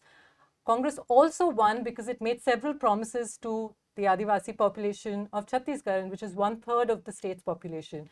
It said it's going to implement the Panchayat, the Extension to Scheduled Areas Act, PESA. It said it's going to protect their Jal Jangal Zameen. Rahul Gandhi made a famous campaign speech saying that he's going to protect... Vanvasi versus Adivasi. Yes, but also that he's going to protect the Hastev Aran forest in North Chhattisgarh, which is this coal-rich belt. And the Congress literally walked back on all of those promises. It took 4 years to implement PESA, and that was done in a diluted form. In Sarguja, there's a lot of anger because it actually did not stop mining. And for all that it says on the national stage about taking on the Adani group, it allowed the Adani mines to continue. And it's only after a massive people's movement that it put it on hold. And that's not still been cancelled. And south in Bastar, in both these regions actually, in North Chhattisgarh, in the Ambikapur division, Congress had won 14 of all 14 seats, and in Bastar 11 of 12 seats. So actually it was the Adivasi regions that voted for Congress in a decisive way. And as I said, in Sarguja and Ambikapur, it's already let down people by allowing mining. And in Bastar, again, this was an opportunity for the Congress to show that it's different from the BJP in the way it handles the Maoist insurgency and the general sort of angst of people in the area, which it didn't do anything about when there was a police firing episode in Selgair village in which 3 people were killed. Not a single minister went down there to talk to people. So there's a lot of anger that's built up in Adivasi areas, and we're seeing that right now. BJP is doing very well in both Bastar and in Sarguja. On the map, you can see these are 2 regions on the extremes of the state, while the plains are in the middle, and the plains we're seeing blue, the color of Congress, and that is Bilaspur, on and both the the other extremes we're seeing saffron. Correct. So that tells the story. And again, in the plains, it isn't as if Congress is sweeping the plains. They literally thought paddy is like a silver bullet solution, that all they need to do is continue promising farmers a hike in the paddy bonus. What they didn't realize is that the BJP is going to match it. In fact, just like a week, like 10 days before the elections, they were both engaged in a paddy war where both of them were trying to further up the price. And so loan waivers as well. Loan waivers was the other. Supriya, how many reserved seats in Sarguja in the north and Bastar in the seat? I think the most number of reserved seats, tribals, is split across these 2. Yes, exactly. I mean, these are Adivasi regions. 11 of 12 seats in Bastar are reserved. And similarly so in Ambikapur. And these are the regions Congress is doing badly. But I may also add here that it's also the internal factionalism of the Congress. I mean, and in some way, the blame for that lies with the central leadership of the party, where someone came up with this bizarre idea that you can do a half-term solution between Bhupesh Baghel and T.S. Singh Dev. Does anyone seriously believe that the Chief Minister at half-term is going to step down and make space for someone else? And the 2 leaders have spent these 5 years fighting. And because of that, very little has actually been done in the state. Right. And the Congress is now paying a price for that. Right. Arnab traveled to Chhattisgarh as well. Some of the reporting for Scroll was done. Arnab, I want to pick up from where Supriya has left off and what Radhika alluded to in her answer with respect to Rajasthan. It was being reported in national dailies that, Mallikarjun Kharge, the Congress president, has been able to bring warring factions together, Gehlot and Sachin Pilot, of course, in Rajasthan. And here, T.S. Singhdev, for viewers who are perhaps not that familiar with Chhattisgarh, T.S. Singhdev, candidate from Ambikapur, from the Sarguja region. There was in 2018, there was much talk that it is a toss-up between the two. Mr. Baghel, of course, becoming the chief minister. Again, there was speculation that perhaps this is a half term chief ministership, and that supporters of Mr. Singhdev will perhaps be unhappy that he wasn't able to sort of take over the chief minister's chair. In June, the Congress made him the deputy chief minister. Was this a factor in the results that we're seeing play out, Arnab, this T.S. Singhdev versus Mr. Baghel? Right, Smita. I think a bit of the factorism did play out, but as opposed to Rajasthan, the scale of it, I think the Congress managed to kind of do damage control by the time we're close to elections. But as Supriya was pointing out, if you look at the map, for example, the district of Jashpur, Jashpur is where one of Asia's largest churches is, and so that Congress is trailing in all 3 seats in that district. So the Congress has the Congress won, as Supriya pointed out, 24 out of 25 seats in the last elections in the Adivasi areas. Now they're trailing in more than 20. So in terms of the paddy belt, the Congress has by far has by and large managed to hold on, it seems. But I suppose the damages in the Adivasi area, which is essentially, I suppose, a result, a consequence of the Congress not following up on many of the election promises. The Christian Adivasi community felt particularly under attack, because they felt that the Congress did not back them up. In Jashpur, for instance, earlier this year, a nun was arrested, and kept in jail for 3 days, and the local MLA did not, as the allegation goes, even bother to, intervene. So, all of that, that conceit, if I could use that word, is, I think, has really come to haunt Congress this time in the Adivasi areas. I think, and that probably be, there was anger. It was, the Congress leadership did acknowledge it, but it looks the anger is much more than they probably anticipated or gauged. Is it true, Supriya, this soft Hindutva one didn't see, it was not discernible to me in the campaign, but you're saying it is.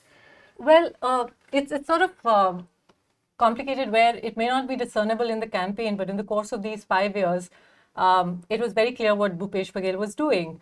He thought that he's going to try and outdo the BJP, but instead, for instance, Ram Van Gaman Path, this sort of route that they were tracing that Ram had taken while in exile, in the name of building this sort of path for Ram, they were actually building a pathway for the BJP, because they were taking this iconography of Ram to regions where people didn't really know about it. I went to one of those sites where there were Durva Adivasi women who had actually built this installation. This is one of the sites along this Ram Van Gaman Path.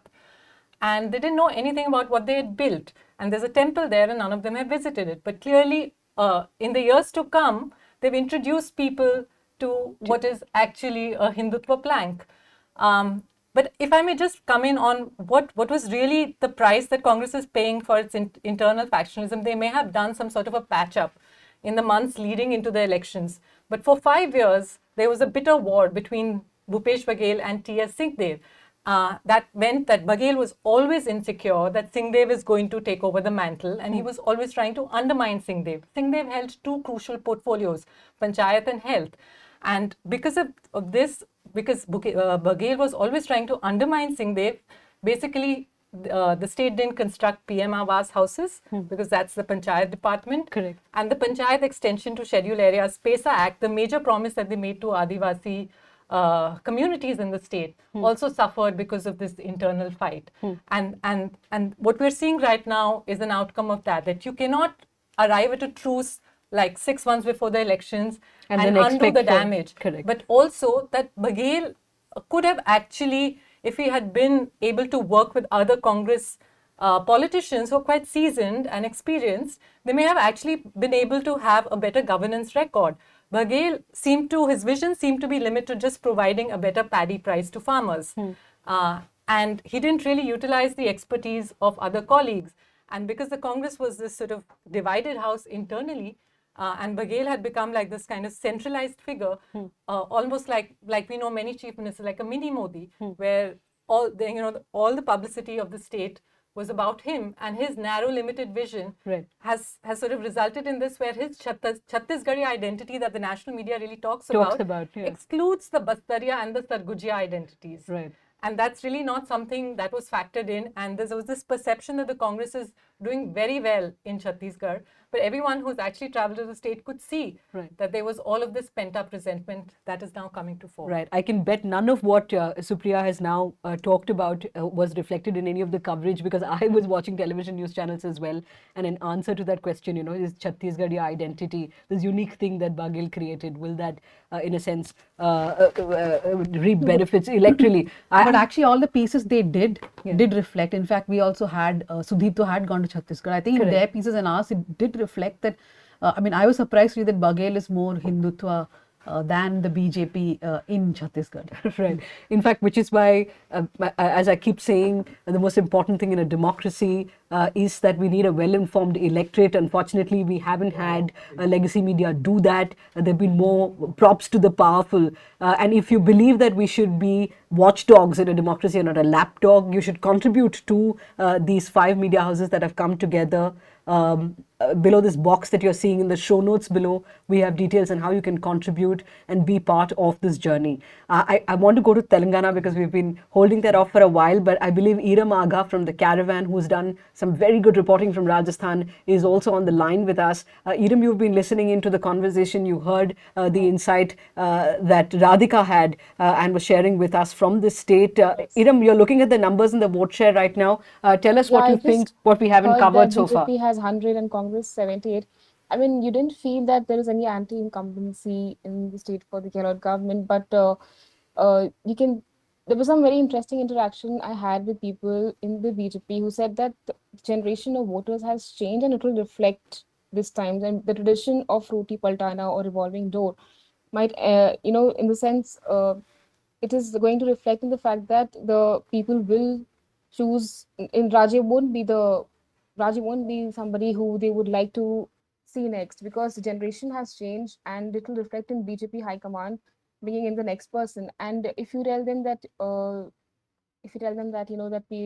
you have heard much better things about Rajay in the older voters section, and you go to people from the university, speak to young students, they would go for Baba Balaknath. So there is definitely a kind of shift maybe that is taking place, which if BJP wins this time without the Rajay Iram, can you talk about this Mahant Balaknath? For people unfamiliar with this name, he is being touted as Rajasthan ka yogi.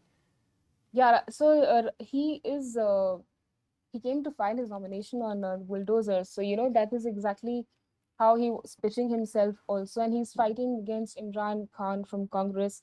But what reports I saw that also said that he doesn't really have that kind of edge in that region. And the Dalit and the oppressed minorities might not vote for him. So this is something that we can look for, that how Baba Balaknath can be is not in a very good position that way. I don't want to say it, but yeah. So Baba Balaknath is we don't have leads from his Tijara. What's the seat? Yeah, Tijara. Tijara. Yes, Tijara. Yeah. And as I'm seeing the seat of Tijara, I have to say though, that again on the ground, there wasn't such a clear sense. He was pushed to having to campaign village to village, had to moderate his sort of Adityanath emulation as we were getting closer to the polls. But there has obviously been some kind of a polarization there, because he's leading with a margin of 20,000. So, and it is, I think I would say that what Iram was saying, that this comfortable victory. And as I'm seeing on the election website, I just need to point out that even there has been a great gain of vote share for the BJP. I think this very comfortable victory for the BJP in Rajasthan will be a huge shift for the state polity, because this will be the first time you will have a non-Vasundhara, possibly a non-Vasundhara BJP. We don't know could, that I yet. mean, there are surprises Yeah. and they could still make her the chief minister, but they have done everything possible to sideline her. And so this is a non-Gehlot, non-Vasundhara Rajasthan, which I think opens the door to a lot of far greater communalization, because there is a base, a social base there, much like actually Gujarat. Right.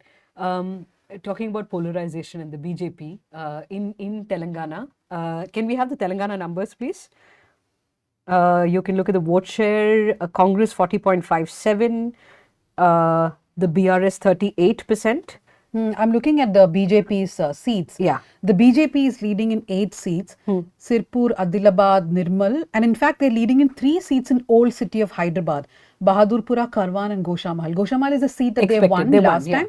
Raja Singh, the most rabid BJP leader you can find in Telangana. Yeah. But they are leading in 7 other seats, and if that does happen, if you look at, there's a place called Bhainsa where communal riots had happened. So Mudhol, Nirmal, these are all, Nirmal is a district and Mudhol is a constituency where Bhainsa is. So BJP is leading where there was communal riots. What is surprising is they're leading in Nizamabad urban, which is actually a Muslim population, a large Muslim population is there. So there could have been some sort of polarization.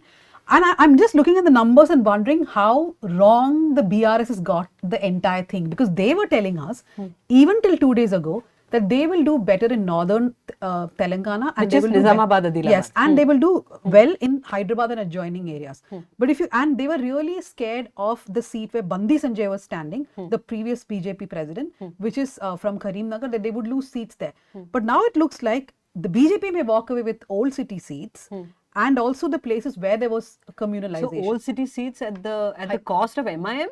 Because yes, 9 seats are for to the which. But which are as the of seats? now, Bahadurpura and Karwan. But I think these are close fights because the numbers I are think not. Nampally, I was told, is a close fight Yeah, as well. I the don't know whether we numbers have are the not for it. coming too fast. Right. But if the BJP does win more than 5, 6, then the politics of Telangana is basically changing. In fact, while all of you were speaking, I was just thinking that even 2-3 months ago, we would have thought about Madhya Pradesh and Rajasthan and Chhattisgarh, where will BJP win? I'm sorry, where will the Congress win? And imagine it's Telangana where the Congress will be winning. And 2-3 months ago also, they were not very much on the map. So this election is where I think the Congress really has to go back to the drawing board. Yamini was talking about the caste census. The kind of messaging that party sends, for example, in Karnataka, Siddaramaiah had done a caste census. The first thing that he said during the campaign is, the moment I come to power, I will release the caste census. So many months have passed. His own Deputy Chief Minister D.K. Shivkumar has signed a document along with a lot of associations saying that the caste census should not be released. So the Congress speaks in so many voices. And I think that indecisiveness is what always does them in. Right. What do you make of this 13.73? What was their vote share in 2018? I know the BJP, when they won 1 seat. Yeah, almost the same. Almost the BJP but the BJP's vote share actually went up quite a bit in the last election. When Bandi Sanjay became the president. They I think they gained quite a bit because he did this yatra through Telangana, and that was quite popular. And when Bandi Sanjay was, made to step down and G. Kishan Reddy was made the BJP president, the big joke was that the BRS themselves might have asked for Bandi Sanjay to step down, but the BRS said, no, if Bandi Sanjay is there, it would have done us good. But I don't know. I mean, communalization has helped the BJP a bit in Telangana, if you look at Nirmal, Adilabad, etc. But the big story really is Revanth Reddy. Revanth Reddy is set to become the chief minister of the state if we go by the numbers. Right. In case somebody is scratching their heads, I'll come back to Revanth Reddy. Bandi Sanjay was the man leading the BJP in Telangana. He's an OBC leader. He was very popular. He was basically known for taking on the BRS in a very big way. And then later it was speculated that perhaps there is some understanding between the BJP and the BRS, which is why the BJP went on an upswing, went on a rise, removed Bandi Sanjay and supplanted G. Kishan Reddy, a very quiet sort of man. Yes, I mean, I haven't seen exactly. him, tourism minister. You may be familiar with him at the center. Sort of take that role on. Tell us about Congress and Revanth Reddy and the importance of Telangana for the Congress party after, again, they've come back in the south. Now they've got Karnataka, they've got Telangana. As I keep saying that it doesn't South matter India whether party. these, it doesn't matter if these map onto Lok Sabha. The fact is a political party needs campaign finance, right? You need to be in power somewhere to raise money. And So- I don't know about how things were in Rajasthan and Madhya Pradesh, but in Telangana, money was flowing. Is that the same in Rajasthan and Madhya Pradesh, Chhattisgarh? I suspect not as much as Telangana. In Telangana, there was one constituency where they paid 3,500 rupees per voter. So money. I heard 10,000 from other people. No, I think 3,000. I think the maximum was We debated 3,000. that. She Yeah, said that was possibly a figure for the family, the household. Yeah. Okay. But the money has not helped because the BRS themselves were thinking that they are way more confident because in the last 2-3 days they gave money to a larger number of people. But I don't think that's helped. And as far as the Congress is concerned, 2-3 things worked. One, after the Bharat Jodo Yatra, there has been some sort of a movement, a positive movement for the Congress. The second thing is the promises. The promises helped them in Karnataka. They replicated the same in Telangana, and people thought, okay, fine. If KCR is making the same promise, he's only second in line, right? The Congress made it first. But I think more than anything else, more than this being a vote for the Congress, this is a vote against the BRS. People are saying no to the BRS. Not because this was a party which didn't have schemes. They had Dalita Bandhu, Raita Bandhu, a lot of schemes they brought in. But people felt that the family has been in power for 10 years. There is this whole notion that they have made a lot of money. There's been corruption, something the BJP and the Congress has been hammering for months now, that Kaleshwaram or any other big project you take, the BRS and the first family has made a lot of money. So I think this is a vote primarily against the family. In fact, there was this woman, we spoke to in Gajwel, where KCR had one from. She said, an old woman, she gets all the schemes and everything, but she said, what happens if he loses one time? He's won twice, now let him lose. So even that thought, one simple thought, right? Like, why should someone be in power for 5 more years? Right, and this Revanth Reddy, the man who could likely be chief minister if these numbers stay and the Congress wins, he's also an interesting character. Former ABVP, joined the TDP, was there for a while. 2017, I think he joined the Congress. And he was also in the TRS for a short while. In then the TRS. He goes to the Congress. And I think 2021 is when he was made. He was made the president. Yeah, of the and party. now he's potentially chief minister in a matter of two years. There's so many things I don't know how to sort of reorient myself now to looking at all the states. But as we close, because my PCR director is sort of counting down, saying itne minute bache hain. Thankfully we have no ads. I don't know if it's thankfully or not. Supriya, you're my big picture person for a lot of things. So while you have travelled only in Chhattisgarh this time around, can you map what is happening now onto Lok Sabha 2024? I asked Siddharth Varadarajan, the founding editor of The Wire, whether he agreed with this general understanding that this India bloc will be something that collapses under the weight of its own internal contradictions, that they have the same demographic vote base as the smaller parties they're looking to tie up with, and a seat adjustment will not happen. Madhya Pradesh maybe nahi kar paaye with Samajwadi Party. How do you see, what does this mean for Congress and India bloc? So, well, I did briefly travel in Rajasthan. I went to Rajasthan in September. It was a very short trip. And then, of course, I traveled in Chhattisgarh. And in all the conversations that I had with voters, the last question, after speaking to them about the assembly election, the last question was, what about Lok Sabha? And virtually 9 out of 10 people said Modi. They didn't even say BJP. And this is like, I'm talking about Jhunjhunu in Rajasthan and Konta, which is like extreme south of Chhattisgarh, deep Bastar. People are just saying Modi. So it's pretty clear from just this little sample that I collected in my reporting that even those who are voting for the Congress in this election seem to be inclined towards BJP and Modi. And in fact, for me, that was like the big takeaway from the travels that I did, because, we're just a few months away from the Lok Sabha election. And if the first thing that voters say when you ask them about Lok Sabha is Modi, then it kind of gives you a sense of where things are heading. I had a conversation with a group of young Jat men in Jhunjhunu in Rajasthan. This is part of Shekhawati region. Jats are the dominant community. And, I'd heard all this, that there's a lot of anger about Agniveer, the scheme, the scheme, the army recruitment scheme. That, people are especially in this belt, are feeling cheated out of jobs, crucial jobs for them. there's anger over the way that the wrestlers have been treated. And that was all the case. Yet at the end of it, they said, when I asked them about Lok Sabha, they said BJP. I said, you've just been complaining about all that's been happening. So how does this add up? They said, koi vikalp nahi hai, there's no alternative. And I said, there is an alternative. There's India Bloc. These 17 parties that have come together. They said, chehra nahi hai, there's no face. I said, well, there's Rahul Gandhi. And they all just broke out laughing. So I guess that's really right. We sort of, you both are dyed-in-the-wool TV people, so you should be able to give me brief answers to close, because we have like 4 minutes. Supriya is also on, but yeah, long answer. Yeah, she doesn't. She's forgotten TV. Yeah, she's forgotten TV. Yeah. So you were nodding when Supriya was saying that when it comes to Lok Sabha, everybody says Modi. I would assume that is not the case in southern India. Maybe not, but I feel even Karnataka, where I'm based out of, I think when the Lok Sabha elections come, a lot of people are going to think that they're not angry with Modi ji per se, right? They voted out the Karnataka government, which is Bommai's government. They may, as well as a lot of people will choose to vote for BJP in Lok Sabha. So I think how people behave during state elections is going to be very different how they behave in the national election. I just want to quickly point out one seat in Telangana called Sirpur, where BJP is leading from. This is where R.S. Praveen, the BSP leader, is also contesting.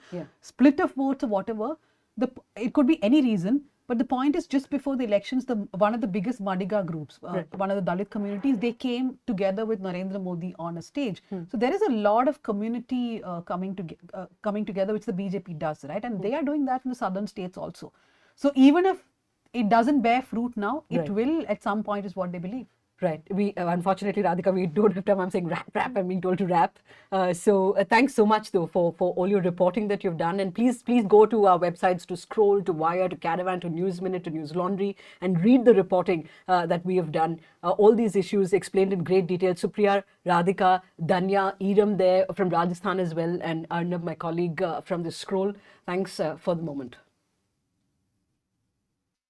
The elections are in Telangana, but the buzzword is Karnataka. The Congress had made 6 poll promises to youth, women, etc. The party aims to replicate its victory in Karnataka, where it made similar poll promises. We are announcing 6 guarantees, Mahalakshmi being the first one. The BRS was quick to counter Congress's campaign, trying to punch holes in its Karnataka's model. BRS leaders Krishank Manne and several others travelled to districts in Karnataka, intending to gather proof of Karnataka's failed governance. From October, BRS leaders have been sharing videos of women, farmers, youth, etc. that they are unhappy with the Congress rule in Karnataka. The BRS constant reminder to its voters has been, look what's happening to the people of Karnataka. Don't repeat the same year.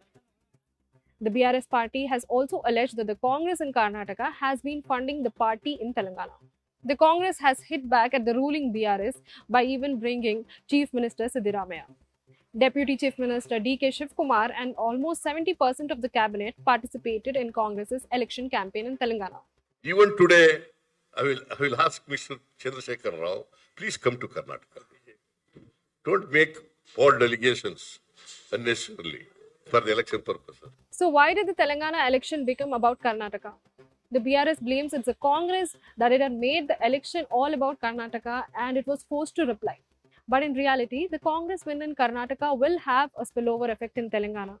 Congress leaders and its cadre are confident than ever, and that itself is a threat to BRS. So instead of allowing the Congress to praise its rule in the neighboring state, the BRS has decided to go for an attack and claim from the very beginning that the Karnataka model is a failed model. But will the people of Telangana buy it?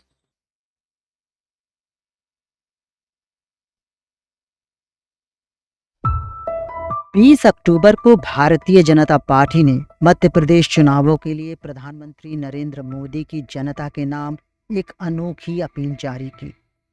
उस appeal में जनता को प्रदेश में BJP को विजय बनाकर सीधे मोदी को समर्थन देने का संदेश था। अपील में प्रदेश के 4 बार के मुख्यमंत्री शिवराज सिंह चौहान का नाम फुटनोट की तरह था और तस्वीरों से भी शिवराज लगभग लापता थे। मोदी ने अपने चुनावी भाषणों में वही किया है जो वे अक्सर करते हैं, यानी अपनी ही बात की है। बीजेपी की सोच है कि मोदी पर फोकस रखकर वो 18 साल से मुख्यमंत्री की कुर्सी पर काबिज शिवराज के खिलाफ एंटी इनकम्बेंसी से खुद को निकाल ले जाएगी। आज भी अगर बीजेपी मध्य प्रदेश में सत्ता की दौड़ में दिख रही है तो वो कांग्रेस की कमजोरियों के चलते है, जिसके पास जनता के आगे रखने के लिए गंभीर मुद्दों का अकाल है। मध्य प्रदेश कांग्रेस पर लगभग 2 दशकों से कमलनाथ और दिग्विजय का नियंत्रण है। प्रदेश कांग्रेस का चुनावी अभियान सिर्फ इस बात पर केंद्रित रहता है कि कहीं कोई ऐसी बात ना हो जाए कि बीजेपी उसे मुद्दा बना ले। यहाँ तक कि बाबरी मस्जिद की जगह राम मंदिर के निर्माण का श्रेय तक कांग्रेस ने लिया। जब दोनों पार्टियों के प्रचार में अंतर करना ही मुश्किल है तो यह सवाल लाजमी है कि क्या मतदाता एक ऐसे चेहरे से, जिसे वे 18 सालों से देख रहे हैं, इतने ऊब गए हैं कि एक पहले से ही थकी मांदी पार्टी को प्रदेश की कमान सौंप देंगे।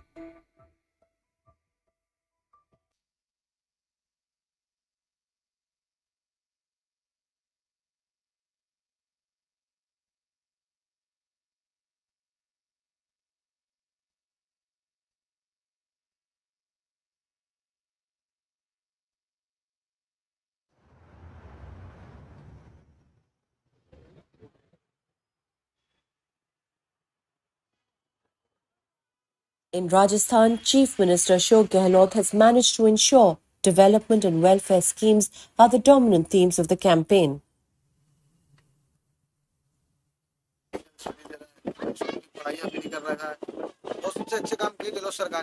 At work sites like these in Kota in eastern Rajasthan and Jaipur, women spoke of the value of the Indira Gandhi Urban Employment Guarantee Scheme, or Shehri Narega as they called it.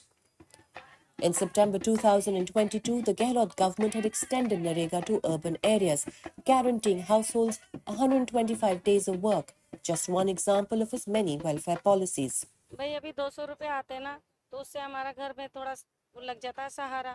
By late October, the Congress had also announced its social welfare guarantees. Ironically, development and welfare are seen as electorally risky, pushing the Congress to also adopt Hindutva overtones in states like Madhya Pradesh and Chhattisgarh. In Rajasthan, the slogan is predominantly secular. But phir se or once again is the problem in a state which changes governments every year. A logic peculiar to Rajasthan, a pattern of change almost internalized by voters. Gehlot had other issues to contend with. The Gehlot pilot dispute will impact the Congress and has polarized the party into two camps. ये गहलोत साहब कमी नहीं है, वैसे काम की उम्र से काम की बरकत से थी बेस्ट। आप कह रहे हो गहलोत साहब बेस्ट हैं, तो इस वजह से इन्होंने थोड़ा कर दिया ना, हमसे कड़ा कर दिया, वोट ले लिए, सचिव पायलट की वजह से ले लिए, भाई सीएम बनाया जाएगा, फिर धोखाधड़ी कर दी। तो आप कह रहे हो कि पायलट की नाराजगी के कारण गुजर 90% खिलाफ रही, लेकिन गहलोत जी एक नंबर पे हैं, the best. Pilot's challenge to Gehlot's stable government also forced the CM to seek the help of MLAs. Some of them faced serious anti-incumbency, but beholden to them, Gehlot was in no position to replace them. And yet, Gehlot remained a formidable rival to the BJP, which went into these elections with few issues, banking more on Hindutva, the idea of change, and Modi. The party has had to fight hard, even having to pull out 7 of their MPs to contest assembly seats, like Diya Kumari from the erstwhile royal family of Jaipur. In the Mewat region, Balaknath Yadav, the MP of Alwar, who filed his nomination for the Tajara seat atop a bulldozer, with another saffron-clad MP and CM of Uttar Pradesh in tow. The BJP believes this will be enough for victory, and the Satta market is tilted in their favour.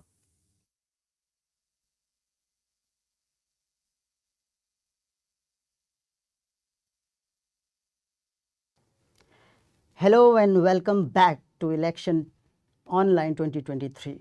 मेरे साथ studio में मौजूद हैं Arfa Khanum Sherwani the Wire से और Atul Chaurasia Newslaundry से, और कुछ देर में आपसे ऑनलाइन जुड़ेंगे आलोक पुतिल छत्तीसगढ़ से, योगेंद्र यादव चुनाव एक्सपर्ट और यूसुफ लसानिया हैदराबाद से। सबसे पहले हम नज़र डालें थोड़े से आंकड़ों पे, रुझानों पर। क्या देख रहे हैं,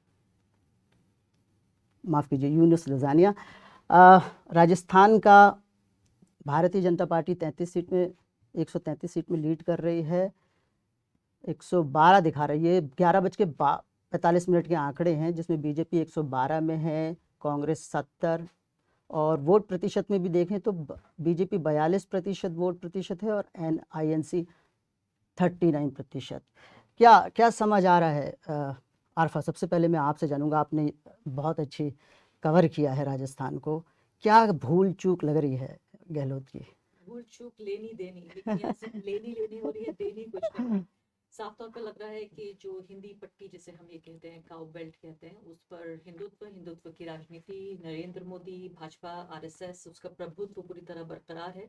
तमाम तरह की समस्याओं के बावजूद, बेरोजगारी से लेकर गरीबी से लेकर जितनी खराब अर्थव्यवस्था रही है, कोविड के सालों में, हम बाद के सालों में अभी जी रहे हैं जहां अर्थव्यवस्था की हालत है कि पूरी तरीके से कमर टूटी हुई है और जिनको नरेंद्र मोदी और उनकी पार्टी रेवड़ियां कहते हैं, वो रेवड़ियां बांटने पे मजबूर हो गए। लेकिन इसके साथ साथ इस बात को भी स्वीकार करना होगा कि इलेक्शनरिंग जो है, जो सोशल इंजीनियरिंग है, जो जातियों की सोशल इंजीनियरिंग है, उसको बेहतरीन तरीके से भाजपा खेल रही है। मीडिया उनके साथ है, पूरा नेटवर्क उनके साथ है।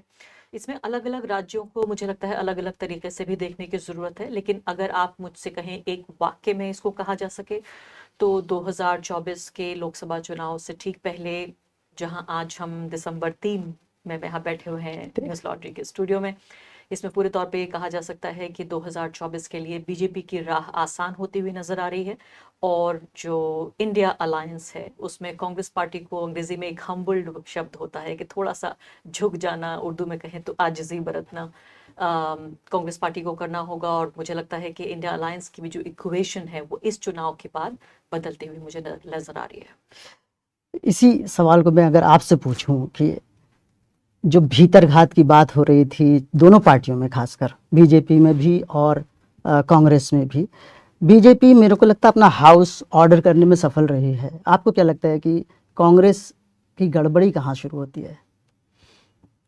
कांग्रेस की गड़बड़ी आप ये देखिए कि एक राजस्थान के संदर्भ में अगर हम बात करें तो जो लड़ाई थी, मैं पहले भी शो में बताया कि करीब करीब वो सारी की सारी लड़ाई एक व्यक्ति तक केंद्रित थी। वो अशोक गहलोत और उनकी जो वेलफेयर स्कीम थी वो लड़ रही थी स्कीम। जहाँ पर भी हम लोग ग्राउंड पर गए, लोगों से मिला या गाँव में लोगों को, तो उसमें अशोक गहलोत को लेकर एक किस्म का एक्सेप्टेंस था। लेकिन वो एक साथ में पैटर्न भी है, ट्रेंड भी है कि हर 5 साल में वो सरकार बदल देने का, तो लोगों के अंदर वो भी चीज़ एक चल रही थी कि अशोक गहलोत की स्कीम्स हैं। और वो आप देखें कि पहली बार अशोक गहलोत या कांग्रेस पार्टी के नजर से देखें तो राजस्थान का जो कैंपेन था एक आदमी के इर्द गिर्द बहुत फोकस था। केवल और केवल अशोक गहलोत लड़ रहे थे। इवन उसमें से सेंट्रल लीडरशिप पूरी तरह से नदारद थी। वो सोनिया, राहुल गांधी और प्रियंका भी थे। और अगर आप मध्य प्रदेश और छत्तीसगढ़ के मुकाबले राजस्थान में इनके दौरों को देखेंगे सेंट्रल लीडरशिप की, तो वो बहुत कम था।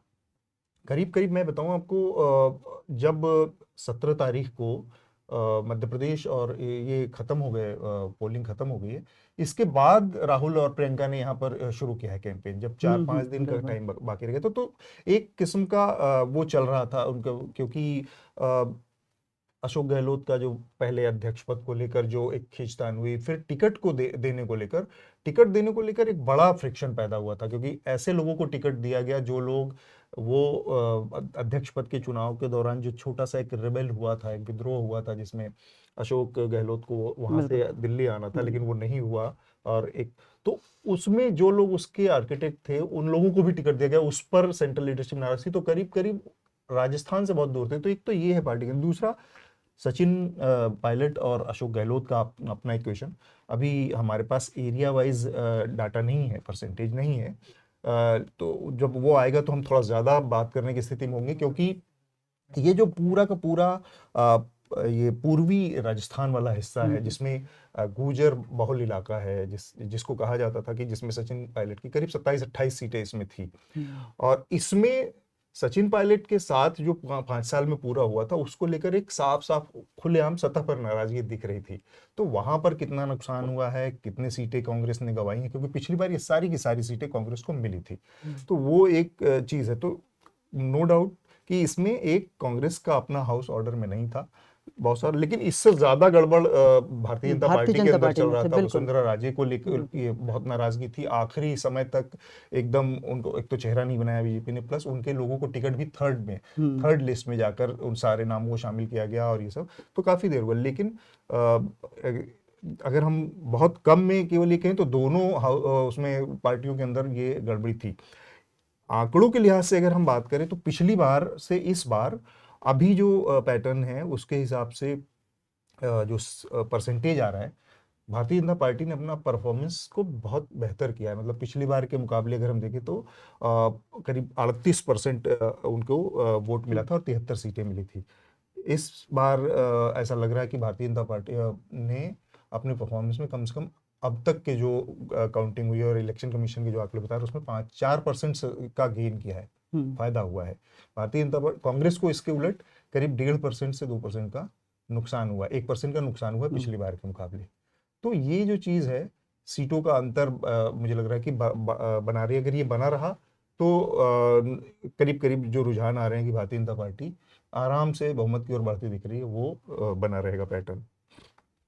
देखिए, मुझे लगता है कि हमारे जैसे पत्रकारों के लिए थोड़ा सा मुश्किल हो गया है, और अभी लगता था कि बड़ा दिलचस्प चुनाव होगा। मान लेते हैं कि अगर ये इस तरह से एक साइडेड, वन साइडेड अगर ये चुनाव नतीजे नहीं आ रहे होते तो 2024 में हम कहते कि फाइट इज ऑन। हालांकि मैं भी मानती हूँ कि गेम तो ऑन है, लेकिन इसके बावजूद जो एक दिलचस्प मुकाबला हो सकता था दो लगभग बराबर के खिलाड़ियों के बीच, अभी जो दूसरा खिलाड़ी है वो कमजोर प्रतीत हो रहा है। जन भावनाएं, पब्लिक सेंटिमेंट, या आम अगर भाषा में हम कहें तो जो चुनावी हवा होती है, वो हवा फिलहाल बीजेपी के फेवर में नजर आएगी इसके बाद। और इस सब के अलावा आप ये देखिए कि रिसोर्सेज का, जितने ज्यादा राज्य उनके हाथ में होंगे उतने ज्यादा रिसोर्सेज उनके पास होंगे, धन ज्यादा होगा, बल ज्यादा होगा। और राष्ट्रीय स्तर पर जिस तरह से हमने देखा है, मुझे ये कहते हुए बहुत अच्छा नहीं लग रहा है, एक तरह से एक भय, खौफ की भी फीलिंग हो रही है कि जो लोकतंत्र को जितना नुकसान पहुंचाया गया है पिछले 9 साल में, ये सिर्फ एक तरह से राजनीतिक अहंकार के घोड़े पर बैठ के ही नरेंद्र मोदी और उनकी पार्टी बीजेपी और आरएसएस ने किया है कि हमें जनता सपोर्ट कर रही है कि हम लोकतंत्र को नुकसान पहुंचाएं, संविधान को नुकसान पहुंचाएं, अल्पसंख्यक विरोधी तमाम नीतियां, मैं कहूंगी गरीब विरोधी तमाम नीतियां, कारोबारियों को देश का सब संसाधन सौंप देना। अब ये जो चुनावी जीत है, ये सीधे तौर पर उनके हौसले और ज्यादा बुलंद करेगी। ये कोई बहुत खुशी के साथ मैं इस बात को नहीं कह रही हूँ, एक ऐसे नागरिक के तौर पर जिसको लगता है कि चुनाव तो जाहिर है एक बुनियाद है लोकतंत्र की, लेकिन चुनाव में एक बराबरी का, जो जिसे अंग्रेजी में लेवल प्लेइंग फील्ड कहते हैं, हमें यह भी समझना जरूरी है कि क्या चुनावों में हमें लेवल प्लेइंग फील्ड पार्टियों को हम दे पा रहे हैं। एक के पास जो धन का बल है वो ज्यादा है, एक के पास मीडिया की पूरी ताकत है।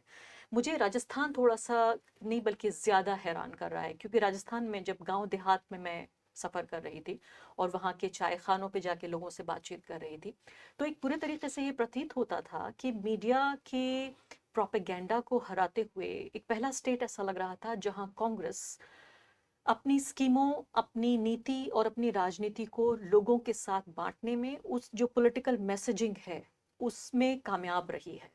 क्योंकि जब लोगों से आप बात कर रहे थे तो वो सिर्फ ये नहीं कहते थे कि हमें गहलोत चाहिए या मोदी चाहिए, वो ये कहते थे कि गहलोत हमें पसंद है, लेकिन क्यों पसंद है, और उसकी वजह बताते थे कि देखिए ये 5 स्कीमें हैं, ये 5 गारंटी हैं, और ये जो 5 स्कीमें हैं या 7 उन्होंने वादे किए, 7 गारंटी की। 7 गारंटी चुनावी, मैं कैंपेन की बात नहीं कर रही हूँ, सिर्फ उससे मैनिफेस्टो से पहले 5 साल राजस्थान में जो गहलोत सरकार थी उसने लोगों की जिंदगी में तब्दीली लाई। लोग मुझे गांव देहात में ये कहते पाए गए कि मेरा ट्यूमर का ऑपरेशन होना था, जिसको लेकर मुझे लगता था कि अब ये मेरे ताऊजी हैं, ये तो बचेंगे ही नहीं, और 5 लाख रुपए लगे और उनका ट्यूमर निकल गया, और मुझे लगता है उन्हें 5 साल जिंदगी और मिल गई।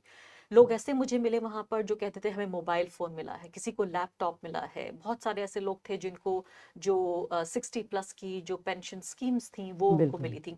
तो ये अपने आप में ये भी बताता है कि क्या वाकई अब कांग्रेस पार्टी, जिसको हम बार बार पुश करते हैं और कहते हैं कि आपको सॉफ्ट हिंदुत्व नहीं, हार्ड सेक्युलरिज्म की पॉलिटिक्स करनी चाहिए। हमने देखा एक बयान आया था अशोक गहलोत जी का कि अरफा, मैं 1 मिनट आपको रोकता हूँ, क्योंकि आलोक पुतिल हमसे छत्तीसगढ़ से जुड़ गए हैं, और छत्तीसगढ़ का जो उम्मीद से बिल्कुल उल्टा दिख रहा है रिजल्ट इस समय। आलोक हमारे साथ हैं, उनसे बात करते हैं, जानते हैं क्या गड़बड़ कांग्रेस की तरफ से हुई है। हेलो आलोक जी, शुक्रिया। पिछले 5 सालों से कांग्रेस पार्टी ने जो जमीन तैयार की थी हिंदुत्व की, बीजेपी उसी जमीन का लाभ उठाने में सफल रही है।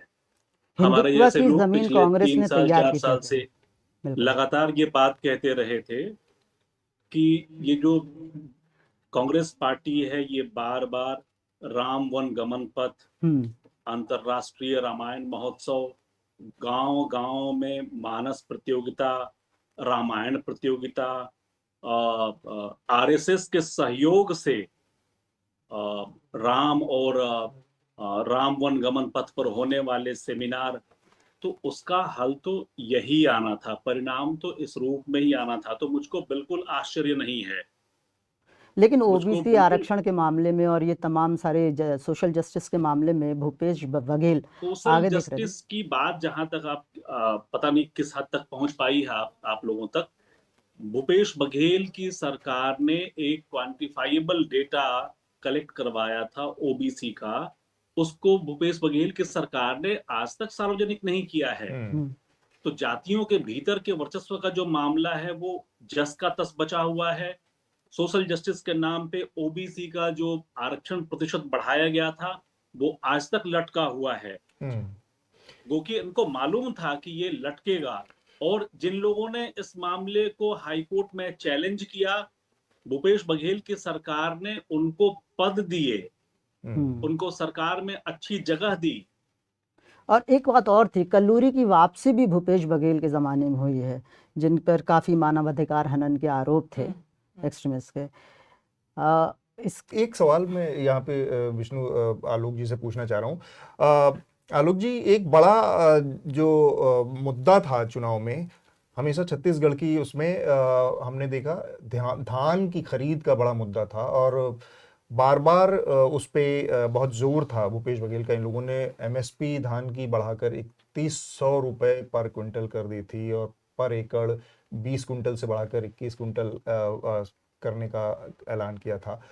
माना जा रहा था कि ये बहुत बड़ा गेम चेंजर होगा इनके लिए और ये पूरी योजना। लेकिन हम जब अब वोट के उसमें देख रहे हैं तो भारतीय जनता पार्टी ने अपना वोट परसेंटेज जो सबसे बड़ा जो सुधार किया है वो यहीं पर किया है। अभी जो दिख रहा है उसमें हालत हमारे सामने है। छत्तीसगढ़ में पिछला जो वोट परसेंटेज था भारतीय जनता पार्टी का सिर्फ 33% था और उसके मुकाबले कांग्रेस ने 43% वोट हासिल किया था। और आज की जो स्थिति है उसमें अगर मैं देखूं तो छत्तीसगढ़ में जो बीजेपी की अपनी वोट शेयर है वो करीब करीब बढ़कर 45.78 यानी कि करीब 12% के वोट गेन किया है भारतीय जनता। तो एक बहुत बड़ी छलांग दिख रही है। हम ये जब ग्राउंड पर थे तो वहां पर भी करीब करीब देखने में इसको असमर्थ रहे। एग्जिट पोल जैसी तमाम संस्था वो भी इसको समझने में वो रही। तो ये इसको आप थोड़ा सा अगर हमें एक्सप्लेन कर पाए कि मुद्दा कौन सा था जो भारतीय जनता पार्टी के पक्ष में काम का। एक तो आपने हिंदुत्व वाली बात बताई, लेकिन वो 12-13% एक बड़ा गैप देखिए, था। छत्तीसगढ़ के इलाके में ये पहली दफा ऐसा हुआ जिसकी आशंका पहले से थी कि बीजेपी हिंदुत्व के मुद्दे पे ही चुनाव लड़ेगी। बीजेपी ने इसकी पूरी जमीन तैयार कर रखी थी और कांग्रेस ने कहीं से भी एक संवैधानिक दायित्व निभाने वाली जो भूमिका होनी चाहिए थी उसको निभाने में कांग्रेस पार्टी असफल रही। कांग्रेस पार्टी ने कांग्रेस पार्टी की सरकार ने बार बार ये कोशिश की कि वो गलती से भी अल्पसंख्यकों के साथ न देखें, वो किसी भी तरीके से जो है अल्पसंख्यकों के साथ न दिखें। 15 साल के रमन सिंह के शासनकाल में छत्तीसगढ़ में ईसाइयों पर और चर्चों पर जितने हमले हुए थे उससे 5 गुना ज्यादा हमले केवल 5 साल के शासनकाल में भूपेश बघेल के शासनकाल में हुए। हालत ये हुई कि मैं उदाहरण के साथ इस बात को कह रहा हूं कि बेमेतरा एक इलाका है, उस जिले में बीरनपुर में इसी साल दंगे हुए, सांप्रदायिक दंगे में एक हिंदू लड़के की मौत हो गई, मुसलमानों ने मार डाला। मैं ये बहुत साफ क्योंकि बात जब बहुत साफ तरीके से होती है तो चीजें बहुत क्लियर रहती हैं, तो इसलिए मैं उल्लेख करते हुए कह रहा हूं कि मुसलमानों ने पीट पीट के उसकी हत्या कर दी। 2 दिन बाद विश्व हिंदू परिषद और भाजपा ने बंद बुलाया और उसी इलाके में 2 मुसलमानों को पीट पीट के मार डाला। सप्ताह भर के भीतर भूपेश बघेल ने हिंदू परिवार के लिए 10 लाख रुपए और नौकरी का ऐलान किया और जो 2 मुसलमान मारे गए थे उनके परिजनों को मुआवजे के लिए हाईकोर्ट में जाना पड़ा। अभी से इस इलेक्शन के दरमियान एक इंटरव्यू में भूपेश बघेल ने कहा कि मुसलमान हमारे पास आए ही नहीं थे तो हम मुआवजा कहां देते। तो ये जो स्टैंड है पूरा, जी जी, उससे साल भर पहले कबीरधाम जिले में सांप्रदायिक दंगे हुए। सांप्रदायिक दंगे झंडे फहराने को लेकर हुए थे। हिंदू संगठनों ने वहां बनारस से, अयोध्या से, देश के बाकी हिस्सों से झंडा फहराने के लिए साधु संतों को बुलवाया। 120 फुट ऊंचा झंडा फहराने का ऐलान किया, और जिस दिन ये पूरा कार्यक्रम था, उस दिन उस इलाके में और छत्तीसगढ़ के बाकी इलाकों में पूरे पन्ने का कांग्रेस पार्टी ने विज्ञापन देकर उन साधु संतों का स्वागत किया जो झंडा फहराने के लिए आए थे। तो कांग्रेस पार्टी किसके साथ खड़ी थी? आलोक पुतुल, थैंक यू। नहीं, विष्णु, अभी फिर देखिए, और बात वही करते हैं। बात जो ये कह बार रहे हैं बार आलोक बार पुतुल, हो मैं रही इसी है। बात को मैं आगे बढ़ाना चाह रही थी। बिल्कुल ये सही बात है, इनकी दुरुस्त बात है कि हिंदी पट्टी में पिछले घंटे में भी हमने यही बहस की थी कि हिंदुत्व का जो दबाव है, और इसी बात को मैं उठाना चाहती थी कि ये जो छत्रप है कांग्रेस पार्टी के, देखिए राहुल गांधी तो हर जगह जाके चुनाव नहीं लड़ेंगे। राहुल गांधी और उनकी जो कांग्रेस पार्टी की जो पूरी टीम है, चाहे वो उनके राष्ट्रीय अध्यक्ष हों या पूरी जो उनकी सीनियर लीडर्स की जो टीम है, दिल्ली का जो आला कमान है, वो तो सिर्फ एक नेतृत्व देगा। लेकिन ये चेहरे हैं, चाहे वो अशोक गहलोत हों, चाहे वो भूपेश बघेल हों या कमलनाथ हों, ये तीनों चेहरे और इनकी अगर राजनीति आप जमीन पे देखें, अभी पिछले घंटे में यही हमने चर्चा की थी, जिस बात का जिक्र पुतुल साहब कर रहे हैं कि क्या जो जिसको अपीजमेंट कहा जाता है, ये बहुत अच्छा शब्द नहीं है, मैं इसको पसंद नहीं करती, लेकिन चूंकि इतना डिस्कोर्स का ये हिस्सा बन गया है कि खुश करने की ये कोशिश कि हम बीजेपी नहीं है, उनसे थोड़ा कम है। तो अगर आपके पास एक ओरिजिनल हिंदुत्व पार्टी है तो आप डुप्लीकेट या जीरोक्स हिंदुत्व पार्टी की तरफ क्यों जाएंगे? बिल्कुल यही बात है। और छत्तीसगढ़ लगातार आप देखिए, हमेशा लगातार पिछले 1-1.5 साल में, 1.5 साल से मैं फॉलो कर रही हूँ, जिन खबरों के लिए प्रकाश में आया, और बार बार छत्तीसगढ़ में लोगों से आप बात करेंगे, कहेंगे लोग रेडिकलाइज हो रहे हैं, भूपेश बघेल इसको कंट्रोल करने की कोशिश कर रहे हैं। यहाँ इन्होंने आपने छत्तीसगढ़ का एग्जाम्पल, मैं आपको राजस्थान का एग्जाम्पल देना चाहती हूँ। नासिर और जुनैद का आप एग्जाम्पल देखिए, और आप उदयपुर की जो घटना हुई थी, दुखद घटना, उसका आप एग्जाम्पल देखिए। जब मैंने राजस्थान में मुस्लिम समुदाय के लोगों से बातचीत की, उनकी आंखों में आंसू था। उन्होंने कहा कि हमें लगा कि पूरे तरीके से हम अनाथ हो गए हैं इस राज्य में। नासिर जुनैद के परिवार वालों से मिलने तक को तैयार नहीं थे मुख्यमंत्री। वहां हेलीपैड के पास उस फैमिली को बुलाया गया, उनको जिस संघर्ष का यहाँ जिक्र कर रहे हैं, जो संघर्ष हुआ, उन्हें जो कॉम्पेंसेशन वगैरह लेने में, यही संघर्ष राजस्थान में भी देखने को मिला। तो पूरे तरीके से जो मुस्लिम आबादी है उससे नदारत करके, उसे जो पॉलिटिकल स्टेज जिसे हम कहते हैं कि कोई दाढ़ी वाला ना दिख जाए, कोई टोपी वाला ना दिख जाए, बुर्के में कोई औरत, यानी कोई भी विजिबल मुस्लिम, ये जो कांग्रेस पार्टी के छत्रप्स हैं, ये देखने को तैयार नहीं है। इनको ये लगता है ये हमारा कैप्टिव वोटिंग वोटर्स है, तो इससे हमें कुछ कहने की जरूरत नहीं है, तो उसके साथ इंसाफ भी करने को तैयार नहीं। बिल्कुल। ये मध्य प्रदेश में बार बार होता है। कमलनाथ एक तरह से लाइबिलिटी हो जाते हैं कांग्रेस की, क्योंकि पिछली बार जब कमलनाथ जीते थे, मैं मध्य प्रदेश में था, मध्य प्रदेश से हूँ, तो मैं देखता था कि वो वही नीतियाँ ला रहे थे, गाय से रिलेटेड, लव जिहाद से रिलेटेड, इवन महाकुंभ कर रहे थे, नर्मदा महाकुंभ कर रहे थे। कोई बहुत अंतर दिख नहीं रहा था कि ये नई सरकार है। जबकि हम कर्नाटक में अगर देखते हैं, जब कांग्रेस कहती है कि बजरंग दल पे प्रतिबंध लगाएंगे, तो उसको फेवर मिलता है। फिर बार बार कांग्रेस उस चीज़ को ना पकड़कर जो से सफलता दिलाती है, वही पिछली चीज़ क्यों पकड़ने की कोशिश एक छोटा करती सा है। उदाहरण जो देना बहुत यहाँ अहम है, और इसमें पर्सपेक्टिव भी आपको मिलेगा कि राजस्थान में ये पता चला कि गौ रक्षा के लिए जो बजट है, वो जो पूरे मुस्लिम समुदाय के लिए, अल्पसंख्यक कल्याण के लिए जो बजट है, गौ रक्षा वाले बजट के लिए वो 23 गुना उससे ज्यादा है। तो इस बात से आप अंदाजा लगाइए कि गायों को बचाने के लिए 23 गुना ज्यादा बजट है, बजाय इसके कि पूरी की पूरी वहां लगभग 10% आबादी।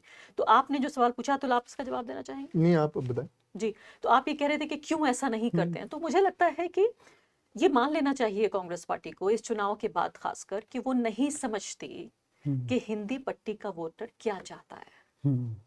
ये पिछले 5 साल की कहानी है इस पूरी हिंदी पट्टी की, कि मीडिया, आप देखिए मीडिया को देखिए, आप ये पूरा जो बिग मीडिया आप इसे देखेंगे, लगातार भूपेश बघेल जैसे लोग, गहलोत जैसे लोग, कमलनाथ जैसे लोग, इनके प्लेटफॉर्म्स पे लगातार देखे जाते हैं। इसके बावजूद भी कि पूरे इंडिया अलायंस ने बॉयकॉट किया कि हम इन गोदी एंकर्स के साथ नहीं देखे जाएंगे। क्या कमलनाथ ने इंटरव्यू नहीं दिया? बिल्कुल जो गोदी दिया, मीडिया के एंकर बिल्कुल। को बघेल ने किया, वो बड़े से बड़े फेस्टिवल्स जो एक खास मीडिया नेटवर्क के फेस्टिवल है, मीडिया फेस्टिवल, उसमें नहीं देखे गए? बिल्कुल। क्या अशोक गहलोत ने बढ़ चढ़ कर हेलीकॉप्टर में बैठ बैठ के क्या बिग मीडिया को इंटरव्यू नहीं दिया।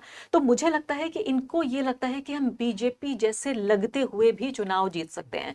मुझे लगता है भारत में देखिए तमाम तरह की जो आर्थिक समस्याएं हैं उससे अलग हटके ये चुनाव आइडियोलॉजिकल इलेक्शन हो रहे हैं भारत में। विचारधारा के स्तर पर लोगों की, मैं कहूंगी कि लोग कहते हैं कि ईवीएम को रिग किया है, मैं कहती हूँ उनके जहनों को रिग कर दिया गया है कि देखिए बीजेपी जो है वो हमारी पार्टी है, हमारी अपनी पार्टी है। तो ये छत्रप नहीं समझ पा रहे हैं। ये सीधे तौर पे कह सकती हूँ ये 4 स्टेट हारने के बाद कि कांग्रेस पार्टी को वापस टेबल पर बैठ के ये सोचना चाहिए कि क्या बिना हिंदी पट्टी के वो 2024 में उसको डिग्निटी के साथ चुनाव में जाना भी चाहिए या नहीं। अब यहाँ हम आलोक पुतिल जी से एक सवाल पूछना चाहते हैं। आलोक दिख रहे हैं स्क्रीन में? आलोक, ये जो रुझान अभी दिख रहे हैं, क्या उसमें कुछ फेरबदल हो सकता है? एक्चुअली मैं पिछले चुनावों की बात करूं तो छत्तीसगढ़ में बहुत लेट पिक्चर क्लियर होती है। अभी आपको क्या लग रहा है, थोड़ा सा कांग्रेस फाइट बैक करेगी? म्यूट पे हैं आलोक, आप अनम्यूट करिए प्लीज।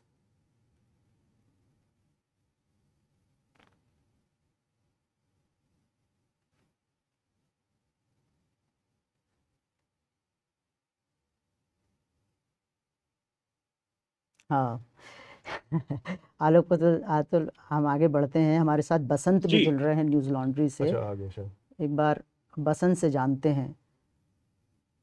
बसंत स्क्रीन में दिखाई नहीं दे रहे हैं। हाय बसंत।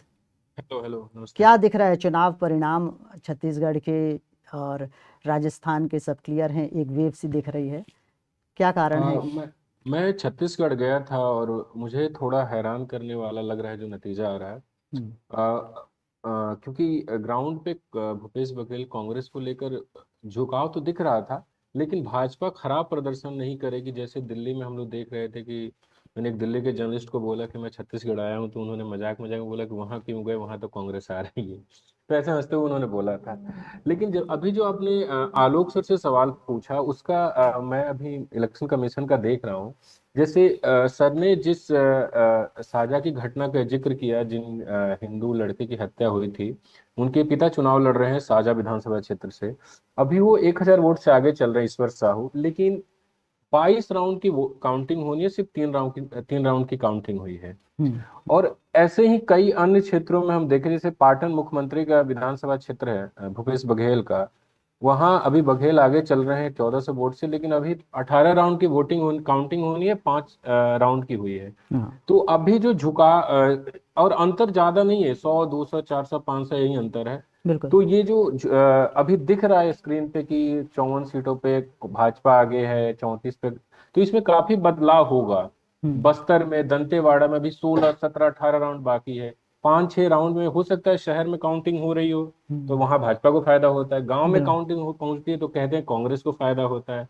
तो नतीजे मुझे लगता है जब तक आधे राउंड की काउंटिंग ना हो जाए तब तक ये नहीं माना, मतलब मुझे लगता है कि ये ना माना जाए, और आधे राउंड की काउंटिंग के बाद अंतर 5000 4000 का हो तो मान सकते हैं कि जो दिख रहा है इलेक्शन कमीशन पे वो बेहतर, वही नतीजे आएंगे। बिल्कुल पसंद। आप आलोक पुतिल फिर जुड़ गए हमारे साथ, मैं उनसे वही सवाल दोहराना चाहता हूं। आलोक स्क्रीन में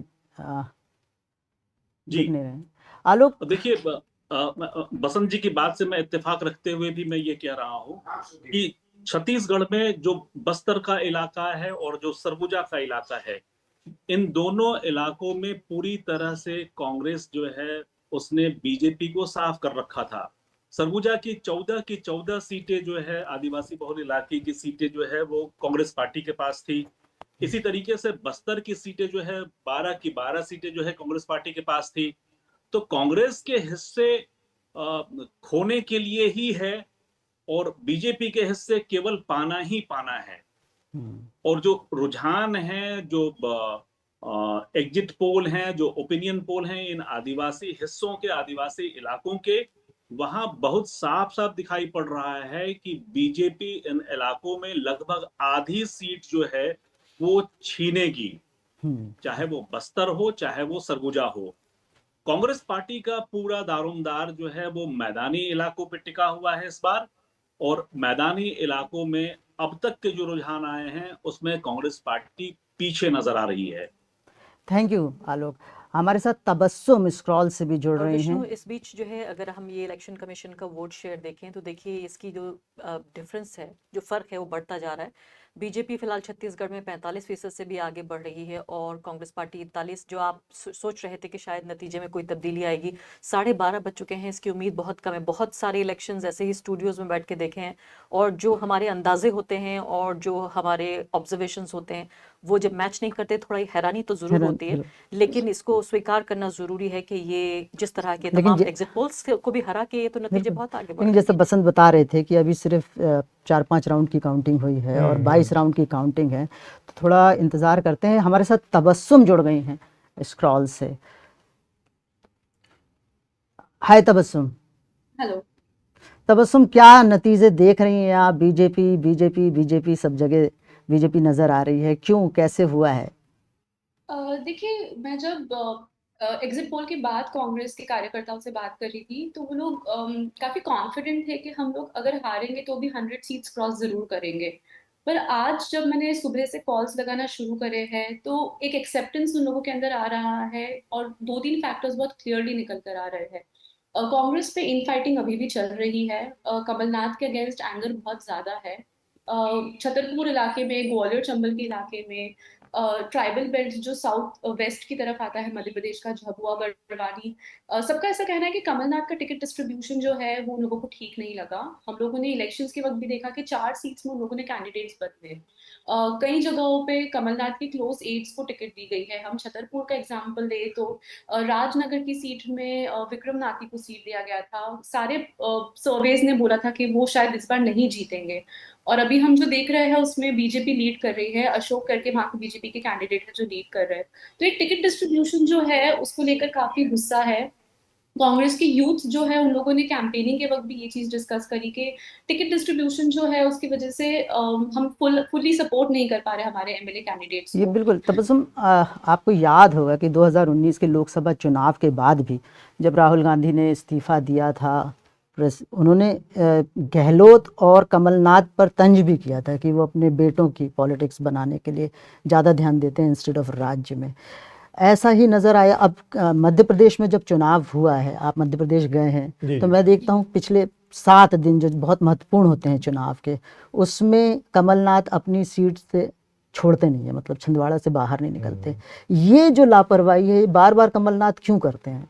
नहीं, लापरवाही नहीं, आप इसको, मुझे लगता है कि कमलनाथ का जो आखिरी 7-8 दिन अपनी सीट पर केवल चिपक कर, एक उसमें अपवाद एक्सेप्शन था जब वो राहुल गांधी ने भोपाल में एक रोड शो किया और जनसभा की, तो उसमें वो आए, लेकिन एकदम वो जनसभा में, रोड शो में नहीं उन्होंने हिस्सा लिया, सीधे स्टेज पर आए और अपना छोटा सा हिस्सा भाषण का देके स्टेज पर जनसभा में राहुल गांधी, उसके बाद वो चले गए। ये शायद इसलिए क्योंकि उनको कहीं ना कहीं इस बात का एहसास रहा हो कि पूरे स्टेट के चक्कर में ऐसा ना हो कि कहीं वो अपनी सीट ना गवा बैठे हैं, अपनी सीट हारने का कोई खतरा नहीं। मतलब ये तो हम अंदाजा लगा सकते हैं, ये तो हुई अटकलबाजी की बात। लेकिन ये आप देखिए कि जो कंटेंडर थे, पहली बात तो ये कि मध्य प्रदेश के नतीजे चौंकाने वाले हैं। अगर हम देखें जो ग्राउंड पर सेंटिमेंट था लोगों के, मैं इंदौर की बात कर रहा हूँ जहाँ से सीटें आ रही हैं भारतीय जनता पार्टी को, वहाँ पर भी जिससे बात करो तो नहीं, इस बार तो शिवराज जाएगा, ऐसे बात कर रहे थे लोग। तो एक तो इसकी व्याख्या क्या हो सकती है इस नतीजे की? जब हम वहां पर थे तो कुछ और था। इसकी एक ही 2 चीजें मुझे समझ में आती है। एक तो कांग्रेस ओवर कॉन्फिडेंट हो गई क्योंकि चारों तरफ से सिग्नल आ रहे थे कि भाई जीत रहे हैं, जीत रहे हैं, जीत रहे हैं, तो वो ओवर कॉन्फिडेंट हो। शायद उसी ओवर कॉन्फिडेंट होने का नतीजा था कि इनको, कमलनाथ को लगा हो कि अपनी सीट पर बैठते हैं आराम से, बाकी जगह काम हो जाएगा, निकल जाएगा से। तो एक तो वो है। दूसरा ये कि शायद एक चीज होती है इमोशनल, जो भावनात्मक जो एक कार्ड होता है, उसके नजरिए से अगर मैं देखूं तो इस चुनाव में, मध्य प्रदेश के चुनाव की व्याख्या, नतीजों की व्याख्या, अभी तो ये नतीजे नहीं है, रुझान है, फिर भी इसमें कोई बहुत बड़ा बदलाव नहीं, क्योंकि बहुत बड़ा अंतर है और परसेंटेज में भी बहुत बड़ा अंतर दिख रहा है, सीटों में भी बहुत बड़ा अंतर दिख रहा है। एक इसकी व्याख्या ये हो सकती है कि शायद जो भावनात्मक कार्ड होता है, इमोशनल कार्ड होता है, एक उसकी वो हावी हो गई बनिस्बत बाकी मुद्दों के। 20 साल की एंटी इनकम्बेंसी, 18 साल, 18.5 साल कह लीजिए, उसकी एंटी इनकम्बेंसी पर शिवराज सिंह चौहान का जो भावनात्मक कार्ड था, आप देखिए कि जब ये सिग्नल आने लगे, शिवराज सिंह चौहान 3 बार के चीफ मिनिस्टर को लगभग ह्यूमिलिएट किया गया हर स्टेज पर कि प्रधानमंत्री आते थे, उनसे बात नहीं कर रहे हैं, उनका नाम नहीं ले रहे हैं, और इसका पूरा एक परसेप्शन बन गया। ये मीडिया के जरिए एक व्यापक पैमाने पर फैल भी गया कि ऐसा हो रहा है कि प्रधानमंत्री लगातार इनको नजरअंदाज कर रहे हैं, दरकिनार कर रहे हैं, इनको पूछ नहीं रहे। वहां पर अचानक से, और ये सब 1 महीने पहले हुआ, शिवराज ने अपने पूरे कैंपेन का गियर चेंज कर दिया। शिवराज जो बहुत माइल्ड माने जाते हैं, बहुत ज्यादा मतलब कन्फ्रंटेशनिस्ट नहीं होते, हालांकि बीच में 3 साल में उन्होंने बुलडोजर के जरिए अपनी एक हार्ड छवि बनाने की कोशिश की थी, बहुत एक सख्त नेता की छवि बनाने की कोशिश की थी। वो दूसरी चीज थी, वो दूसरा फेज था, क्योंकि तब उनके सामने इमीडिएट चुनौतियां दूसरी थी, क्योंकि बाहर से एक नया दावेदार पार्टी के अंदर आ गया था ज्योतिरादित्य सिंधिया के रूप में, केंद्र की तरफ से नरोत्तम मिश्रा जैसे चैलेंजर आ गए थे, जो हर दिन विजय वर्गीय से चल ही रहा था। तो बहुत सारे चैलेंजेस के बीच में वो अपनी पोजीशन शायद सख्त करने के लिए एक लार्जर कल्ट इमेज बना रहे थे, और वो उसमें बुलडोजर वाली चीज थी। लेकिन चुनाव आते आते इस 1 महीनों में जो उन्होंने किया वो स्पेसिफिक, बहुत यूनिक शिवराज सिंह के स्टाइल है। बहुत बेचारा वाली छवि, बहुत डाउन टू अर्थ वाली छवि, लोगों के बीच रहने वाली छवि, मामा, इजी अवेलेबल, बहुत आसानी से उपलब्ध होने वाली। और सिर्फ ये छवि नहीं, उन्होंने इस बीच में वैसा काम भी किया, जैसे कि किसी ने उतनी जनसभाएं नहीं की, एक दिन में सुबह से लेकर 10-10, 12-12, 13-13। और जब हम वहां पर थे तो इस चीज को फैक्टर के तौर पर हमारे जो साथी थे, हम लोगों ने जब एक morning show, another election show के जरिए उसमें किया था, तो उसको हमारे एक मित्र हैं, उन्होंने बाकायदा आइडेंटिफाई किया कि आप देखिए कि शिवराज के मुकाबले कोई इतनी मेहनत नहीं कर रहा। तो एक तो वो मेहनत, और दूसरा उनका जो इमोशनल कार्ड है, जाके अपनी विधानसभा में मुझे लड़ना चाहिए कि नहीं, मुझे मुख्यमंत्री बनना चाहिए कि नहीं। फिर उस सबसे आगे जाके एक लाइन थी कि ऐसा भाई फिर नहीं मिलेगा, ऐसा मामा फिर नहीं मिलेगा। I think connect emotion. और अभी बयान आ गया है, शिवराज सिंह चौहान का बयान भी आ गया है कि जो काबिल लीडरशिप है नरेंद्र मोदी की, उसको श्रेय जाता है ये मध्य प्रदेश में जो रुझान नजर आ रहे हैं। अतुल की बात पे थोड़ा सा ऐड कर देती हूँ, ये सिर्फ मामा मैं की। अरफा 1 मिनट के लिए आपके लिए रुकता हूँ। तेलंगाना से हमारे साथ यूनिस लसानिया जुड़ रहे हैं, उनसे जान लेते हैं तेलंगाना के उलटफेर के बारे में। जी हेलो यूनिस, क्या है तेलंगाना में, तो एक बहुत बड़ा बदलाव कह सकते हैं इसे, इसकी वजह क्या रही है? बदलाव तो है। फिलहाल कांग्रेस 119 सीट में से कांग्रेस फिलहाल 60+ सीट में लीडिंग है। जो भारत राष्ट्र समिति जो पावर में थी, उनके पास फिलहाल मेरा ख्याल 36 या 38 सीट में कुछ लीडिंग है वो लोग। बट फिलहाल आधे राउंड्स काउंट हो चुके हैं, तो इसीलिए ये भी नहीं बोल सकते कि 101% हम लोग श्योर है कि एग्जैक्टली यही रहेगा। अभी 1 घंटे में प्रॉब्लली पता चल जाएगा क्या एग्जैक्टली विनिंग का परसेंटेज क्या होगा। लेकिन काफी इंटरेस्टिंग है कि कांग्रेस बाकी स्टेट्स में इतना अच्छा नहीं करके यहाँ पर उनका परफॉर्मेंस इतना अच्छा रहा, क्योंकि 2-3-4 महीने पहले तक तो कांग्रेस का हाल इतना कुछ अच्छा नहीं था। बट लास्ट 1 महीने में, स्पेशली नवंबर के एंडिंग में, कांग्रेस काफी पिकअप कर दिया था यहाँ पर। तो क्या ये यूनुस, ये जो भारत जोड़ो रैली थी, उसका बहुत दिनों तक तेलंगाना से गुजरी है, वो लंबा समय दिया है साउथ में, उसका असर है क्या इस पूरे मोमेंटम में? मेरे ख्याल थोड़ा असर है, क्योंकि फॉर एग्जांपल यहाँ पर एक सीट है। 2014 से पहले जहां तक हमारा अंडरस्टैंडिंग ये था कि हैदराबाद के बाहर ऑल इंडिया मजलिस इत्तेहादुल मुस्लिमीन जो है, that is led by Asaduddin Owaisi, understanding ये था कि हैदराबाद ओल्ड सिटी या कोर हैदराबाद एरियाज के बाहर जनरली मिस्टर ओवैसी का होल्ड इतना कुछ खास नहीं था कि और तो डिस्ट्रिक्ट्स में काफी सारा मुस्लिम जो वोट था 2014 के बाद बीआरएस को शिफ्ट हो गया था, जहां तक हमको समझ में आया था। लेकिन इस बार मेरे ख्याल से वो भी थोड़ा सा शिफ्ट हुआ है, और भारत जोड़ो यात्रा का भी जनरली इम्पैक्ट थोड़ा सा हुआ ही होगा, क्योंकि एक सीट है निजामाबाद अर्बन बोल के, ये सीट जो है वहां पर मेरे ख्याल से 30 या 33% मुस्लिम वोट्स है वहां पर। तो इस बार कांग्रेस का जो मुस्लिम कैंडिडेट है वो फिलहाल लीडिंग पे है, या वेरी क्लोज कॉल है वहां पर भी। तो दिख तो रहा है कांग्रेस का जनरली वेव यहाँ पर था है, अच्छा खासा कुछ इम्पैक्ट हुआ है। ये काफी लोग एक महीना पहले तक भी यही पता, जहां तक हमको समझ में आया था कि ये दिख रहा था कि बीआरएस मोस्टली शायद एक 70-75 से निकल जाएगी, बट अभी रिजल्ट तो कुछ और ही है। फिलहाल 35 पे है कांग्रेस का lead, so 60 is the winning number. ठीक है, थैंक यू यूनिस। हमारे साथ योगेंद्र यादव भी जुड़ गए हैं, आइए चुनाव विश्लेषक हैं, उनसे समझते हैं। हेलो योगेंद्र जी। जी योगेंद्र जी, चुनाव क्या विश्लेषक हुआ करता था, अब नहीं अभी तो एक राजनीतिक कार्यकर्ता। जी बताइए। योगेंद्र जी, आप राजनीतिक कार्यकर्ता के हिसाब से भी हमें बताएं कि क्या कमी रह गई है मध्य प्रदेश में कांग्रेस की तरफ से। आप तो भारत जोड़ो याद रैली के सूत्रधार की तरह थे, हमेशा अपडेट दे रहे थे और लग रहा था कि अच्छा इसका असर जहाँ जहाँ से राहुल गुजरे होगा, लेकिन वैसा असर दिखाई नहीं दिया मध्य प्रदेश में। देखिए, मैं समझता हूँ जहां तक भारत जोड़ो यात्रा का ताल्लुक है, भारत जोड़ो यात्रा का असर हमने कर्नाटका में देखा। अभी आपके साथी बता रहे थे कि उसका असर तेलंगाना में भी हुआ। मध्य प्रदेश के एक छोटे से रास्ते से गुजरी थी, वहां एग्जैक्टली उन कॉन्स्टिट्यूएंसीज में क्या हुआ इसको थोड़ा चेक करना पड़ेगा।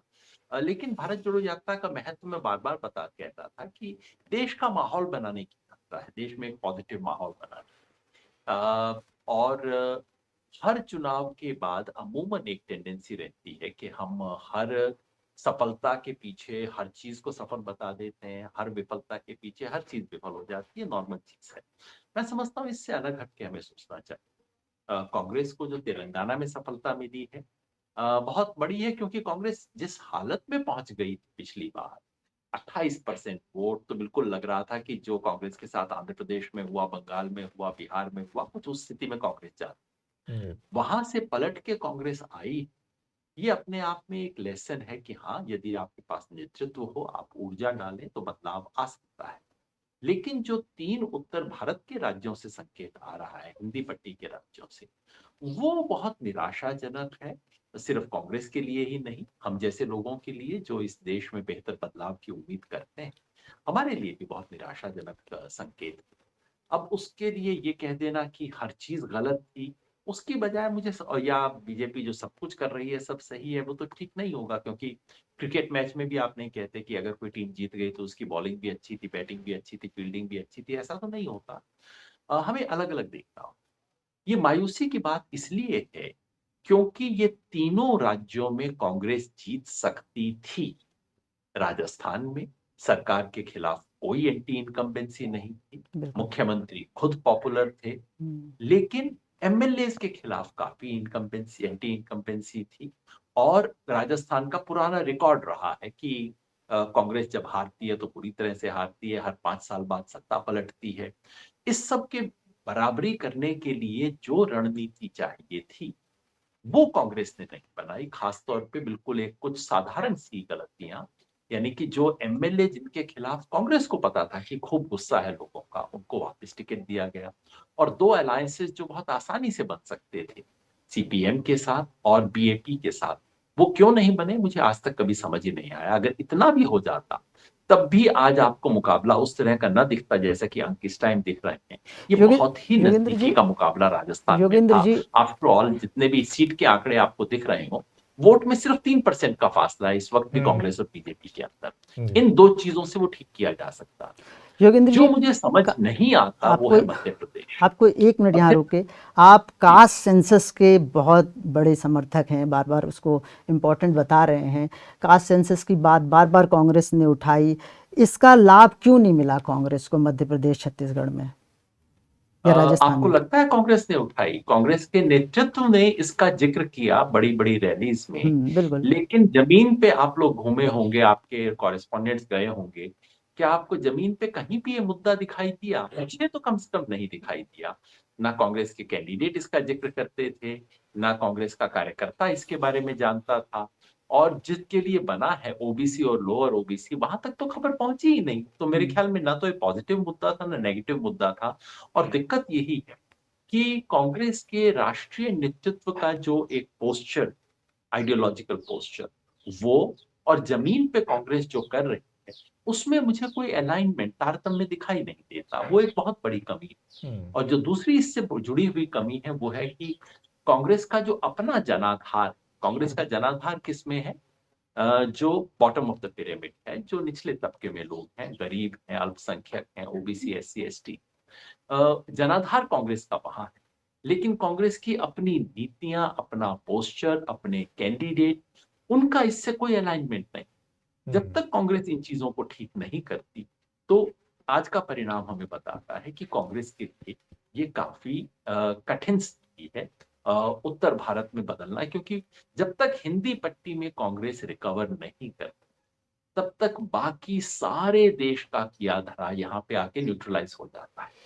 और आज के परिणाम से एक संभावना अगर कांग्रेस किसी तरह से जीत लेती इन 3 में से 2, जो कि संभव था, तो 24 के लिए कांग्रेस के पास एक अच्छी जमीन बन जाती। लेकिन इन तीनों में हारना अब एक बहुत बड़ा सवाल खड़ा करता है और इस स्ट्रगल को बहुत कठिन बनाता है और इसमें कुछ बहुत इनोवेशन की मांग करता है। बिल्कुल। इस हार के बाद तो इंडिया अलायंस में भी असर पड़ेगा। तो आपको लगता है जिस तरह से स्नब किया कमलनाथ ने समाजवादी पार्टी को मध्य प्रदेश में, क्या इस हार के बाद कांग्रेस इस स्थिति में होगी कि वो लीडरशिप ले ले? मैं अगर योगेंद्र जी हैं तो एक सवाल योगेंद्र जी से इसी बाबत पूछना चाह रहा था, जिसका आखिरी में उन्होंने बहुत थोड़ा सा शब्दों में जिक्र किया। मैं चाहूँगा थोड़ा सा अगर वो विस्तार से हमें योगेंद्र जी बता पाएँ। एक तो आप बताने जा रहे थे कि मध्य प्रदेश आपको बहुत चौंका रहा है, वो हम सब लोग के लिए भी। मैं मध्य प्रदेश में मैं भी जब दौरा कर रहा था और आज के नतीजों में बहुत अंतर है। मैं बहुत भरोसे से कह रहा था कि शायद मध्य प्रदेश में कमलनाथ से। दूसरा, राष्ट्रीय परिदृश्य के लिहाज से, इंडिया अलायंस के नज़रिए से अगर थोड़ी सी आप इस पूरे उसकी व्याख्या कर पाए, क्या इसमें इंडिया अलायंस, क्योंकि जो नतीजे आ रहे हैं उससे पहले से ही कांग्रेस पार्टी ने थोड़ा सा एक कहें कि उसको स्नब किया था, इंडिया अलायंस को बैक बैनर पे डाल दिया था और उससे एक मैसेज गया, क्योंकि मध्य प्रदेश में सपा को से लेकर उनकी एक तकरार भी हुई। अब वो कहाँ जाता दिख रहा है इसके आगे की राह इंडिया अलायंस की, राष्ट्रीय राजनीति की, और साथ में जो आश्चर्य में आपको मध्य प्रदेश डाल रहा है, उसकी कोई व्याख्या आपके दिमाग में आती है कि इसको कैसे हम समझ पाएं?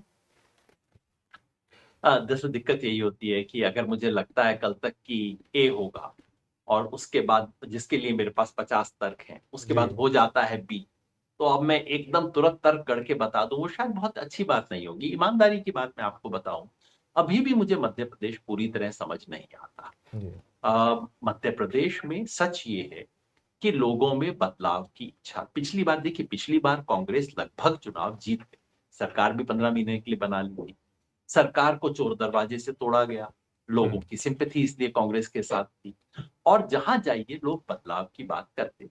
अब इसमें कोई शक नहीं है कि उस बदलाव के भाव को कांग्रेस ने इतना गंभीरता से नहीं लिया। इसमें कोई शक नहीं है कि कांग्रेस ने जिस तरह से चुनाव लड़ना चाहिए था, शायद उस तरह से नहीं लड़ा, और कांग्रेस में एक तरह का ढीलापन रहा। ये सब बातें हैं, लेकिन ये हमेशा कांग्रेस में होती हैं। पिछली बार तो इससे भी ज्यादा थी, 2018 का जो चुनाव था उसमें तो कांग्रेस का ढीलापन इससे भी ज्यादा था। तो और इसमें कोई शक नहीं है कि बीजेपी ने रणनीति के साथ चुनाव लड़ा, लेकिन इस सब से अगर ये हो जाता कि भाई कांग्रेस को जो बहुत स्पष्ट लीड दिखाई दे रही थी आज से 3-4 महीने पहले, अगर वो लीड लगभग 0 हो जाती, अगर कांग्रेस और बीजेपी लगभग एक दूसरे के बराबर हो जाते, तो मैं समझ सकता था कि देखिए कांग्रेस को एडवांटेज था, जो कि उसने अपनी छोटी छोटी गलतियों के कारण न्यूट्रलाइज कर दिया। लेकिन बीजेपी 8% आगे चल रही, कोई 48% है उसके लिए, 48% वोट इस वक्त बीजेपी के पास है, कांग्रेस के पास 40%। जी, 8% का फासला इतना योगेंद्र जी आपको रोकता हूँ, समय मेरे इस सेशन का समय दिखाई नहीं हो दिया, रहा है। ईमानदारी की बात है। मैं अरफा का फैसला सड़क पे, ये बिल्कुल वैसे है जैसे 103 डिग्री बुखार, वो आप यूं हाथ लगाइए आपको पता लग जाता है। बुखार के अलावा मैं दूसरी बात कहना चाहती हूँ, ये चीज जो हमें समझ में नहीं आ रही, कहा जाता है जब समझ में ना आए तो क्या है, इसका मतलब वो प्यार है।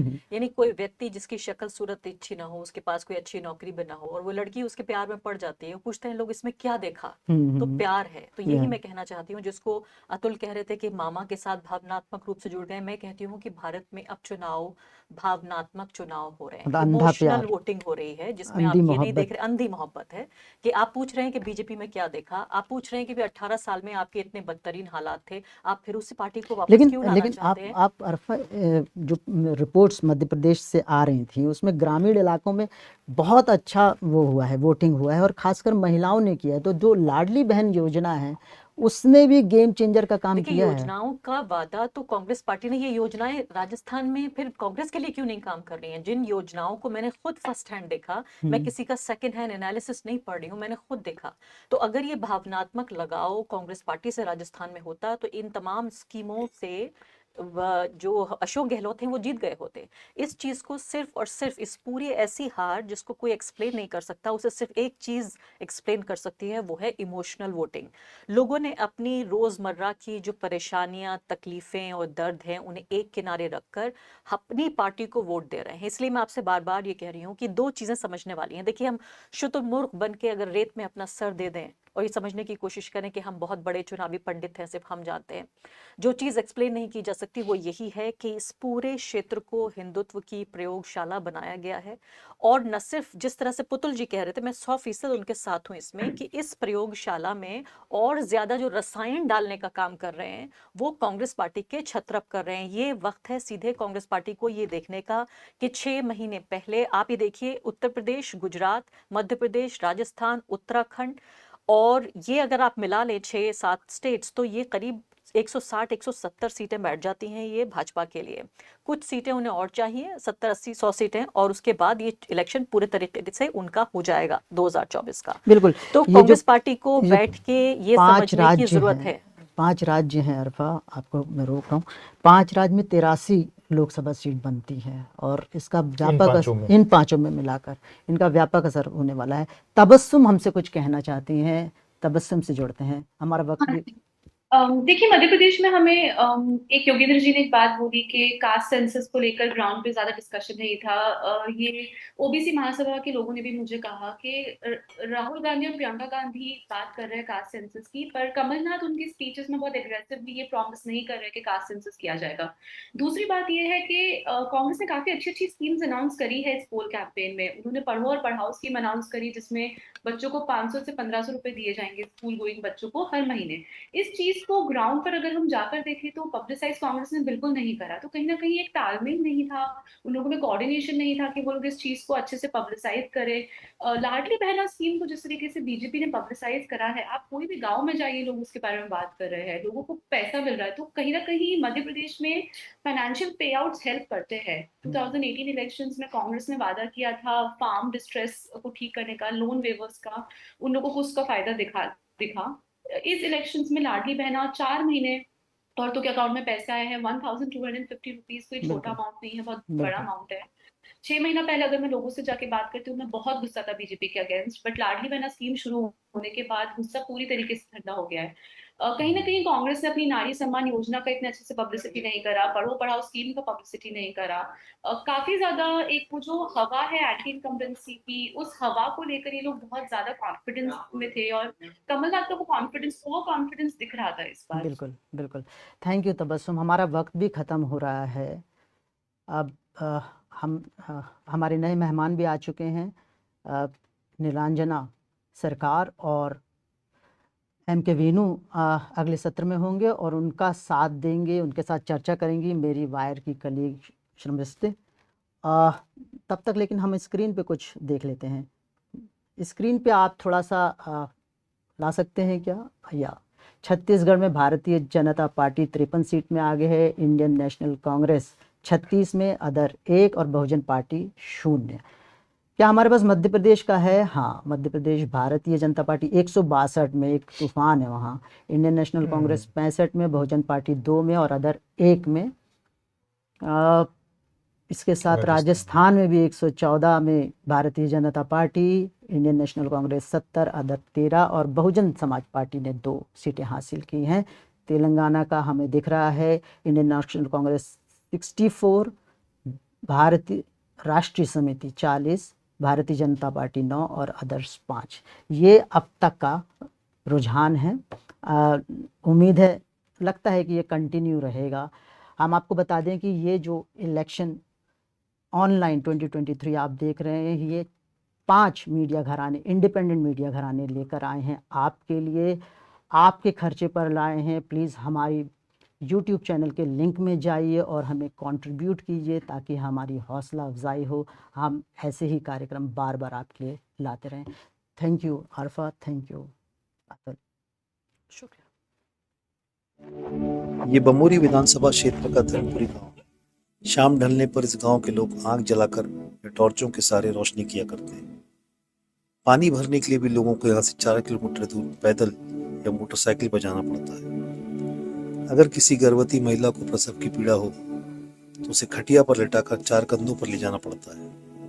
यहाँ न बिजली है, न पानी है, न सड़क है। परेशानी आ रही है, टॉर्च जला रहे हैं, टॉर्च भी नहीं जल रही, अभी जल रही है और फिर बंद हो जाएगी। कहाँ जा रहे हैं? ये कावर बमोरी जाते हैं। किस लिए? पानी भरने के लिए। अच्छा, और ये दिन में कितनी बार जाना पड़ता है? 4 चक्कर हो जाते हैं। यहाँ ऐसे बहुत से गांव हैं जो बिजली, पानी, सड़क जैसी बुनियादी जरूरतों की मोहताज हैं। लेकिन अगर मैं आपसे कहूं कि बमोरी विधानसभा क्षेत्र में 22,000 करोड़ का विकास हुआ है तो शायद आप चकरा जाएं। लेकिन इस क्षेत्र के विधायक और मध्य प्रदेश के ग्रामीण विकास मंत्री महेंद्र सिंह सिसोदिया खुद इस बात का दावा करते हैं। 22,000 करोड़ के काम अकेली बमोरी विधानसभा में।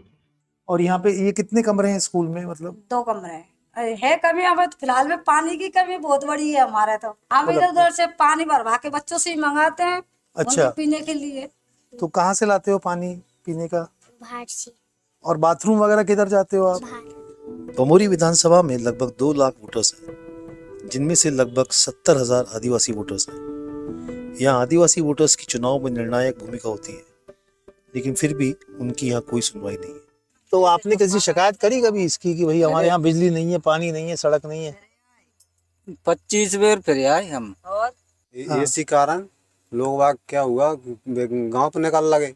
वहाँ अब बिन के पास जुगाड़ थे, इसलिए बिन ने जगह लेके वहाँ पे मकान बना लिया। अब हमारे पास जुगाड़ नहीं है, हम कहाँ जाए?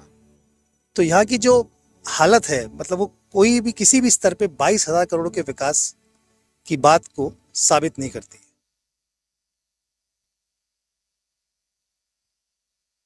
The elections are in Telangana, but the buzzword is Karnataka. The Congress had made 6 poll promises to youth, women, etc. The party aims to replicate its victory in Karnataka, where it made similar poll promises. We are announcing 6 guarantees, Mahalakshmi being the first one. The BRS was quick to counter Congress's campaign, trying to punch holes in its Karnataka's model. BRS leaders Krishank Manne and several others travelled through districts in Karnataka, intending to gather proof of Karnataka's failed governance. From October, BRS leaders have been sharing videos of women, farmers, youth, etc. that they are unhappy with the Congress rule in Karnataka. The BRS constant reminder to its voters has been, look what's happening to the people of Karnataka. Don't repeat the same year. The BRS party has also alleged that the Congress in Karnataka has been funding the party in Telangana. The Congress has hit back at the ruling BRS by even bringing Chief Minister Siddaramaiah. Deputy Chief Minister D.K. Shivkumar and almost 70% of the cabinet participated in Congress's election campaign in Telangana. Even today, I will ask Mr. Chandrasekhar Rao, please come to Karnataka. Don't make all delegations unnecessarily for the election purpose. So why did the Telangana election become about Karnataka? The BRS blames it's the Congress that it had made the election all about Karnataka and it was forced to reply. But in reality, the Congress win in Karnataka will have a spillover effect in Telangana. Congress leaders and its cadre are confident than ever, and that itself is a threat to BRS. So instead of allowing the Congress to praise its rule in the neighboring state, the BRS has decided to go for an attack and claim from the very beginning that the Karnataka model is a failed model. But will the people of Telangana buy it?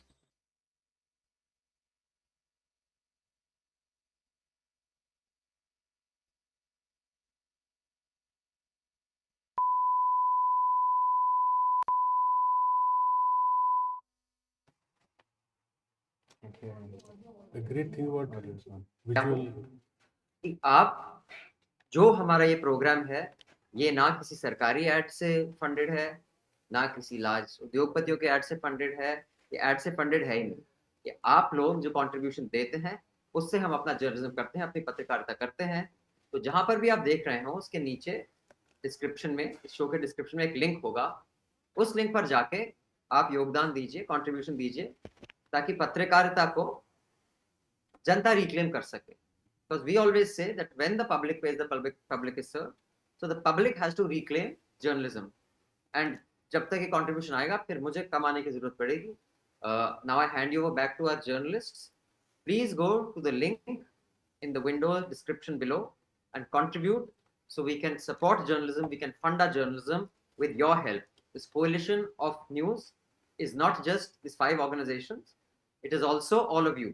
So if we come together, journalism can be saved. Thank you. I will hand over to my colleagues in the studio now.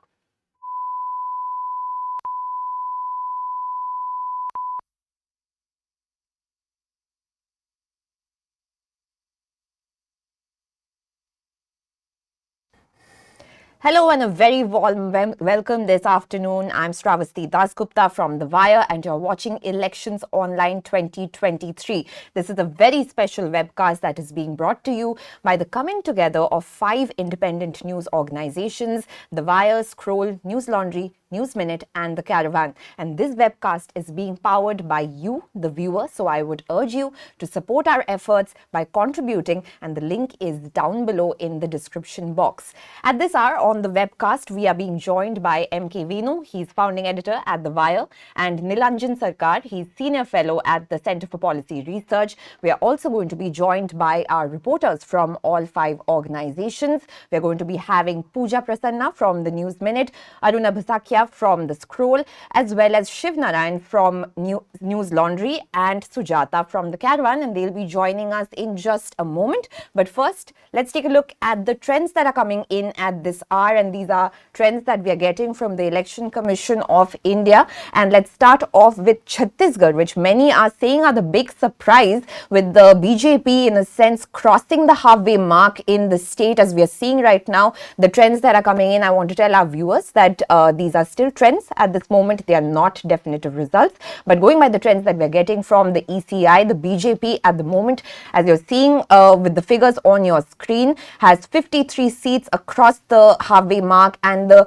incumbent Indian National Congress has only 35 seats. The others are down to 1 and nothing for the others are down to 1, and BSP has nothing at the moment. Let's go across to our guests in the studio. Nilanjan, I want to come to you first.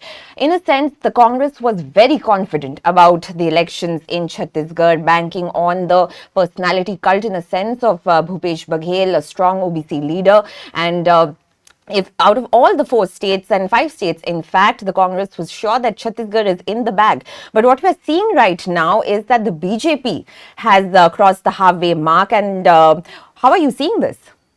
So, I mean, I don't have any deep insights other than to say that, when I had gone and when others have gone to the field, I think that unlike the popular perception, anybody who had actually gone to Chhattisgarh felt that the election was at a minimum close. When you spoke to voters, there was a sense that even if I had voted for Congress once, there isn't a huge difference between the Congress promises and the BJP promises. The BJP has done a lot of work in Chhattisgarh over the years. Raman Singh was popular at some point. So, it isn't unusual for voters which had at one point shown allegiance to the BJP to switch back. It is true that many people didn't see it coming, but I also think that the quality of serving, the quality of getting to, sort of far-flung places in Chhattisgarh, even information, getting it up the party ranks, is difficult in Chhattisgarh. So even last time, you remember that people were quite shocked by the scale of the Congress victory, right? So it's, Chhattisgarh is just one of those states where the information from the bottom to the top is just not flowing the way that it should. But I think when people have gone to different places, they've picked up that these kinds of movements were happening in the state. Right, and I just want to give our viewers a sense, because I also traveled to Chhattisgarh for these elections, and the sense that we got from the ground is that in 2018 there was a huge anti-incumbency factor that kind of played in favor of the Congress, and Raman Singh's government had been in power for 15 years, so there was anti-incumbency, and of course the Congress's policies, pro-farmer policies, social welfare schemes that the Congress brought in Chhattisgarh for the first time in 2018, whether it was the farm loan waivers or increased prices for the paddy procurement.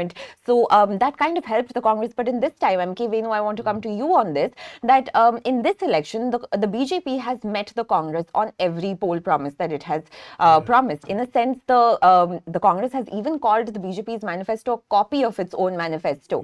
But it eventually came down to these social welfare promises. And the sense that one would get is that from the ground is that people have already seen what they have got from the Congress, and the promises are more or less the same. So people are going back to voting for their traditional parties. How do you see that? See, my sense is that there is definitely anti-incumbency in all the elections except in Madhya Pradesh. If you notice, all the other elections, including Telangana, the incumbent is actually under, is being thrown out, right? More or less, right? Now, you could argue that in all these elections, the incumbent had done very well on welfare schemes. Like, I don't think BRS, the kind of last mile delivery perfected by KCR, it as good or better than what Amit Shah and Modi have done, at the center, or BJP has done other places. Chhattisgarh also, farm loan waiver. Again, another round of farm loan he promised, right? There was one farm loan waiver earlier, and then he also promised to increase the quantity of food grains to be procured, and he also announced some new schemes, gas cylinder, etc. Subsidy schemes, but it didn't work, as you said, because the others also promised as much. So, all things remaining the same, I think they decided to just throw out the incumbent. So, I want to point out here another very interesting thing. If you look at Axis My India's caste-wise data, now Axis My India, all said and done, they have had the best strike rate so far in their polling.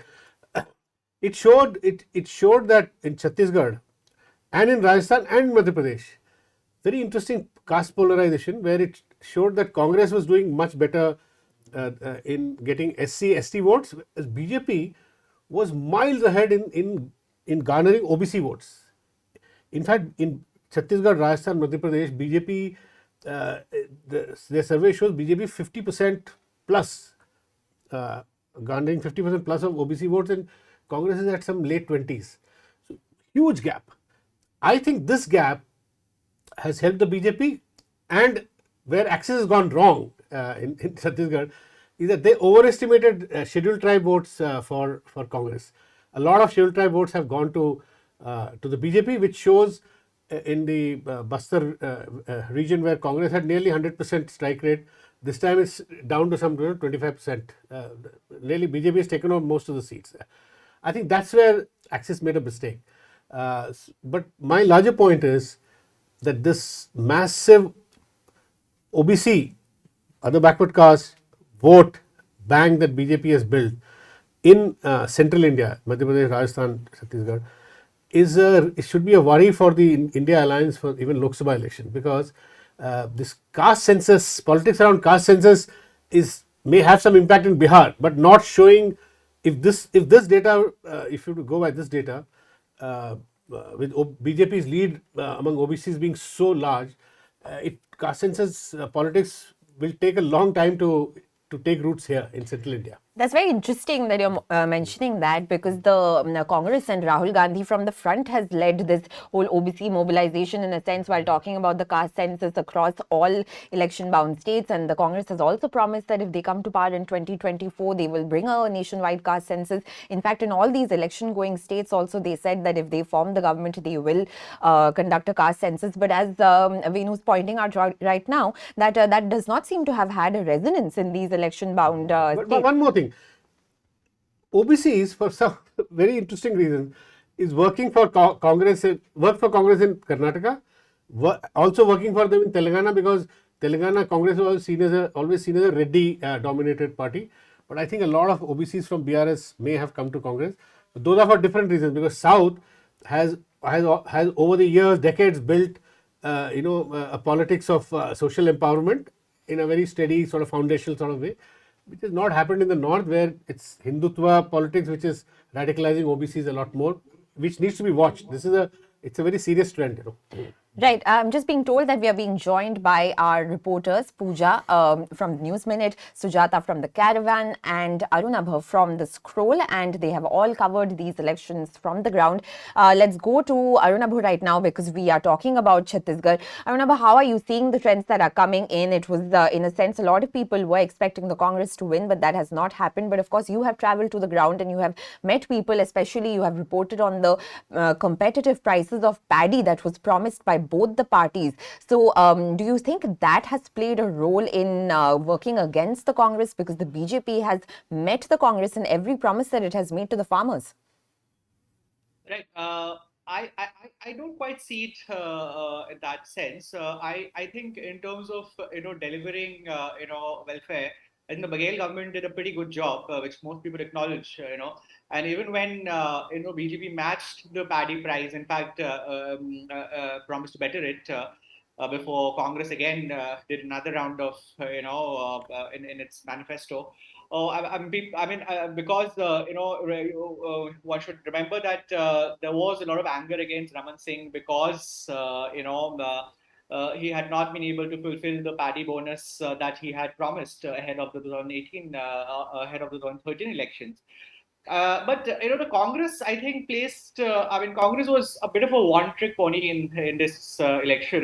They put way too much. They put all their eggs in one basket. Everything was about paddy, and it showed, right? If you look at the map, the Sarguja division, which is 14 seats, which they swept last time, they're losing every single seat there currently. Even T.S. Deo, the Deputy Chief Minister, he's trailing. So. I think it's the Adivasi votes that has really broken the Congress's back, And another thing that seems to have gone against the Congress is, I suppose, which also, by the way, was reflected in the Axis's survey, is that the Congress seems to have lost a lot of women voters.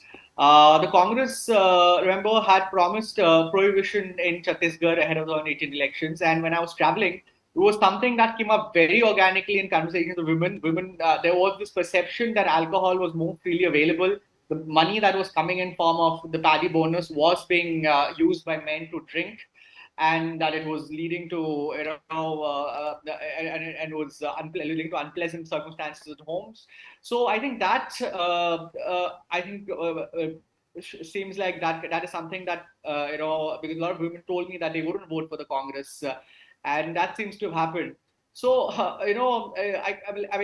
everything that could have gone wrong for the Congress has gone wrong in, Chhattisgarh. And everything that could have gone well for the BJP seems to have worked out,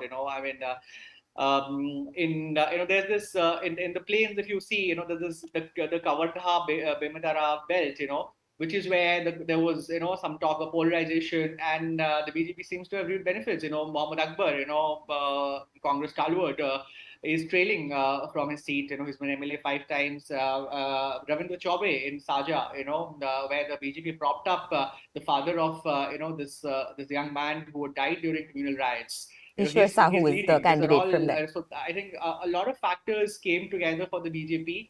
And I think the Congress kind of put too much onus on its paddy scheme, and I think the results are for all to see. I want to add something here. I was just looking at some data. The Chhattisgarh government, Baghel, had made so many promises that it all added up to an extra some 30,000 crore of extra budget. We are forgetting he had implemented old pension scheme. Yeah. That itself would have cost an extra 22,000 crores from 2-3 years from now, 4 years from now. And 1 lakh crore budget he had like promised the moon. Maybe these things were not properly communicated to the to the electorate. You know? Also, an interesting point related to this is, of course, that as you're mentioning, that the whole cost to the exchequer has been huge, and anyone who has travelled to the state will also notice this, that because of these promises that have been made, electricity at half the price to farmers, or even the increased prices of paddy, which they're just trying to up one after another, the infrastructure development, the roads leading to these places are practically breaking down. There's no roads, there's no infrastructure, and people are complaining that there has been no development in this regard, and the cost to the state exchequer after a point is getting so huge that what is the long-term policy and the long-term monetary politics behind this? You were saying, Nilanjan? No, so one of the things I say, when you look at the election commission numbers, it might be the seats are going to move around a little bit, but the vote shares are broadly intact by now. They've converged. And so it's actually only 46% for BJP and 42% for Congress. And in Chhattisgarh. Okay. And so one of the things that we sort of always, and that same thing happened last time, a small vote share difference actually created a huge difference in gap, the seats. Seats gap, yeah. And so I think part of what is challenging about trying to analyze Chhattisgarh ex post, so to take a step back, is that 1 or 2 percentage points this way or that way, had Congress done something a little bit better, had BJP done something a little bit worse, would have given us a completely different result, right? And so, basically, you're saying 42% is a good vote share for Congress to have got. Yeah. 4 percentage point difference can happen for a number of reasons, right? And you will see I have a similar phenomenon in Rajasthan, right? Where 3 percentage point difference is giving you a massive difference in seats. All right, we're just getting to know that the Bharat Adivasi Party has won in Rajasthan by 70,000 votes. That's the latest that's coming in. It's on your screens right now. Bharat Adivasi Party's Rajkumar Roat wins Chaurasia seat by nearly 70,000 votes.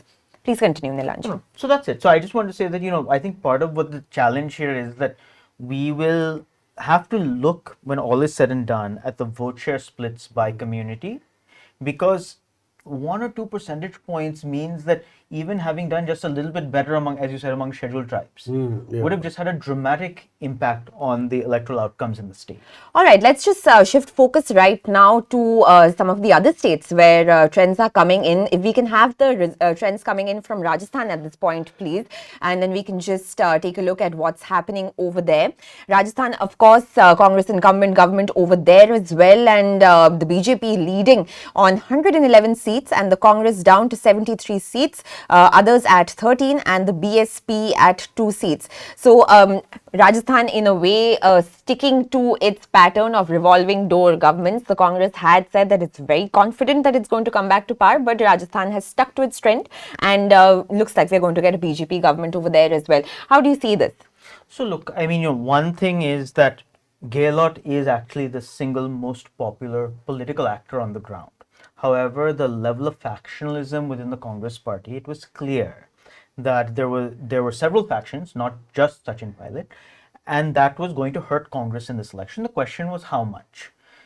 When you travel to areas with large Gujjar populations, you met a lot of people who had voted for the Congress who were shifting to the BJP. Big time. When you travel to Shekhawati belt, and the Jat politics is slightly different in the region, you did meet that it was not going to be a sweep for the Congress this time at a minimum. So you were seeing a shift towards the BJP. I was actually quite surprised by the exit polls, including Axis, because I thought it was pretty clear the BJP was going to be ahead. So I think that what we're seeing today is probably what a lot of reporters saw on the ground. But Axis did show your point. Yeah. Like among Gujars, BJP has 56% plus vote share and Congress are in the 20s. Like massive lead among Gujars. Massive share. Which shows that, I mean, the question to ask is Sachin Pilot, what was his efficacy? Yeah, so the Congress did try to set its house in order in a sense before the elections, in terms of pacifying Sachin Pilot and settling the differences between Gehlot and Pilot. But it doesn't seem to have worked in Rajasthan. The best social security scheme with the Chiranjeevi ever, by implementing any state. Yeah. It's like a pioneering social security scheme they've implemented. But you didn't see severe anti-incumbents in Gehlot, right? That was there was no. That's what I'm saying. Yeah. In India, I guess elections are lost rather than won. Well, especially for Congress. Yeah, I mean, there's anti-incumbency working everywhere except, as I said, Madhya Pradesh. So I guess it worked in Karnataka also, anti-incumbency. So I don't know whether South and North are showing different trends. Since you're mentioning South and North, let's go across to Pooja, who's joining us. She's my colleague from the News Minute, and she's joining us live. Pooja, in Telangana, if we can have the results, the trends on our screens at this moment, then that's the only state, in a sense, that's been sticking to the exit polls predictions, and the Congress over there is leading with 66 seats. The BRS is down to 39 seats. The BJP is down to 9 seats, and the others are at 5. So as Venu was just mentioning, Pooja, that do you see a north-south divide playing out over here? The BJP is down to 9 seats, and the Congress, as was predicted towards the last leg of the campaigning, that it is kind of capitalizing on its gains in the Karnataka election, has surged ahead of the BRS. Actually, one correction, BJP has actually increased its seats, number of seats from last time. Yeah. It had 4 seats last time, right? Yeah. Yes, In exactly. Telangana. So it's not down to 9 seats. It's a little marginal increase at the cost of obviously BRS. Sorry.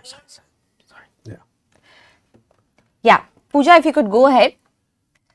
As I was speaking to you about, if you could unmute your mic and just.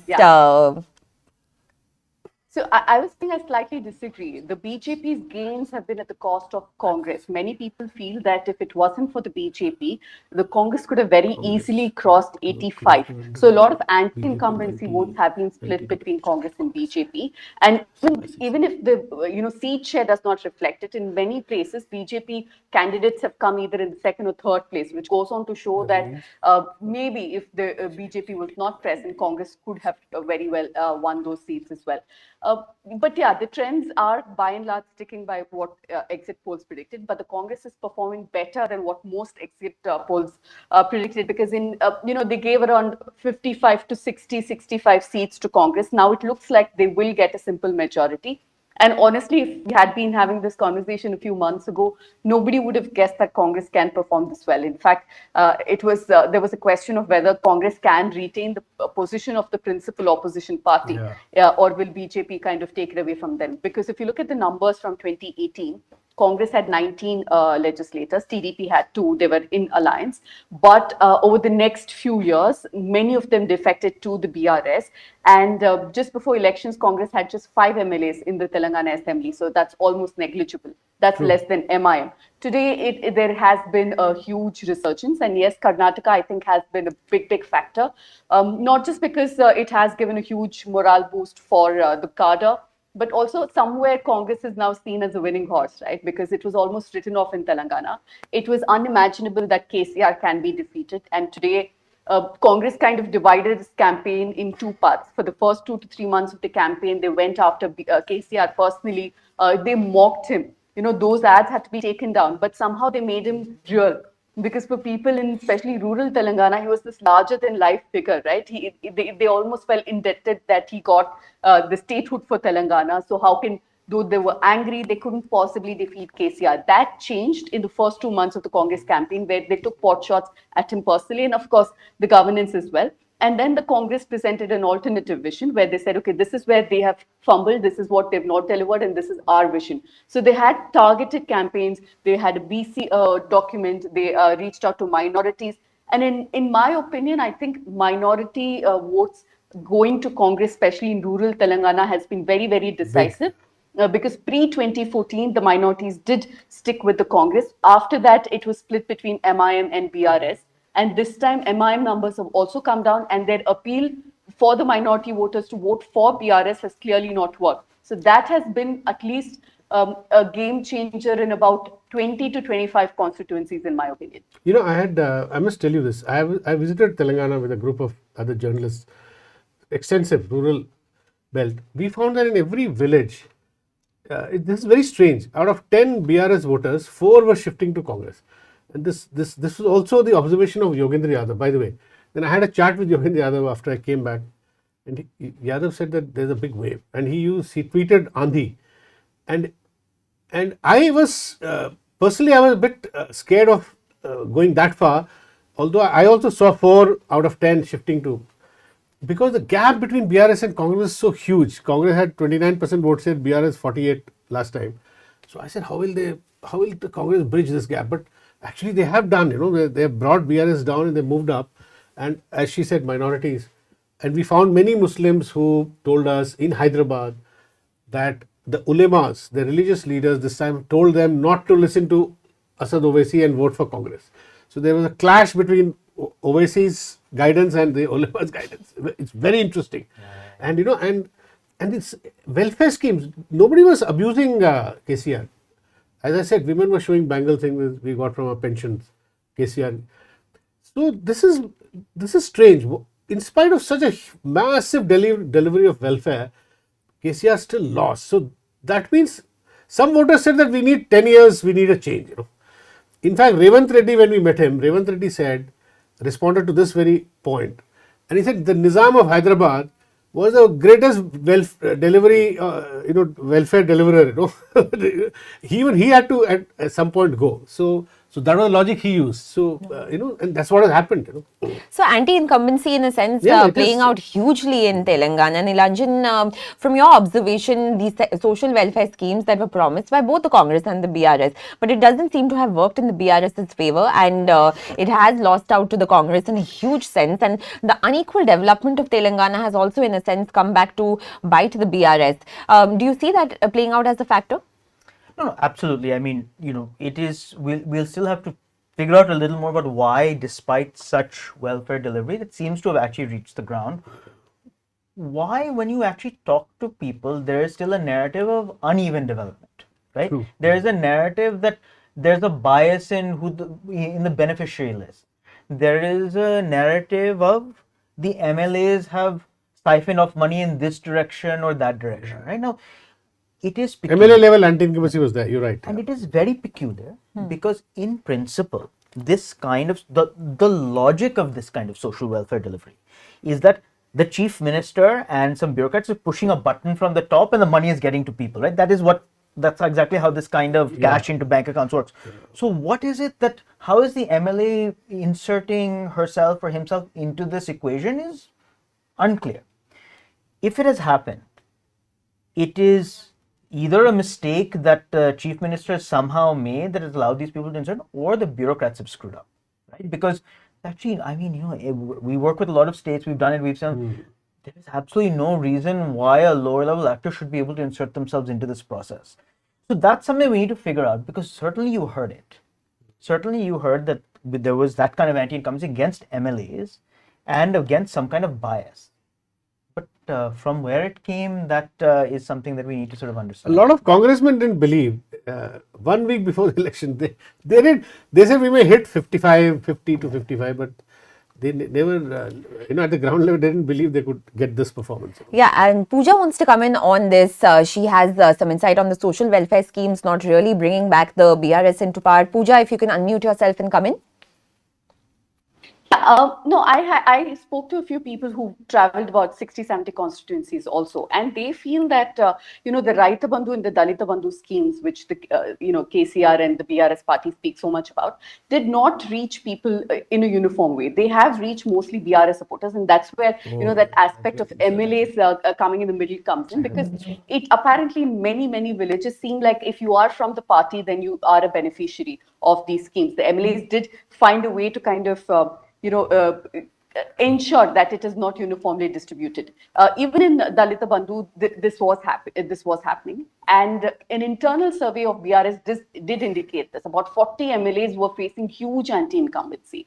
But despite that, KCR chose to repeat all of them, saying that I know better. Nobody, no survey can predict what will happen much better than me. And of course, looks like he has been proven wrong. But the fact is that it was a particular community, it was a particular party, followers of the party that were benefiting from the scheme, and there was anger against it. Particularly women felt that they were not getting the kind of benefits that they were being promised. That worked against BRS as well. At the same time, they tried very hard to make sure that the Congress government's promises in Karnataka to paint a picture that it has not been implemented. There are issues in its implementation. That's not feasible even. They ran campaigns in Telangana to prove that, but it doesn't look like that has kind of percolated to the ground. All right, stay on with us, Pooja. I want to cut across to Sujata right now. She's also reported from Telangana, and in her reporting, she has found that there was a wave of anti-incumbency also in terms of the massive policing in the state. 10,000 CCTV cameras and the general sentiment among citizens is that the police state is getting too much. And Sujata, you want to come in on this? How do you see that having played out against the BRS? Can you hear me? Yeah. Am I audible? Yeah. Okay, it's not 10,000, actually, it's 10 lakh, okay? Okay, KTR has corrected. said that in many interviews.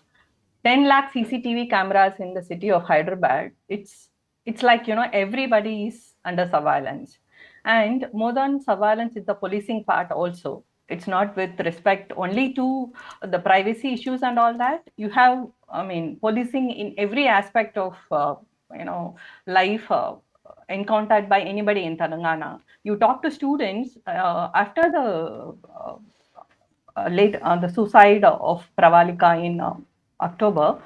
There was a massive protest on RTC crossroads, if you remember. The protest was just not about that day alone. It was the oppression. Any day after Telangana came, the state was born, KCR and BRS made sure there was no protest at all, and police were used in every part, in every front, and the students didn't have jobs, and they didn't have any means to even express. I just want to stop you there for a moment, Sujata, because we are getting in trends. Congress's Revant Reddy is leading against CM KCR and Kamareddy. Those are the latest trends coming in from Telangana. Sujata, please continue. Yeah, so it's students on the jobs front, and policing in every part. Okay, even the TDP voters, even they might not play a major role. They would have voted for BRS. Okay, but when Chandrababu Naidu was arrested, they made sure that there was no protest at all, and protesters were arrested. Right from the beginning, right from the day state was born, KCR made sure there was no protest. Police were used right, left, and center. The cardinal searches. It was not it was not talked about by many political parties because they thought it's not an election issue. But it was an election issue. People were talking about it. People were talking about the atrocities of police. People were going through under the police regime, and it was there all over. Okay. And it finally translated to some amount of, not some amount, a lot of resentment against the BRS. Yes, definitely. Policing and surveillance did play a major role among students, among, protesters, among the civil society as such.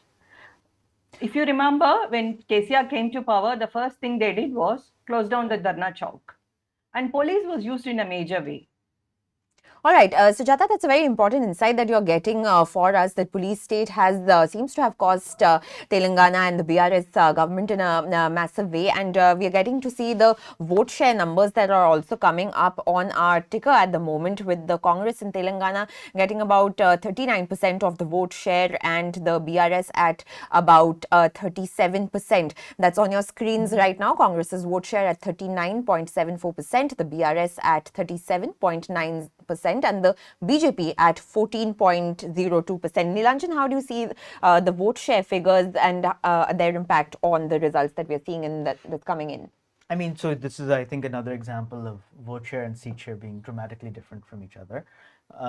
But I think, as Venu mentioned, given the gap that existed at one point between the BRS and the Congress, whatever the final vote share numbers look like, it's just an extraordinary shift from one election to the next. 48 to 34%. Yeah. This is like just huge fall. And I can't even think of 15% fall. See, because we tend to put KCR in the camp of your sort of Patnaik, Mamta, these kinds of welfareists who cannot lose so much in such a short period of time, but clearly that wasn't the case. Compared to last time, he lost 14% vote share. Yeah, that's a massive vote share loss in a sense. And let's also shift focus at this point to Madhya Pradesh, which in a departure from all the other states, Madhya Pradesh has no anti-incumbency. We go by the trends that are coming in right now. BJP is leading on 163 seats, and the Congress is at the moment leading on 64 seats, and the BSP is leading on 2 seats, and others are at 1. So Shivraj Singh Chauhan, Nilanjan, this election was all about Shivraj Singh Chauhan. Initially, we saw that his wings were in a sense clipped by the BJP. They were not projecting him 5 months, 6 months ago. Yeah, they were not projecting him in any way, and it was all Modi. And but Shivraj Singh Chauhan, in a sense, a lone warrior fighting on his own, parading his schemes of Ladli Behna, and the woman voter has become a massive player in the Madhya Pradesh elections, and he's kind of reordered his image to be mama more than the bulldozer mama that was fashioned a couple of months back, and with all the demolitions that took place in Khargone, of course, last year. But do you see this as a personal triumph of Shivraj Singh Chauhan? In a sense, he was not backed by his party as much, but he's gone ahead and he's delivered a huge mandate. Yeah, this is a huge mandate. I actually, this is the one state I had access to the raw data of a post-poll survey. And similar to Access, we picked up very similar vote share percentages. 9 percentage point gap of support for among women. You kind of anticipated that this guy. Vote shares were looking like this, like what Access. So had. therefore, you would retain the. Yes, and it's all from women. So actually, men, even in the Access data, I think it's like a 1 percentage point gap, something like that. Among women, there was a 9 percentage point advantage for the BJP. Big, yeah. This is a huge advantage, and it's across the board. Every community, every subgroup. And when we asked about Ladli Behna, we saw that at least 70% plus of the households, which is you typically have underreporting on having received a benefit, reported having received a benefit. And Nilan, just correct me if I'm wrong, and they delivered Ladli Behna in a matter of 6 months, right? Amazing. Yeah. From March, the speed of delivery. And they've also promised to increase the amount. Earlier it was 1,200 if I'm not wrong, and now it's going to be 1,500. So Shivraj Singh Chauhan, of course, coming in strongly in Madhya Pradesh. And the other factor that's played out in Madhya Pradesh is the fact that I'm coming to you on this, Venu, there was a massive sentiment of unemployment. The youth were disenchanted with the Shivraj Singh Chauhan government. Inflation was a huge issue. But he seemed to have defied all of that, and he's coming back to power. How do you see this playing out in the upcoming government, the unemployment and the inflation issues? See, here I want to say something. As I said before, MP is the only state which defied anti-incumbency. In spite of, anti-incumbency so far in other states has kind of neutralized welfare delivery also, right? It has overridden welfare. Here it has not. And Shivraj and Ladli Behna, as Nilanjan just said, I think the women are sticking by him. OBCs in Madhya Pradesh, massive lead BJP has over Congress. At least 25 percentage point leads, if I'm not mistaken from the Access data. And I feel that employment, somehow the voter links employment and inflation to the center. Yeah. Much more than to the state. In basic psychology, because it is a center which has been screaming from rooftop, starting from Modi, 2 crore job ek saal mein. ये कर देंगे वो कर देंगे and inflation control, always center talks about controlling inflation, right? So that may play out more in the Lok Sabha polls, but you're right, Shivraj Singh Chauhan has defied Delhi. They were not projecting him until 5 months ago. Mr. Modi was not even having him by his side in some of the meetings, but later on he suddenly appeared after last 2 months he appeared, and now I can guarantee that BJP will find it very difficult not to make him CM. There is some buzz in the BJP circuit that some younger person should be made. Shivraj has run his course, but no, he's not. He's 64. He's much younger than many people. And if they don't make him a CM, there will be some disappointment which BJP can ill afford, because they are going into the Lok Sabha elections like 4-5 months. And Shivraj Singh has beaten Modi's record of longest duration as CM. CM, yeah. Which will not make some people happy in the BJP, because they want Mr. Modi to retain all the records. It's a bit like in cricket. Somebody is breaking somebody else's record, and if they and by virtue of having broken Modi's record, I also anticipate that Shivraj Chauhan has made his claim for future prime ministership in the eyes of the RSS. By the way, the RSS is very fond of him.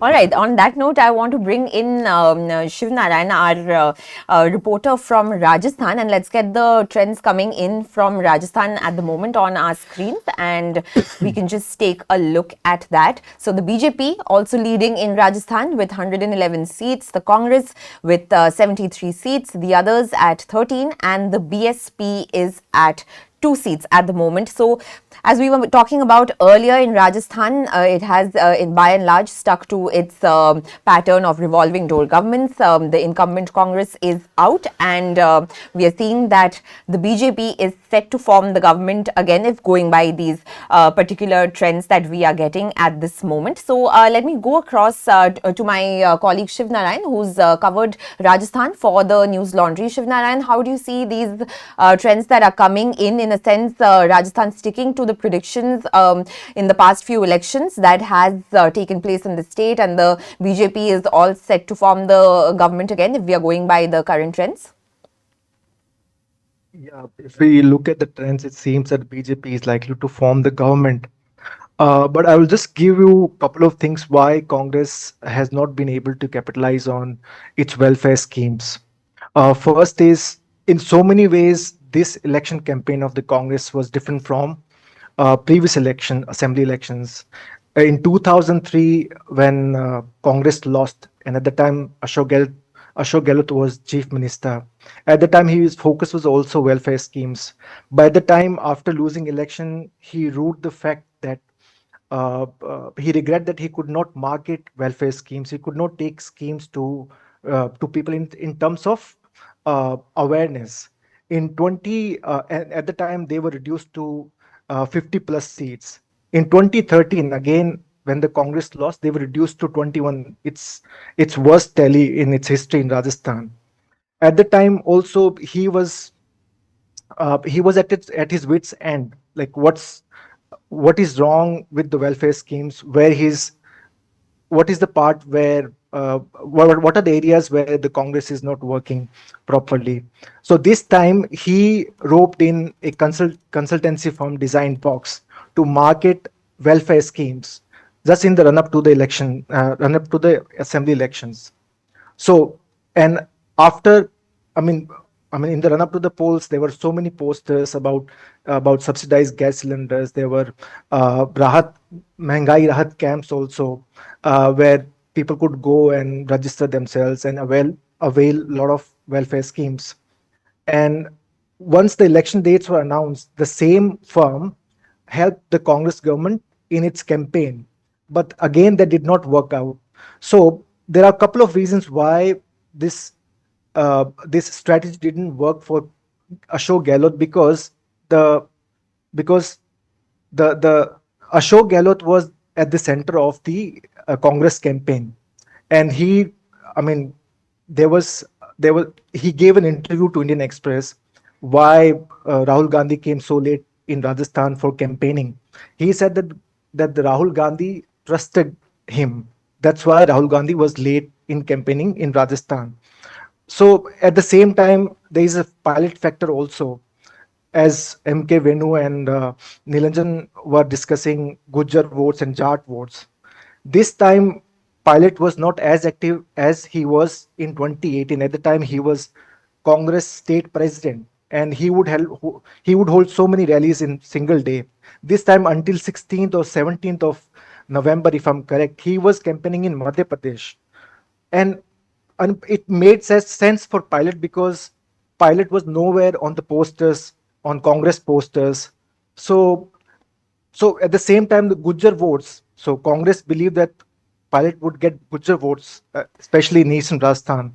But Gujjars knew that even if Congress comes to power, Pilot is not going to become chief minister. That's very interesting that you're mentioning there, Shiv Narayan, that Pilot's voters and supporters have been disappointed for 2 elections in a row now. In the previous election, he was they wanted him to become the chief minister, but the Congress could not set its house in order, and we saw there was a revolt in a sense by Pilot. He came to Delhi and he protested against the paper leaks, and this time also he's come in campaigning, as Shiv Narayan's mentioning, he's come into the campaigning late and tried to project correct, that the house is in order, but it's not really worked out. So do you think that the Congress's failure to kind of project a united stance convincingly has worked against it? No, absolutely. Yeah. I mean, I think We have seen this movie played out so many times in last 5 years in Rajasthan. Whenever there were differences between Gehlot and Pilot, the central leadership would come in. They would hold meetings. Then there will be rallies. Gehlot and Pilot holding hands. But it was when it was. I mean, they could not patch up. I mean, people say that Yeah, they were and thanks, yeah. Shivnan. I just want to get Nilanjan's perspective on this. The fact that they, as he was also mentioning, they've not been able to show this convincing united front, and that may have worked against it. No, absolutely. I mean, I think, as I said, on a personal level, Gehlot did not have much anti-incumbency, but the level of fractionalization among the Congress base was clear.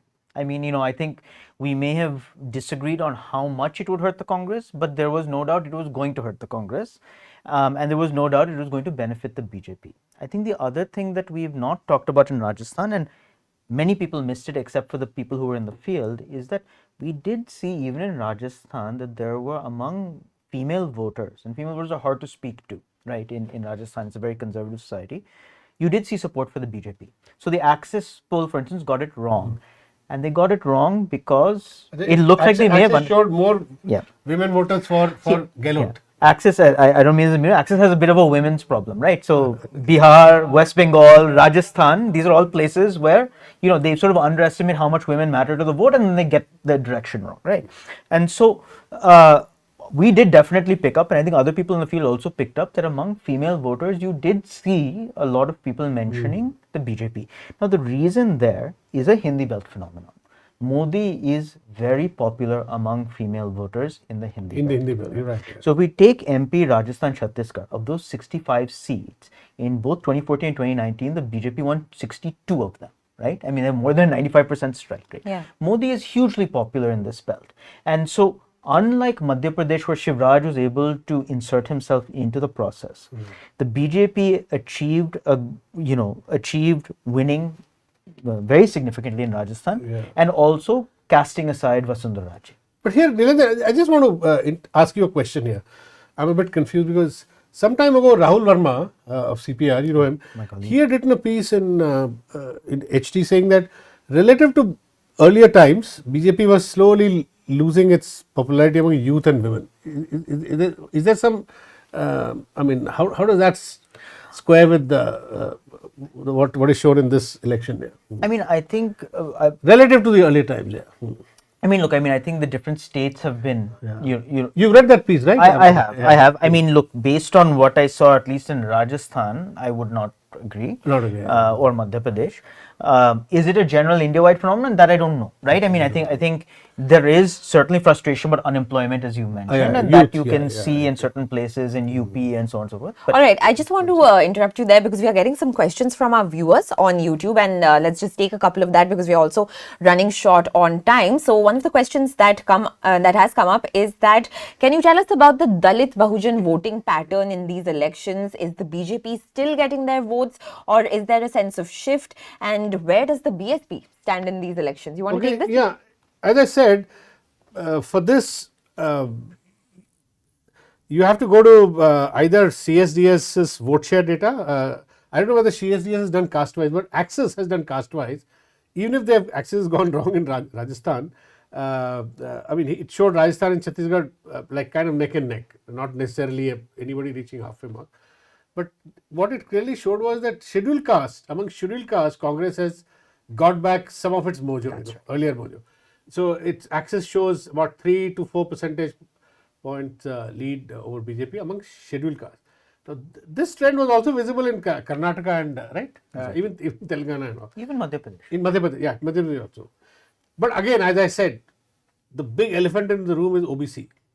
BJP still has 50% plus vote share, 55% among OBC in all these states. And Congress is in the late 20s. So it's a long catch up. Yeah, and the Congress needs to rethink it. It is not about caste census. Yeah, it's right. I mean, this is the we Congress don't know needs whether to caste census will work here. Yeah, so that's very interesting because the other question that we are getting in from YouTube, from our viewers, is that is this the end of the caste census politics and of the old pension scheme? You want to comment on this, Nilanjan? So old pension scheme, I'll set aside because I think that actually the average person has very complicated views on.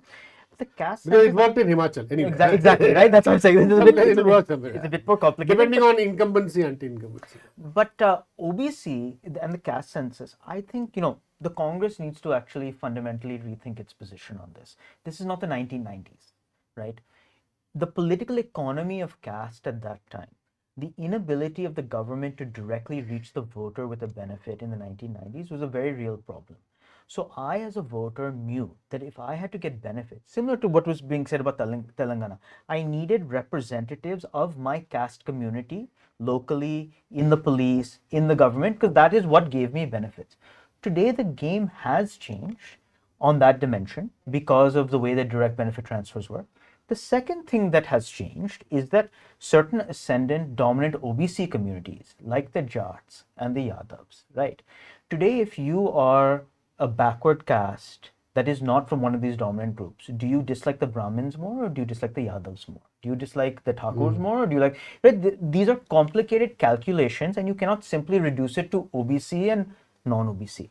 And so this kind of calculation is just something that hasn't made it into this language yet. Yeah, it has a big north-south difference too. That's why the South doesn't have this kind of OBC South dynamic. doesn't have, because South has built its politics around, social empowerment over decades. So there is a more organic development of caste politics there. In the north, my experience is I covered the Rath Yatra. From there on, I covered the entire BJP's Ram Temple movement. And BJP involved a lot of OBCs in their temple. In the north, OBCs have, whether you like it or not, there is a Hindutva element which Modi has kind of managed to further fortify. So to bring them out of the Hindutva thing and to build a South type of social development empowerment politics will take time. I'm not rejecting caste census, but it has to. It's not about personal support for the caste census. It has to be packaged in such a way that people start trusting it, because in the first instance, caste politics was hijacked by, at least in UP and Bihar, by Muslim Yadav combination. That kind of discredited the caste politics and helped BJP. In the second Mandal 2.0, Congress and others, India Alliance will have to demonstrate that it's really scientifically kind of packaging caste census and caste empowerment in such a way that it also overlaps with class. This is a point that Jeffrey Law recently made in a conversation with... Yeah, we're running short on time. So one final question just to our guests in the studio that I think in the end we can kind of surmise that these elections, Rajasthan, Madhya Pradesh, Chhattisgarh, apart from Telangana, Modi is coming up as a big factor which was not seen earlier in state elections because people were believed to vote differently in state elections on local level. And vote differently in the central elections in the Lok Sabha where Modi was a huge factor. But here we are seeing that whether it's in Madhya Pradesh or in Rajasthan or even in Chhattisgarh to a certain extent, Modi has loomed large, and that's the it's a new message coming out of state elections for the first time. You want to weigh in on this? No, so I think this is something Modi's been working at for a while, right? He is the social welfare provider in the country. That is how he has positioned himself. And actually for a short period of time, other welfare chief ministers from the BJP were getting hurt by that, like Raman Singh, like Shivraj, although he's made a comeback, right? So that is certainly what he represents, and even casting aside locally strong BJP leaders, the BJP is able to hold forth, especially in the Hindi belt, because of the popularity of Modi and because of his association with delivery. Right, so I think that is very much there. You have a double-digit difference between Lok Sabha and Vidhan Sabha elections, double-digit vote share difference for the BJP between Lok Sabha and Vidhan Sabha. That will likely still hold, right? The national elections are different, but systematically, the idea for the BJP is to centralize elections to such an extent. Like the optimal thing for Modi and Amit Shah is that every election is, even at the state level, run on Modi and not on some strong chief ministerial candidate. Right? Except in Madhya Pradesh. In Madhya Pradesh, they I did think not Shivraj had a play role. They did not succeed in doing it, but they tried. In Rajasthan, they succeted. Rajasthan. Yeah. And one point I just want to make very here. quickly. We just have a minute left. Yeah, you know, Modi, but it will be unfair when some state has won, you give credit to Modi, and when it's lost, you say no, he has no other fix. So I think give credit to Shivraj Chauhan. While he's right that Modi has popularity among women and OBCs, that is uniform. Yeah. All right. So that's the big message coming in from the elections at this point, that Modi's factor is playing out in the Hindi belt once again. And there were questions that were raised about the leadership crisis in the BJP in these states, but it doesn't seem to have had any effect, and the BJP is surging ahead. I'm going to hand over to my colleague Pooja now, who's going to be bringing you the numbers, the trends that are coming in from all 4 states. And after that, Pooja is going to be handing over to our colleague Atul, who's going to be joined by new guests and reporters to take you through the next hour. Over to you, Pooja. Thank you so much. I am bringing you numbers from 3 minutes ago, the latest numbers, and I'll start with Chhattisgarh. The current numbers are 54 for the BJP, 33 for the Congress. GGP is at 1, so is BSP and the CPI. Moving on to Madhya Pradesh, the BJP is surging ahead at 161. The Congress has been reduced to 66. BSP is leading in 2 seats. And moving on to Rajasthan, we'll start with the BJP, which is again at a formidable 112. The Congress is leading in 71 seats. Independent MLAs candidates are leading in at least 8 seats at this point, and BSP candidates in 2. And, Telangana, we are seeing Congress at 64, way past the halfway mark. The BRS has been reduced to 40 from the 101 that they were at. The BJP is at 8, which is still an improvement of the previous tally. MIM has reduced its tally by 1. They're currently at 6. And CPI is leading in 1 constituency. Before I hand it to Atul, a quick appeal from all of us here. Our entire coverage and today has been not sponsored by any advertiser with vested interest or by any political party. You, the viewer, have completely throughout powered our coverage. We still have a couple of hours left. I request you to do your bit and support independent journalism. Over to you, Atul.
Elections online 2023 में आप सबका स्वागत है। मैं Atul Chaurasia Newslaundry से हूँ। 5 media संस्थान मिलकर एक साथ ये चुनावी नतीजों की कवरेज लाइव आप तक पहुँचा रहे हैं। मेरे साथ स्टूडियो में 2 मेहमान होंगे।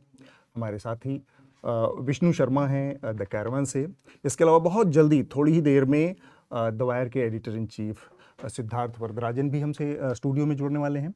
और साथ में ऑनलाइन हमसे CSDS के राजस्थान चैप्टर के संजय लोढ़ा भी हमसे जुड़ेंगे और वो भी जो नतीजे आ रहे हैं उन पर अपनी राय रखेंगे।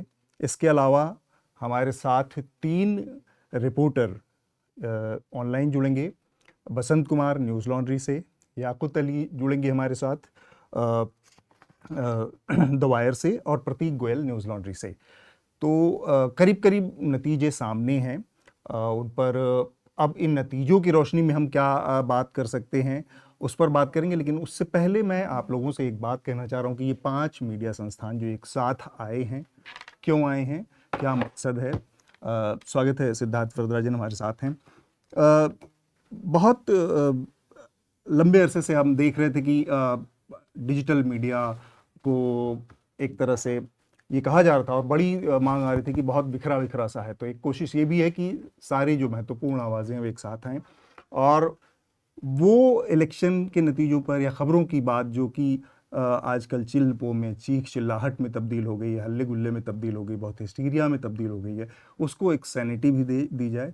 आराम से बैठकर, शांति से बैठकर हम चुनावी नतीजों को थोड़ा सा समझ पाएँ, उसके निहितार्थ को समझ पाएँ, उसके क्या परिणाम हो सकते हैं उसको भी समझें। तो इस नियत से भी ये 5 मीडिया संस्थान एक साथ आए हैं और इसकी जो सबसे बड़ी खासियत ये है कि इस पूरे 8-9 घंटे की जो लाइव में हम आपसे मिल रहे हैं, इसमें न किसी तरह का आपको विज्ञापन मिलेगा, न कोई और कॉमर्शियल ब्रेक मिलेगा, क्योंकि ये पूरी की पूरी तरह से आप यानी जो भी हमारे दर्शक हैं, जो भी हमारे व्यूअर हैं, उनके समर्थन से हम ये लाइव शो आयोजित कर रहे हैं आज। और ये बहुत ज़रूरी है कि न्यूज़ में जो ख़बरों की दुनिया है उसमें आपकी हिस्सेदारी आपकी से बढ़े, क्योंकि आज जो हमारे मीडिया की हालत है उसमें विज्ञापन का एक बड़ा हिस्सा है और वो खबरों को संचालित करता है, नियंत्रित करता है। तो यहाँ पर ये 5 मीडिया संस्थान जो मिले हैं उनकी ये कोशिश है कि खबरें विज्ञापन के चंगुल से, चाहे वो सरकारी विज्ञापन हो, सरकार के विज्ञापन हो या फिर कॉरपोरेशन के विज्ञापन हो, इनसे मुक्त होकर जो पब्लिक इंटरेस्ट, जो मेन मुख्य काम है पत्रकारिता का, उस तरफ ध्यान फोकस कर पाएँ, उससे न्याय कर पाएँ। तो वो भी हमारा एक मकसद है। मैंने आपसे पहले ही बताया कि करीब करीब जो अभी रुझान हैं, नतीजे जिस तरफ जाते दिख रहे हैं वो करीब करीब आ गए हैं। तो अब हम एक बार मैं हमारे जो PCR में मैं बोलूँगा कि एक बार जल्दी से जो चारों राज्यों के नतीजों के अभी तक आंकड़े हैं वो हमारे सामने रख दें। सबसे पहले मेरे सामने छत्तीसगढ़ है और छत्तीसगढ़ की 90 से 90 सीटों में रुझान सामने है। भारतीय जनता पार्टी यहाँ पर 55 सीटों पर आगे चल रही है, कांग्रेस पार्टी 32 सीटों पर आगे चल रही है, अदर्स 2 और बहुजन समाज पार्टी 1। ये छत्तीसगढ़ की बात हुई। अगला है मध्य प्रदेश। मध्य प्रदेश में 230 सीटें हैं और 230 सीटों के रुझान हमारे सामने। भारतीय जनता पार्टी 161 सीट पर, कांग्रेस 66, बहुजन समाज पार्टी 2 और अदर्स 1 सीट पर हैं। राजस्थान के नतीजे 199 सीटों के रुझान हमारे सामने है। भारतीय जनता पार्टी 112 पर आगे है, कांग्रेस पार्टी 71 पर, अदर्स 14 पर और बहुजन समाज पार्टी 2 सीटों पर। तेलंगाना की 119 सीटों के रुझान हैं और कांग्रेस पार्टी यहाँ पर 65 सीटों के साथ सबसे आगे है। भारत राष्ट्र समिति 39 सीटों पर है, भारतीय जनता पार्टी 9 सीट पर, अदर्स 6 सीट पर। तो ये अब नतीजे हैं। करीब करीब ये माना जा रहा है कि इन्हीं रुझानों के इर्द गिर्द अंतिम नतीजे भी आएंगे। सबसे पहले मैं इस बातचीत को शुरू करना चाह रहा हूँ। सिद्धार्थ में ये समझना चाह रहा था कि ये जो नतीजे आए हैं, तेलंगाना को थोड़ा सा हम अगर हिंदी पट्टी से अलग करके रखें तो कांग्रेस पार्टी का कमोबेश जो हिंदी पट्टी में है, इस नतीजे के बाद लगभग सफाया जैसी स्थिति है। पहले से ही हम उत्तर प्रदेश, बिहार और तमाम उन राज्यों में देख रहे हैं कि कांग्रेस पार्टी अपने एग्जिस्टेंशियल क्राइसिस से गुजरे, वहाँ पे ना ऑर्गेनाइजेशन ना कुछ। इन तीनों स्टेट्स के जाने के बाद, इसमें से मान लीजिए एक तो पहले से ही नहीं था मध्य प्रदेश, लेकिन बाकी 2 जगहों पे फिर आप आगे क्या कांग्रेस का भविष्य देखते हैं और राष्ट्रीय राजनीति में उसकी क्या भूमिका दे? मैं सफाया लफ्ज शायद इस्तेमाल ना करूं। हाँ, मध्य प्रदेश के हवाले से तो वो लफ्ज ठीक लग रहा है जी, लेकिन राजस्थान छत्तीसगढ़ में लड़ाई अच्छी हुई है जी जी। वोटों का फासला, सीटों का फासला शायद काफी ज्यादा है, वोटों का फासला 3-4% के आसपास इर्द गिर्द है। मध्य प्रदेश में फासला बहुत ज्यादा है। इसीलिए मुझे लगता है कि राजस्थान और छत्तीसगढ़ में अभी भी कांग्रेस रिकवरी के पोजीशन में दिख रहा है, मतलब नॉट इन दिस, इस चुनाव में नहीं, लेकिन अगर हम पार्टी के भविष्य की बात कर रहे हैं उन राज्यों में, राइट। मध्य प्रदेश जो है कहीं ना कहीं मुझे लग रहा है कि ये गुजरात की ओर चला जा रहा है, कि भाई मुसलसल जो है भारतीय जनता पार्टी अपना जो है लीड बना रहा है, सरकार फॉर्म कर रहा है। हालांकि 2018 में तो कांग्रेस ने बीजेपी को हराया था, जी जी। लेकिन जिस तरह से बीजेपी ने अपने आप को कंसोलिडेट किया, ये जो चुनाव है बीजेपी का जो वोट शेयर मतलब 2013 से भी ज्यादा जी जीत चुके हैं। तो मुझे लगता है कि मध्य प्रदेश डेफिनेटली सफाया लफ्ज हम इस्तेमाल कर सकते हैं। जो सवाल आपका राष्ट्रीय स्तर हाँ। अगर भारतीय जनता पार्टी का इन 3 प्रदेशों में ये परफॉर्मेंस रहा है तो यूं समझ लीजिए कि लोकसभा चुनाव 2024 में जो 2019 में रिजल्ट आया लगभग वही आने वाला है जी, जहां पे एनडीए राजस्थान में 25 के 25 ले गया। जी जी। मध्य प्रदेश में शायद छिंदवाड़ा को छोड़ के लगता है कि आप छिंदवाड़ा भी शायद कांग्रेस ना बचा पाए। जी जी। और छत्तीसगढ़ में शायद 1 या 2 सीट जो है बीजेपी हार गई थी 2019 में, शायद कांग्रेस वो 1-2 सीट अपना बचा ले। लेकिन ऑलरेडी राष्ट्रीय स्तर पे बीजेपी मैक्स पोजीशन पे है, इसलिए इसके नेशनल इंप्लीकेशंस जहां तक इन 3 प्रदेशों का सवाल है इतना ज्यादा नहीं है। लेकिन अगर हम मनोबल की बात करें, अगर हम कांग्रेस के अंदर जो मोराल है काडर के और लीडरशिप का भी, जाहिर है कि इस शिकस्त के बाद कांग्रेस को जो लग रहा था कि भाई हम आगे बढ़ पाएंगे, बीजेपी को हराने के पोजीशन में है, उसके बारे में थोड़ी सी उनको रणनीति सोचनी पड़ेगी। और यहां मुझे लगता है, मैं पहले भी कह चुका हूं कि इंडिया गठबंधन जो है, शायद कांग्रेस के नेताओं के सोच में इंडिया गठबंधन की अहमियत और बढ़ने वाली है। और राजस्थान में और मध्य प्रदेश में जिस तरह से उन्होंने एलाइड पार्टीज के साथ समझौता करने से पूरी तरह से इनकार किया, शायद इस पे थोड़ी सी रीथिंकिंग होगी, जो पोजीशन चेंज जो कांग्रेस के लिए मेरी नजरों में 2024 में हेल्प करेगा जी। तो ये मुझे लगता है कि इसका नेशनल, अगर हम हिंदी पट्टी की बात करें, दक्षिण भारत अलग सवाल है। ये दिलचस्प बात है कि जो इंडिया अलायंस है उसकी स्थिति थोड़ी अब उसमें बदल सकती है और उसमें जो रीजनल फोर्सेस हैं उनकी से बढ़ सकती है, क्योंकि हम देखें तो इन 4-5 राज्यों के मद्देनज़र कांग्रेस ने करीब लगभग डेलिबरेटली जानबूझकर इंडिया अलायंस के आगे की बातचीत को करीब बंद कर रखा था। शायद उसकी भी यही मंशा रही कि जब ये नतीजे आएंगे तब ज़्यादा उसमें बातचीत होगी। विष्णु, आपसे मैं पहली राय इस पर लेना चाह रहा हूँ, इसी राष्ट्रीय राजनीति के मद्देनज़र, कि आप इस नतीजे के बाद कांग्रेस की और साथ में भारतीय जनता पार्टी की भी बात होनी चाहिए। लोग विज्ञापनों में बहुत थैंक यू मोदी जी कहते हैं, पर यहाँ पर लगता है कि ये थैंक यू मोदी जी वाली बात है या फिर हम रीजनल लीडर्स जो हैं भारतीय जनता पार्टी की, उनकी क्षमता या उनके कारण ये जीत संभव हुई है? Atul thank you. मैं जीत से ज़्यादा मैं कांग्रेस की हार पे फोकस करना चाहता हूँ। मतलब बीजेपी लगभग एक ही मोड में हमेशा रहती है, इलेक्शन मोड में, लगातार रैली करती है, लगातार अपने कैडर को मोबिलाइज करती है, लेकिन कांग्रेस के साथ ये बातें दिखाई नहीं देती हमें। कांग्रेस में एक जीत होती है, उसके तुरंत बाद एक लथार्जी हो जाती है, एक हल्कापन आ जाता है। और मध्य प्रदेश चुनाव में तो ये बहुत दिखाई दिया है। लगभग पिछली बार ऐसा लगता है कांग्रेस समझ नहीं पा रही है, लेकिन कमलनाथ मध्य प्रदेश के लिए एक लाइबिलिटी की तरह है जी।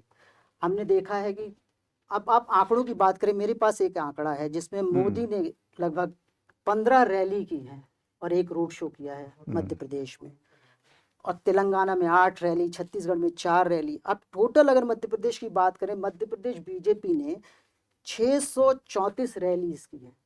बीजेपी ने सारे नेताओं ने, राष्ट्रीय नेताओं ने, मोदी ने, सबने मिला। ये केवल एमपी में है? एमपी में। और अगर आप देखते हैं यही रैली का आंकड़ा कांग्रेस ने कितनी की है तो 350, आधा करीब। जबकि कांग्रेस जीतने के लिए लड़ रही थी, वो सीट बचाने के लिए लड़ रही थी। और हम कई बार सोचते थे कि एक एंटी इनकम्बेंसी है, कैडर का मोरल भी डाउन था बीजेपी का, कि बार बार वही चेहरा भी एक कंफ्यूजन सा शुरू से दिख रहा था। लेकिन ये कांग्रेस की हार नहीं है, मतलब बीजेपी की जीत नहीं है, कांग्रेस का काम ना करना मुझे समझ आता है कि कांग्रेस एकदम से लापरवाह हो जाती है। अब कमलनाथ की बात करें तो आखिरी के 7 दिन वो छिंदवाड़ा से हिले नहीं है। वो मध्य प्रदेश की कमान उनको दी गई है, लेकिन उनका काम होना चाहिए मध्य प्रदेश। राहुल गांधी ने इनफैक्ट 2019 के चुनाव के बाद कमलनाथ को और गहलोत को एक तरह से इनडायरेक्टली क्रिटिसाइज भी किया था कि अपने बेटों के भविष्य की ज़्यादा चिंता करते हैं इंस्टेड कांग्रेस की। जी, ठीक बात। हमारे साथ ऑनलाइन संजय लोढ़ा जी मेरे ख्याल से जुड़े हैं। अगर जुड़े हैं तो हम चाहेंगे कि उनको स्क्रीन पर लाया जाए। नमस्कार संजय जी। राजस्थान के नतीजों पर मैं सबसे पहले चाहूँगा कि आप हमें थोड़ा सा समझाएं, क्योंकि राजस्थान को लेकर भी ये बात कही जा रही थी जो एग्जिट पोल्स के मुताबिक कि कांग्रेस को वहाँ पर एज है, और साथ में वहाँ पर जब हम लोग थे तो उनकी जो वेलफेयर स्कीम्स थी अशोक गहलोत की, वो भी काफ़ी उनकी चर्चा थी और उसको लेकर बड़ी बड़ी बातें कही जाती। बहुत सारे लाभार्थी भी थे उसके, गाँव में तमाम लोग मिले। तो ये नतीजे उससे अलग दिख रहे हैं। इसको आप कैसे परिभाषित कर पाएंगे हमारे लिए? नमस्ते अतुल जी, वापस आपसे बातचीत हो रही है, अच्छा लग रहा है कुछ दिनों बाद। और आज जब हम पहले बात कर रहे थे पत्रिका गेट पे जवाहर सर्कल में जयपुर में जी, तब से लेके और आज जब परिणाम हमारे सामने आ रहे हैं तो स्थिति काफी कुछ बदली हुई नजर आ रही है। देखिए, वैसे तो एक स्थापित जो समझ है राजस्थान की राजनीति की, तो ये परिणाम उस स्थापित समझ को और मजबूत कर रहे हैं कि एक प्रकार का ऑसिलेशन है या रिवॉल्विंग डोर पॉलिटिक्स राजस्थान के अंदर है कि 5 साल कांग्रेस की सरकार और 5 साल बीजेपी की सरकार। तो उससे तो कोई इनकार किया ही नहीं जा सकता। नतीजे बहुत स्पष्ट हैं। एक बहुत ही हैंडसम विक्ट्री बीजेपी की हमें देखने को मिल रही है। शायद 115 प्लस कुछ सीट्स होंगी और कांग्रेस के पास शायद 76 के आसपास सीट्स होंगी। मैं सिद्धार्थ की बात से पूर्णतः इत्तेफाक रखता हूं कि मतलब अंग्रेजी में कहें तो Congress has been defeated but not disgraced. जो पहले 2003 या 2013 में हुआ, जब 50 के आसपास तक कांग्रेस या 22 के आसपास तक कांग्रेस सिमट गई थी, आज वो स्थिति हाल फिलहाल नहीं लग रही है। आधी काउंटिंग से ज्यादा हो चुके हैं, अब शायद 7-8 राउंड्स बचे हैं, लेकिन मुझे लगता है कि वो स्थिति कांग्रेस की नहीं होने वाली है। तो एक तो ये अंतर मुझे साफ नजर आ रहा है कि हाँ, रिवॉल्विंग डोर कंटिन्यू कर रहा है, लेकिन रिवॉल्विंग डोर में भी कांग्रेस ने अपनी स्थिति को उतना कमजोर नहीं होने दिया है जितना कि वो पहले हुई थी। अब यहाँ पे सवाल यह उठता है कि जो पूरा पिछले 2-2.5 महीनों का जो इलेक्शन कैंपेनिंग हुई, प्रधानमंत्री की सभाएं इत्यादि, जैसा अभी हमारे मध्य प्रदेश के साथी बता रहे थे विष्णु जी, तो राजस्थान में भी नरेंद्र मोदी जी के 14 मीटिंग्स हुई, 2 रोड शोज हुए, ये सारी चीजें हुई थी। अमित शाह बहुत बार आए, दूसरे सेंट्रल मिनिस्टर्स आए, 3 राज्य के मुख्यमंत्री असम के, यूपी के और महाराष्ट्र के लगातार राजस्थान के दौरे कर रहे थे। तो उसका प्रभाव, उससे इनकार नहीं किया जा सकता, उसका प्रभाव शर्तिया इस चुनाव के ऊपर कुछ इलाकों में पड़ा है। लेकिन मैं साथ ही साथ एक काउंटर आर्ग्यूमेंट जो हमेशा मैं देता रहा हूं कि यदि हम 2019 के लोकसभा चुनावों के बाद के विधानसभा चुनाव देखते हैं उत्तर पश्चिम भारत में या दक्षिण भारत में भी, जहां इसी लीडरशिप को रीजनल लीडरशिप की जगह प्रोजेक्ट किया गया था, वहां पे लोकसभा 2019 की तुलना में विधानसभा चुनावों में सब जगह बीजेपी के वोट परसेंटेज कम हुए हैं। तो हम ये नहीं कह सकते हैं कि this victory of BJP in all these 3 states could be singularly attributed to, you know, the projection of Narendra Modi as the principal towering leader, which he is definitely. इसके अलावा कई चीजें हैं जिनके ऊपर हमको नजर डालनी चाहिए। और उसमें सबसे बड़ी बात, अगर हम बीजेपी की जीत की बात करें, बाद में कांग्रेस की हार की भी हम चर्चा करेंगे, क्या हुआ कैसे हुआ, तो जो माइक्रो मैनेजमेंट वाली जो बात है और जिस प्रकार का ऑर्गेनाइजेशनल नेटवर्क बीजेपी का आरएसएस के मार्फत है या दूसरे जो संगठन हैं, चाहे वो बजरंग दल हो या वीएचपी हो, राजस्थान के अंदर हम लगातार ये महसूस करते रहे कि सोशल मीडिया के ऊपर लगभग 38,000 ग्रुप्स बीजेपी के द्वारा अलग अलग तरीके से बनाए गए हैं। तो जिस तरीके से युवाओं को इन ग्रुप्स के माध्यम से कैप्चर किया गया है, वो एक बहुत इंपॉर्टेंट फैक्टर है। आरएसएस का माइक्रो मैनेजमेंट एक बहुत इंपॉर्टेंट फैक्टर है।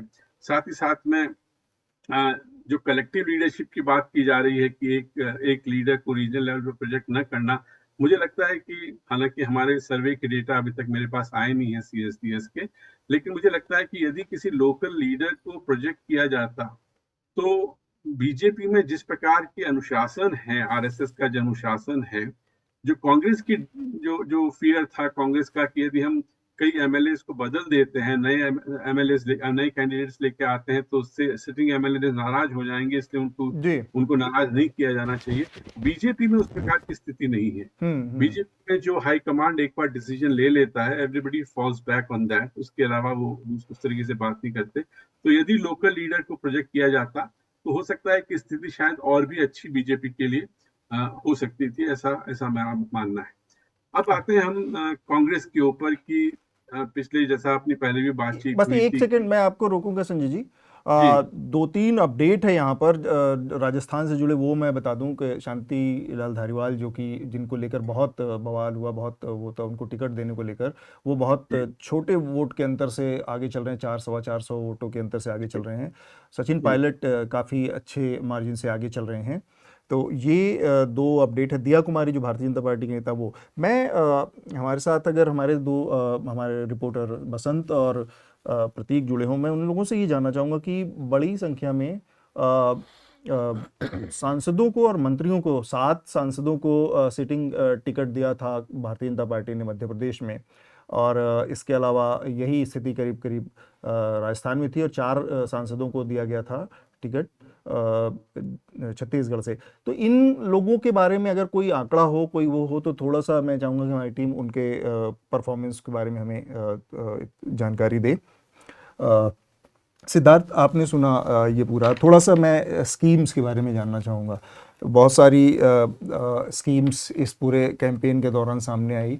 एक उसमें बहुत बड़ी चीज़ थी ओपीएस, ओल्ड पेंशन स्कीम, उसको लेकर बड़ी मिक्स सी राय है। कुछ लोगों का कहना है कि ये बहुत उल्टी दिशा में जाने वाला कदम है, लेकिन इसने थोड़ा सा एक तरह का मोमेंटम कांग्रेस को दिया था, चाहे वो छत्तीसगढ़, हिमाचल प्रदेश रहा हो या कर्नाटका, वहाँ पर उसका काफ़ी वो दिखा एम्प्लॉयज़ के साथ, तो जहाँ पर बड़ी संख्या में। पर यहाँ पर ओल्ड पेंशन स्कीम पूरी तरह से लग रहा है कि किसी के ऊपर कोई खास उसका असर नहीं दिखा है। तो ये स्कीम आगे चलकर आपको लग रहा है कि अब इसमें एक किसी तरह का पार्टियां दोनों रिकैलिब्रेशन करेंगी? भारतीय जनता पार्टी ने तो कभी कोई कमिटमेंट किया नहीं, लेकिन कांग्रेस को इस पर फिर से रीथॉट करने की जरूरत होगी। कहना मुश्किल है। पोस्ट पोल सर्वेज शायद बता पाएंगे कि किस हद तक कौन सा अपील कांग्रेस का जो है लोगों तक पहुंच पाया। लेकिन मेरा मानना है कि कहीं ना कहीं कांग्रेस पार्टी को और शायद बीजेपी को भी एक होलिस्टिक अप्रोच, जहां तक डेवलपमेंट की बात है, उसके बारे में गंभीरता से सोचना पड़ेगा। क्योंकि ये स्कीम्स का जो दौर है, ये कि भाई चुनाव के टाइम आपने कुछ अनाउंस कर दिया, एमएसपी में बढ़ोतरी की जो रेट है, या ओल्ड एज पेंशन आप या विधवाओं का पेंशन आप 3,000 से 4,000 बढ़ा दोगे। मतलब मुझे लगता है कि इससे ज़्यादा बेहतर ये होगा कि पार्टीज कोई विजन इकोनॉमी का और एक सोशल वेलफेयर सिस्टम का वोटर्स तक पहुंचाए। शायद कांग्रेस के लिए ये बहुत बड़ी चुनौती होगी कि भाई अभी आपके पास मुश्किल से 6 महीने रह गए जी, 4-5 महीने रह गए। आपका विजन क्या है? आप नरेंद्र मोदी सरकार को एम्प्लॉयमेंट के इशू पे भर के आप आलोचना करते हैं, लेकिन विकल्प आप आगे क्या बढ़ाएंगे? मुझे लगता है कि स्कीम से ज़्यादा जी कांग्रेस को चाहिए कि कोई ऐसा एक विजन, कोई ऐसा प्रोग्राम जो न सिर्फ नौजवानों को बल्कि जो एम्प्लॉयज़ हैं, जो एक बड़ी तादाद में जो वर्किंग क्लास है, जो हिंदुस्तान की जो पेजेंट्री है जी, उनके इमेजिनेशन को कैप्चर करे। और मुझे लगता है कि शायद ये चुनाव हमको बता रहा है कि इम्प्लीमेंटेशन, जैसे राजस्थान में जो हेल्थ इंश्योरेंस का जो गहलोत साहब का जो स्कीम था, चिरंजीवी स्कीम, हर कोई कह रहा है कि भाई वो अच्छी तरह से वो चल रहा था, लेकिन ये एक वजह नहीं हो सकती कि इसलिए लोग आपको वोट करेंगे। आपका भी, आप सरकार हैं, आपका जिम्मा है कि आप लोगों को स्वास्थ्य, शिक्षा, तमाम जो चीजें हैं आप मुहैया कराएं। तो आपने डिलीवरी की तो इसकी वजह से ही आपको वोट मिले, ये मुझे लगता है कि गले से नहीं उतरता। मतलब कि आपको कुछ और देना पड़ेगा, एक विजन देना पड़ेगा, जो कांग्रेस में आज नहीं दिखता है।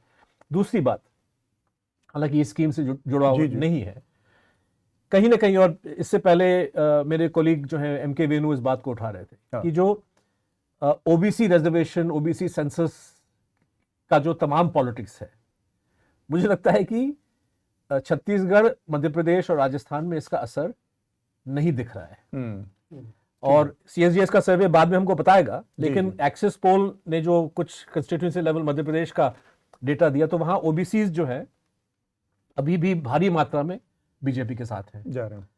तो जिस तरह से कांग्रेस पार्टी ने इसको एकमात्र इशू बना दिया है कि भाई जनगणना होनी चाहिए, उसके बाद हम रिजर्वेशन की पॉलिटिक्स को आगे बढ़ाएंगे।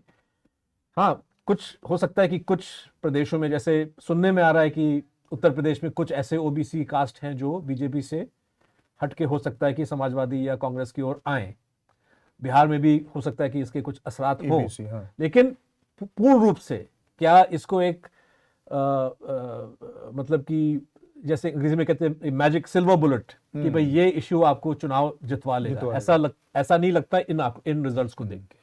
ठीक बात आप कह रहे हैं। बेसिकली मैं संजय लोढ़ा के पास भी जाऊंगा इसको लेकर। विष्णु, आपको जोड़ना चाह रही है जो सोशल जस्टिस वाले प्लैंक पे कांग्रेस की रिलायबिलिटी बहुत ज्यादा दिख रही है, उसका कोई नतीजा उस तरह से नहीं आया? बिल्कुल, ये तो ऐसा इलेक्शन था जहां मुझे लगता है कि महिला आरक्षण बनाम सोशल जस्टिस था।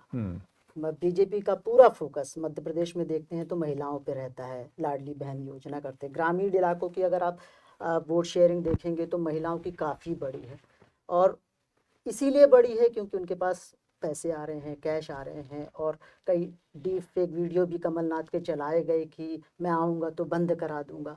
इसका एक असर, एक डर तो था लोगों में कि कहीं नई सरकार बदलती है तो ये स्कीम भी बदल जाए। अब दूसरी बात, सिद्धार्थ सर यहाँ हैं इसलिए मैं बोल रहा हूँ कि जो चुनाव होते हैं ना, जितनी भी बदलाव हमने देखे हैं शुरू से, इंदिरा गांधी के समय से भी, उसमें करप्शन बहुत बड़ा फैक्टर होता है, और कोई भी विपक्षी दल जो करप्शन को सेंटर मुद्दा बना पाती है वो हमेशा जीतती है। चाहे इंदिरा गांधी के समय हमने देखा, अटल बिहारी वाजपेयी के समय भी हम देख रहे थे कि कॉफिन स्कैम था, पेट्रोल पंप आवंटन स्कैम था। उसके बाद हम देख रहे थे मनमोहन सिंह की सरकार को तो एकदम करप्शन ही ले डूबा। कांग्रेस जिन राज्यों में बीजेपी की सरकार है वहाँ कोशिश तक नहीं करती है कि करप्शन जैसे मुद्दे को सामने हाईलाइट लाए, और मुझे लगता है ये सोशल जस्टिस के मुद्दे जो बहुत इंपॉर्टेंट है, लेकिन करप्शन एक ऐसा मुद्दा होता है जिसको भारतीय जनता बहुत शिद्दत से समझती है और उसके अंदर एक तरह से नाकार है इसके। बल्कि इसी बात को मैं आगे बढ़ाऊं 2 सेकंड। छत्तीसगढ़ में इल्जाम क्या है कांग्रेस के खिलाफ, खासतौर पे जो आदिवासी बहुल इलाके हैं बस्तर में वगैरह, वहां पे जब कांग्रेस के, जैसे कोंटा में बड़ी दिलचस्प लड़ाई है, कांग्रेस बनाम CPI, मनीष कुंजाम आगे पीछे उनका चल रहा है। इल्जाम कांग्रेस पे ये है कि भाई आपने आदिवासी एम्प्लॉयमेंट की बात की कि शिक्षकों को आप उनका भर्ती कराएंगे, लेकिन पता चला कि बहुत सारे फंड्स कलेक्ट किए गए और नियुक्ति जो है और लोगों की गई। और जिस तरह से छत्तीसगढ़ को एक ATM मशीन जैसे कहा जाता है ना कांग्रेस पार्टी के लिए, जो बाकी चुनाव लड़ने हैं वगैरह, तो एक जमाना था जब छत्तीसगढ़ वाहिद इकलौता जो है कांग्रेस का स्टेट था। तो कहीं ना कहीं ये करप्शन जो है, मतलब नॉट ओनली वो बीजेपी के खिलाफ इसको यूज नहीं करें, लेकिन बीजेपी को आप हथियार के तौर पे पेश करें। और ये जो महादेव इशू, पता नहीं कितना उसमें सच्चाई है कि नहीं है, लेकिन सेकेंड फेज में तो उसने नुकसान ऐसा लग रहा है, ऐसा लग रहा है कि मैं एक बार संजय लोढ़ा जी से फिर से लाना चाह रहा हूँ उनसे, ये जो सोशल जस्टिस वाला मुद्दा हुआ, ओबीसी को लेकर बहुत कांग्रेस पार्टी एक असर्शन दिख रहा था कि वो जातिगत आरक्षण, वो जनगणना करवाएगी, तो ये सारी जो चीज़ें चल रही थी, आपको लगता है कि राजस्थान या मध्य प्रदेश, मैं पहले भी इसको थोड़ा सा समझने की कोशिश कर रहा था कि मुझे लग रहा था कि ये एक तो वोट के रूप में नतीजों में दिख रहा है कि वो इतना बड़ा आपके लिए वोट बैंक या जिताऊ मुद्दा नहीं बन रहा है, दूसरे ये राज्य इस मुद्दे के लिए मुफीद हैं क्या, जहां पर इतनी ज्यादा फ्यूडलिस्टिक अप्रोच है पॉलिटिक्स में पूरी? अतुल जी, जैसा अभी सिद्धार्थ ने मेंशन किया था सीएसडीएस के बारे में, तो ये वाला जो सेंसस का कास्ट सेंसस वाला इश्यू है, उसको लेके हमने जो प्री पोल सर्वे किया था नवंबर के प्रारंभ में, तो हमारी जो फाइंडिंग्स हैं बहुत ही स्पष्ट हैं कि यदि आप दो चीज़ों को मतदाता के सामने रखते हैं, एक तो है कास्ट सेंसस का मुद्दा और दूसरा है 3-4 मुद्दे जैसे हिंदू राष्ट्रवाद की बात है या कन्हैया मर्डर की बात है या गौ वध या इस तरह के इश्यूज की बात है, तो कास्ट वाले सेंसस को लेके कुछ लगभग 40% मतदाताओं ने जरूर कहा कि हाँ ये इम्पोर्टेंट एक इश्यू है, लेकिन जब हम दूसरे सेट के इश्यूज पर आते हैं तो वहाँ लगभग 2/3 से लेके 3/4 हमारे उत्तरदाता ऐसे थे जिन्होंने कहा कि हाँ ये हमारे लिए, हम इन आधारों पर वोट देंगे। तो जितना रेजोनेंस कास्ट सेंसस का कांग्रेस एक्सपेक्ट कर रही थी, और राजस्थान में तो जैसा आप जानते हैं कि बहुत लेट ये इश्यू आया, राजस्थान के अंदर जो पूरा फोकस इलेक्शन के ऊपर रहा या इलेक्शन से पहले रहा वो वेलफेयर स्कीम्स का रहा था, और एक नई चीज भी अशोक गहलोत साहब ने की थी, जब उन्होंने विजन की बात अभी सिद्धार्थ कर रहे थे, विजन 2030, मिशन 2030 राजस्थान, इसको लेके 2-2.5 महीने तक पूरे राज्य में बहुत बड़ी लंबी चौड़ी मोबिलाइजेशन की थी, कवायद की थी, तो वो एक प्रयास किया गया था। तो मुझे नहीं लगता कि राजस्थान के अंदर, यद्यपि एक एनालिसिस जो राजस्थान के चुनावों की हम हमेशा करते आए हैं कि कास्ट एक बहुत इंपॉर्टेंट फैक्टर है राजस्थान की राजनीति में, पर साथ ही साथ में यदि राजस्थान की सोशल डेमोग्राफी को आप देखें तो स्पष्ट है कि लगभग 45% मतदाता राजस्थान के अंदर ओबीसी के हैं और 9% मुस्लिम हैं, लगभग 17% एससी हैं, 13% एसटी हैं और 20 से 22% जो अगड़ी जातियां हैं।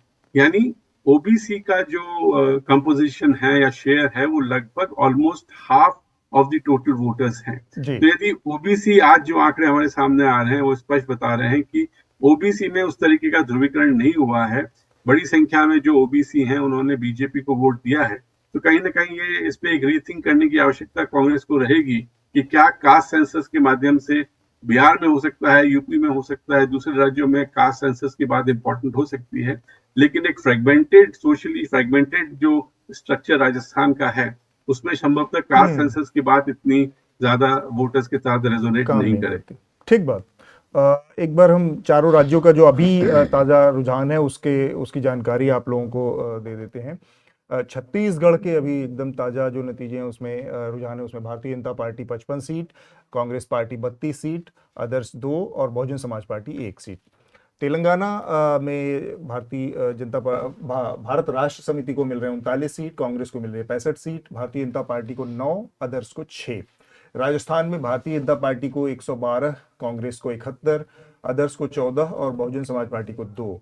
मध्य प्रदेश में भारतीय जनता पार्टी को 161 सीटें हैं, कांग्रेस पार्टी को 66 और बहुजन समाज पार्टी को 2, अदर्स को 1। तो ये अभी तक का ताजा आंकड़ा है।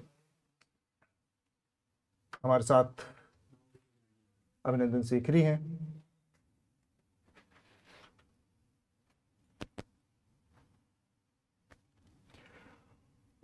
ओके, तो हमारे साथ बसंत और तबस्सुम भी हैं। मैं उन दोनों लोगों को चाहूँगा कि एक बार स्क्रीन पर लाएं। मैं छत्तीसगढ़ के नज़रिए से एक बार बसंत से समझना चाह रहा हूँ कि जब 2 फेज़ में हुए, पहला जो 7 नवंबर का था और फिर 17 नवंबर का, इस बीच में क्या चेंज हुआ, क्या बदलाव आया, उसको मैं थोड़ा सा समझाएं। जो नतीजे अब आ रहे हैं और जो वहाँ पर रहकर आपने देखा, बसंत, क्या चेंज हो गए, बदलाव, क्यों इतना अंतर दिख रहा है नतीजों में? या आपका अनुमान यही था? नहीं नहीं, मेरा अनुमान ठीक इसके उलट था। मुझे लग रहा था कांग्रेस 50-55 के बीच रहेगी और बीजेपी 35-40 के बीच। लेकिन बिल्कुल उलट है अभी तक के जो है। लेकिन अभी भी कई जगहों पे जो काउंटिंग का है कि अभी 15-16 राउंड बचा हुआ है। तो मुझे एक जर्नलिस्ट बता रहे थे कि छत्तीसगढ़ का चुनाव एकदम रात तक खिंचता है, तो अभी देखना होगा। आपने पहले एक सवाल बोला था कि छत्तीसगढ़ में जो सांसद चुनाव लड़ रहे हैं उनकी क्या स्थिति है। तो दो मैं जल्दी जल्दी में दो का ही निकाल पाया। दीपक बैज जो कांग्रेस के स्टेट प्रेसिडेंट है, और चित्रकोट जो बस्तर का एक इलाका है वहां से वो विधानसभा का चुनाव लड़ रहे हैं। वो लगभग 4000 वोटों से पीछे चल रहे हैं। अभी तक वहाँ 18 राउंड की काउंटिंग होनी है, 10 राउंड की काउंटिंग हो चुकी है। और विनायक गोयल हैं जो बीजेपी के हैं, वो 4000 वोटों से आगे चल रहे हैं। वहीं पाटन जहां से मुख्यमंत्री खुद कैंडिडेट हैं भूपेश बघेल, और उनके सामने है विजय बघेल जो सांसद हैं, वो बघेल से लगभग 5500 वोटों से पीछे चल रहे हैं। और वहां भी 18 राउंड की काउंटिंग होनी है, 9 राउंड की काउंटिंग हुई है। और सबसे इंटरेस्टिंग है, पाटन से ही अमित जोगी चुनाव लड़े थे, अजीत जोगी के बेटे, उनको महज 2371 वोट अभी तक मिले हैं। तो ये है। तो अभी तक ये स्थिति है। और जहां तक तब मैं लोगों से बात करता था, किसानों से बात करता था, तो मुझे लग रहा था कि कांग्रेस की स्थिति मजबूत है। लेकिन कुछ साइन मिले थे जो मुझे लगा था कि ये अच्छा संकेत नहीं है किसी भी पार्टी के लिए। जैसे मैं अंबिकापुर गया हुआ था, और अंबिकापुर से टीएस बाबा जो उप मुख्यमंत्री बनाए गए आखिरी दिनों में, वो कैंडिडेट है अंबिकापुर में। और मैं सोचा उनके घर गया, वो थे नहीं, तो मैं सोचा कांग्रेस दफ्तर जाके थोड़ा देखते हैं क्या माहौल है। शाम के 6:30 बज रहे थे और अंबिकापुर में कांग्रेस का दफ्तर पे ताला लगा हुआ था। और चुनाव के 5 दिन पहले की बात है, मैं 10-11 तारीख की बात कर रहा हूँ, 10 तारीख की, 9-10 की। तो जिस पार्टी का, जो पार्टी मैदान में है सरगुजा का क्षेत्र, वहां पे ताला लगा हुआ है। जिस दिन मैं छत्तीसगढ़ पहुंचा, सबसे पहले कांग्रेस दफ्तर गया, 10 बज रहे थे सुबह सुबह। तो वहाँ पे एक नगर निगम के कर्मचारी थे जो सफाई का काम करते थे। तो मैंने उनसे ऐसे ही बात कर रहा था बाहर चाय की दुकान पे, तो मैंने पूछा और क्या चल रहा है, किसकी सरकार बनेगी, ऐसे मजाक में। तो उन्होंने कहा कि हिंदू राष्ट्र बनाएंगे। मैंने बोला आप कांग्रेस दफ्तर में सफाई का काम देखते हैं और आप बीजेपी की बात, मतलब हिंदू राष्ट्र मतलब बीजेपी की बात कर रहे हैं। तो बोला नहीं नहीं। फिर मैंने थोड़ा और बातचीत की, तो उसने कहा कि सैलरी कम मिले कुछ नहीं, लेकिन हमें हिंदू राष्ट्र चाहिए। तो ये 2-3 लक्षण ऐसे थे। लेकिन सबसे ज्यादा हैरानी है कि किसान वर्ग काफी खुश था, जो हमें दिख रहा था। और किसानों का ये कहना था कि बघेल ने दिया है, बीजेपी नहीं दी है, तो हम बघेल को चुनेंगे। एमएसपी का बड़ा मुद्दा था धान की खरीद में, जो उन्होंने 3100 करने का। एक सीट का मैं थोड़ा जिक्र करना चाहता हूँ, साजा विधानसभा क्षेत्र, जिसपे मैंने स्टोरी भी किया था। बीजेपी वहां से जो एक्सपेरिमेंट की है, जिसका आलोक पुतुल सर पहले जिक्र कर रहे थे, एक ऐसे ईश्वर साहू नाम के व्यक्ति को उम्मीदवार बनाया जिनके पास घर नहीं है। उनके घर में 2 कमरे हैं, एक में दरवाजा तक नहीं है, बेहद ही गरीब परिवार से हैं। और उनकी पहचान बस इतनी है कि उनके बेटे की कम्युनल राइट्स में हत्या हुई थी। और अभी जो उनके सामने है वो है रविंद्र चौबे, जो 7 बार के विधायक है। और साजा विधानसभा क्षेत्र पे उनके माताजी, उनके पिताजी, उनके बड़े ताऊ रविंद्र चौबे के विधायक रह चुके हैं पहले, 7 बार से ये खुद है। अच्छा। और अभी की जो स्थिति है वो लगभग 1800-1900 वोटों से रविंद्र चौबे पीछे चल रहे हैं। तो ये स्थिति है, और वो जो ईश्वर साहू हैं वो आगे बढ़ रहे हैं। ब्रेकिंग न्यूज हमारे साथ स्टूडियो में इस समय अभिनंदन शेखरी हैं, कुछ कहना चाह रहे हैं? हाँ, तो मैं कुछ विशेषज्ञ नहीं हूँ। मैं चैनल्स पर आता था इलेक्शन के दौरान, जब मैं ब्रॉडकास्ट चैनलों पे आता था, वहाँ आपको कुछ जानने की ज़रूरत नहीं है, तो मैं वहाँ पहुँच जाता था। मैं यहाँ बस इतना कहना आया हूँ कि ये पूरा जो आप प्रोडक्शन देख रहे हैं सुबह से अब तक, और अभी और ये 2-3 घंटे चलेगा, ये किसी सरकारी पार्टी की सौजन्य से नहीं है, किसी पॉलिटिकल पार्टी के सौजन्य से नहीं है, कोई स्पॉन्सर नहीं करता, ना कोई कॉरपोरेशन, ना कोई उद्योगपति। ये सिर्फ और सिर्फ आपके पैसे से चलता है। और इसलिए मैं चाहूँगा कि 5 जैसे कि scroll, wire, news minute, Caravan और हम साथ आए हैं, एक कोलिशन बनाए मीडिया का, जहां आप भी सहयोग दें। तो आप जहां भी ये देख रहे हैं उसके नीचे शो के डिस्क्रिप्शन में एक लिंक होगा। अगर आप उस लिंक पर जाके योगदान दें तो हम एक ऐसा कोलिशन बना सकते हैं कि मीडिया को सरकारी विज्ञापनों और उद्योगपति विज्ञापनों से वापस लेकर जनहित में जो जर्नलिज्म होना चाहिए वहां तक ला सकते हैं। मैं बस ये कहने आया हूं ज्ञान पेलने के लिए हमारे पास बहुत बहुत बड़े लोग हैं। लेकिन ये बहुत अच्छी ब्रेकिंग न्यूज़ है। तो अब आप सब हैं जिन्होंने रिपोर्टिंग की है, मैंने तो रिपोर्टिंग कब से नहीं की। तो थैंक यू वेरी मच, सहयोग दीजिए और कंट्रीब्यूट कीजिए। तो यही मैं भी कहूँगा कि सहयोग दीजिए ये, ताकि ये पांचों संस्थान मिलकर आगे और भी अच्छे से और बड़े पैमाने पर, क्योंकि आगे आने वाले समय में लोकसभा का चुनाव है, तो हम उसको और भी प्रोफेशनल तरीके से, अच्छे तरीके से, एक्सटेंसिव तरीके से कवर करना चाहेंगे। हमारे साथ तबस्सुम भी हैं। तबस्सुम, आप जिस तरह से नतीजों को देख रही हैं और जब हम ग्राउंड पर थे तब क्या हालात थे, थोड़ा सा अगर आप हमको अब नतीजों की रोशनी में बता पाएं कि क्या शायद बीजेपी के लिए काम किया, क्या शायद कांग्रेस के लिए काम नहीं कर रहा था। जी जरूर। दो तीन इंटरेस्टिंग डेवलपमेंट्स हुए हैं पिछले 1 घंटे में। अगर हम ग्वालियर चंबल बेल्ट में देखें तो दतिया जो है, जहाँ पे नरोत्तम सिंह मिश्रा कंटेस्ट कर रहे हैं, वो भी पीछे है अभी के जो राउंड्स की काउंटिंग है।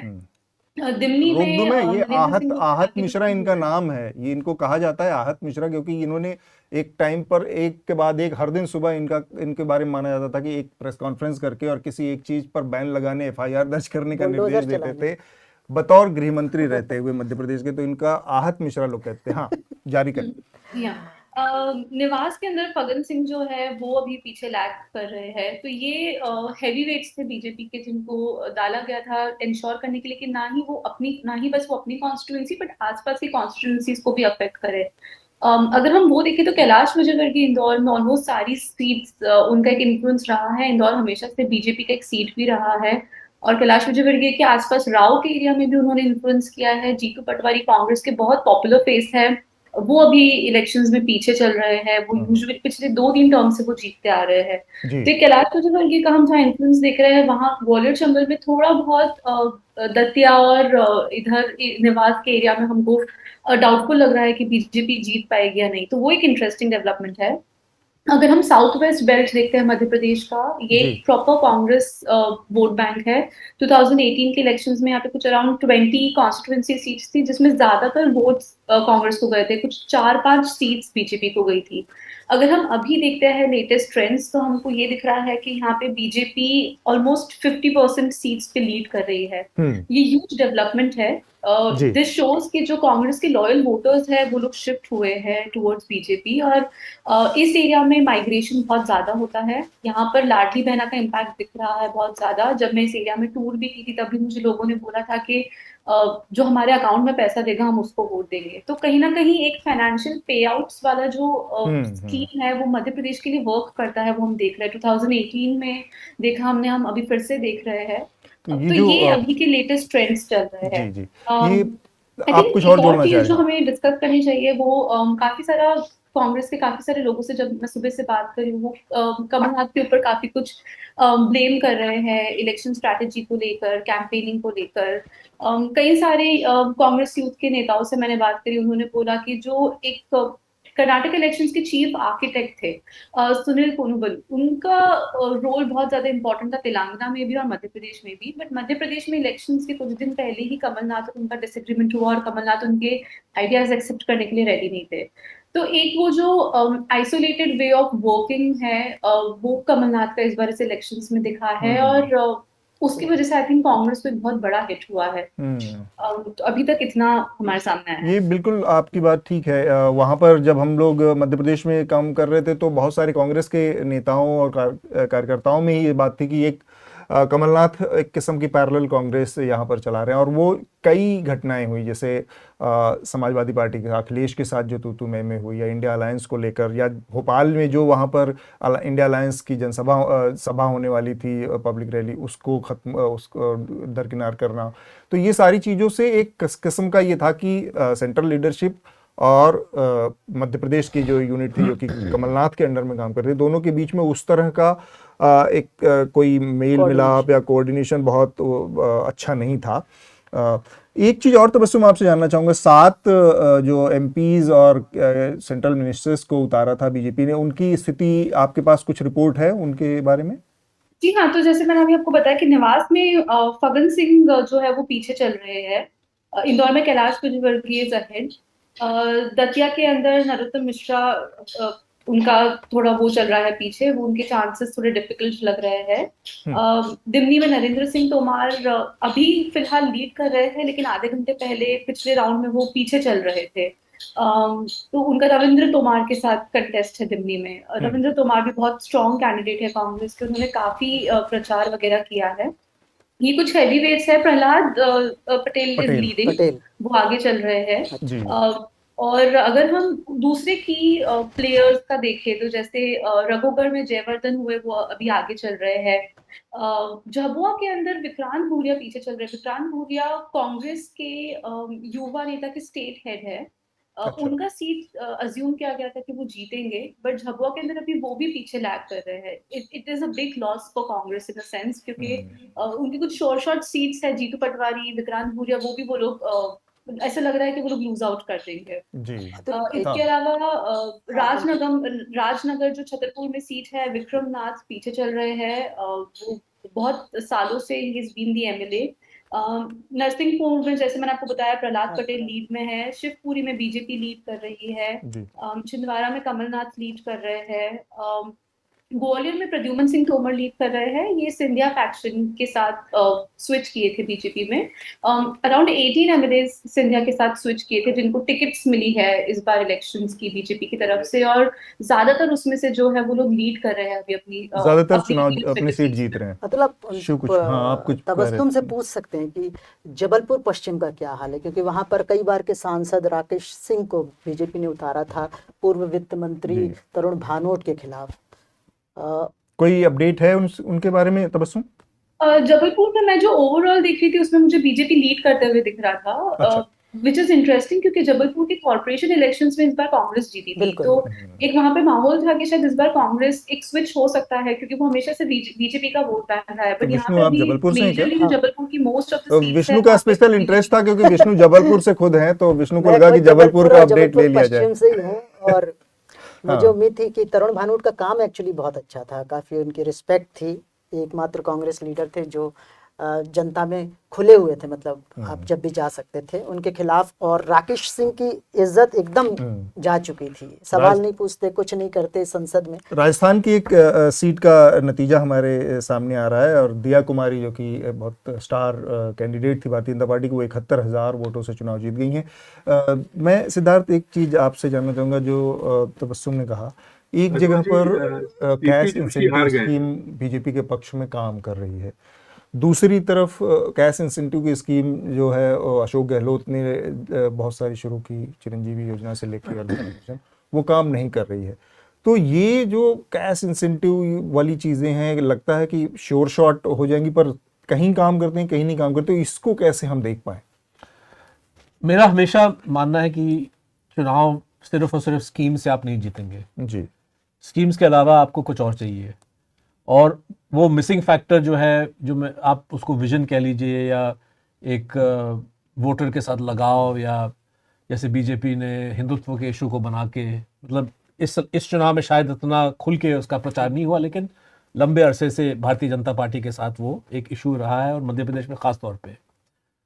तो मुझे लगता है कि इन चीज़ों से भी एक सपोर्ट बेस बन जाता है, जिसके चलते ये स्कीम्स मतलब दे सर्व एज, अंग्रेजी में कहते हैं फोर्स मल्टीप्लायर, कि भाई ये चीज़ें और आपके लिए कामयाब हो जाती हैं। लेकिन अगर आपके पास वो विजन नहीं है, अगर आपके पास एक अटैचमेंट वोटरों के साथ या कोई ऐसा नहीं बन पाता जी, तो शायद ये आपके लिए काम नहीं करते। इसलिए मेरा मानना है कि अगर जो ऑपोजिशन पार्टीज़ हैं वो भारतीय जनता पार्टी को मुकाबला देना चाहते हैं, तो कहीं ना कहीं एक कनेक्ट वोटर के साथ, और जहाँ तक संजय की बात, मतलब शायद CSDS के सर्वे के अलावा ये जो नतीजे हैं जी, ये हमको बता रहा है कि सारे भारत में जो OBC कास्ट सेंसस का जो इशू था, जो राहुल गांधी ने पकड़ लिया, खरगे साहब ने पकड़ लिया, कि उनको लगा कि बहुत बड़ा ये बन सकता है, और लोग कहते हैं कि भाई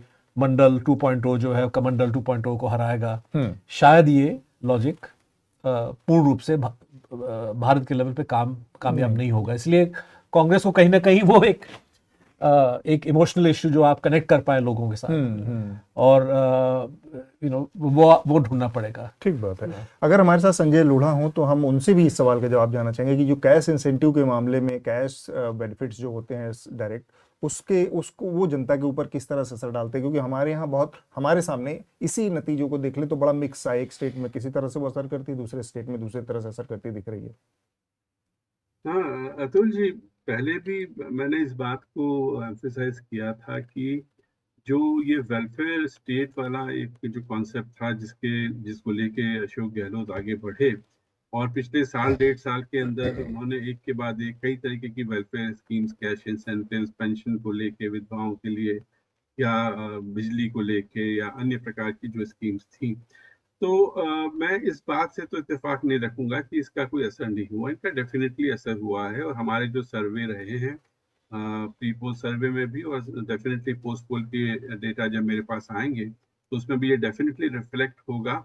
जो मैंने पहले भी शेयर किया कि अब तक हमने जितने सर्वेस किए हैं, चाहे लोकसभा के हो, विधानसभा के हो, हम हमेशा ये बातें पूछते हैं लोगों से कि आप इन स्कीम्स के बारे में आपने सुना है क्या, और यदि सुना है तो आपको फायदा हुआ है क्या। ये पहला चुनाव और पहला चुनावी सर्वेक्षण हमारा था जहां लोगों ने कहा कि हाँ, हमने इनके बारे में सुना है, और लगभग 2/3 से 3/4 हमारे उत्तरदाता ऐसे थे जिन्होंने कहा कि yes we have benefited from these schemes. अब प्रश्न यहाँ पर ये उठता है कि क्या उस एक्सेप्ट जो बेनिफिशियरीज रहे उन्होंने अपना वोट दिया या नहीं दिया। यहाँ पर मैं ये मानूंगा कि उससे कांग्रेस को फायदा हुआ है, अन्यथा ये जो 72-73 सीटें उनको दिखा रही हैं, शायद ये भी कांग्रेस को नहीं मिलती। दूसरी बात और भी है, जो कि किस प्रकार से ये सर्विसेज दी जा रही हैं और कितने लोग इनका फायदा उठा रहे हैं। जब ये राजस्थान मिशन 2030 की बातचीत हो रही थी, कि कई संवादों में मैं भी था, आईडीएस जयपुर की तरफ से मैं गया था इन संवादों के अंदर, और मैंने ये ग्रीवेंसेस जो कमेटी है उसके अध्यक्ष से भी पूछा, जो कि मुख्यमंत्री जी के बहुत नजदीक हैं, कि आप सब बोलते हैं कि ये सब मतलब guaranteed delivery of public services, ऐसा कई तरह के कानून आप लेके आए हैं, लेकिन इफेक्टिवली कहाँ तक लोगों को इन चीजों से फायदा मिल रहा है। हाँ, ये एक इम्पॉर्टेंट इश्यू है। चाहे मैं हायर एजुकेशन से जुड़ा हुआ हूँ, मैं ये मानता हूँ कि पिछले 2 सालों में नए कॉलेजेस खुले हैं, लड़कियों के लिए बहुत सारे कॉलेजेस खुले हैं, लेकिन उन कॉलेजेस की स्थिति बड़ी खराब है। वहाँ टीचर नहीं है, वहाँ इंफ्रास्ट्रक्चर नहीं है, वहाँ लाइब्रेरी में किताबें नहीं है। तो ऐसी इंस्टीट्यूशंस खोलने से क्या फायदा कि जिस पर्पस के लिए उनको एस्टैब्लिश किया जा रहा है वो फायदा लोगों को नहीं मिल रहा है। इसी प्रकार से कई साथी ऐसे भी हैं मेरे पत्रकार मित्र जो कह रहे हैं कि चिरंजीवी की चर्चा तो बहुत है, लेकिन चिरंजीवी से लोगों को जिस प्रकार का फायदा मिलना चाहिए था आपने दे दिया, लेकिन लोग उसका फायदा नहीं उठा पा रहे हैं। कुछ भी कारण हो, चाहे हॉस्पिटल अच्छी तरीके से नहीं हो, इंफ्रास्ट्रक्चर नहीं हो, डॉक्टर्स नहीं हो, डिस्टेंसेस हो, सेवा अच्छी तरीके से नहीं दी जा रही है। इसके बारे में भी सोचने की जरूरत है। केवल आप कुछ घोषणाएं कर देते हैं वेलफेयर स्कीम्स की, लेकिन उनका इम्प्लीमेंटेशन या तो सही तरीके से नहीं हो रहा है, या वो घोषणाएं बहुत लेट आई, ये वो लोगों तक पहुंच नहीं पा रही हैं। मेरे ख्याल से कुछ सीटों के परिणाम सामने आ गए हैं। राजस्थान से करीब 7 सीटों के नतीजे आ गए हैं। भारतीय जनता पार्टी को 5 सीटें मिली हैं, 1 कांग्रेस पार्टी को जाती गई है और 1 अदर्स को गई है। एक चीज़ और मैं यहाँ पर समझना चाह रहा हूँ सिद्धार्थ और विष्णु, दोनों लोगों से थोड़ा सा हम इन नतीजों की रोशनी में थोड़ा सा मीडिया के लिहाज से बात करना चाह रहे हैं। बहुत भारी भरकम एक कसरत होती है चुनावों से पहले ओपिनियन पोल की। Day by day opinion polls आते हैं, फिर एग्जिट पोल आते हैं, और काफ़ी हाइप क्रिएट होता है चैनलों से लेकर ये जो नतीजे आए, जो एग्जिट पोल्स और तमाम चीज़ें इस नतीजे के पहले हमारे सामने आए थे, उसमें देखें अगर हम तो मध्य प्रदेश के नतीजों को 2 संस्थानों ने करीब आसपास प्रेडिक्ट किया था कि ये नतीजे चौंकाने वाले आ सकते हैं। बाकी ज़्यादातर लोगों के नतीजे के आकलन गलत रहे। छत्तीसगढ़ के एक तरफ से सबने गलत प्रेडिक्ट किया, राजस्थान को भी ज़्यादातर लोगों ने गलत प्रेडिक्ट किया। इतनी बड़ी एक्सरसाइज होती है, इतना सारा हाइप क्रिएट किया जाता है, मीडिया की अपनी विश्वसनीयता दांव पर, अपनी क्रेडिबिलिटी को दांव पर लगाकर इतनी बड़ी एक्सरसाइज तामझाम करता है और इतनी गलत चीज़ें सामने आती हैं।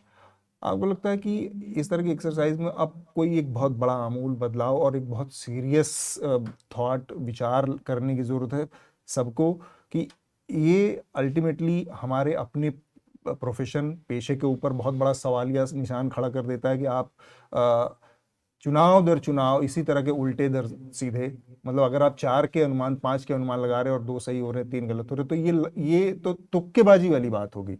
और तुक्का जो होता है वो कोई भी सही लगा सकता है, मतलब सड़क पे चलता हुआ बाद उसके लिए किसी बहुत विशेषज्ञता की जरूरत नहीं होती, इतने पैसे रुपए तांजा। तो मैं उस पर थोड़ा सा सवाल आप लोगों की राय जानना चाहता हूँ कि मीडिया के इस रवैये में कितना सीरियस थॉट सोच विचार की इस समय जरूरत है इन नतीजों की। अगर मैं पहले बिल्कुल देखिए, जो सर्वेक्षण होता है प्री पोल, पोस्ट पोल, एग्जिट पोल वगैरह, ये एक साइंस है और इसको एक साइंस की तरह देखना पड़ेगा। जहां मार्जिन वोट शेयर का, क्योंकि at the end of the day सर्वेक्षण करने वाला वोट शेयर को पकड़ने की कोशिश कर रहा है, जहां फासला बहुत ज्यादा है, जैसे मध्य प्रदेश में तकरीबन 9% गैप है। यू वुड एक्सपेक्ट कि जो सर्वेयर्स हैं वो 9% गैप को पकड़ लेंगे, सैंपल छोटा भी हो लेकिन वो सैंपल जो है पकड़ा जाएगा जी जी, और ये डिफरेंस पकड़ा जाएगा। जहां गैप कम है, जैसे छत्तीसगढ़ और राजस्थान में गैप शायद 2-3-4% है भारतीय जनता पार्टी और कांग्रेस के बीच में। अगर आपका सैंपल बड़ा है तो आप उसको पकड़ लेंगे, उसको कैच कर लेंगे। अगर आपका सैंपल छोटा है जी जी, तो जाहिर है कि आप इसको रिकग्नाइज नहीं करोगे। मुझे लगता है कि बहुत सारे ऐसे सर्वेज मीडिया इदारे कर रहे हैं या करवा रहे हैं एक कम से कम मिनिमम बजट पे, जहां पे सैंपल साइज 20,000-30,000 लोगों का होना चाहिए, शायद वो 4,000-5,000 का कर रहे हैं। ये भी मेरा अनुमान है, क्योंकि अनफॉर्चुनेटली इनमें से बहुत कम ऐसे सर्वेक्षण एजेंसीज हैं जो अपना मेथोडोलॉजी जो है वो डिस्क्लोज करते हैं कि भाई किस डेट पे कितने लोगों को कांटेक्ट किया गया, कैसे कैसे सवाल पूछे गए। सीएसडीएस डिस्क्लोज करता है, इसलिए सीएसडीएस जो है एक तरह से पोस्ट पोल एनालिसिस का गोल्ड स्टैंडर्ड माना जाता है। जी जी, बहुत सारे ऐसे पॉलिटिकल पार्टीज हैं जो सीएसडीएस के सर्वेक्षण को एक आधार बनाते हैं कि भाई चुनाव के नतीजों को समझने के लिए। जी, तो मैं समझता हूं कि मीडिया हाउसेस जो सर्वे करना चाहते हैं, हम लोग 4-5 कैरावान, स्क्रॉल, वायर और न्यूज मिनट और न्यूज लॉन्ड्री हम लोग इकट्ठे हुए, जी जी, हमारे बीच में सवाल उठा कि क्या हम कोई ऐसा पोल कमीशन करें कि ना करें। और सवाल सीधा बजट का है, क्योंकि आप 2 लाख में भी कर सकते हैं लेकिन उसका कोई फायदा नहीं है। पैसे खर्च करके आप कर सकते हैं और उसके सही निकलने के चांसेस ज्यादा है, लेकिन जाहिर है कि 5 इंडिपेंडेंट पोर्टल्स के आने के बावजूद भी उतना बजट हमारे पास नहीं होगा। लेकिन दूसरी बात कि जो रिपोर्टर ग्राउंड पे जाता है, इस पे भी कहीं ना कहीं एक गिरहवान के अंदर झांक के देखना पड़ेगा, क्योंकि बहुत कम ऐसे रिपोर्टर्स हैं, बल्कि ज्यादातर रिपोर्टर्स ने मध्य प्रदेश, अगर 3 हफ्ते पहले आप रिपोर्टर से बात करें जो राजस्थान गए हैं, छत्तीसगढ़ गए हैं, मध्य प्रदेश गए हैं, बहुत सारे ऐसे रिपोर्टर्स थे जो कह रहे हैं कि भाई इन 3 में से कांग्रेस की जीत मध्य प्रदेश में तय है। बिल्कुल। तो क्या चुनावी रुझान आखिर लास्ट 2 वीक्स में बदल गया या रिपोर्टर्स ने सही तरह से नब्ज नहीं पकड़ा?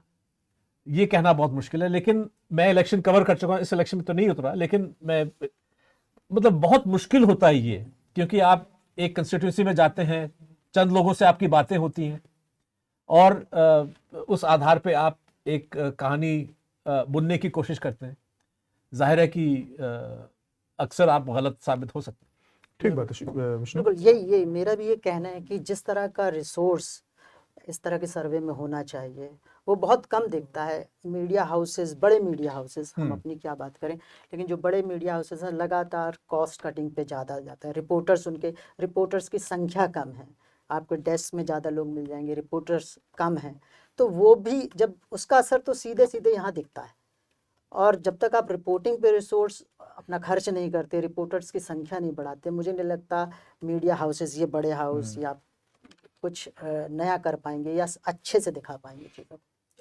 जिस साइंटिफिक सर्वे की बात हो रही है, वेस्ट में, पश्चिमी देशों में अगर देखा जाए तो वहाँ पर ज़्यादातर पोल और सर्वे जो होते हैं इस तरह के बहुत एक्यूरेट आते हैं कई बार। तो एक तो हिस्सा उसका वो है ही है कि भाई उसमें रिसोर्स बहुत ज़्यादा है और सैम्पलिंग बहुत ज़्यादा है, बारीकी से उसको किया जाता है।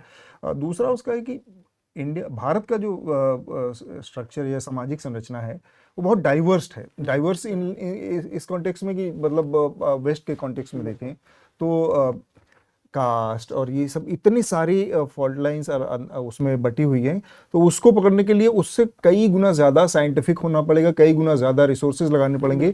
वो चीज़ें कमोबेश हमारे यहाँ ज़्यादातर ये कंपनियां हैं वहाँ पे मिसिंग दिखती हैं, और इसी वजह से वो बहुत लीनियर और वो फिर एवरेज वाले फार्मूले से काम चलाते हैं कि वो काम 4 का किया, 2 का सही हो गया, 1 का सही, 3 का सही हो गया, 1 का गलत हो गया।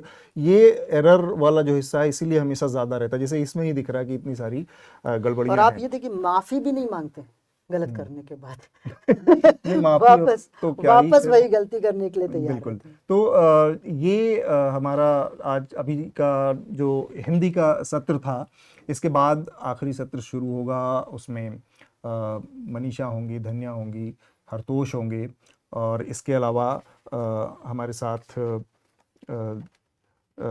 एक और पैनल होगा साथ में, और कुछ मेहमान भी जुड़ेंगे। उससे पहले बसंत कुमार आपसे कुछ कहना चाह रहे हैं, मैं उनके हवाले यहाँ पर करूँगा मंच, और फिर अगले 1 घंटे के लिए आपको फाइनल नतीजों के ऊपर बातचीत होगी। संजय सर कुछ कहना चाह रहे थे। अतुल जी, एक बात कहना चाहूंगा जी, अगर आप इजाजत दें। जी, बहुत संक्षेप में, समय नहीं है। हाँ, सिद्धार्थ ने सैंपल की बात की। मैं आपको ये कहूं कि राजस्थान के अंदर जो हमने किया प्री पोल भी पोस्ट पोल में, दोनों में हमने ये बताया कि हमने सीट प्रेडिक्शन नहीं किया, लेकिन हमने कहा वोट परसेंटेज में लगभग 3% का गैप होगा। तो वो कंसिस्टेंसी नवंबर के पहले सप्ताह में भी थी, और वो कंसिस्टेंसी अभी भी हमको देखने को मिल रही है। बीजेपी के 42% हैं और कांग्रेस के 39% हैं। तो 3% के गैप में हम मान के चलते हैं कि 30-40 सीट का अंतर आता ही आता है। ठीक बात है। तो बसंत के हवाले करेंगे, और साथ में हाँ अगले पैनल में सीमा चिश्ती भी होंगी। हाँ, जो अचवी छत्तीसगढ़ की बात है, तो छत्तीसगढ़ में भी 54 सीटों पे भारतीय जनता पार्टी लीड कर रही है, 33 पे कांग्रेस, 1 पे गुड़वाना जो जीजीपी है वो है, और एक है बहुजन समाज पार्टी बीएसपी 1 पर, और कम्युनिस्ट पार्टी 1 सीट पे आगे चल रही है। कुछ सीटों का मैं बता देता हूँ जो महत्वपूर्ण सीट है। अंबिकापुर जो टीएस बाबा जो उप मुख्यमंत्री बनाए गए हाल ही में, काफी उनका दबदबा है, वो लगभग 7500 वोटों से पीछे चल रहे हैं। राजेश अग्रवाल जो भारतीय जनता पार्टी के नेता हैं वो आगे चल रहे हैं, और अभी वहां पे 21 राउंड की वोट काउंटिंग होनी है, जिसमें अभी सिर्फ 6 राउंड हुआ है इलेक्शन कमीशन के मुताबिक। ऐसे ही आपको दंतेवाड़ा काफी इंटरेस्टिंग है। दंतेवाड़ा में जो महेंद्र कर्मा के बेटे थे छविंदर कर्मा, वो 10,000 वोटों से पीछे चल रहे हैं। कांग्रेस ने उनको कैंडिडेट बनाया।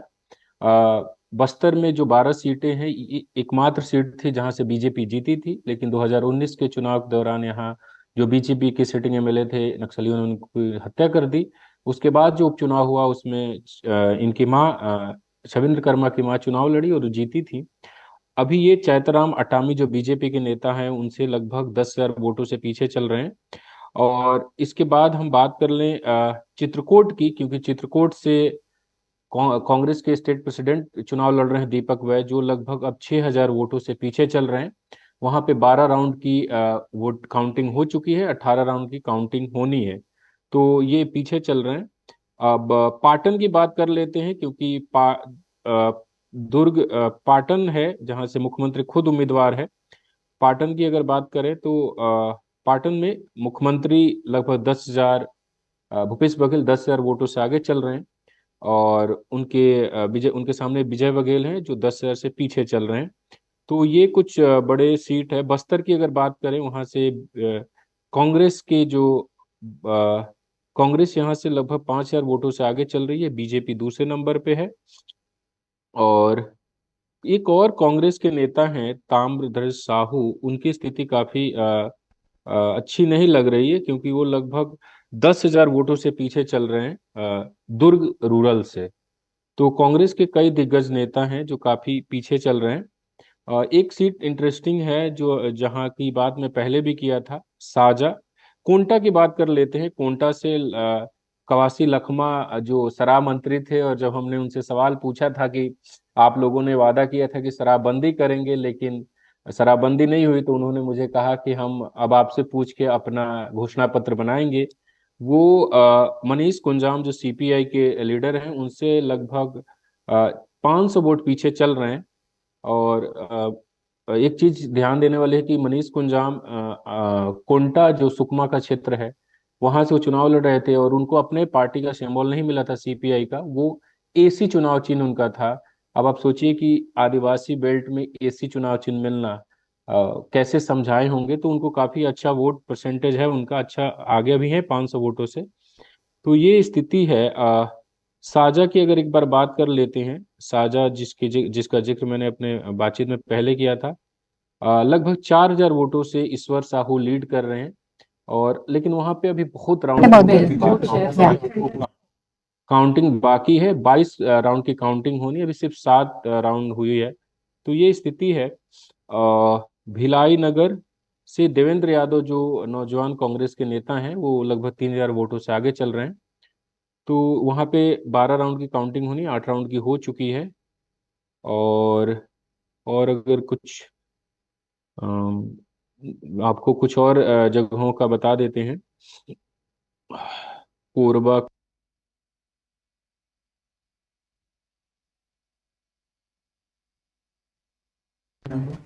राजनांदगांव जहां से रमन सिंह खुद मैदान में, वो काफी आगे चल रहे हैं, तो 30,000 वोटों से आगे।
उर्दू दिख रहा है।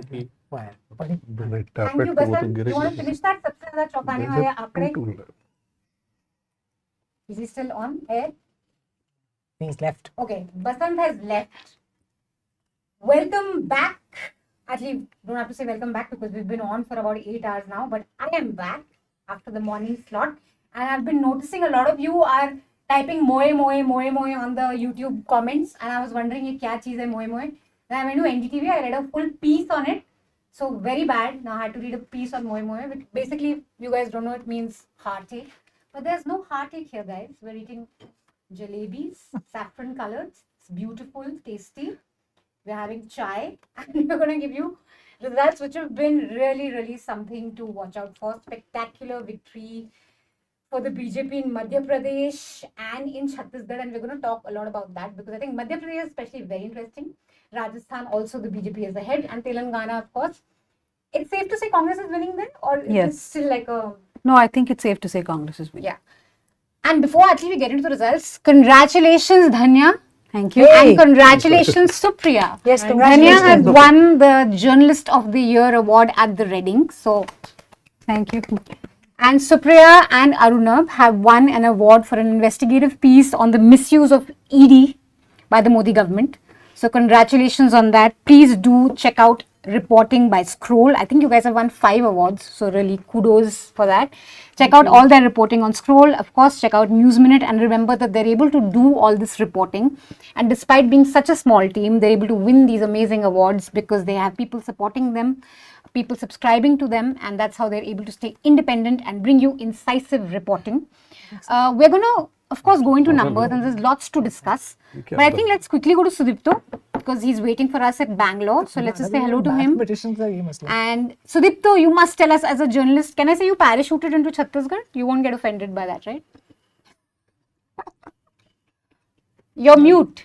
Please unmute yourself and express your offense. But how surprised are you from the results? BJP was a 33% vote share.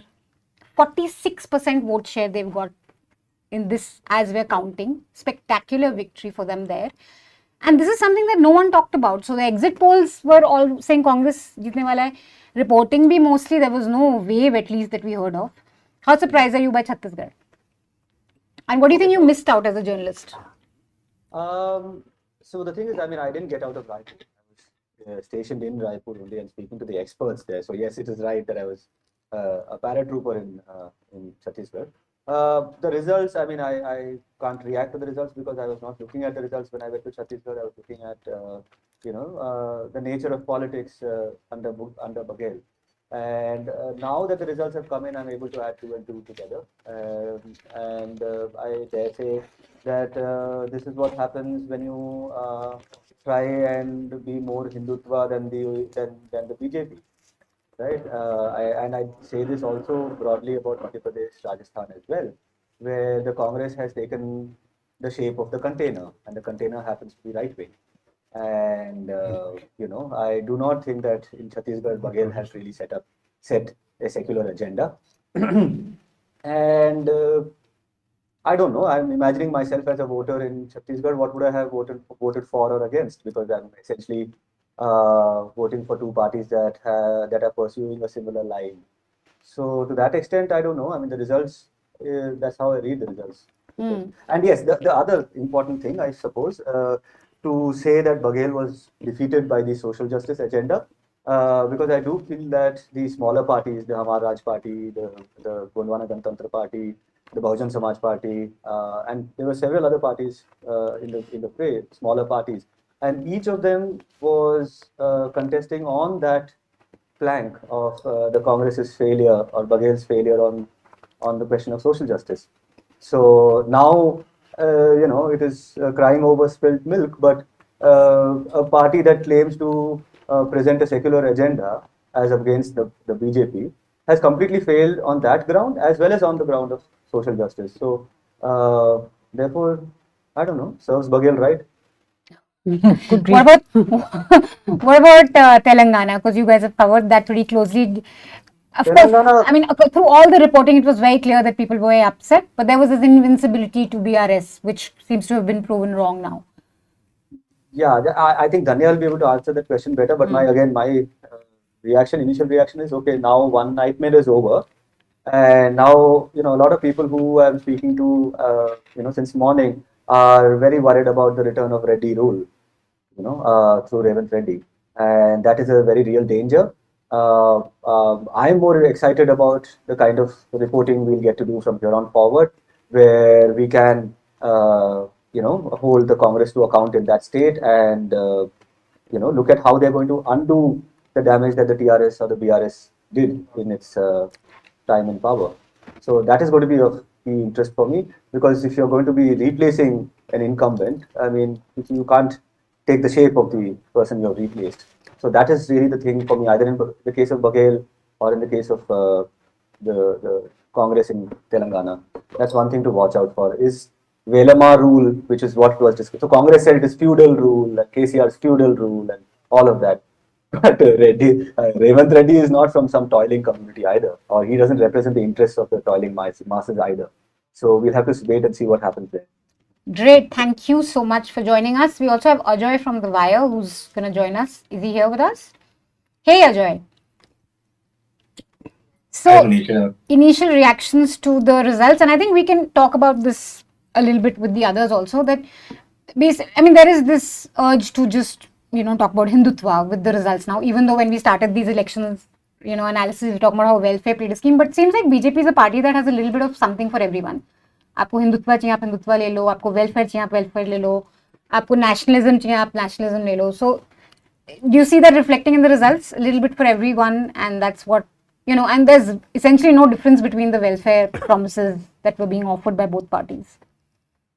Manisha, the whole campaign kind of suggested that it was competitive welfareism between both the parties, and all of us knew that BJP, as organizationally and kind of the election machine that it has, it was always very, very strong on the ground. But what kind of this whole kind of the Chhattisgarh for me was actually a surprise that Baghel was losing, as Sudipto also said. But I was looking more granularly at the Chhattisgarh result. What the BJP has done here, BJP has cornered most of the votes which went to other parties last time. Congress is hovering around. Congress lost 2% vote share, but we can say that more or less they got the same number of votes, a little here and there.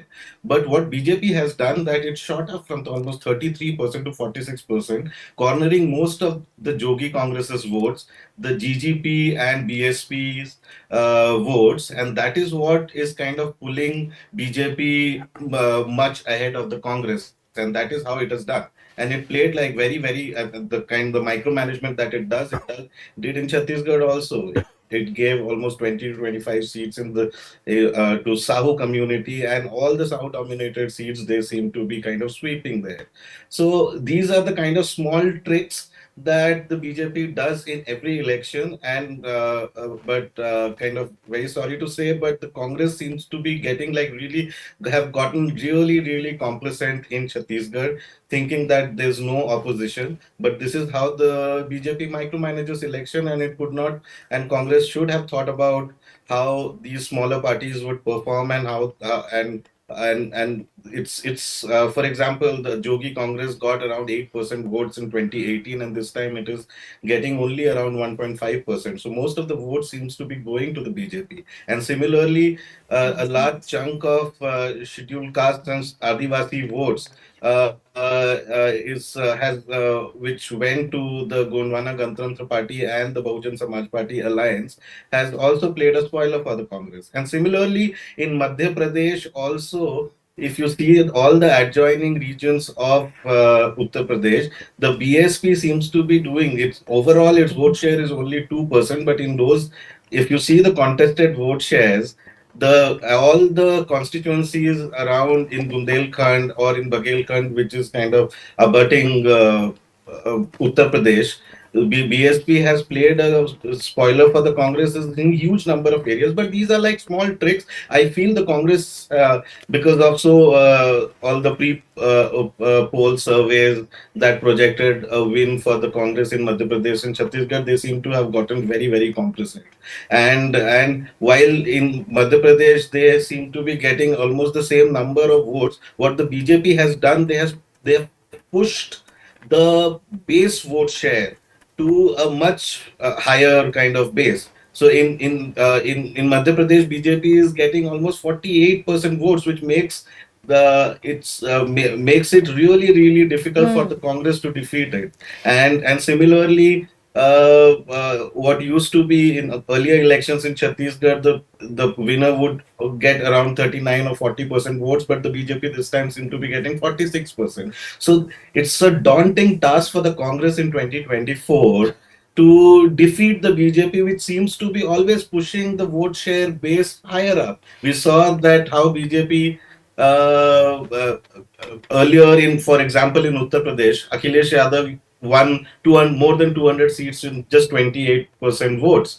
But BJP seems to be now is getting 45% votes. So it's a daunting task for all opposition parties, which is not getting any incremental votes. And when so we're going to come back to you with that, because right when we started the show, we said that we're not going to talk about Lok Sabha or draw any conclusions. But here we are. No, but we're going to I'm just saying that the base it's with this increasing bipolarity in elections, the base for the vote share basis is actually getting higher and higher, and that completely changes the game in any election, be it Lok Sabha or be it assembly elections. And I thought like if Congress would have done much better had it not gotten complacent. If this, they could have actually gotten into alliance with their India partners. So we're going to get some example, numbers yeah, in now. so because We're going to get so some that numbers. is a Ajay, bit we'll of come a back to you. narrative. We'll come back to you. We're going to get into some numbers because this is the closing hour. We want to give our audience some concluding final numbers. So let's at least start with Chhattisgarh, I think, Supriya. You've traveled there. What a stunning victory for the BJP. 33%, say 46%. Congress more or less retains its vote base. But just tell us, give us the final number and tell us, are you surprised? And what explains the stunning victory of BJP without a CM face? Well, I think it's Ajoy's analysis was that it's all complacency on part of the Congress. I think it was incompetence, frankly. But just to first run through the numbers, just to put this number in perspective, BJP has 46% plus. Its vote share in the 2003 election was 37.8%. In 2008, 40.3%. In 2013, 41%. And these are elections where it won. So just to say that that's the scale of the BJP victory this time. It surpassed both in vote share and seat share. It never crossed the 50 mark. 50 was as far as it got. And if these trends sustain, then it's currently at 54. So of course, it's like there's still several rounds of counting to go, but the vote share tells us what has happened. And it isn't just a case of the BJP being successful at taking away the votes of others. It was pretty evident that after Ajit Jogi's death, the Jogi Congress is not going to do very well. BSP is holding on to its vote share. I think there's more that's happened. The Congress has actually dropped even in vote share. It's not only like dropping seats. And again, if you look at the map of Chhattisgarh, what also becomes clear is that, there are regions where the Congress has been wiped out. And these are the two Adivasi majority regions in Chhattisgarh. Ambikapur or Sarguja division up north and Bastar, both of which had decisively voted for Congress in the last election. And this time, the Congress is absolutely not there. It's in a few places in Bastar, but it's all of North is saffron right now. And that's why I say there's incompetence, because to lose votes in these two regions, which had, clearly, reposed faith within 5 years that these regions are decisively rejecting the government, is because the Congress did not live up to the promises that it had made here. And even for all the talk about the paddy bonus and how that it created this, everyone was reading it in a way that this is all that Congress has to do to get votes in the plains. But I think, as was pointed out, that in all the Sahu-dominated constituencies, the Congress is currently trailing. So all the talk that Bhupesh Baghel is like the new OBC face of Congress, again, much was being missed in that. The Bhupesh Baghel government, those familiar with Chhattisgarh could see, had really not shown any vision in these past 5 years. Other than giving a higher paddy price to farmers, there was absolutely nothing in terms of governance that it had which to the show. BJP was willing to match. So there was which if they thought that they could ride to power again on a paddy promise, they were completely outdone by BJP, because again BJP matched that. So it cannot just be used for one thing. If Congress thinks that that's what's going to, while on all other fronts it's kind of failing, and it's politically failing to craft a response. If Bhupesh Baghel thinks that that the Congress can play the Hindutva card and get ahead of BJP, clearly this shows that can't happen. You can't build like this Ram Mangaman Path and say that Ram is everyone's. You're introducing Ram to areas that people are not even familiar with. And look at the attacks on Christians. In fact, I was looking at Narayanpur constituency, which is a constituency in Bastar. This is a place where we've seen some of the worst anti-Christian violence in recent times. And there again, Congress is trailing. Now, that's where it's sort of, to me, this constituency is interesting because, BJP candidate has a margin of about 11,000 votes, and 5,000 votes have been won. Half of that margin has been won by a CPI candidate, Phul Singh Kachlam, who is sort of associated with the Christian community. Now, it's a little complex. They're not converted formally to Christianity, so they don't call themselves Christians. So they are Vishwasis, they're believers. So clearly, like, the Christian community wanted to send a message to Congress. So half of that margin, we can see the votes were lost to Fulsim Kachlam for that reason. But then you have to also account for another 5,000 votes, which means people are rejecting Congress for multiple reasons. It cannot be reduced to sort of one thing. And if you talk to Congress people, again, Bhupesh Baghel ran a very centralized system. It was like a kind of a mini Modi where all power lies with him. And he had sidelined, marginalized all other leaders, alienated party workers. So there wasn't really a Congress cadre on the ground. In terms of grouse, like what are the key central grouse you were picking up on the ground from like governance, in terms of governance? So I traveled to Bastar primarily, and in Bastar it was clear that there were several reasons. As I said, in some parts it was the attacks on Christians, but there was overall a sense that this is a government, this was, they sort of made promises of implementing PESA, Panchayat Extension to Scheduled Areas Act, this whole idea that we will protect Jal Jangal Zameen. And it's something that the Congress went to town with in 2018. Rahul Gandhi made trips to Chhattisgarh. He went to Adivasi villages. There was this whole spiel. And then it went into some sort of cold storage, partly because of this, raging war between Bhupesh Baghel and T.S. Singh Dev. T.S. Singh Dev was the Panchayat minister. His department was responsible for drafting the PESA rules. Basically, the rules had to be notified to implement the law. And that was just caught in the turf war between these two leaders. And somewhere it's then the Congress central leadership also where a lot of the blame lies, because they came up with this really crazy idea of trying to do a half-term chief minister. So for the most part, the Congress was fighting internally. And that was like leaving its like imprint all over governance. In the COVID years, T.S. Singh Dev held the health portfolio. So when the state should be putting all efforts in dealing with the pandemic in a united way, Baghel and Singh Dev were at war and they constantly undermining each other. So the governance record of the Baghel government was abysmal. Power had been centralized. Congress workers, leaders felt sidelined. In Adivasi regions, the regions that had like in a wholesome way backed Congress decisively, 14 out of 14 seats in Ambikapur voted for Congress. In Bastar similarly, 11 out of 12. Those regions, you completely ended up alienating voters, like even to return to the fact of the anti-Christian violence. Now, it was evident that that was going to happen. This is a state where the RSS set up the Vanvasi Kalyan Ashram all the way back in 1952. It's the state where they have worked the hardest to build a base among Adivasi communities. And it was clear that with the Congress coming to power, they'll try to capitalize on this social fault line on religious conversions.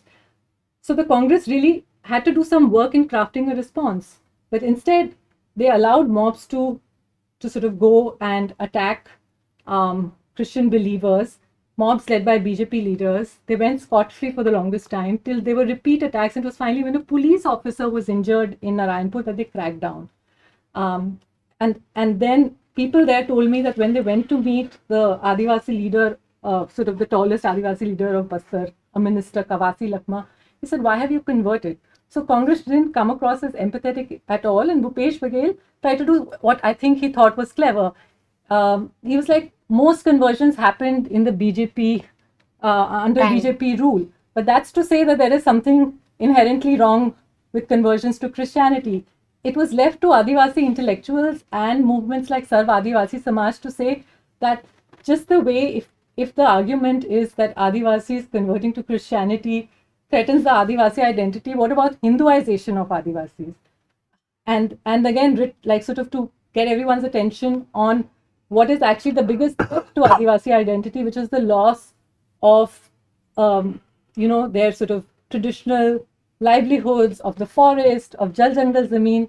So Congress just politically failed in Chhattisgarh. They squandered what was an opportunity in a state where BJP won 3 times, a state that doesn't easily vote out incumbents. The Congress, so and Congress the BJP in 5 years, spectacularly. To go from 68 seats to now like 38, or I don't know what the latest is. It's We'll come to Modi's, pitch, because again, like they went to election without a CM state, but KTR has conceded defeat. He's tweeted out, he's congratulated Congress. So please tell us what's happening in Telangana, and were you surprised and stunned at the results? No, not really, not surprised. I mean, Manisha had actually come to Hyderabad and there was a show that we arranged at this place called Lamakan. So we had called 4 or 5 people, and before that we had done a show with students. So everybody was really angry with KCR, and Manisha asked me, what is happening? Did we only pick and choose these people? I said, no, we generally called people, they all came, and they were, but that's the point, there was a lot of anger. In fact, one of the first things I felt while traveling in Telangana is that BRS was underestimating anti-incumbency. The only thing which I was not sure of, whether that anti-incumbency will convert into votes for the Congress, because there are some states where people will not actually tell you who they are going to vote for. They don't make it very clear. They just tell you, we are angry with this person, but they're still not making their choice clear. So I was just speaking to BRS. They believe that they have gone wrong in Karimnagar, in Nalgonda, and one more district. But I think the biggest news may be in Kamareddy, where Revanth Reddy and KCR are contesting from. There is a possibility now, only 5 rounds are left, that the BJP candidate may win. Oh. Everybody is already calling him the giant slayer and all that, but there are, I think now maybe 4 rounds left.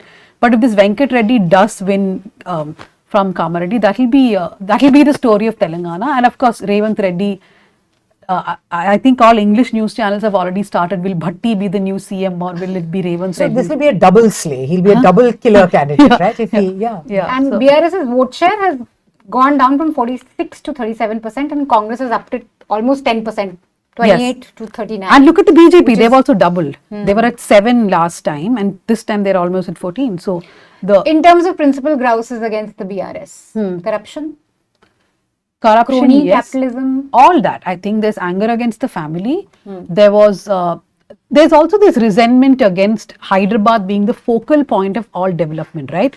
Like even if you look at the Warangal, which is one of the towns, one of the places where they're not doing too well. Warangal is better than most districts in Telangana, but there still is this overwhelming feeling that a lot of development. So you can't say that there is no development happening. It did happen, but largely focused in Hyderabad. That's a complaint even we heard quite a bit. So that is for everybody else, everything is for the high tech. Yeah, and this was one election, Manisha, where I mean, not too many elections we hear of jobs as a problem, as an electoral issue. This election, people spoke a lot about jobs because that was one of the biggest promises TRS made when it came to power last time. So I was in fact surprised. The remotest village you go to, people will still say, what are the jobs? The jobs they gave was for the police department. And I think this, there has been this whole civil society movement also in Telangana. There is this former IAS officer called Murali Akhanori. He was doing this thing called Jago Telangana, and they had gone from constituency to constituency talking to people. So there's been a parallel movement. Kodandaram, who was a joint action committee for the Telangana movement. All those people have also been working against KCR because everybody turned against him. So I think it's a coming together of all those forces plus sentiment that the family is held on for too long, that there is corruption, and though they brought in a lot of schemes, they did not deliver it properly. And the MLA, what the BRS government ended up doing is make the MLA a very powerful entity. Because for any scheme, which is your 2 BHK scheme, Dalita Bandhu, Raita Bandhu, the MLA was deciding who the beneficiary would be. And it was widely known in Telangana that MLAs were taking bribes, were taking money. And so there was a lot of resentment due to that also. Great. Hartosh, Madhya Pradesh, I think a lot of journalists are going to be talking about MP for a very long time because no one seemed to have predicted this spectacular 48% vote share for the BJP. In fact, everyone was saying that Congress ka time aa gaya hai, fatigue hai, ye wo, but Shivraj has bounced back, and how? I mean, it's just 48% is just spectacular. So tell us, would you also say that you judged it wrong? Absolutely. And where did we go wrong?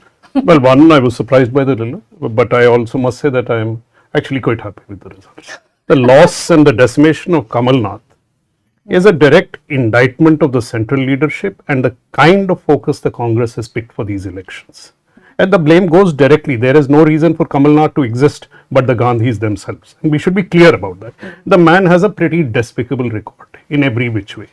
And that you should pick this upper caste leader at this time when your messaging is supposed to be about the OBC vote. And after 4 defeats, I think our package, which was in Hindi, ended with whether voters disenchanted with Shivraj Chauhan are disenchanted enough to vote for a tired, aging upper caste leadership.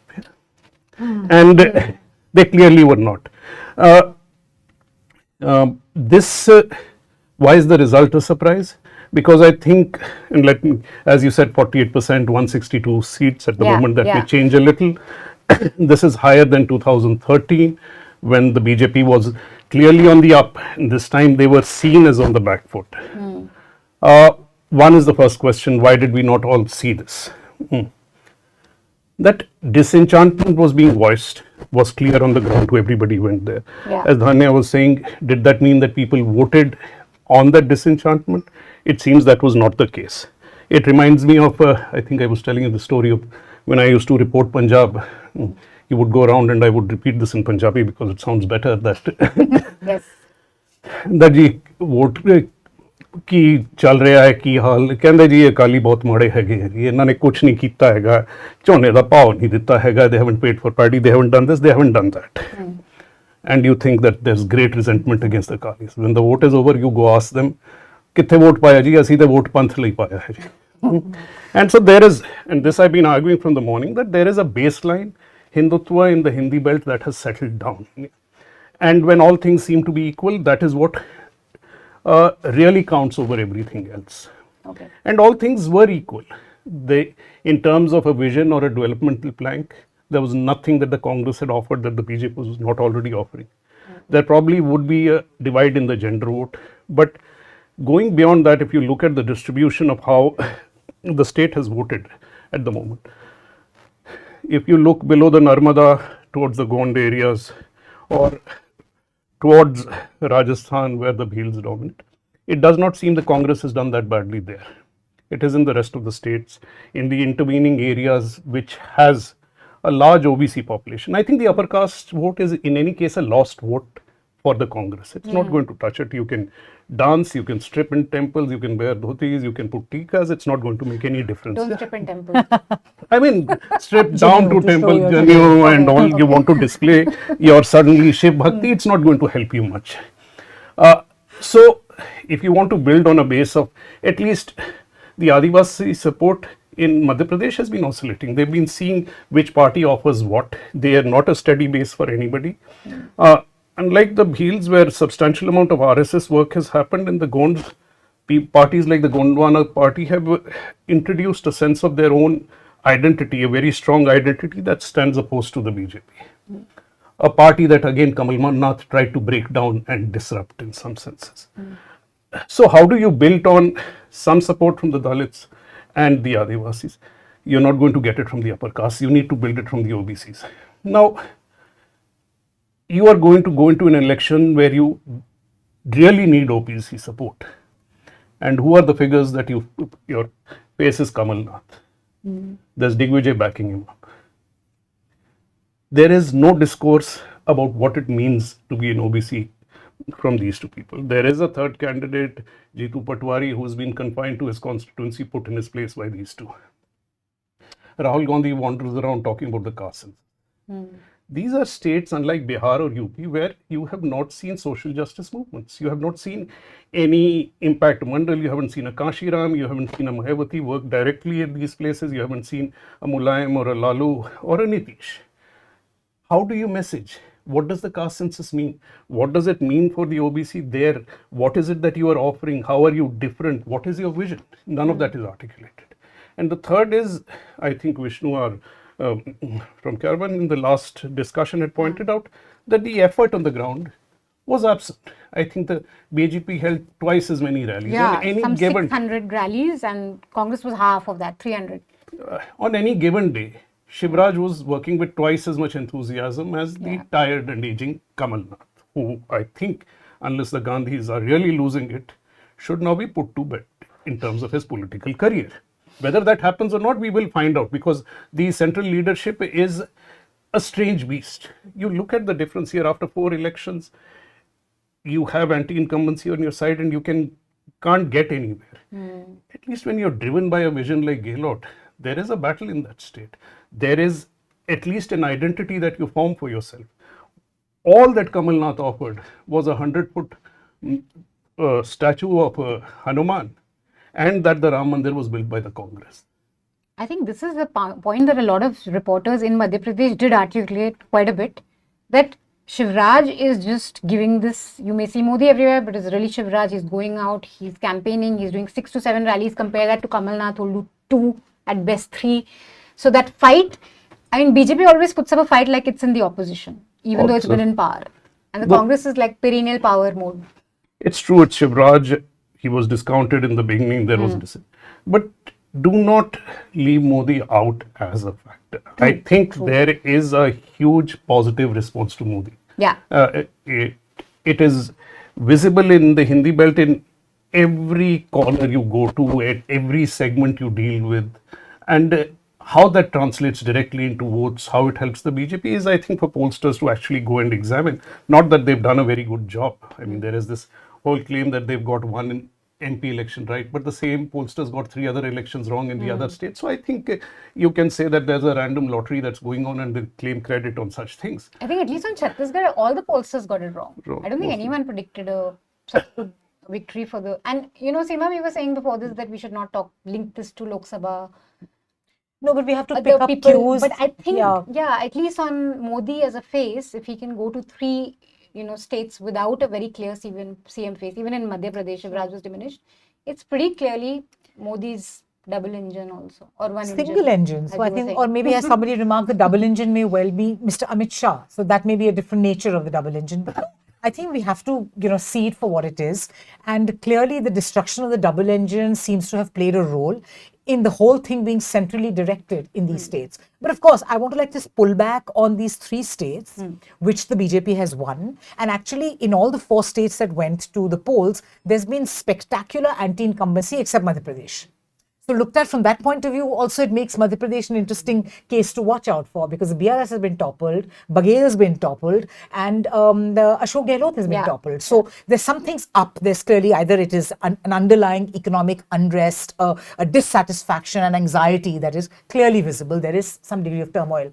But these are 65 seats. I mean, if I translate these 3 states minus Telangana into MP seats, it works out to 65, 25 plus 29 plus 11 MPs. Of these, the BJP in 2019 had 61.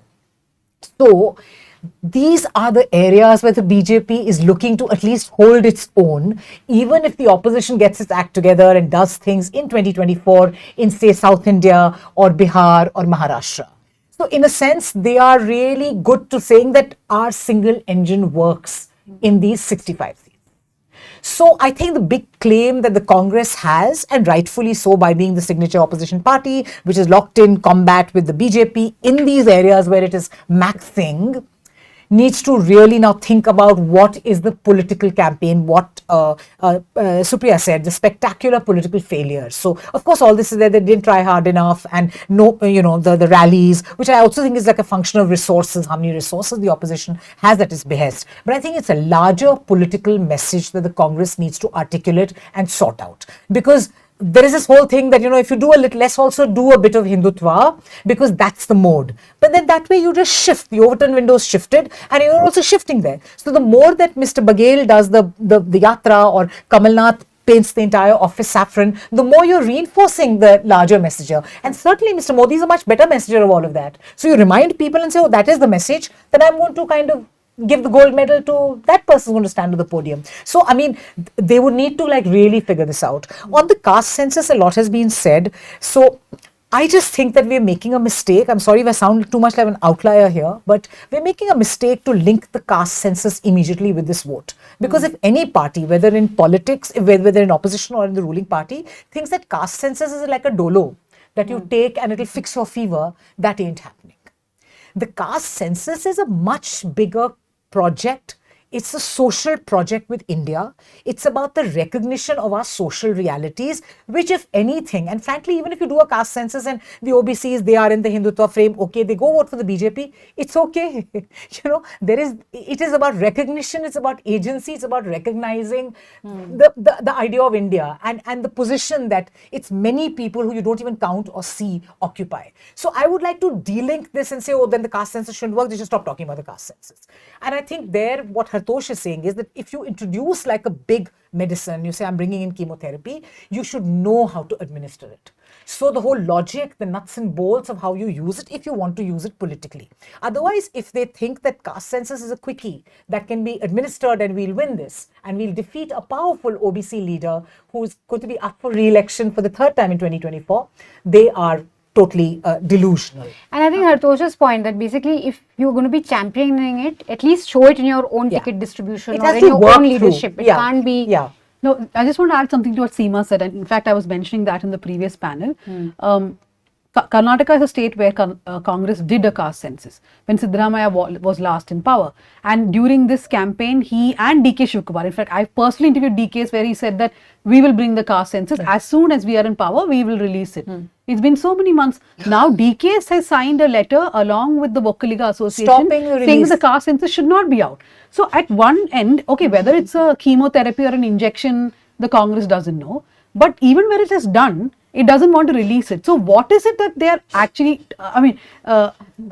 so I don't think they apart from a banal kind of census, kind of an exercise, even people are confused about कि भाई करना क्या चाह रहे हो? हाँ, अगर है तो वो release क्यों नहीं करते in my Hindi? It's a record you have to. I mean, I think as you had mentioned, in Madhya Pradesh this time you promised Pesa.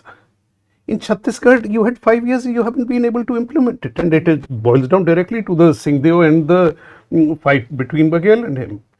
And you've given a moth-eaten Pesa, which doesn't work for anybody on the ground. And you have done nothing about it in Chhattisgarh. The results are not visible, and in fact, people have gone against that. Now you're going promising something you haven't delivered in one place at the other. If you're going to do the same thing with every issue you picked up, it's going to be a problem. You see, this is the question of messaging. What do you pick up? The caste census is important. Of course, it's important. All of us think that it's a hugely important issue. But don't make it a plaything. By making it a plaything, you are doing damage to the idea. It's what you do within Adani. You can't endorse Kamal Nath as a chief ministerial candidate and say, I'm against Adani. Don't joke around with things. No, you can't go to North Chhattisgarh, like Rahul Gandhi goes to North Chhattisgarh and says that, and whatever they're saying nationally about Adani Group, and then allow Adani Group to open mine after mine. Exactly. That's I think clearly, like, it shows up as blatant hypocrisy, and nobody then has any reason to have any trust in Congress. I think before we wrap up, maybe we can look at two big picture questions. One is, what does this mean for the India alliance? Because abhi Congress is kind of diminished with these elections, especially in the Hindi heartland. What does this mean for the India alliance, especially because before the elections we saw rumblings, Akhilesh Yadav was very unhappy, other alliance partners weren't really ecstatic about the way Congress was behaving. So where is that going? Any guesses? I mean, I honestly won't comment much, just to say that I think Kunal Ghosh of TMC has said TMC should now lead the India alliance. So, okay. So no, I mean picture, as you said, the big picture abhi baki hai, I'm sure. So there's more to go. We have a very exciting and full of women vigor kind of time till March, till the general elections. So there are two things. See, had the Congress done brilliantly, it would hurt India alliance, because the Congress is already on a very, very high horse about leading the India alliance, whether to victory or wherever, but leading the India alliance. So I think in defeat, there may be actually the India alliance may have, as somebody said, this is good for India. That, they may kind of figure out that had they taken what my colleague Ajoy Ashravad said, that in the whole alliance game, in the way votes have gone away, seats gone away, those parties doing well, whether in Chhattisgarh or Rajasthan or Madhya Pradesh, maybe there was ground to go there as a team. Once you'd made so much of a team, you'd set some sort of a political narrative, should have carried that through. And at least naam ke vaste, given tickets, kept Samajwadi Party on side, the other parties on side, and sort of said that you're a team player and not just playing a solo game. I think that would have helped in just smoothening things, even if not on a seat-by-seat basis sort of thing. So I think that is like good for the alliance. I want to just come very briefly to Telangana, which I think is the only silver lining in the Congress story, really. And I think it's really important to watch out for.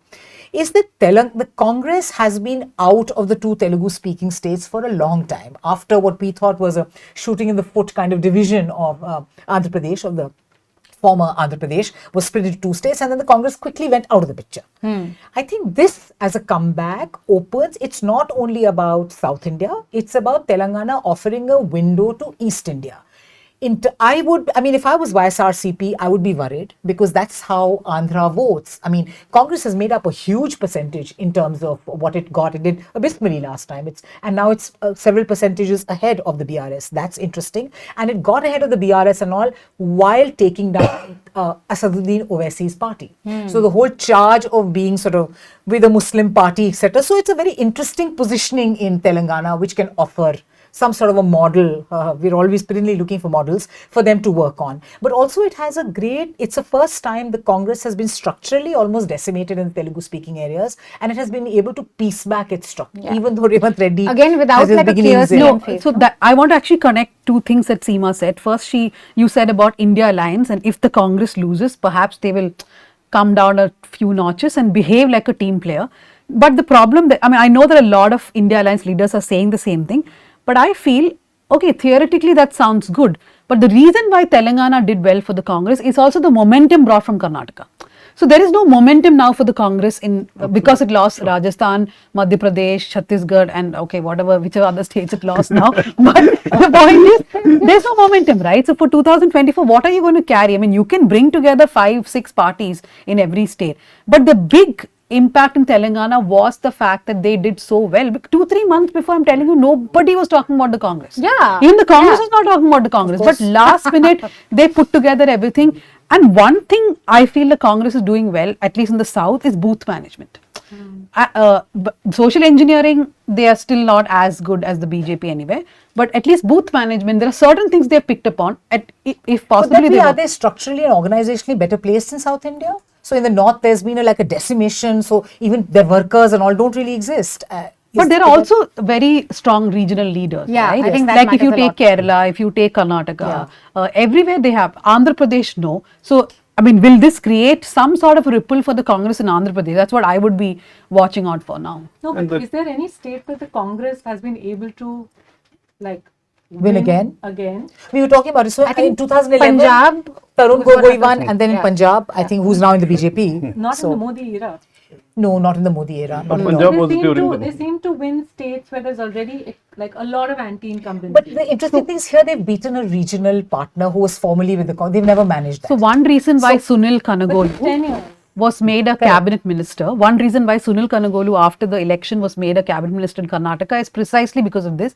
Because there was an internal meeting in which the Congress said that state elections we never seem to win again. We win with a big majority and then something we do wrong. So the reason why Sunil is in the cabinet is also to sort of keep watch as to what is happening wrong, that in the next 5 years people are going to be dead tired of Siddaramaiah, which is what is happening to the Congress all the time. So Congress realizes that something is wrong. They never win again. States. Despite like in Rajasthan, one would say putting up a cohesive campaign, popular CM face, lots of things to offer. So much went wrong in these 5 years in Rajasthan, right? Like they had like a raging. And also, they have these fights in each of these 3 states. Whether it is, Tamarvat Sahu and all that. Even in MP, Kamalnath Digvijay, though Digvijay Singh has kind of made his peace, but they fought as much as they could. Jyotiraditya Scindia left the party.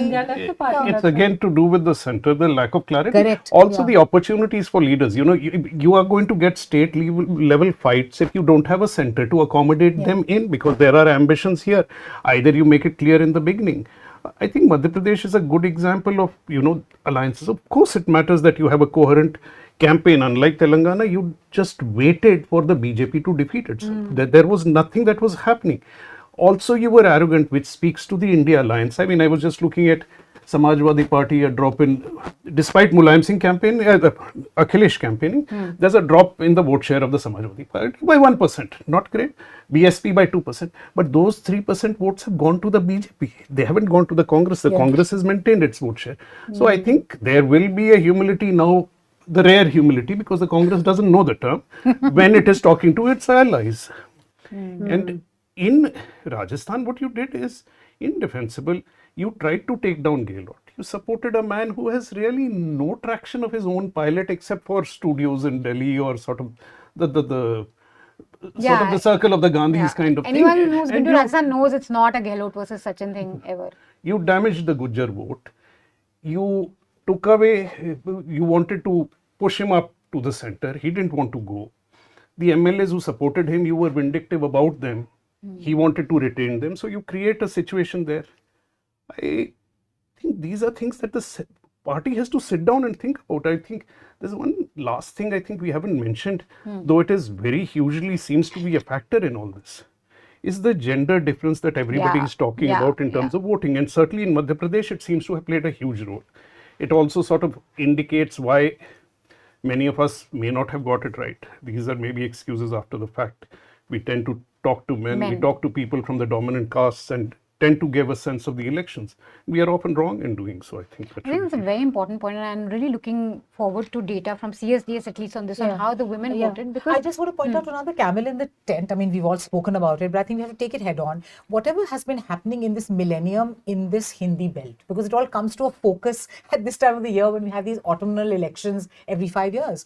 Is there something happening there which is making the BJP's presence almost socially a fact of life in these states? So, I mean, is that so? Which tells you what a spectacular performance Congress put up in 2017. I mean, how on earth did they pull off Chhattisgarh and Madhya Pradesh and Rajasthan? So, but is there something that is just being given away because there's no parallel social presence, narrative, story, structure, strategy, or plan? All of the above, nota.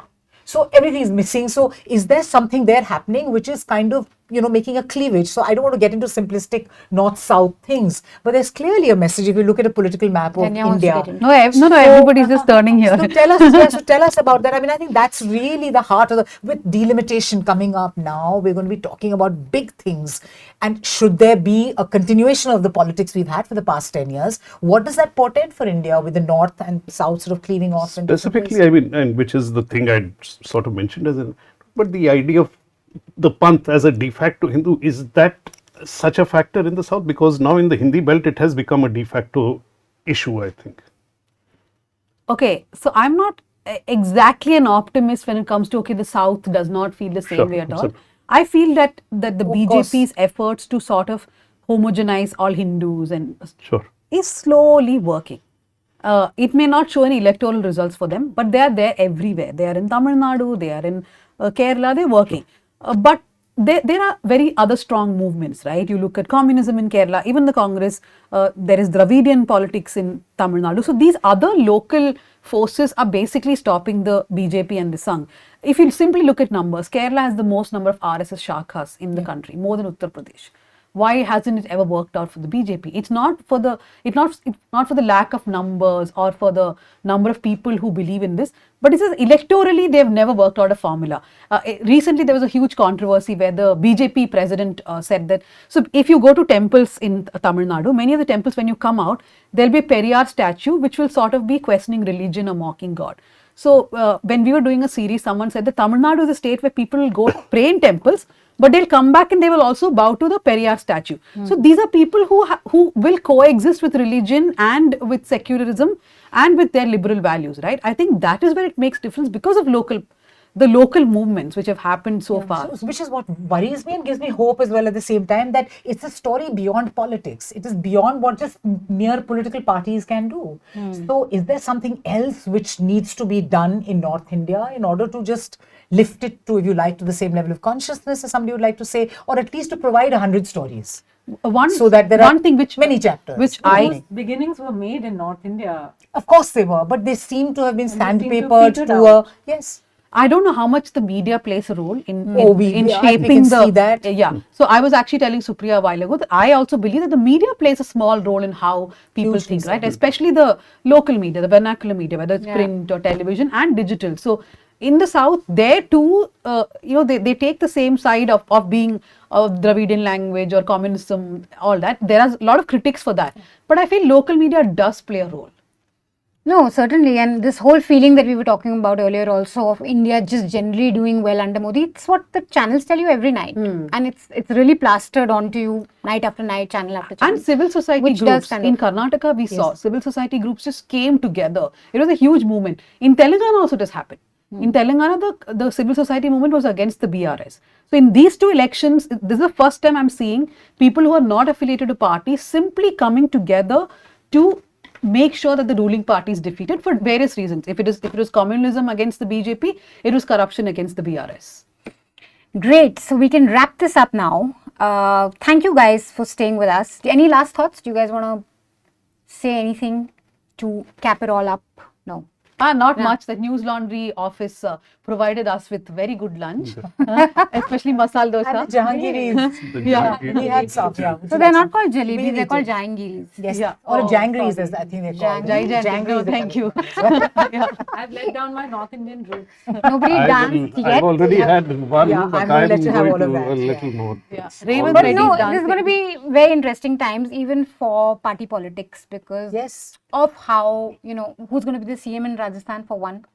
Vasundhara was sidelined, but she's been very disciplined, she's been quiet, she's been campaigning for the party. Probably the only BJP leader who went outside her own constituency and went, campaigning. Chhattisgarh. Chhattisgarh. I won't even, though I think everybody expects it, but that you should count on Shivraj as a certainty. You never know with Modi and Amit Shah what is going to be pulled He's off. already thanked Ladli Behna. He said it's Ladli Behna. Rajasthan, I mean, is a big question. Question. It'll decide the course and the suggestion for what politics. But in has on BJP, offer. is there any other word? I mean, it is That's Modi and Amit Shah's word, nobody right? at this level knows anything till the announcement comes through. Nobody knows. Single engine. Even the top news anchors with the closest sources will UP Chief Minister. Yeah. So yeah, interesting times to watch out for. Thank you so much guys for staying with us for 8 hours.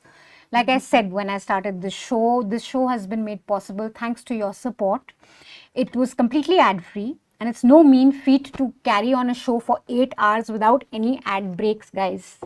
So that's really like pat ourselves on the back. Manisha has absolutely no kind of, she doesn't like Mr. Narayan Murthy at all. We should have done at least 70 hours. Oh. She's taking so much pride in 8 hours. I think that's the ad-free. 8th time she said it. Ad-free is very hard, ad-free is a good completely one, yeah. It's a bit ad-free. like Narayana fat Murthy in female. our group. Continuously talking about how many hours you work. Somebody has to pay for the jalebis, no, in the end. That is more important. The Jahangiris, I'm Supreme sorry. Congress, these are not jalebis. You can work how many Rename hours. the jalebis. You know, in this I mean, Jahangir. in Punjab, there would be jalebis. No, You in have to Akbar get Aurangzeb has to be. Jalebas. You have to get bigger before you get to Yeah, it's a bit like Balushahi. I don't know Yes. if it's Balushahi. Balushahi is fatter. Imrti, Jahangir. Yes, that is the. It's like I have Amriti. no clue what you guys are talking about. It looks like jalebi to me. Great. So thank you so much for watching and thank you so much for supporting this telecast. If you still want to support us, the link is still there in the description and you can go support this endeavor. We're going to be back next year. Till then, definitely read all the reporting that all our organizations have done. I think the aim is not to predict who's going to win. That's never been our aim, but to really tell you what's happening on the ground, look at voices that are happy, that are unhappy, bring you stories that last beyond the election cycle. So if you go back to our websites and read what we've done, I think they still make sense. They don't have a sell-by date. So thank you so much for watching. Stay tuned in and remember to support independent media because it's thanks to people like you that we're able to do what we're able to do. And like Abhinandan said, we need to reclaim media from big corporations and big governments, and people need to be in charge because when the public pays, the public will be served. Thank you so much and see you next year.